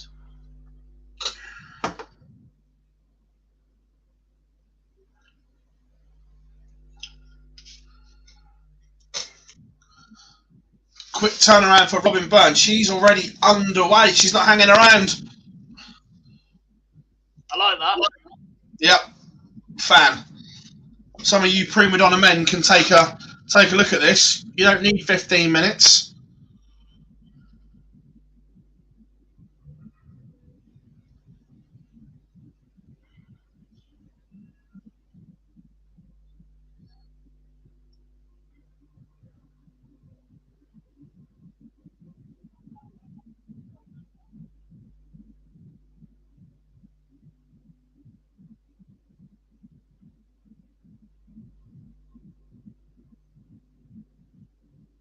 Wasn't O'Brien 3-0 up when I last looked? Quite possibly. She dragged into it.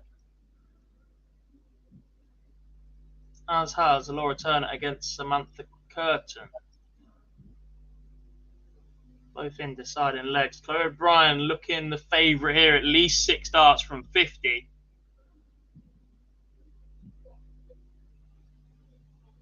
And it goes in 2. Let's see. And Laura Turner gets over the line against Samantha Curtin as well. It's a 4-3 victory for her. So we're just 1 away from completing the semi-final leg. No wonder she just got on with it. Robin Burns just decided a 16-dart leg for the opener. So she's 4. It can. And I don't mean this horribly to any of the other women, God, but I would love a Robin Byrne against Chloe O'Brien final. Would be interesting, yeah. Just for the dynamics of the women's series, I would love that. Yeah.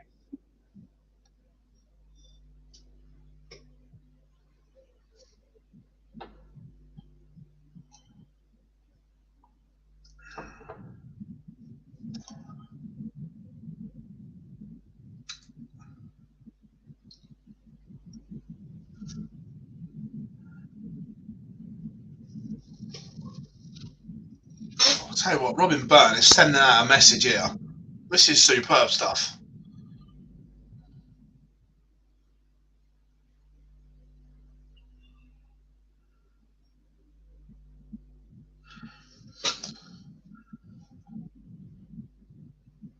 But she's in a game here. Michelle Andrews, 78 to level at 1 apiece. Robin Byrne sat on a cheeky little 108. What's your chosen route for 108, Gob? It's 19s to leave 16s, but my favourite double is 14. So I should stay on 20s, but you block it. I don't like 48 for tops overly. I don't like anything else around that. And the advantage of 108 is if you go high on the 7s, then you still got to finish. Everything else, single 1 is 107, but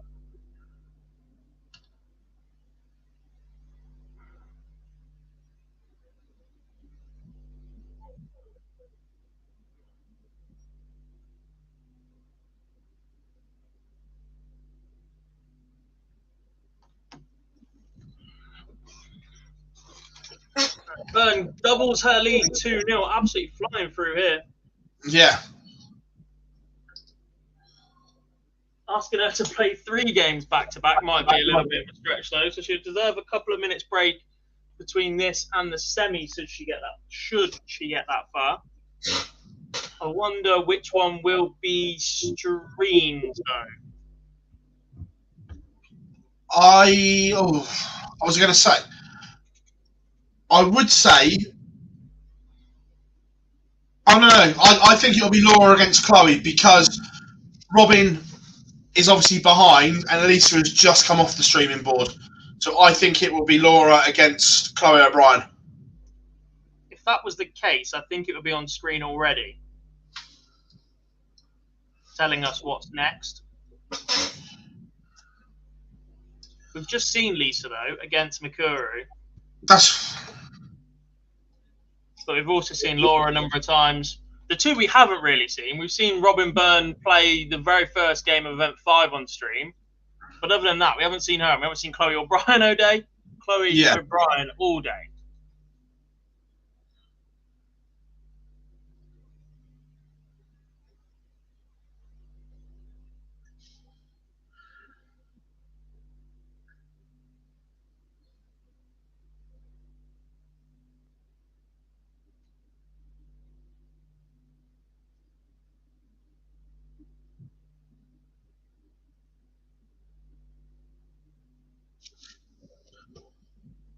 Cool. This is something else.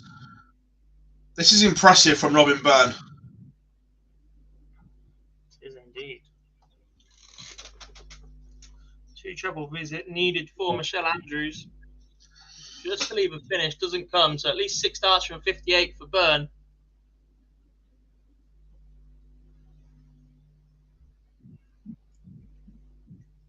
Won't worry too much about that, coming back 4 10s.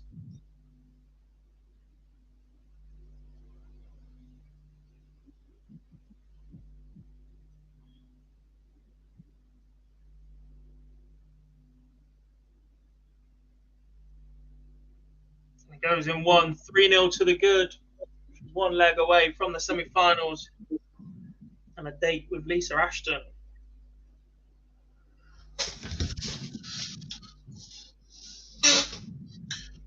Is that their first date? What are they going? Bowling? Cinema? Whatever they want.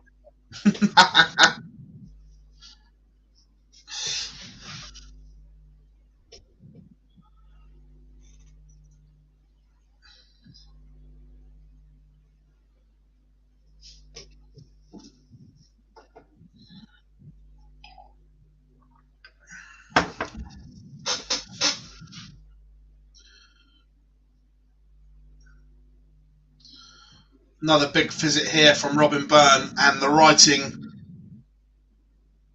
Semi-final 1, Turner versus O'Brien on the stream.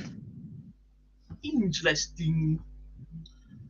I tell you what, from a graphic design point of view, I like the slide. Apart from that stream semi-final 1 in gold doesn't work. You just can't see it. Yeah.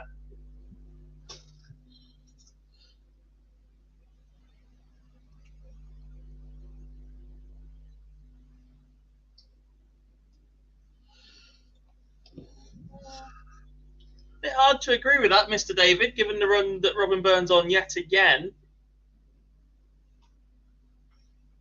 This will be our second semi-final. Yeah. Yeah, no, she's beaten finalist in event number 2. She's got to a final, yeah. Yeah.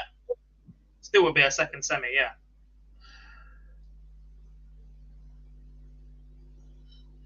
I agree, Katie's potentially got... How can you potentially have more potential? Has possibly got more potential right now.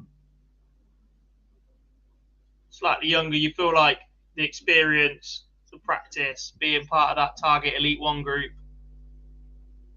148 for the match! Robin Byrne! That is superb! Thank you very much. Oi, mate, honestly, if I ever find who's behind these spam sites, I'm going to snap somebody's neck. Absolute cretins.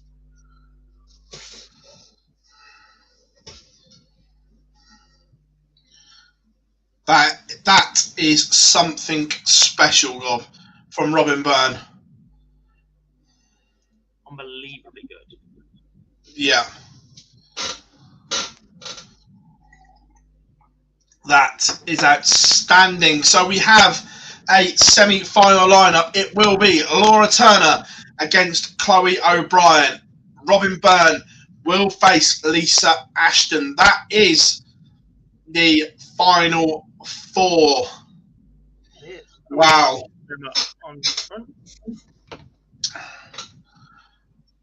That's good. Very, very good.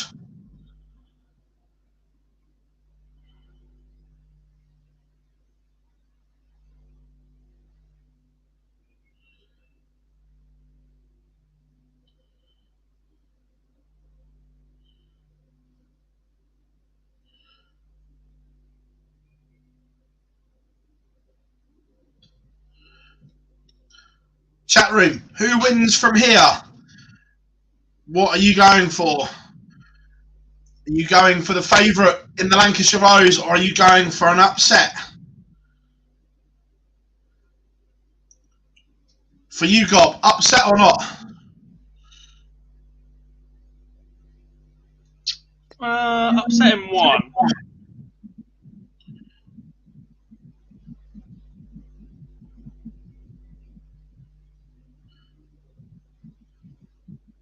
No, I was talking about to win it overall. No. I'd love it, but no.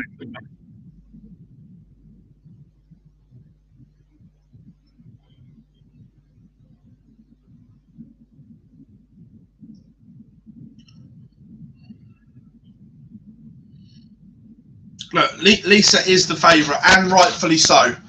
But today of all days, Gob, she's given the field opportunities to beat her. Yeah. Where the last block, she was just irresistible. Where today, she's not at her brilliant best. She's still winning because she is a champion.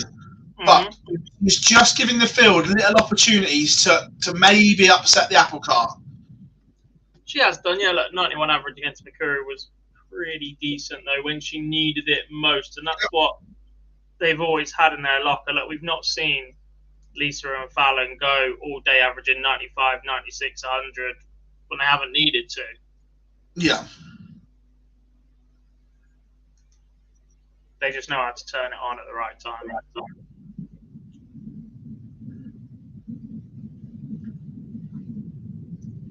It's also a lot difficult for the upset right now in races to 5, especially as I'm not sure how often Chloe and Robin play race to 5. Not sure how often they play race to 4, to be honest. Primarily WDF events and the like are best of 5s for them.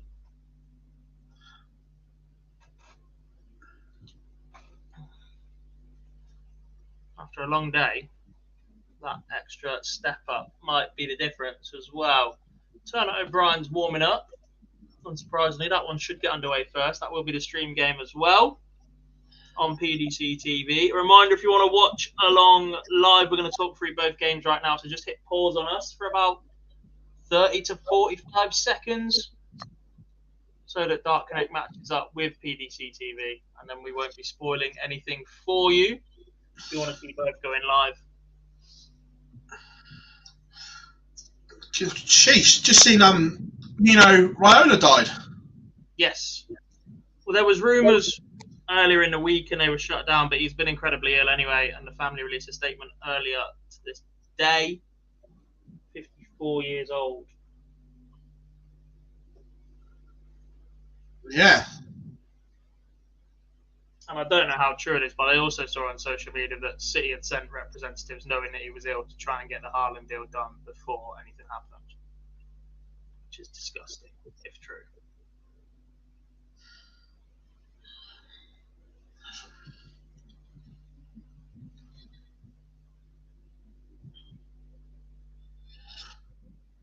To be fair, look, it's tragic, but also that does throw the transfer window into absolute chaos, Gob. Yeah.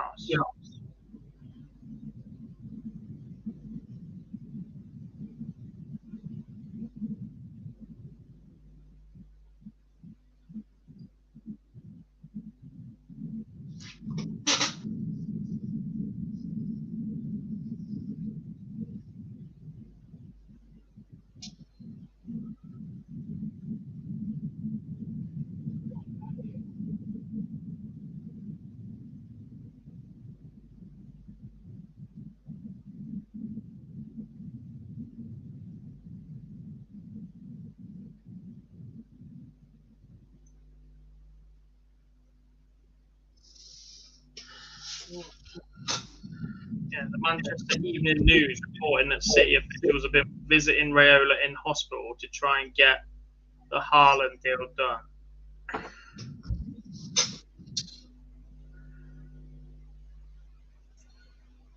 Wow, what? Burnham Ashton underway already? She's not messing around, is she? I've got a lot of respect for this from Robin Byrne. She's on the Red Bull. No messing around. Straight on again. Superb. Robin Byrne is on the Red Bulls. Robin Byrne's my new hero.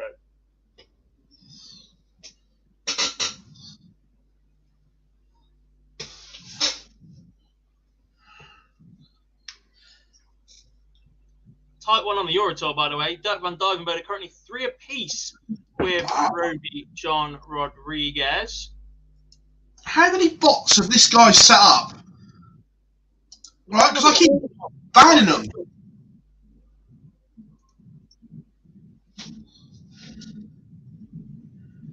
You're timing them out, not banning them. You need to. No, I banned them last time. I banned him last time. I'm just trying something new to stop him doing it.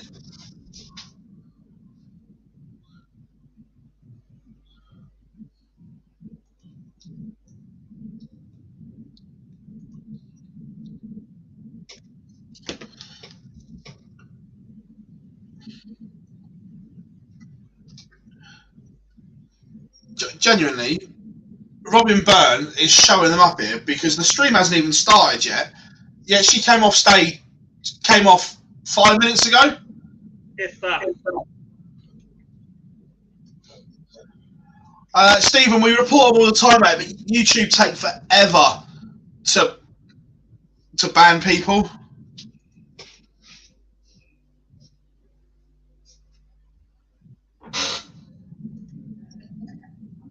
It's an early break of throw, and Robin Byrne had her chances in that one.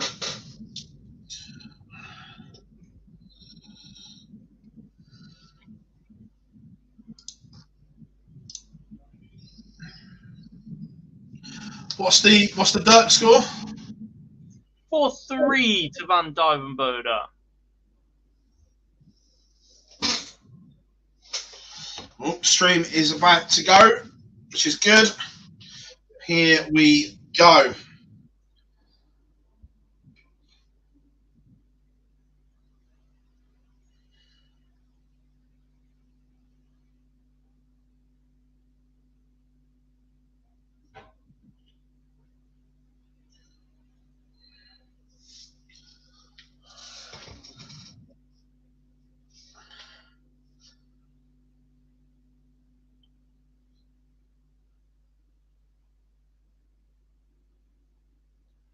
Both games underway then. Turner wins the bullseye.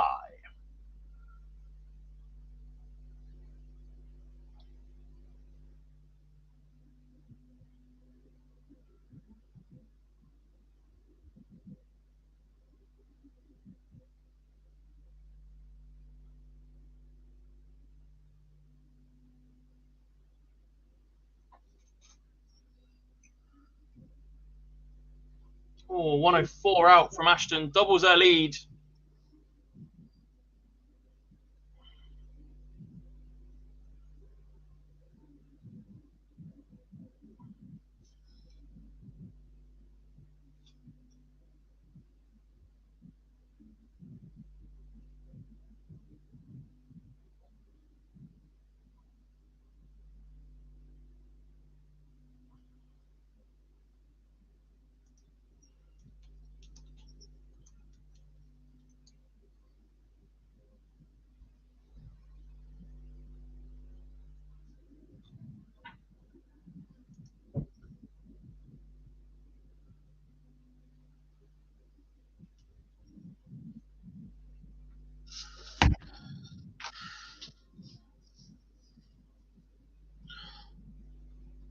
I'll tell you what, I like that Chloe O'Brien action and throw.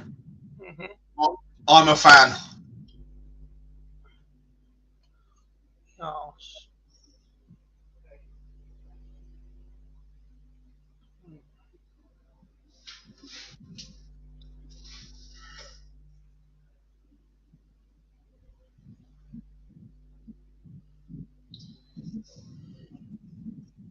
6 former titles. 4 Laura Turner, Women's British Classic, Women's Isle of Man Open, Italian Grand Masters, Gibraltar Open, Mad Open at Gibraltar, and Slovak Masters. She makes back-to-back finals here and wins the second one. This be up there as one of the better days in her career. Yeah, 100% for me. Not necessarily prize money wise, but Yeah. Just watching the stream, I don't like the Laura Turner. I don't like the dart is too big for me. On her throw, the fact that her index finger is so far back, but her thumb is like level with the middle finger, and look how far back that index finger is on the dart. yeah. Just to steady it. Does that make sense? Yeah. Where I was always taught, and we were taught, that your thumb and your index finger should be the last thing to leave the dart because they're the one that pushes it through. Where at the moment, that index finger is just a stabilizer for the dart. It's not doing the job of propelling it through. Mm-hmm. Yes, all of the above.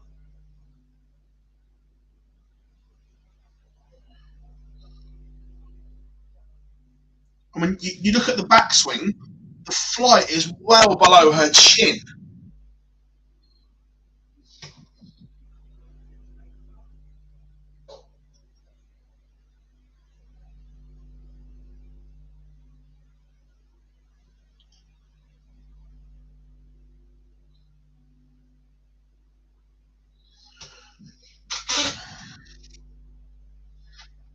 I might try it later. The dart is too long. Question mark. It just doesn't look balanced.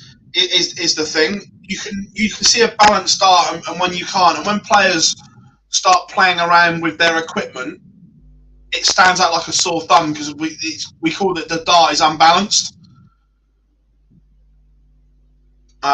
Gets one back then. I know Brian's one piece right now, so. The result says it works for her, but she could be better, I suppose. And this comes down to what we've been talking about a lot about there not being any. There are now, but still not many top players use it. Coaching in sport, forget darts, just coaching in sport. It happens in every other sport, and in darts especially, you can't see what you're doing wrong or what isn't working and what isn't. And darts and golf are quite similar with that, Cobb, because you don't know if your clubs are slightly out or your backswing slightly wrong in golf. That's why there's no coaching in golf and look at it. And look, I just think it's ignorant and that maybe a little bit of arrogance of some dart players to say coaching in darts doesn't work. Yeah, look, you speak to anybody that you ever go and ask for advice for on a golf course. What's your biggest tip for beginners? Go and get a lesson. Everyone, from PGA pros who, all right, it's their job, to pro tour players, to local players at the club that have had 1 or 2 lessons. Every single one of those pieces of advice will be go and get a lesson. Yeah.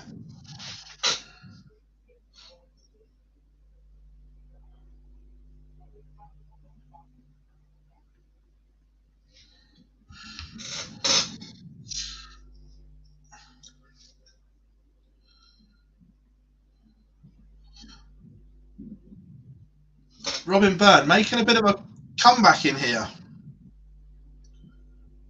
Especially if this goes. She's got 6 darts at it, though. This would be a hole. She's put her back in it. She needs a break to get back on terms. She had the advantage of throw to start.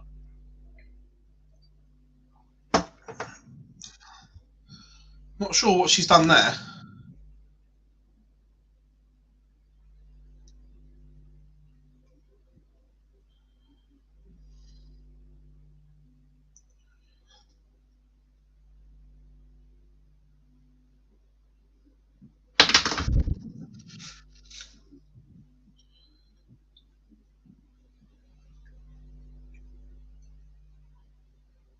Turner goes 2-1 up once again.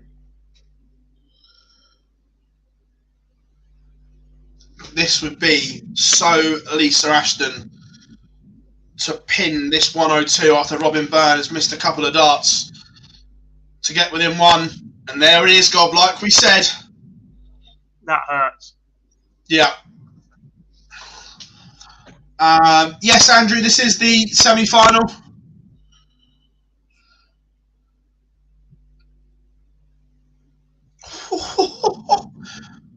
I want to see if I want to see if Chloe went 5 deep into the 9.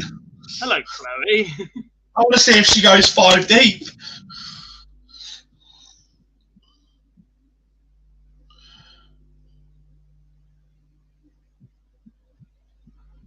Oh, she didn't. She went. I tell you, there's a lot to like about her. She seems level-headed on the hockey, not flustered.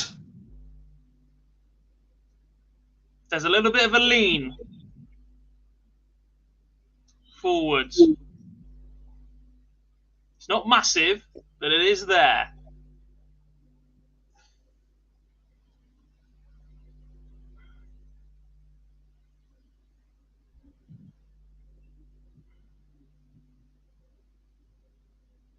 Not over yet, Laura. I mean, she's 4-1 behind, and Ashton wants 80 after 12, but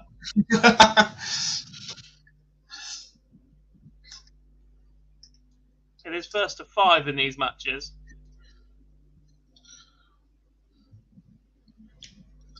I tell you, right now, Laura Turner is just under the cosh a little bit here. If this goes 2 apiece, the last couple of legs, Chloe O'Brien is just starting to make a move. It is over now, and now you can feel devastated for Robin Byrne, Laura. She has been beaten 5-1 by Lisa Ashton. Perhaps, Phil, that is where the exuberance of youth has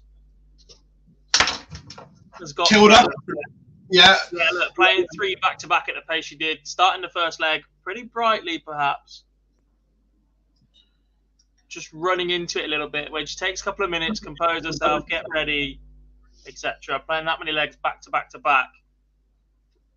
Whilst in the moment may have felt great, maybe she'll approach that differently if she comes across that situation again in the future.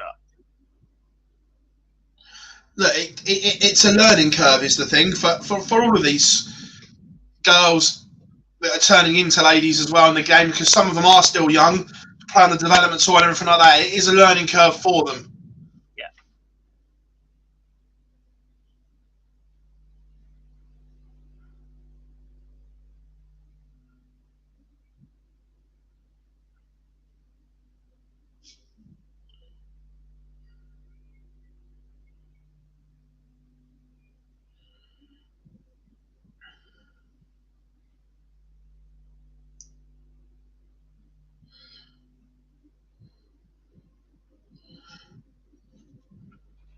Just looking as well, someone, again, will probably be able to know better than I, but Chloe, only 19 as well.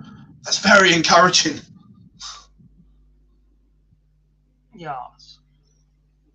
I think we went looking for details last time around when Chloe on day 1.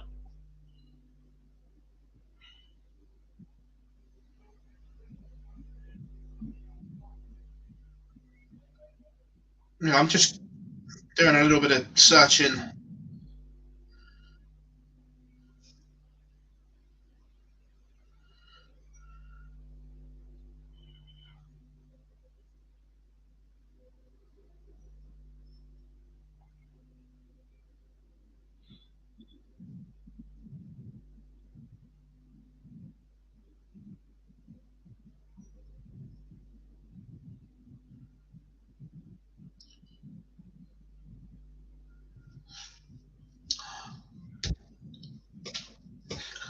As well, God, how clever was Eddie yesterday with the boxing for Taylor Serrano, getting Becky Lynch and Bianca Belair involved. He knows. He knows. I did see him immaculately put Jake Paul in his place. Yeah. While stood next to him, and also simultaneously firing up Tony Bellew. Don't get me wrong. I like Jake Paul as a character. He's a naughty. However, Tony Bellew is one fight that Jake Paul does not want. You don't want anyone that can box. Forget boxing. Bellew can punch. He will hurt you. You don't want anyone that can box. Trying to justify Tyron Woodley as a boxing opponent next to the greatest promoter in the game was laughable. Yeah. It's all make-believe nonsense as well, but Logan looked pretty good in the wrestling.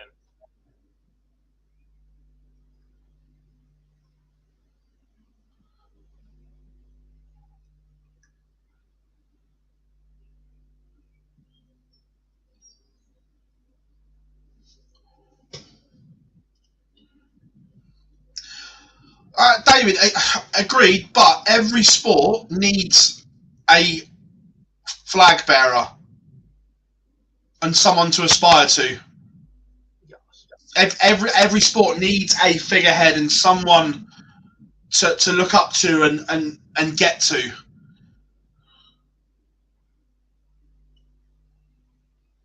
And at the moment in ladies darts, Fallon is that person that you have to have there because of the audience she hits.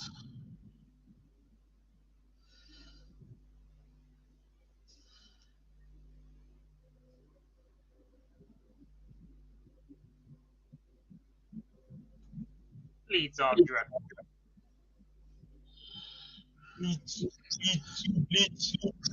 Is this the leg that Chloe O'Brien has just stuttered, Gob? She looked so good on her own throw in particular, but only one treble advantage, Laura Turner. It isn't. It's a troublous visit from Turner. It leaves a ton, which is certainly more manageable, but maybe not. Well, look, if that's a 60 and Chloe goes and bangs in a ton, Chloe's favourite? Yeah, but at that point, it was advantage Laura Turner.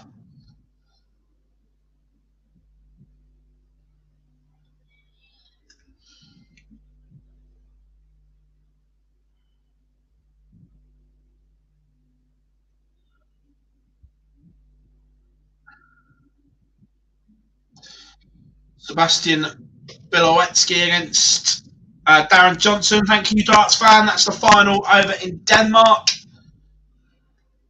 Darren Johnson's put some miles in recently. Yeah. Oh, that's huge. Huge moments here. Laura Turner misses 60. And God, I've just watched it on the stream now. She made the cardinal sin on 60. The first start, she's missed a big number.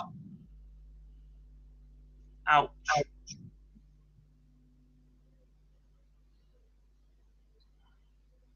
And I like that. Impressive for a young age gob, Chloe O'Brien. First one, big 20. Bed slightly blocked. She moves over, just under. She takes her time, resets, composes, and pins double 10. Impressive. Wise head on a young darting shoulders. Yes, indeed.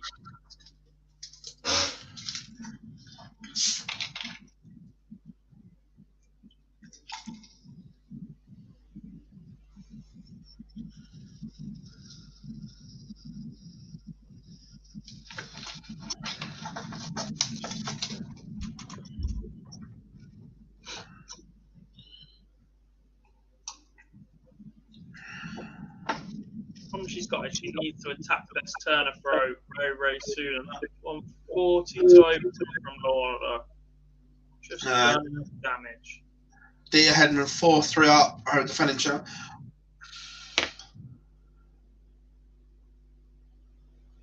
Right.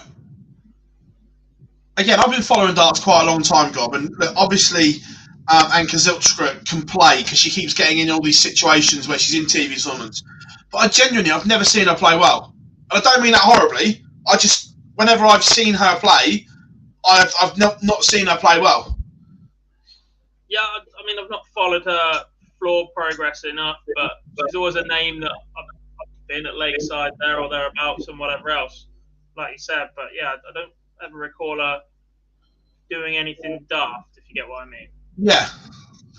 Yeah, is she one that just goes around and hoovers up points all over the place to get in everything? Looks it.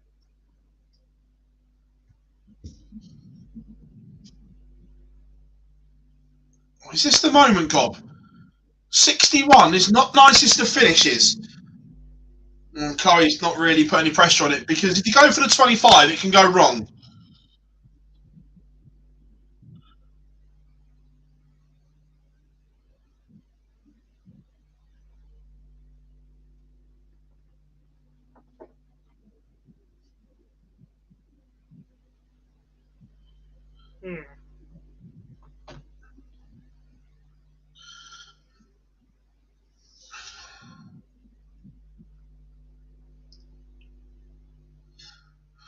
Laura did go for the 25 and hit a 1. She got slightly fortunate and she went big 20, came inside. 1 away now, and Chloe O'Brien needs to go back-to-back legs. She's going to make her second final of this year's PDC Women's Series. I tell you, again, I know it's because we're talking on ladies. One thing I did notice from spending a lot of time at Lakeside, I know we spoke about it briefly, I think, on the live lines, but there is definitely still a huge darting divide in terms of which code you apply your trade in at the moment. Yeah, and honestly, I know we've heard people talk about it, but actually being at Lakeside and listening to people and earwigging a little bit as well, but hey, you have to earwig in this job. There is certainly a big divide between the players, even in terms of who they sit with and what codes they play in. It very much feels like it did back in the day, that you were frowned upon for playing in certain comps. I don't get how it's possible. It shouldn't be, but it is, unfortunately.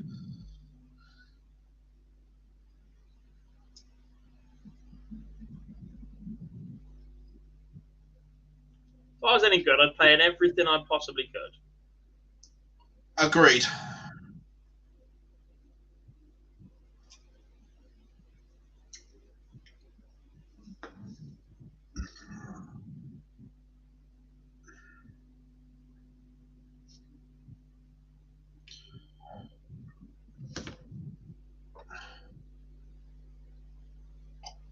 Advantage Turner against darts in leg number 8. Is this the end of the line for Chloe? God, it was only a quick glimpse, but there was a great camera angle. You know that camera angle they've got looking behind the players, looking at where you see the back of their head? They got it, and the angle Laura's Turner's dart at is horrific. From that angle on screen, it doesn't look that big, but the one behind is literally pointing to the side.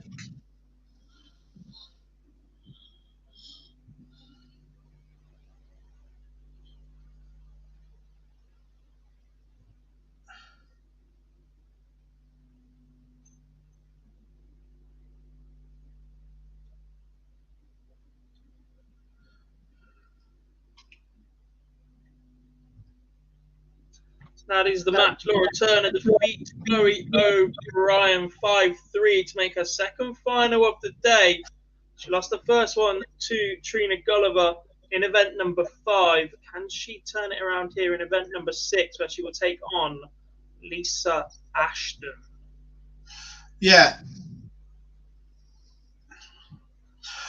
Craig, it's not so much them spending time in negative towards each other, it's their negative towards certain players, at Lakeside especially, were very negative towards other players that were applying their trade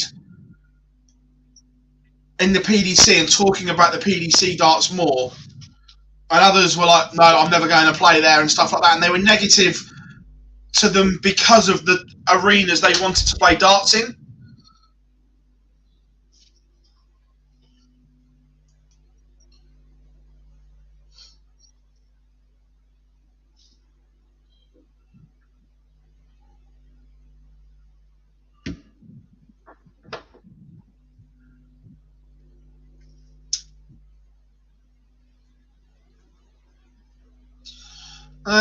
Dan, that's a bit of a stupid comment, mate. Menzies playing on a professional tour that he's qualified for. Why would he not play?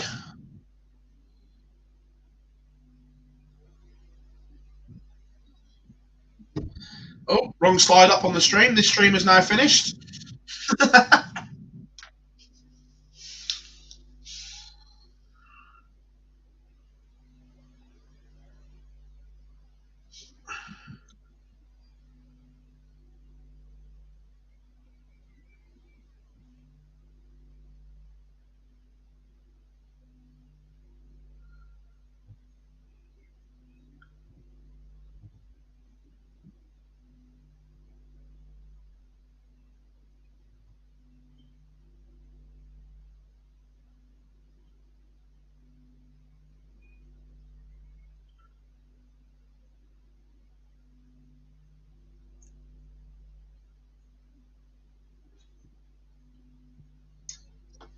Not the result I wanted to see. 4-0. It just narrows the goal difference as well, doesn't it? To be fair, Gob, I actually genuinely think that both of you may win all your games and City win it. Seen them do it to us before, haven't we? Yeah.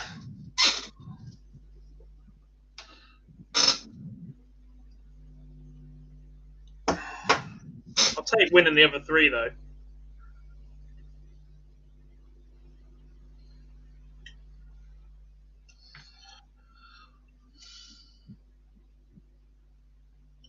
Right. Obviously, if it went, say you won the FA Cup and the League Cup, and City won the other 2, good season or bad season? Well, they've had a much better season than us. The trophy. No, they've had but for you, is that a good or a bad season for Liverpool if you only win the 2 cups, the FA and the league? Is that a good or bad season? If you tell somebody at the start of the season you're going to lose the league by a point, you're going to be in a Champions League final, win both domestic cups, you'd snap somebody's hand up for it. The problem is if your biggest rival then go and win the other 2 competitions that are arguably the bigger trophies, and you're in a position to win all 4. Yeah, that's what I was asking. As a fan, would you consider it a good or a bad season if you only won the 2 domestic cups?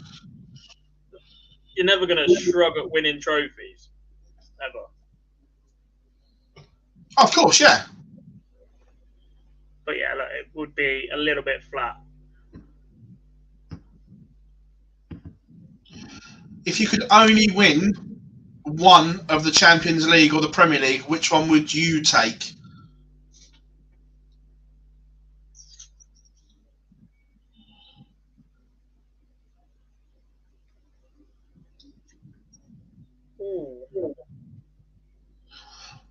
Because also, I think this splits players as well.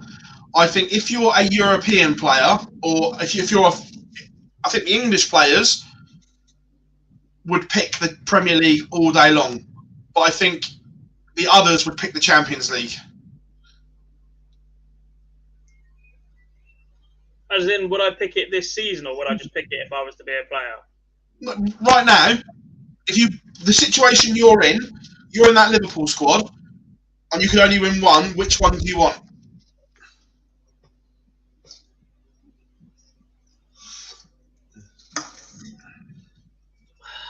Champions League.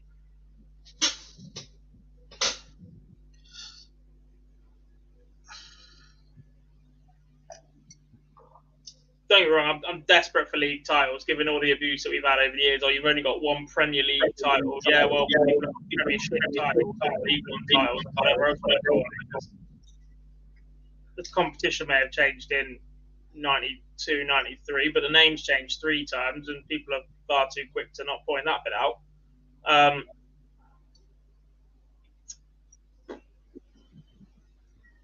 But just because it would leave Pep wanting that little bit more, still not be able to get over the line in the Champions League with that side, which is what they're so desperate for.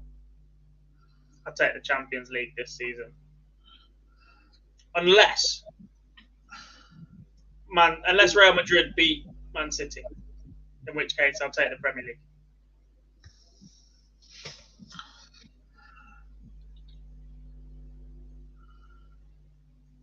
It's just an interesting point. Yeah. Look, if it means City win nothing and we win a treble, I'll take the league and I'll lose the Champions League to Real Madrid. Although I hate Real Madrid, and we definitely owe them for that Carriers final. I still love that fight. But see, look, this idiot's back. Wait a minute. He's gone.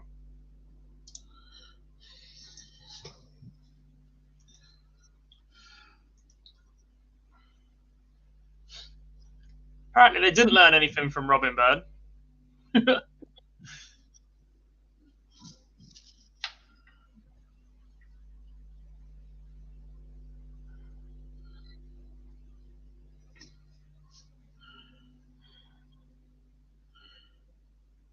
I'm not watching the Euro Tour, but apparently Cammy's hit the big fish.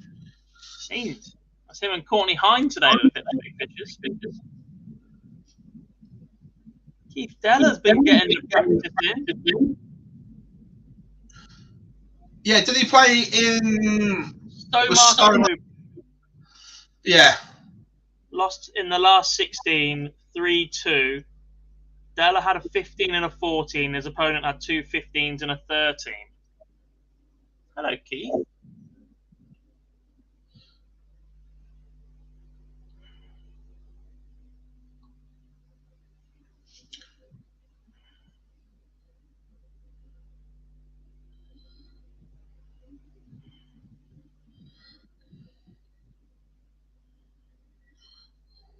Where's the emoji I'm looking for?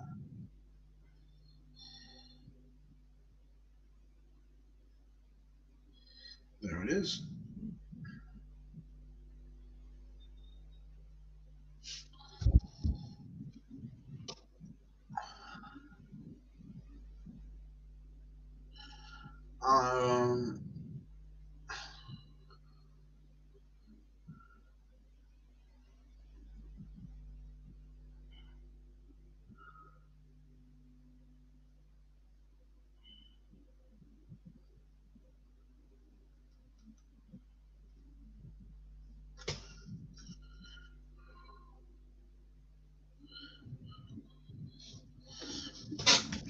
Whilst this is warming up, I'm going to switch and watch about this.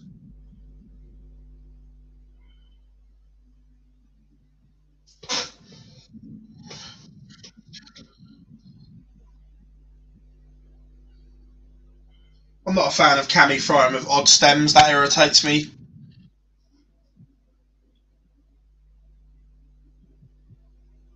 Not just Cammy, full stop.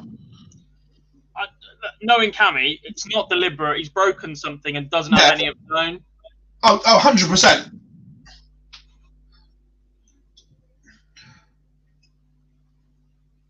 I'll tell you what, we thought MVG was quick in the encroachment zone. Cammy's not far off.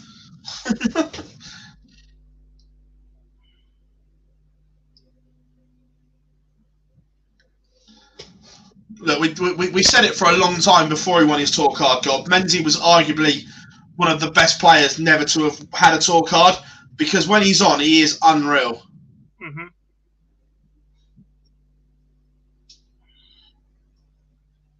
Literally, just turned over and it's raining 140s.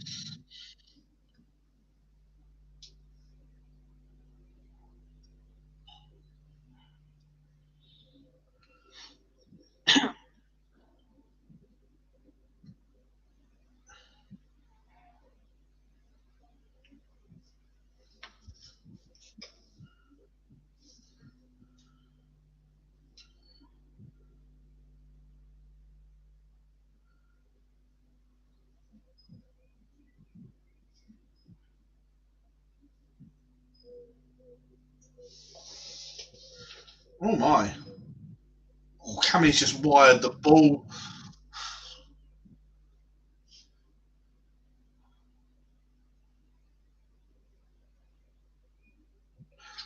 MVG's missed. Oh my. And then Cammy's missed. Sheesh. Let's see if he gets away with it. He doesn't. Cammy's just 25. He's got excited, gone for a big 9 and almost hit double 12. Cammy.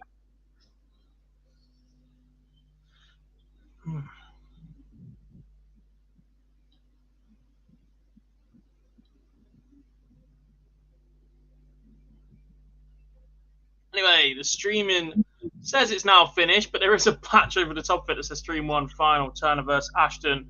So hopefully the players are about to get underway. This is quite an unnecessary wait. Yeah. Take a look at yourself, baby. Take a look at Robin Burns' book.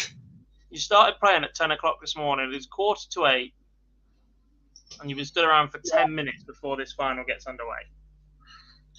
I need to get to Southampton. Gob needs to have a drink.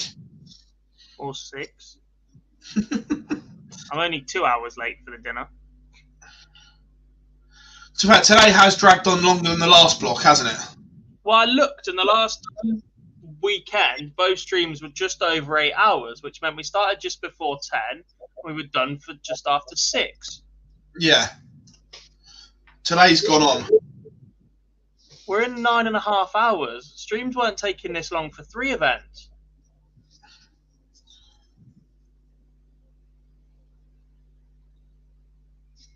Gob needs to have a Dimmy special.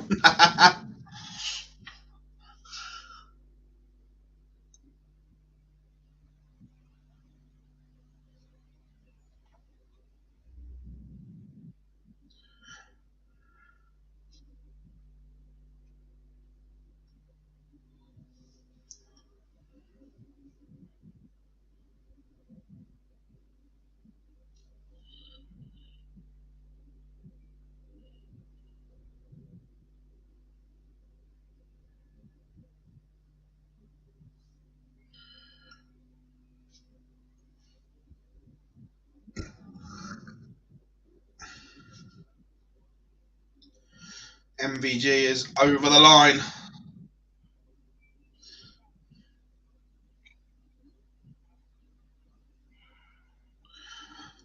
I tell you what, I love it when top sportsmen do their own Twitter as well. Mark Williams' tweet is unreal. Yeah.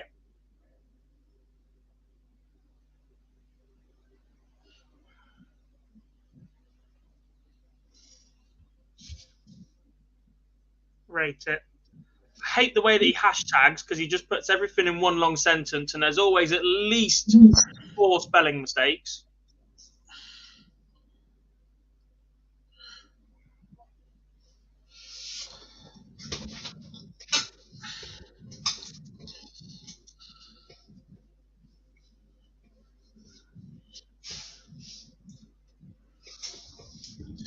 Oh, we are underway, Gob. We have got 0-0. We are live. Hallelujah!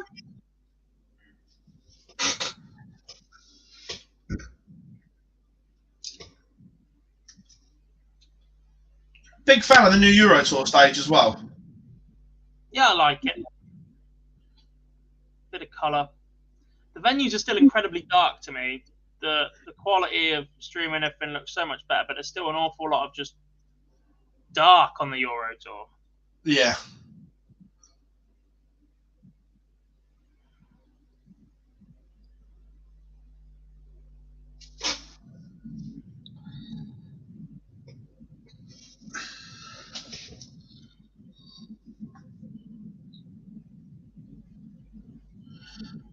Yes, Darts Fan 180, we are back tomorrow. I'm here all day with Gob. I'll be setting up, so Gob can literally roll out of bed at 5 to 10 and come down. I'll be doing all the setup tomorrow.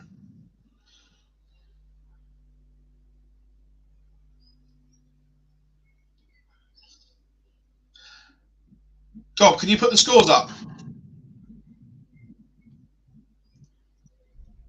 Thank you. It feels weird, me not having me not being in charge of the buttons.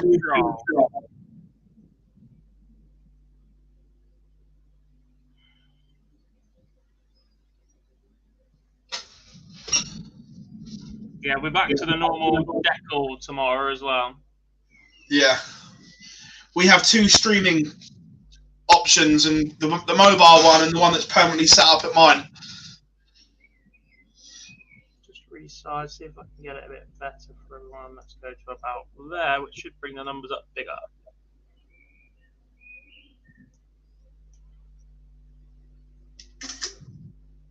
There you go.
Oh, Laura.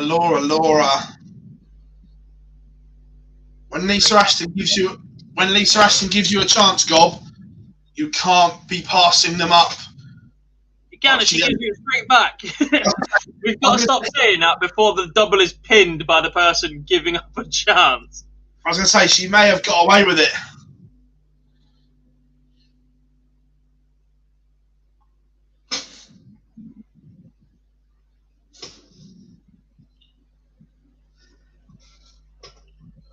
Oh, Laura.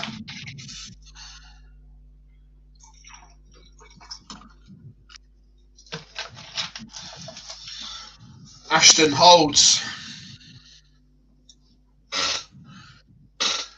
That hurts. Yes. Especially when she had chances in the early legs against Trina earlier on. Didn't take them, chances were afforded, and then Trina got better and better throughout that final. Agreed.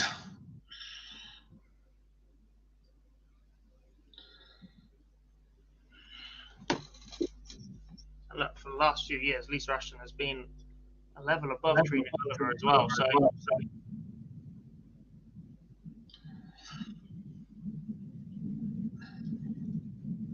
quick reminder from us what's yet to come still. Like Phil said, we will be back tomorrow for another full day of women's series coverage, live from 10 a.m. once again. The Live League Finals night is underway this evening from 10 p.m. on Online Darts YouTube channel and Sporty Stuff TV. Monday night we'll be back with the live lounge from 8 till 10. Everybody's favourite darts chat show. Myself, Phil, and Mr. Boyce. No, it's not. We've got to find a replacement. Where is he this week? Man United are at home, aren't they? Oh, for Christ's sake. To be fair, I've only just remembered it. Myself and Phil. Big reminder that once we hit 25,000 followers on YouTube, subscribers on YouTube, we'll be doing a massive giveaway indeed. So if you aren't already, make sure you've hit that subscribe button, turn that bell icon on so you get notifications as well. And whilst you're there, tapping buttons, you might as well like today's stream as well. It really would help us out massively. God, shall I give him a sneaky peek? I've got one here. Shall I give him a sneaky peek? No. Staying hidden. And if you don't already, do follow us on social media, primarily Twitter at @officialOLDart. We were 16 followers away from 25,000 on the little blue bird app. It would be great for us to get to that point. Absolutely. Manchester question mark. Manchester United. Boyce's got a season ticket at that shed called Old Trafford. Manchester. Guy says, what happened to Jar? Jar's still about, mate. He's been hopping on and off a few streams recently. He's just got loads of other stuff going on as well. But he is still about. He's still in our group chat.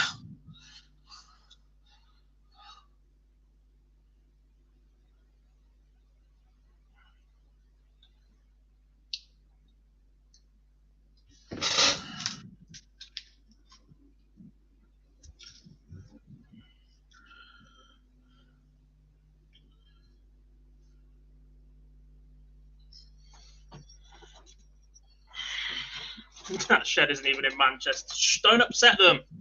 They're having a bad enough season as it is.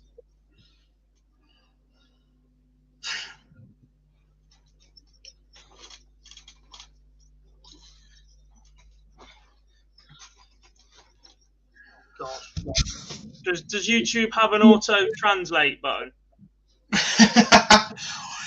or a don't swear button before 9. Ah, feck.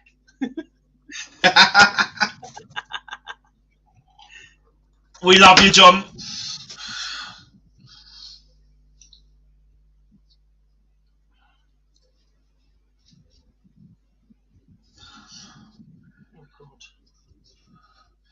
I tell you what, leg 1.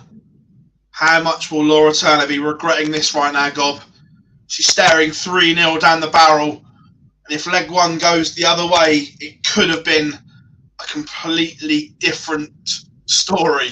Yeah, and all to talk about just how well Laura Turner has been scoring all day. It's just absolutely deserted her when she needs it most this evening. 3-0 behind now to Lisa Ashton. There's an 18-point gap in the averages. And it's looking like Laura Turner is going to lose back-to-back finals today.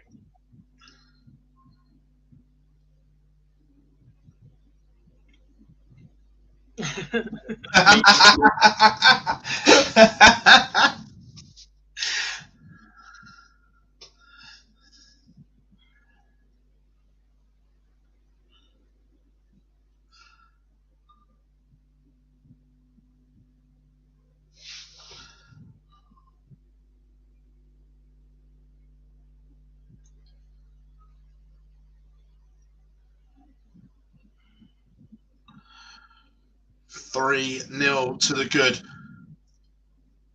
This is a must-win, Gob. You can't let Lisa Ashton get to 4 and a double break. Correct. Can't really let her to get to 3, to be honest.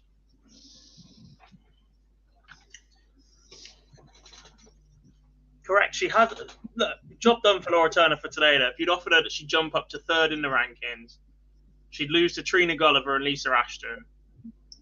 It has been a superb day, but look, when you get to back-to-back finals the way she has, to not capitalise on either, when, for the first part of this final, Lisa Ashton was there for the taking, and for the first part of the final earlier, Trina Gulliver was there for the taking. If you're going to miss those early chances against players of this calibre, that's where you're going to start getting punished. Yeah. When the best players give you an opportunity, you can't pass them up. And I agree wholeheartedly that everyone is saying, yes, Laura has had a fabulous day, but being 3rd on the rankings, to break that top 2, to break that monopoly and go to the next level, you can't pass up the opportunity she's been given today, Gob. Yeah.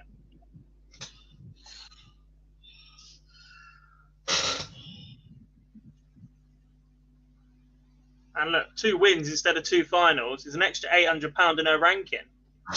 Yeah. So that would put her level with Fallon Sherrock.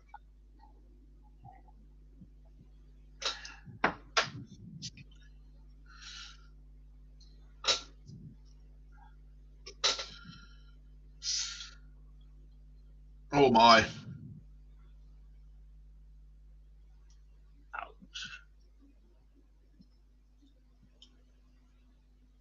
I suppose that does present a new problem as well.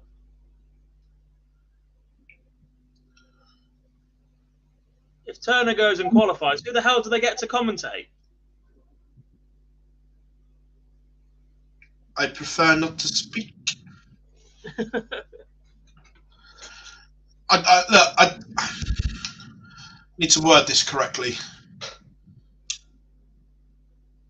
I've been saying this for a long time, and it happened at Lakeside, that I didn't know if Lorraine Winstanley could commentate.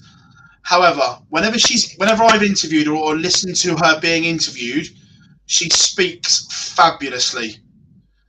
And it was like, I'd like someone to give her an opportunity at it. Yeah. Eurosport did, and she was genuinely brilliant. Mm-hmm.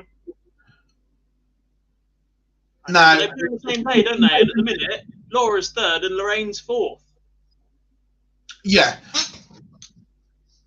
You can't get them to play and then commentate or the other way around. It's just a little bit harsh. They're not Sean Murphy. It's odd. Than he is. Yeah, but isn't the match play going to be on Sky? Yes. So it'll be Sky commentators. It will. But I think for the event, they need people that know the women's game inside out. I agree. Which for me, you have to consider Chris Murphy at that point. Yeah. Because he's done every single one of the women's series. Look, and he was part of the team that assisted all the media duties when Fallon Sherrock first made the breakthrough at Alexandra Palace. From day one, since this second burst of women's darts in the PDC, Chris Murphy has been there or thereabouts, behind the scenes, watching it all unfold, and knows it better than anybody else right now. I don't think it will happen, but I would have Murph and Nico, because Nico is a massive advocate of ladies' darts, and even though he's on the Euro Tour today, he'll be following this, and what he hasn't watched, he'll go back and watch. Yeah. Turner gets on the board, 4-1. But look, long term, I would love Lorraine to be given a go on Sky. Yeah. Or ITV. Mm-hmm. Genuinely would. Because I thought she was fabulous. Yeah. Yeah.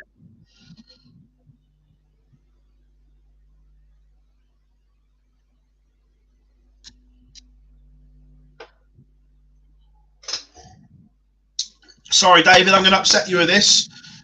John Park doesn't make my dream team commentary lineup.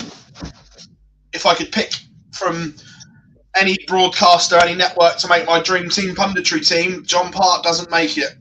Of people currently in the game, you're wrong. And do you know why you're wrong? Why? Because alone and with certain people, John Park may not be the best in the game. But alongside Mark Webster, they are the best duo in darts. Yeah, but you can't base that on a duo. Good back and forth. You can, because you can't miss out on your best duo by not putting him there. Even if you put him there just to work with Mark Webster constantly.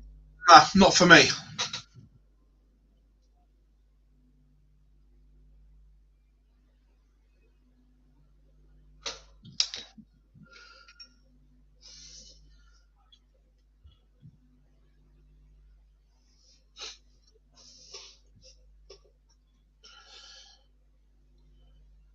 So what the scoring in this leg from Turner, she will just be thinking, if she goes on to lose this by one leg or even a couple, that leg one may haunt her. Mm-hmm. John Rawlin, not an effing chance darts fan.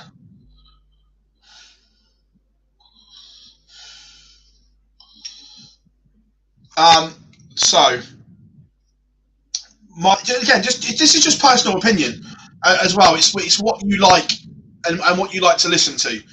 I fully appreciate that not everyone's is going to be the same on this, because it is very, very unique. The same as football commentary, Gob, isn't it? Some people like Carragher and Neville, some don't, and vice versa.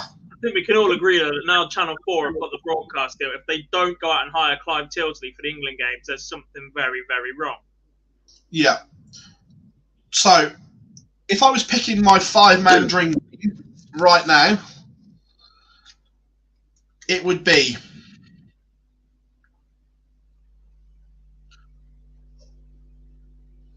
Mardle would be in mine because he's a great analyst of the sport. I would have Wayne, Webby, Mason, Dan Dawson, Paul Nicholson would be my 5.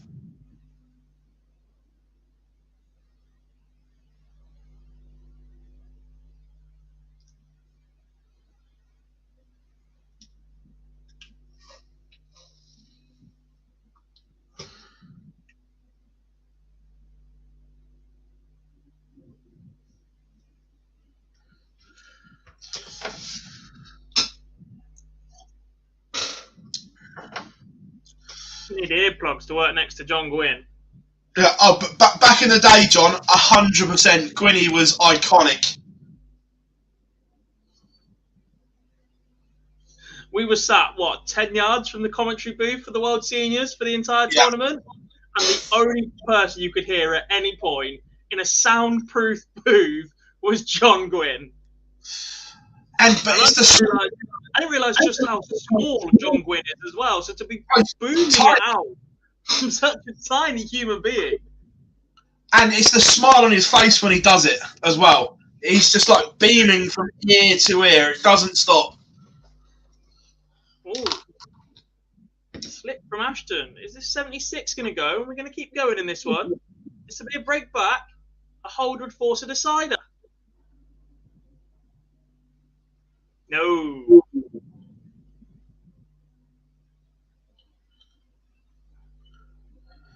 Yes, Sebastian Białecki. Superb from him, and it's superb from Lisa Ashton as she wins Women's Series number 6 with a 5-2 victory over Laura Turner in the final. It extends Ashton's place at the top of the rankings to £4,000. That is simply quite staggering. She's won 4 events and not picked up prize money in the other 2. That's just how good Lisa Ashton has been throughout this Women's Series campaign, which, of course, folks, wraps up today's action. A few things to consider for your viewing right now. The Euro Tour is live on PDC TV. Our friend Mike Green, I think he's doing a watch along on his YouTube channel as well, if you fancied heading over for something very, very similar. The live league is back tonight from 10 p.m. here on our YouTube channel and via Sporty Stuff TV. You can head over and watch that whenever you fancy. A few more interviews on the way for you guys in the coming days as well. Fallon Sherrock, one of those names that we haven't released yet. Is there one with Johnny Clayton as well, I believe? And Daryl Gurney as well. And Daryl Gurney. So plenty of content coming for you guys on the channel. All the more reason for you to hit that subscribe button and drop us a like if you haven't done so already. We are 123 seconds away from a 10-hour stream today. So a massive, massive thank you to every single one of you that's tuned in today. If you're still watching right now, chat room, you guys have been absolutely amazing. Kept me going through the middle section where I was on my own. Massive, massive thank you to Lee, to Phil for joining us throughout as well. We'll be back from 10 a.m. tomorrow morning where we'll run through events number 7 and 8. See if Lisa Ashton can extend the lead at the top of the leaderboard as the top 8 places start getting very, very dicey indeed. Massive, massive thank you for tuning in today, guys, and we will see you all tomorrow.